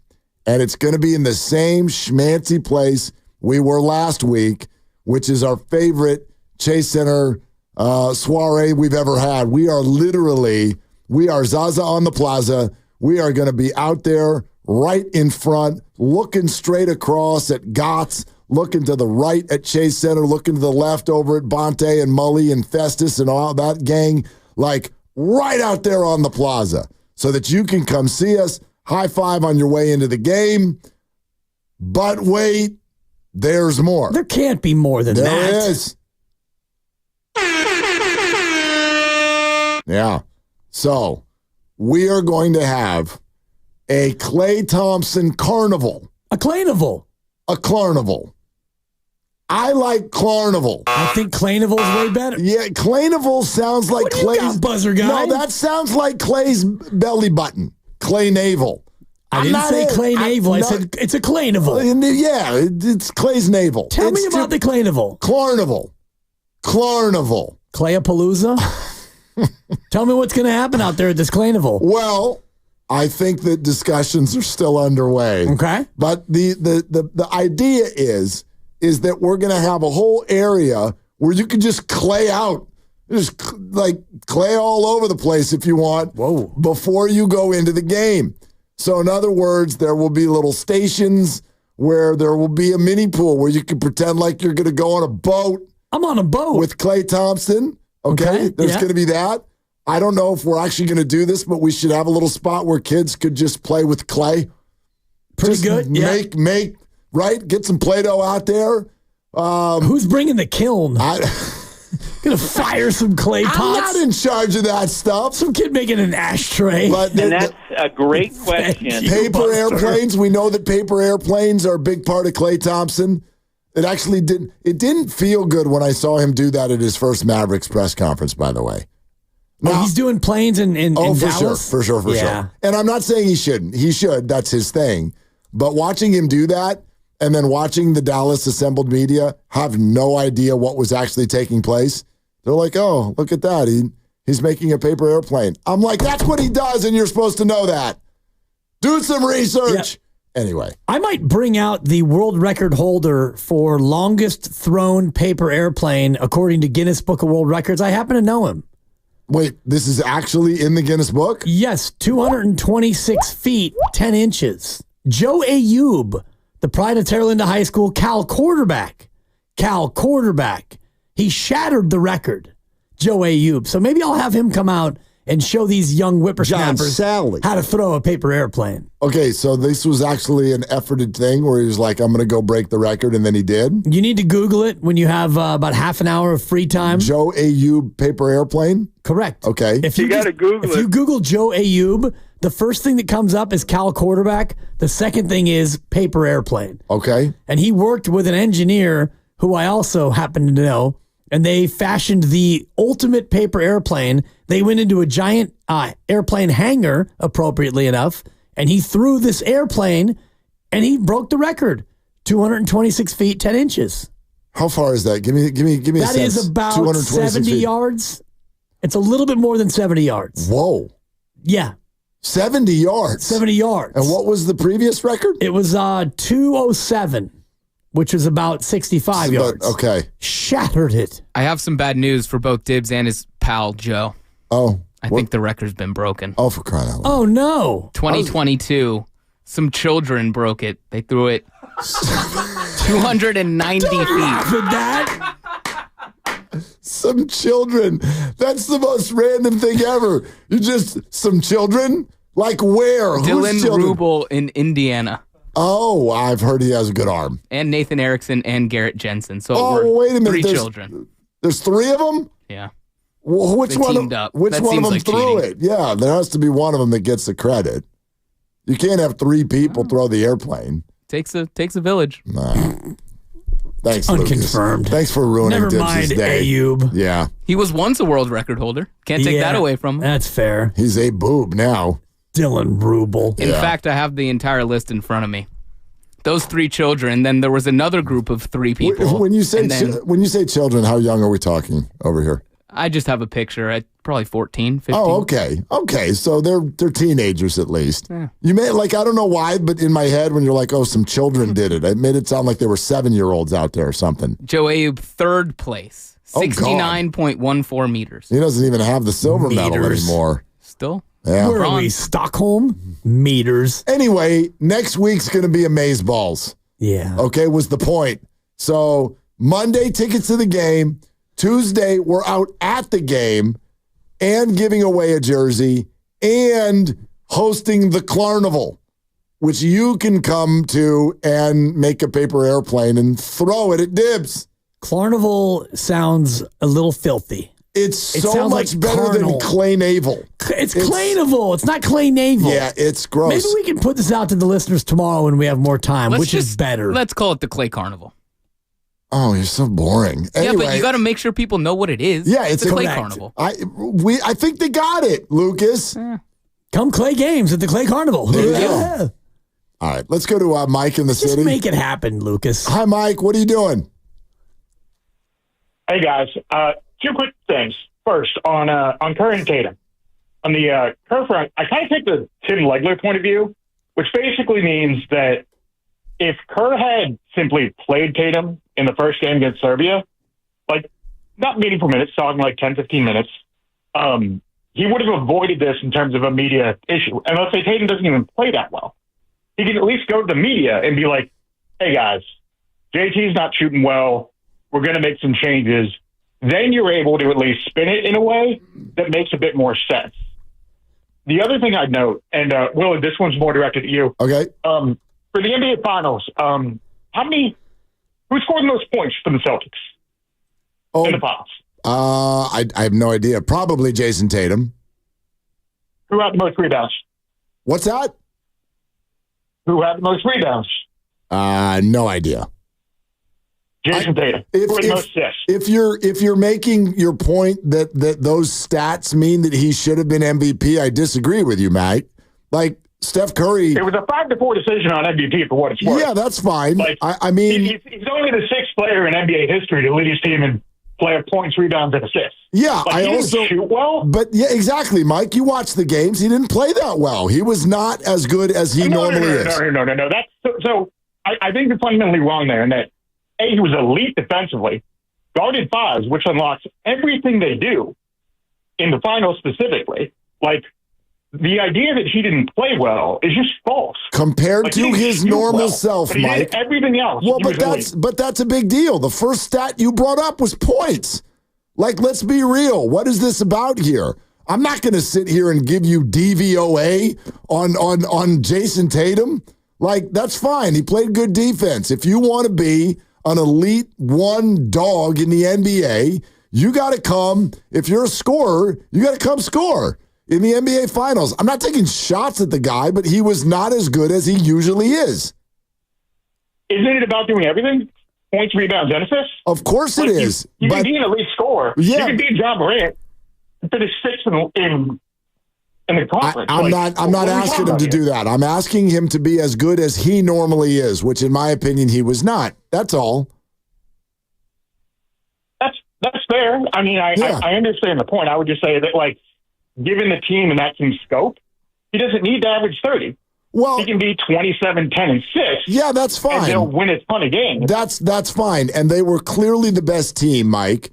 They were clearly the best team. I'm not taking a shot at him. I don't think that in his past he has been at his best in the biggest moments. That doesn't mean that he can't change it. He's young enough to still do that. It doesn't mean that he stunk out loud. I just think he's a little bit lesser in those moments. And Jaylen Brown is kind of the opposite. And I think that's what the eye test told us in that series last year. That's all I'm trying to say. Fair. I get it. I mean, my only counter to you, just on that front in terms of who is better in the series, is just that it was 5-4 in terms of the voting. Like, you could easily flip it one way or another, and you're going to have a totally different narrative result. The reality is he played well enough to even be there at that point. Would be kind of where I'm at. He did. Yeah, Mike, thank you very much. He did, and then I'll also say this. It's kind of fun to blend the 2 points that Mike is making together. Check this out. He says, wait a minute, isn't it about being like an all-around player? You don't have to this and you don't have to that. Well, I'd argue that in the first point also. Steve Kerr doesn't have to play him.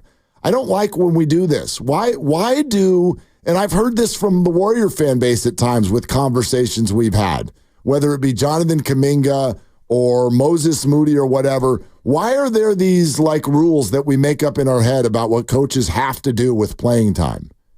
He didn't need to play him against Serbia. He didn't need to do anything. He won a gold. Well, and he actually didn't play in either game against Serbia. As I'm going through the box score, as you fight with callers, the first time they played, fighting. I know, okay. It's just fun to couch it like that. And the first time they played Serbia in pool play, he didn't play either, nor did Halliburton. So it comes down to what Steve Kerr thought matchup-wise would work. And Jason Tatum had 4 points in one game, 5 in the other. He had 10 and 10 in a third game, and then you got into the semifinal games, and that was it. He didn't feel like the matchups worked for Jason Tatum and what they were trying to do. So it doesn't mean that Kerr thinks Tatum is a bad player. And if Jason wants to use that as fuel, then use it as fuel. Sure. And if the Boston crowd wants to take up for Jason and boo Steve Kerr, boo Steve Kerr. Well, that's what they're built for. Yes, they're right. Looking to boo someone, and so they will, and that's fine. And tonight's game is not a narrative about the Olympics at all. Like, what if Jason goes out and scores 30 and the Celtics win by 10? Ooh, showed you, Steve. What if he goes out and scores 50 and they lose by 3? There you go. Then Great. Showed you, Steve, but you lost. And, what if Mazzulo decides not to play him because he thinks the matchup is bad, like Kerr did in the Olympics? Yeah, I doubt that with Jaylen Brown out. But, I think the Warriors, the way they've played so far this year, are sort of, I don't want to say uniquely, but they're able in a situation like this where they don't need to worry about Jaylen Brown. They are defensively able to make tonight a very hard game for Jason Tatum. So if he decides that he wants to play hero ball, I think that works to their advantage. I really do. Yeah, and I don't think that he will try to do that because Boston is a deep team and they're very balanced. And it's a matchup of two teams that are both pretty deep and pretty balanced, beyond Jason Tatum and Steph Curry.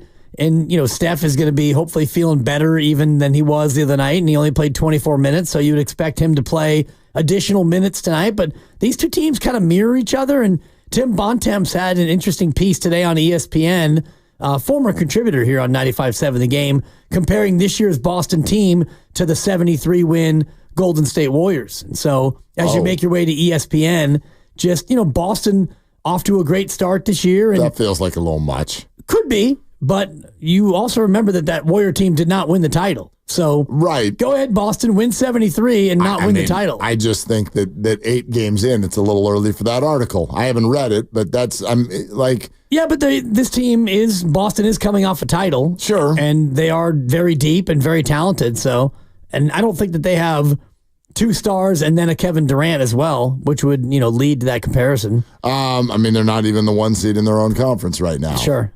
So why don't we write that article for the Thunder or the Cavs? Those are the undefeated teams right now. Exactly.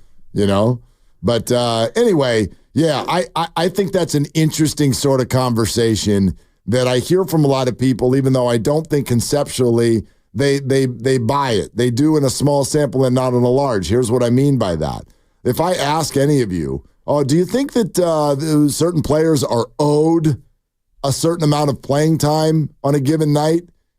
Most of you would probably say no. But then if you whittle it down to one player on a certain game, we often get bothered when the person that we want to see get more minutes doesn't get more minutes. I just think it's sort of an odd position to take. Jason Tatum can be offended by this if he wants, but the final analysis is Team USA played really well, and they won the whole thing, and they got a gold medal. And one of the reasons, and I'm not saying these two players are similar, because Jason Tatum is a proven NBA 1. But one of the reasons everybody loves Buddy Hield so much is because of not just the way he plays, but the stuff that he says. He's if you told Buddy Hield tonight, this guy's your leading scorer so far this year. If you told Buddy tonight, hey, Buddy, this matchup is a little tough for you in particular. We're not sure if you're getting in tonight. Don't you think Buddy would be like, fine, I trust you, coach? Exactly. Okay. And it's because he's a little bit older and he's a veteran, and you could look similarly to Jonathan Kuminga back in 2022 when you got into the NBA Finals and he played a grand total of 8 minutes in 5 games. There were 2 games he didn't play, and in the other 4 games, he played between 48 seconds and 3.5 minutes. Now, did Kuminga at the time think that he was better than that, getting 8 minutes over 6 games? Probably. But you got to that spot where we're going to go with not a 12-man, not 11, not 10, not 9. We're going with 8. Yep. We're playing 8, and that's it. And the rest of you, it's going to be the way it's going to go. And so I'm sure Kuminga was not frustrated, but I'm sure he was antsy to be out there and play. Yeah, you can be frustrated. I just think this whole retribution thing is a little bit overplayed. This is a little different though, because Tatum is, as the caller said, he was 1 vote away from being the MVP of the finals, and he's a really good player, and he's averaging 30 a night this year, and so he's a top 10 player in the league right now. So if he wants to look at this game and this coach who held him down in the Olympics, but also got you a gold medal, you're allowed to do that, and you can use whatever motivation you want to use. 888-957-9570. Have you already decided that the Warriors are good, or are you waiting for the rest of this week to unfold? Here's what Anthony Slater said on the roast earlier today with regard to how the Warriors are looking at this week. Yeah, and I will say this. It isn't just the fans or pundits like us that are interested. There's some internal curiosity, about what they've been doing, the depth they've been showing, the defensive game planning and that they've, that's been working, their 3-point defense, as we mentioned earlier, their offensive execution, which they feel like is still kind of the weakness so far through the 6-month start. There's some curiosity internally about how that will play on this bigger stage, better competition. I think they want these tests. I think they want to know what's real and what isn't, what a rotation against the Celtics might look like in the second half tonight, where if they're down 12 and they feel like they need to chase down a win, does he suddenly, instead of playing 10, 11, stretching it towards 12 men? Does it become a 9-man rotation? Who does he close with? Okay, I love all those questions. And that tonight is very, very interesting for all of those reasons. Because the Warriors, and I wonder, sometimes you can try too hard at things. And so I wonder about that dynamic tonight. The Celtics are mad, their fans are going to boo, and Jason Tatum wants to show you something. And it sounds to me like Steve Kerr and the Warriors are like, let's roll the ball out there and learn a little bit more about ourselves and see what happens. Well, that means one team is kind of emotionally charged, and the other one is like, well, we got nothing to lose, and let's just kind of check it out. Sometimes that sort of blasé attitude works in your favor. Yeah, because the expectations are much lower for the Warriors. If you're Boston and you're coming off a title and you're taking on the big brother, as I laid out earlier, I do think that Boston sees the Warriors and has a little bit of a chip on their collective shoulder. So, yeah, you want to go out there and show them. And if you're Tatum, you want to show Steve Kerr and you want to show Steph, and the Boston crowd wants to show Draymond and show Steve and show the Warriors that, we're the new dynasty. It's our time now, and we're going to stack titles like you stack titles. And so we're going to show you that we're the new thing now, and you're yesterday's news. So I do think for Boston, that plays into it. And for the Warriors, it's game 8. And after tonight, there's going to be 74 more of these, and it's non-conference. And yeah, Boston's good, and it's a good check-in to see where we are. But Steve and Steph and Draymond and Kevon and Wiggins and all the rest of the veterans especially, they know that it's more about April and May than it is about November and December. How do you feel about the idea of a moral victory tonight? What if the Warriors lose by 5? They lose. Who cares? They lose. Who cares? There's no moral victory. No, but I mean, that has to feel different than if they lose by 25. Not really. It doesn't? It feels different, but it doesn't feel better. Yeah, see, to me it does. I and I don't... If you lose by 25 and Steph plays 25 minutes and Draymond plays 25 minutes and those guys shut it down in the third quarter... It's a lot of 25s. Well, then I feel good about that. You do. If you're going to get blown out, then get blown out. And then go ahead and rest your guys for Friday. When I look at these 3 games, that's sort of my motto. I don't need a win. I need a game. That's what I want. I want the Warriors. Again, it's process versus results, me and you, because I'm completely on the other side. Well, no, you just said no big deal if they lose by a lot. Yeah, I just want, of the next 3, I want 1 victory. Yeah, that's fair too. I'm with you on results. that. I'm with you on that, but I don't want to see the Warriors get totally outclassed, because I do think that is going to make people feel like last year all over again. I get that, but I'm not really concerned with how people feel. I'm concerned about how they feel and honestly how I feel. And if you win one of these games and you're 7-3 coming home, that's great. Doesn't matter if you lose by 50 and then win by 1 and then lose by 50 again. Although the Oklahoma City game to me, that is one where I want you to actually, I'm more interested in you competing with them than I am in you competing with Boston. That's the hardest one of the group, though. I think. It's the end of a 5-game trip. It's the end of a trip. Doubt. And they are so young and talented and at home and fast and all of that. 888-957-9570. If we offered you 8-3 at the end of next Tuesday's game against Klay Thompson and the Mavericks, would you take it? That means they'd go 2-2 over the next 4. At Boston tomorrow, at Cleveland Friday, at Oklahoma City Sunday. Those 3 teams combined have lost 1 game so far. And then Klay comes Tuesday night. Are you happy or not with 2-2 in those 4 games? We can take some calls next. Keep having some fun as we move toward the game. We're presented by Fremont Bank, celebrating 60 years of full-service banking with no compromises. Willard and Dibs. Tune in to 95.7.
Odyssey Sports Station. Always live on the free Odyssey app, Twitch, and YouTube. Powered by First NorCal Credit Union.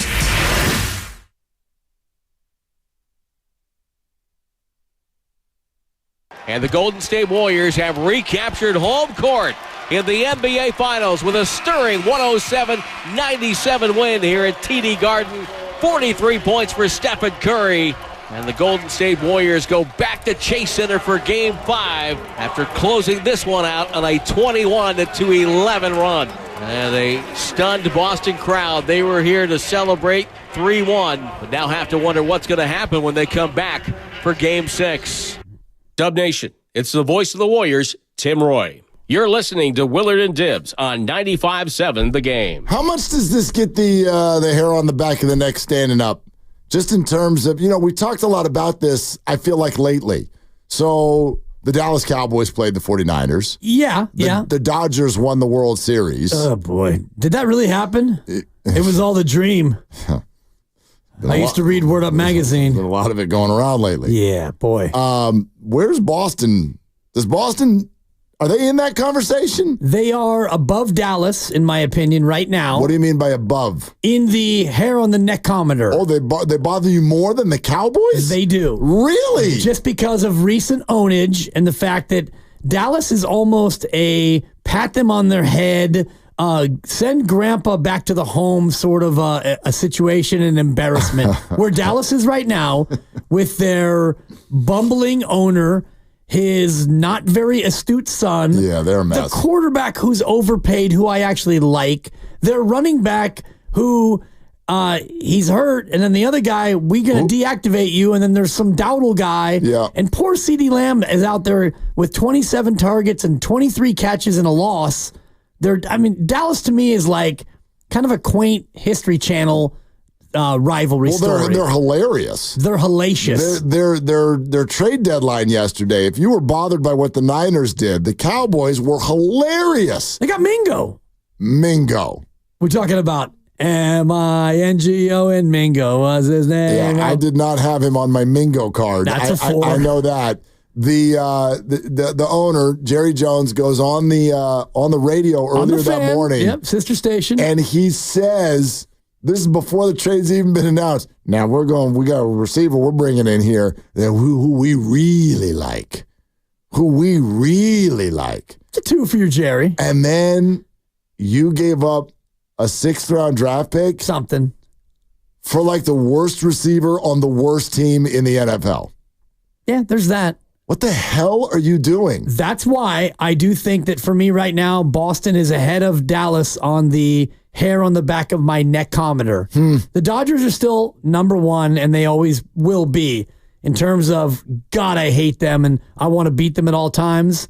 And then I would put Philadelphia ahead of the Dallas Cowboys, the Eagles, just because of what happened in the championship game and also what happened to our brothers, Bonte and Joe. That sticks with me. That's all fair, but I feel like some of that's in the moment. Like, I mean, the history of the star, like the Dallas Cowboys, are pretty annoying.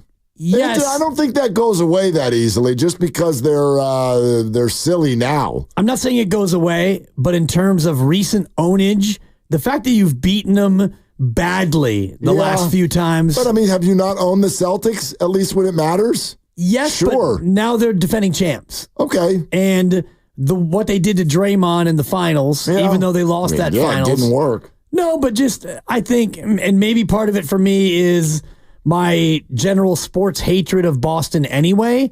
Like Dallas, I don't like the Cowboys, but if you want to get me all animated about the Texas Rangers or the Dallas Stars or the Dallas Mavericks, it's just not going to happen. Well, the Mavericks are now an emotional team. They are. But like Tuesday, the emotions aren't going to be like, no, it's not rivalry stuff. Dallas. No, it's not. No, it's not that. Although you hate Luka. You hate watching Luka. I don't like the way he throws his European body around. And you don't like the way that he interacts with officials. Say it. And I also don't like the flat earther who is his teammate. Okay, so there you go. You hate the Mavericks. I kind of dislike them. Yes. They're not in my top 5 of teams I hate. No, but Dallas as a city apparently is. No, I don't mind Dallas. Had a good time there. Well, that's different. You're going to have a good time in Boston, too. We went to the grassy knoll, and there was a giant sign that said grassy knoll. And so we took a picture in front of the sign that said grassy knoll. That's good advertising. Pretty funny. It's good marketing. Because you probably wouldn't have known. It was a grassy knoll, but I didn't know that it was the grassy knoll. Right. If it wasn't for the 64-point font on this bright yellow sign. I can have I could have a good time in Los Angeles, but don't even start with their sports teams. Sure. Don't even start with their sports teams. I mean, of the three, you hate the Rams the least. Well, yeah. Just because they're the Rams. They're whatever. They don't care about them down there. And maybe I'm being prisoner of the moment, but the Boston Celtics right now, I'm fully, completely agitated, and I'm excited about tonight's game. And maybe it's because you only play them twice a year, right? Like, we can all talk about the Lakers, and I don't like the Lakers, and I've got a deep history of disliking and hating the Lakers because of what they used to do to my beloved Oakland Coliseum Arena, where you'd go to a game and there'd be 84% Laker fans, and there'd be Magic jerseys and Kareem jerseys and Worthy. This is my childhood, pre-Shaq and Kobe, of course, but it was just nauseating. And the Warriors would hang around. They'd cut it to 3 in the third, and then it'd be 118-99 Lakers every single time. Yep. So personally, for me, the Lakers are always higher on the list, but you only play the Celtics twice, and you only go to Boston once. So maybe it's prisoner of the moment, but I'm all amped up about tonight. Comcast Business Text Line has some interesting responses to what we're talking about. And again, taking your phone calls. If we gave you 8 and 3 at the end of next Tuesday night, are you happy with that? 888-957-9570. They are at Boston tonight. They are at Cleveland on Friday. They are at Oklahoma City Sunday. They host Klay Thompson and the Dallas Mavericks on Tuesday in a game that will have not only us, but Steiny and Goo out on the plaza, getting you ready for that one all afternoon long on 95.7 The Game. Let's see, 707. If we lose by 5 the next day, it's a should have won mentality. So almost would rather lose by a lot. 408. 2-2 is good if we beat the Western Conference teams. Problem is, there's only one of them on the schedule in the next 4. No, Oklahoma City. Oh, no, you're right. Yep, my bad. If we lose to Boston and Cleveland, it's no biggie. The conference are the bigger W's. I can jive with that. Yep. I just happen to think that Oklahoma City is going to be the hardest one. Agreed. I mean, if you look at the history of any team with a 5 or more game road trip, the record in that last game of said road trip is probably about a 33% win percentage at the last game of any road trip that's more than 4 games. 917 says absolutely take the 8 and 3, and I'm with Dibs on beating Boston and Dallas as the 2 wins. Yeah, you'd like to beat OKC, but that's going to be a tall order. For me, it's Boston for the emotions of it, and it's Dallas because of a number of factors. One, the Klay game, but really the most important part of that, Mark, it's the first game in the IST. And you know how much that means to me. The in-season tournament starts next Tuesday. I wonder what they're going to do with the floor here. That game is here. They got to gussy it up. It can't be just a regular old floor. Are they doing more this year? I heard they were they're going to do something else too, not just fancy paint on the floor, right? I don't know what else. Google it, yeah. But I think that they're going to do more. And I'm fascinated by what the Warriors are going to do super, super special for Klay. I don't think you're just going to retire his number. I don't think they will do that at all. I think they'll do that later. Later, yes. I think they're going to do something even bigger. I think it's something that no one's thinking of. A giant ice sculpture of Klay. You saying he's cold? Ooh, he's ice cold. When he's dialed in, he's so cold. I did when we were talking about the carnival, the Klay. And by the way, carnival. Well, somebody said just call it the Klay Day Carnival, and I'm like, that's better. It is. That's better. So maybe we'll just end up doing that. Pretty wordy, but yeah. No. Anyway, we were talking about we'll have a little pool out there so you can go on a toy boat ride with Klay. You can make paper airplanes, and someone said you should have a little area where you can build a house with bricks. Oh, boy. And I'm like, are we doing this next week? I wish I didn't think that was funny and clever. We've got time. We've got 4 more shows after this one before Klay Thompson and the Mavericks take the floor. But, are some of you feeling mean-spirited in a way for the build-up to that game? Bricks? Really? That's how you want to welcome him back to town? We're going to have a mini hoop, and if you can successful miss 10 straight shots, you get a prize. You get a trip to Sacramento. Here's Steve Kerr on the test that is waiting for them in the next 3 games. In the course of 82 games, the schedule can go back and forth. Your health, lots of stuff can happen. If you win 6 out of 7 in February, it doesn't get on the radar as easily as it does when you win 6 of your first 7 to start the season. So I know everybody is singing our praises. But the schedule has been kind to us to this point, and we're about to play probably the 3 best teams in the league the rest of this week. So great test for us. No matter what happens, we've got a ton of work ahead of us. I'm excited because when I watch the tape, I see all kinds of growth ahead of us. But it's going to take a lot of work, and it's going to take some time. And Draymond Green also talking about the environment that he expects to encounter in Beantown. We beat them in NBA Finals a few years ago, and then they just won one. So they want to dish everything back to us about them just winning one. And, it's always a hostile environment. So don't expect anything different. It'll be a tough environment against a very good team, great team, tough team to play against. But it's a hostile environment just like any other hostile environment. And we have an update. Yeah? We have an update on tonight's game. In fact, we have 2 updates on tonight's game. It will not be a 12-man rotation for the Golden State Warriors. I'll start with this one. And it is that Steph Curry, according to Steve Kerr, has had any minutes restriction lifted. There will be no minutes restriction for Steph Curry. He is at full health and ready to go for the game in Boston that starts here in an hour and 15 minutes. So that's number 1. But number 2, Pods is out.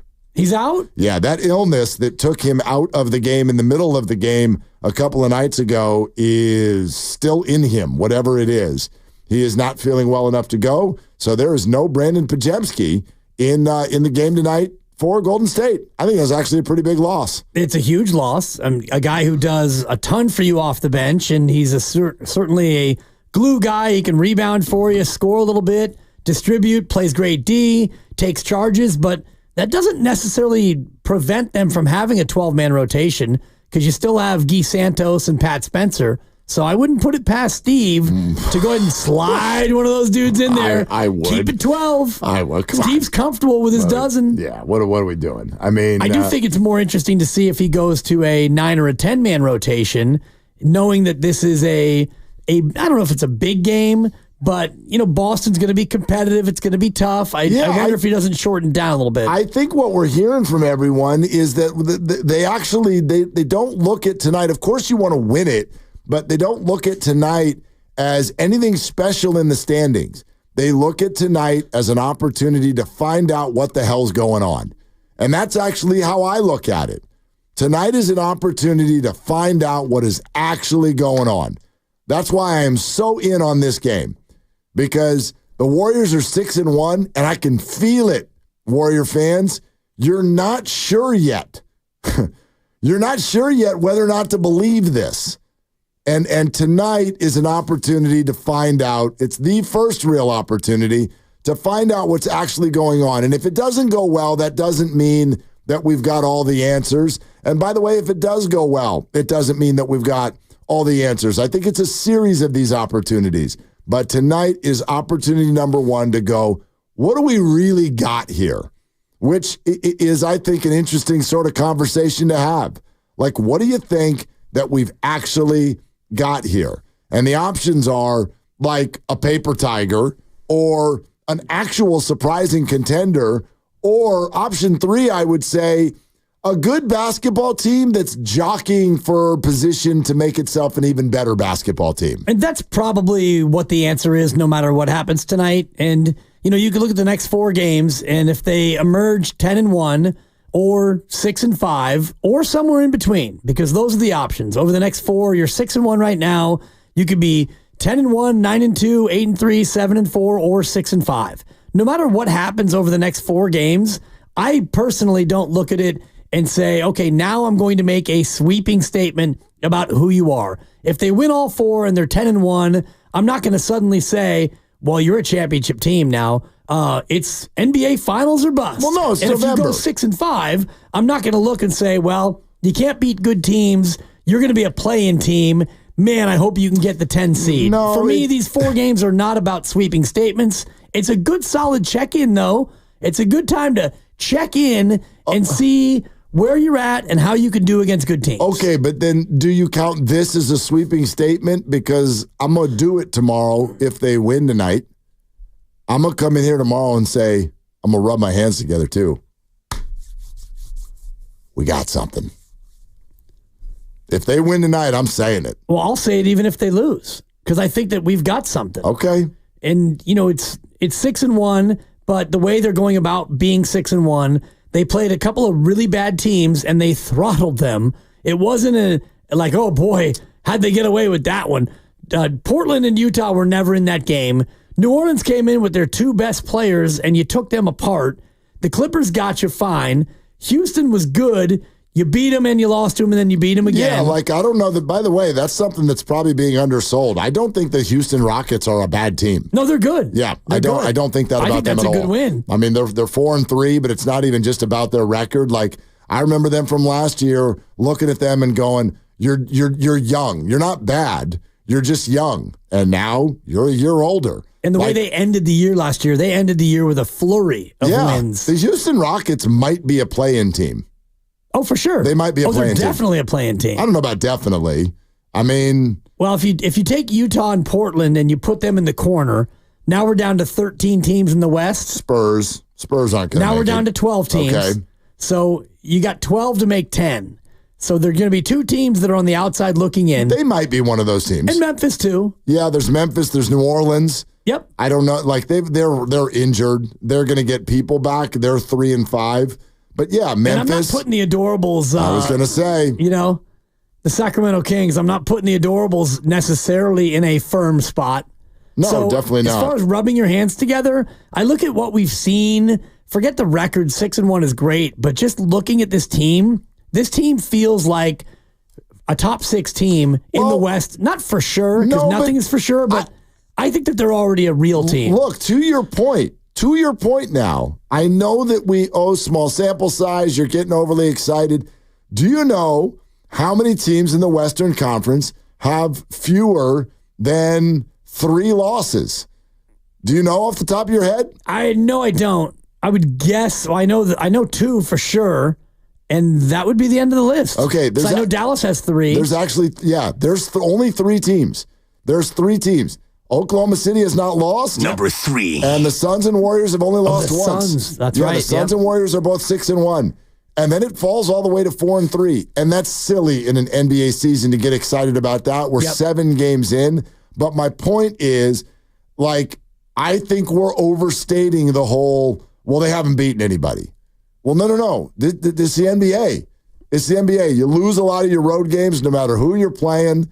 And I don't think Houston is that bad. I know New Orleans was beat up, but I don't think they're that bad. Plus, you did it in one of those back-to-back soirees that's really weird and hard to do when you're playing the exact same team 2 nights in a row. And so defensively, they sort of know what to do. They know what adjustment to make, what have you. Look at the history of those back-to-backs. It's a lot of splits. And I remember a lot of people going into that whole thing going, it'd be great if the Warriors could come out with a split. Well, it came out with both of them. So to your point, I don't think you can go 6-1 and actually not be a pretty good team, but it's just that you happen to be playing really bad teams. I don't really buy that.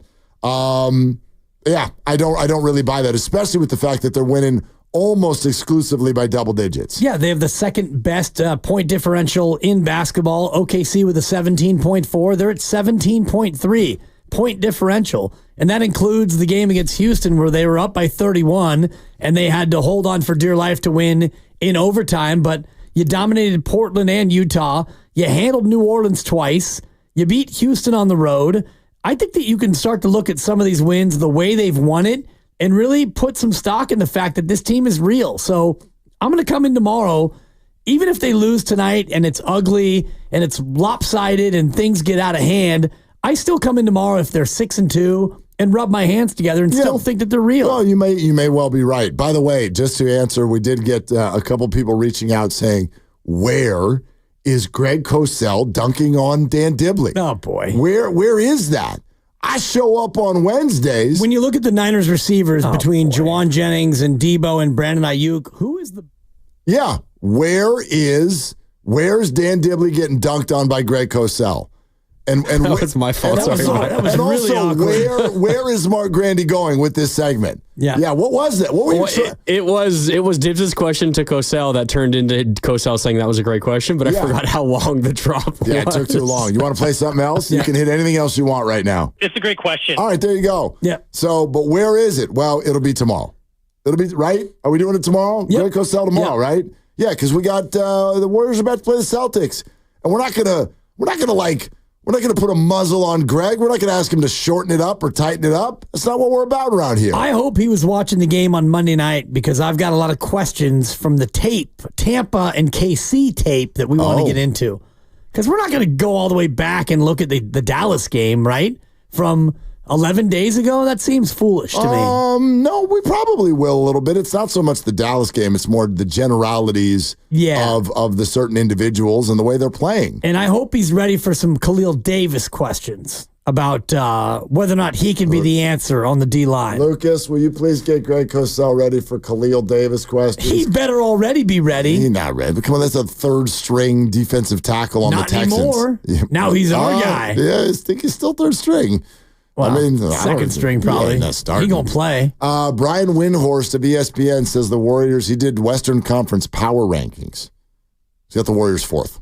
Was that just Western? I thought that was the whole NBA. No, that was a Western Conference. Okay. Yeah, and I think that's fair. He's got the T-Wolves, the Suns, and the Thunder ahead of the Warriors. And even if they lose tonight, I think you would still keep them in that same spot.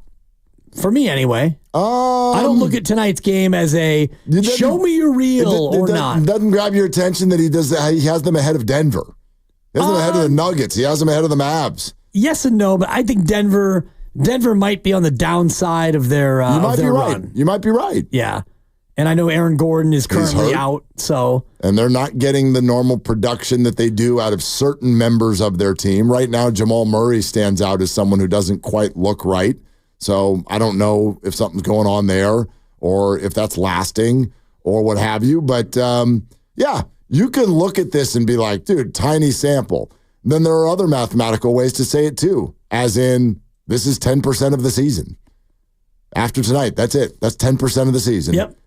I don't think it's crazy to start making some general statements. You can, but at the same time, if this was an NFL season and you were 10% of the year in, which is 2 games, and your team was 2-0, you might say, oh, it's Super Bowl. We're going to the bowl. But it's only 2 games out of 17 in the NFL. Do you know what's about to happen on this radio station? I have no idea. Yeah, you do. It's Warriors Live. It's better when I say that I don't have any idea. Yeah, because then I can unveil it. I appreciate that. That was nice of you. We're sponsored by LifeSource Water Systems. And hang out because the countdown starts now. Tip-off is in an hour, and Warriors Live is next on Willard and Dibs. Hi, it's Sherry, owner of LifeSource Water. With the LifeSource Whole House System, we help your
quiet one. Rejected by Draymond. Knocked away. What a block!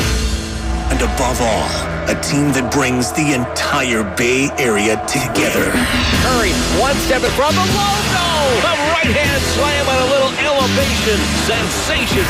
This is Warriors Live on 95.7.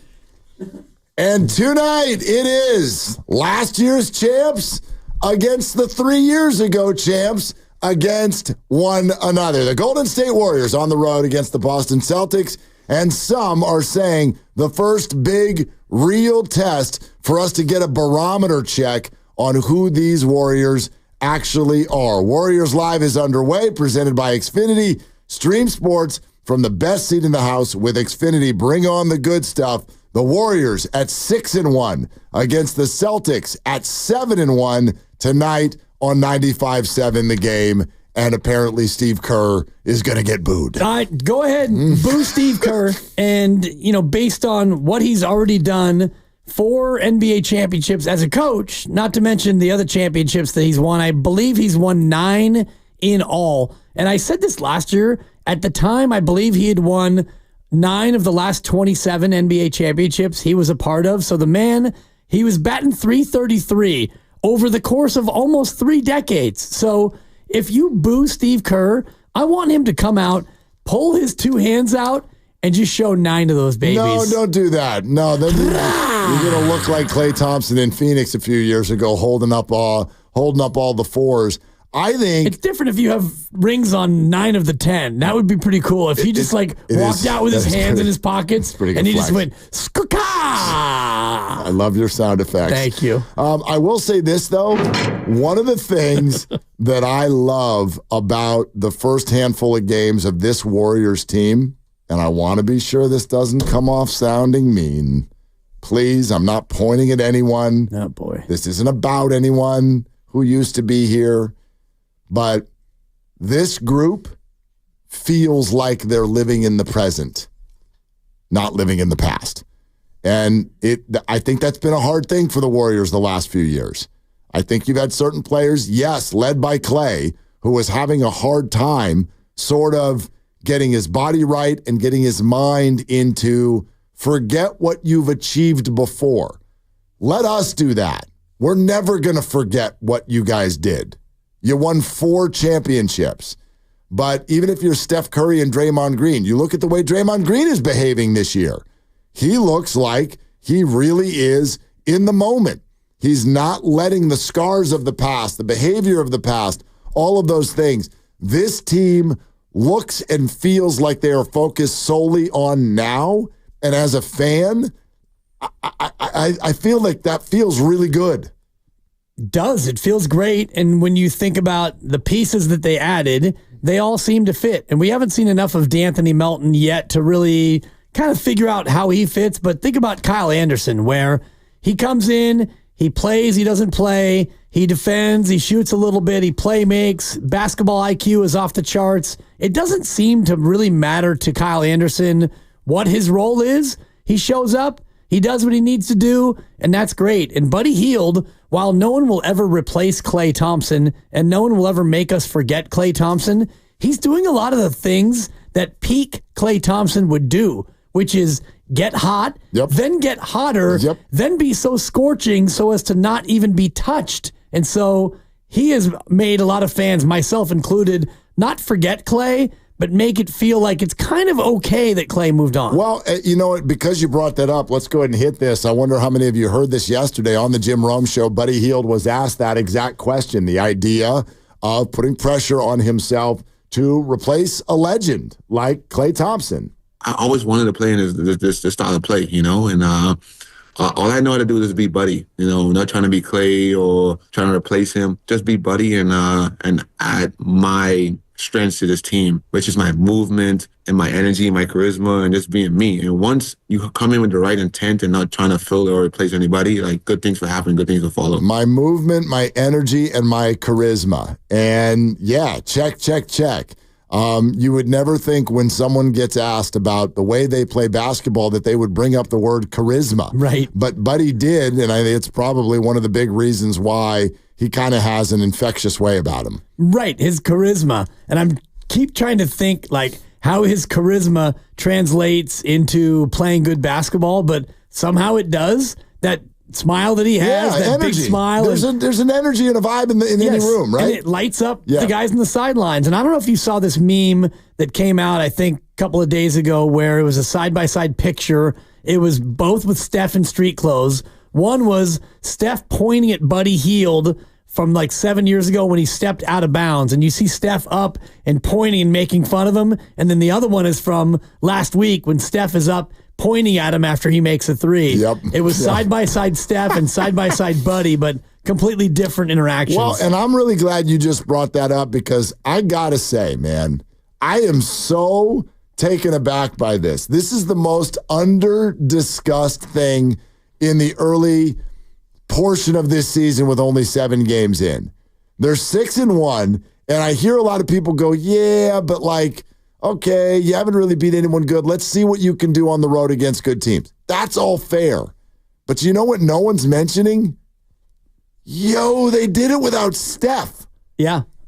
3 of these games were without Steph Curry, and they didn't blink. They started building huge leads in these games. I know what happened in Houston on Saturday, but you played 3 games without Steph Curry, and you were fine. You still just rolled right through people. I remember the last 2 seasons, Steph Curry couldn't miss a game. He couldn't miss a quarter. Yeah, exactly. He would leave for 6 minutes, and we'd all be looking at each other like, where the hell are we going to find a bucket?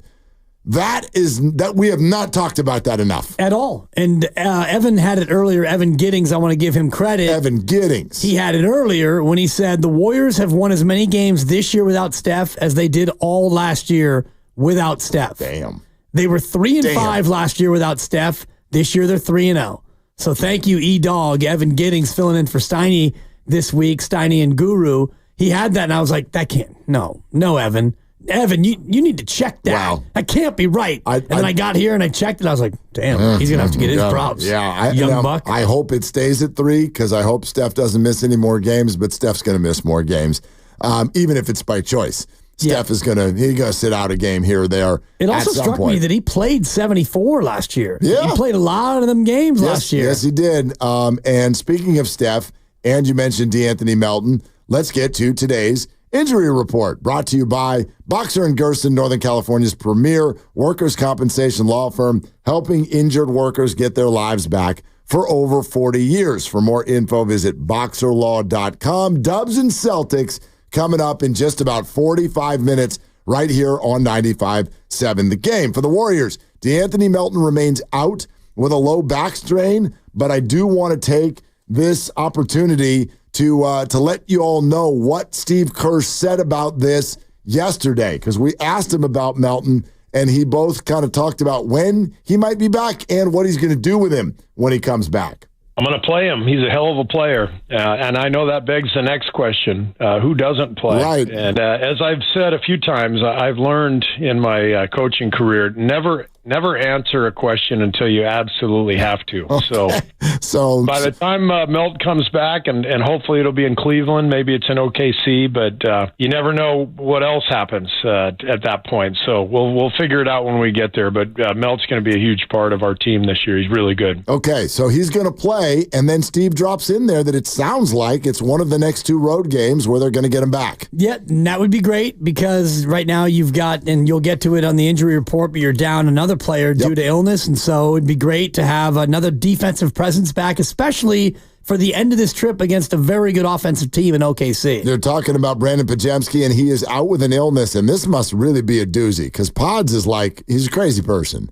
Pods has got like that Christian McCaffrey kind of vibe about him, like it's all gas all the time, wants to play hard. Right, he wants every rebound, all of that. He pulled himself out of their most recent game against the Wizards because of an illness, and that illness it maintains through today. So no Brandon Pajemski. The only other Warrior to mention is Steph Curry, who is not only back, as we already know, but Steve Kerr mentions no minutes restriction whatsoever for the chef tonight. So expect to see a lot of Steph Curry, somewhere in the neighborhood of, I would imagine, around 30 minutes. Yeah, getting back to the usual minutes, probably 30, 32, and maybe a touch more if the game is close late, because not that you absolutely have to have this one, but when you deal with competitors on the level of Steph and Draymond and certainly Wiggins and some of the other vets, this is one that they definitely want to get. Two very big names out for the Celtics. One of them you've known about for a while, Kristaps Porzingis, underwent surgery on his foot injury recently. He is out. They're targeting a December return.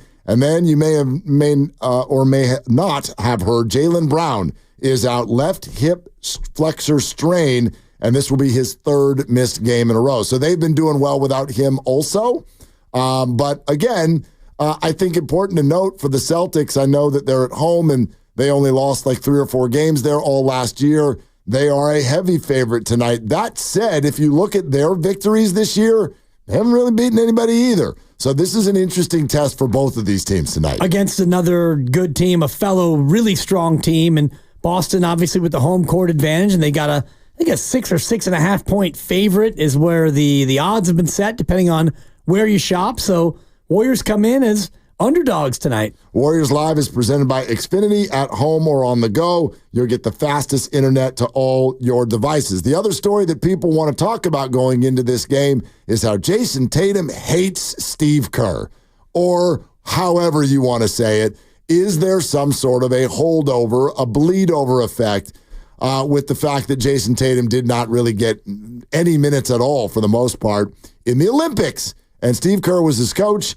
and that became a big thing, and Jason didn't love it, and Jason's mom really didn't love it, and so the crowd has got a little something special for Steve Kerr tonight. Yeah, boy, and I hope that doesn't affect the way he coaches, Mark, because, when you get booed by a crowd when you're the coach, which probably will only happen once in the intro, because it's not like when you boo a player and, all right, guys, every time that he touches the ball, we're going to boo him. Well, you're going to boo Steve in the beginning, okay, and he'll probably smile. I don't think that he'll egg him on with a wave, but he'll give that rueful, knowing smile like, yeah, I could see it. I knew I had it coming to me, and then you're going to move on. And they're going to move on. They're not going to boo Steve throughout the game. Well, there's no way to do that. It's not. I mean, what are they going to do? The Warriors take time. Boo! I mean, they'll switch to Draymond. Of course. They'll switch to Draymond at some point. So, all right, Warriors and Celtics this evening. Again, I've made the statement earlier today, and I think the world of Jason Tatum. He is definitely one of the best 10 players in the NBA, but I do think also sometimes I've seen him put a little bit too much pressure on himself. I don't know that that's going to happen tonight. It's only the 8th game of the year for the Warriors. It's the 9th game of the year for the Boston Celtics. But if Jason is focused on that, if he wants to impress Steve Kerr or show Steve Kerr, I think that's a good thing for the Warriors. Go ahead. Put your head in what I would call the wrong place going into this game tonight. If I'm Jason Tatum, I've got to approach this just like any other game because no matter what you do, you could bust 40, you could bust 50. That's not going to prove anything to anyone about anything that's happened in the past. Steve Kerr and Team USA won the gold medal, so there are no regrets, no matter what happens going forward. Yeah, and he got a gold medal, and Steve doesn't get one, which is always curious when we think about the Olympics, but Tatum got a gold, and Steve was the coach. So you can be as mad as you want to be over the fact that you didn't play against Serbia either time, and you didn't play in the semi. So of the 6 games they played in the Olympics, he was a DNP in 3 of the 6. And you could be mad, especially when your teammate, Derek White, actually played in all the games ahead of you, a guy who you're better than, but use it as motivation, and if you want to take it out on the Warriors, go crazy. By the way, this quote also, just to back up what we were talking about with Pods earlier, Steve, at least, I don't know if they know what's going on with him, but he didn't want to say so publicly. Quote, whatever it is, he's still feeling the effects. He's dying to play, but we're holding him out. Yeah. That's Steve's quote on Brandon Pajamski tonight. Right, which tells me that he'll probably be ready for Friday. If they're holding him out, if he's dying to play, that means he's not so sick that he can't even get out of the hotel room. Well, he was at shoot-around earlier. Right. He was at shoot-around. That means he's probably going to be in on Friday. I would think. You have 2 more games on this road trip, so you use a precautionary measure and you hold him out. And Pods is the guy who strikes me as someone who would play through almost anything. And the guy's a broken nose, and he's got the mask on, and even though he can't see, he's still out there playing. You want to have some fun and try to guess who that fifth starter is going to be tonight? We do not have, unless, Grandy, you've seen anything, we do not have a starting lineup yet for this game tonight. Again, it is going to start in about 40 minutes. Warriors and Celtics right here on 95.7 The Game. And you're assuming Steph, Draymond, TJD, and Wiggins. Correct. I'm going to say it's GP2. You can do GP2 again? Going to do GP2 again. Yeah. I guess I'll go with you. It's probably him or Moses Moody, but I don't know. I don't know what the matchup situation is there. Whoever that person is that the person who's going to match up mostly with Jason Tatum? Is that Wiggins' responsibility tonight? At times, it might be Kuminga's, but we know this. They are still experimenting, and they are still trying to learn a lot about this team and the rotations and who's working with who. And in fact, Anthony Slater kind of said that to the Morning Roast earlier today, that tonight's game is not just a measuring stick, but more of an opportunity for the Warriors to continue to figure out exactly what they've got. Yeah, and I will say this. It isn't just the fans or pundits like us that are interested. There's some internal curiosity, about what they've been doing, the depth they've been showing, the defensive, game planning and that they've, that's been working, their 3-point defense, as we mentioned earlier, their offensive execution, which they feel like is still like kind of the weakness so far through the 6-month start. There's some curiosity internally about how that will play on this bigger stage, better competition. Like, I think they want these tests. I think they want to know what's real and what isn't. What a rotation against the Celtics might look like in the second half tonight, where if they're down 12 and they feel like they need to chase down win, does he suddenly, instead of playing 10, 11, stretching it towards 12 men, does it become a 9-man rotation? Who does he close with? All right, all that from Anthony Slater, and I do think that's something that, not as fun for fans, but that's the real. That's what's going on right now, is you're still in learning mode. Yeah, and they've started 5 different lineups through 7 games, and they have started 4 different lineups the last 4 games. Only 2 guys have started all 7 games this year for the Golden State Warriors. It's time for the Take It to the Bank prediction, brought to you by Fremont Bank, full-service banking, no compromises. What do you want to point out? What's your prediction for tonight? I think tonight's going to be a TJD game. I love what he's done near the rim. I'm going to give TJD a double-double, 10 points and 10 rebounds at least for TJD tonight. Okay, I'm going to give Andrew Wiggins an over on his rebounding number, which I'm going to tell you I don't even know what it is. But let's say over his average. I'd say 5.5 is probably the number. So let's say 6. Find that I'll take at least 6 rebounds for Andrew Wiggins tonight, who I think has good memories of the building and is going to play hard on the rebounding end because of the absence of Brandon Pajemski.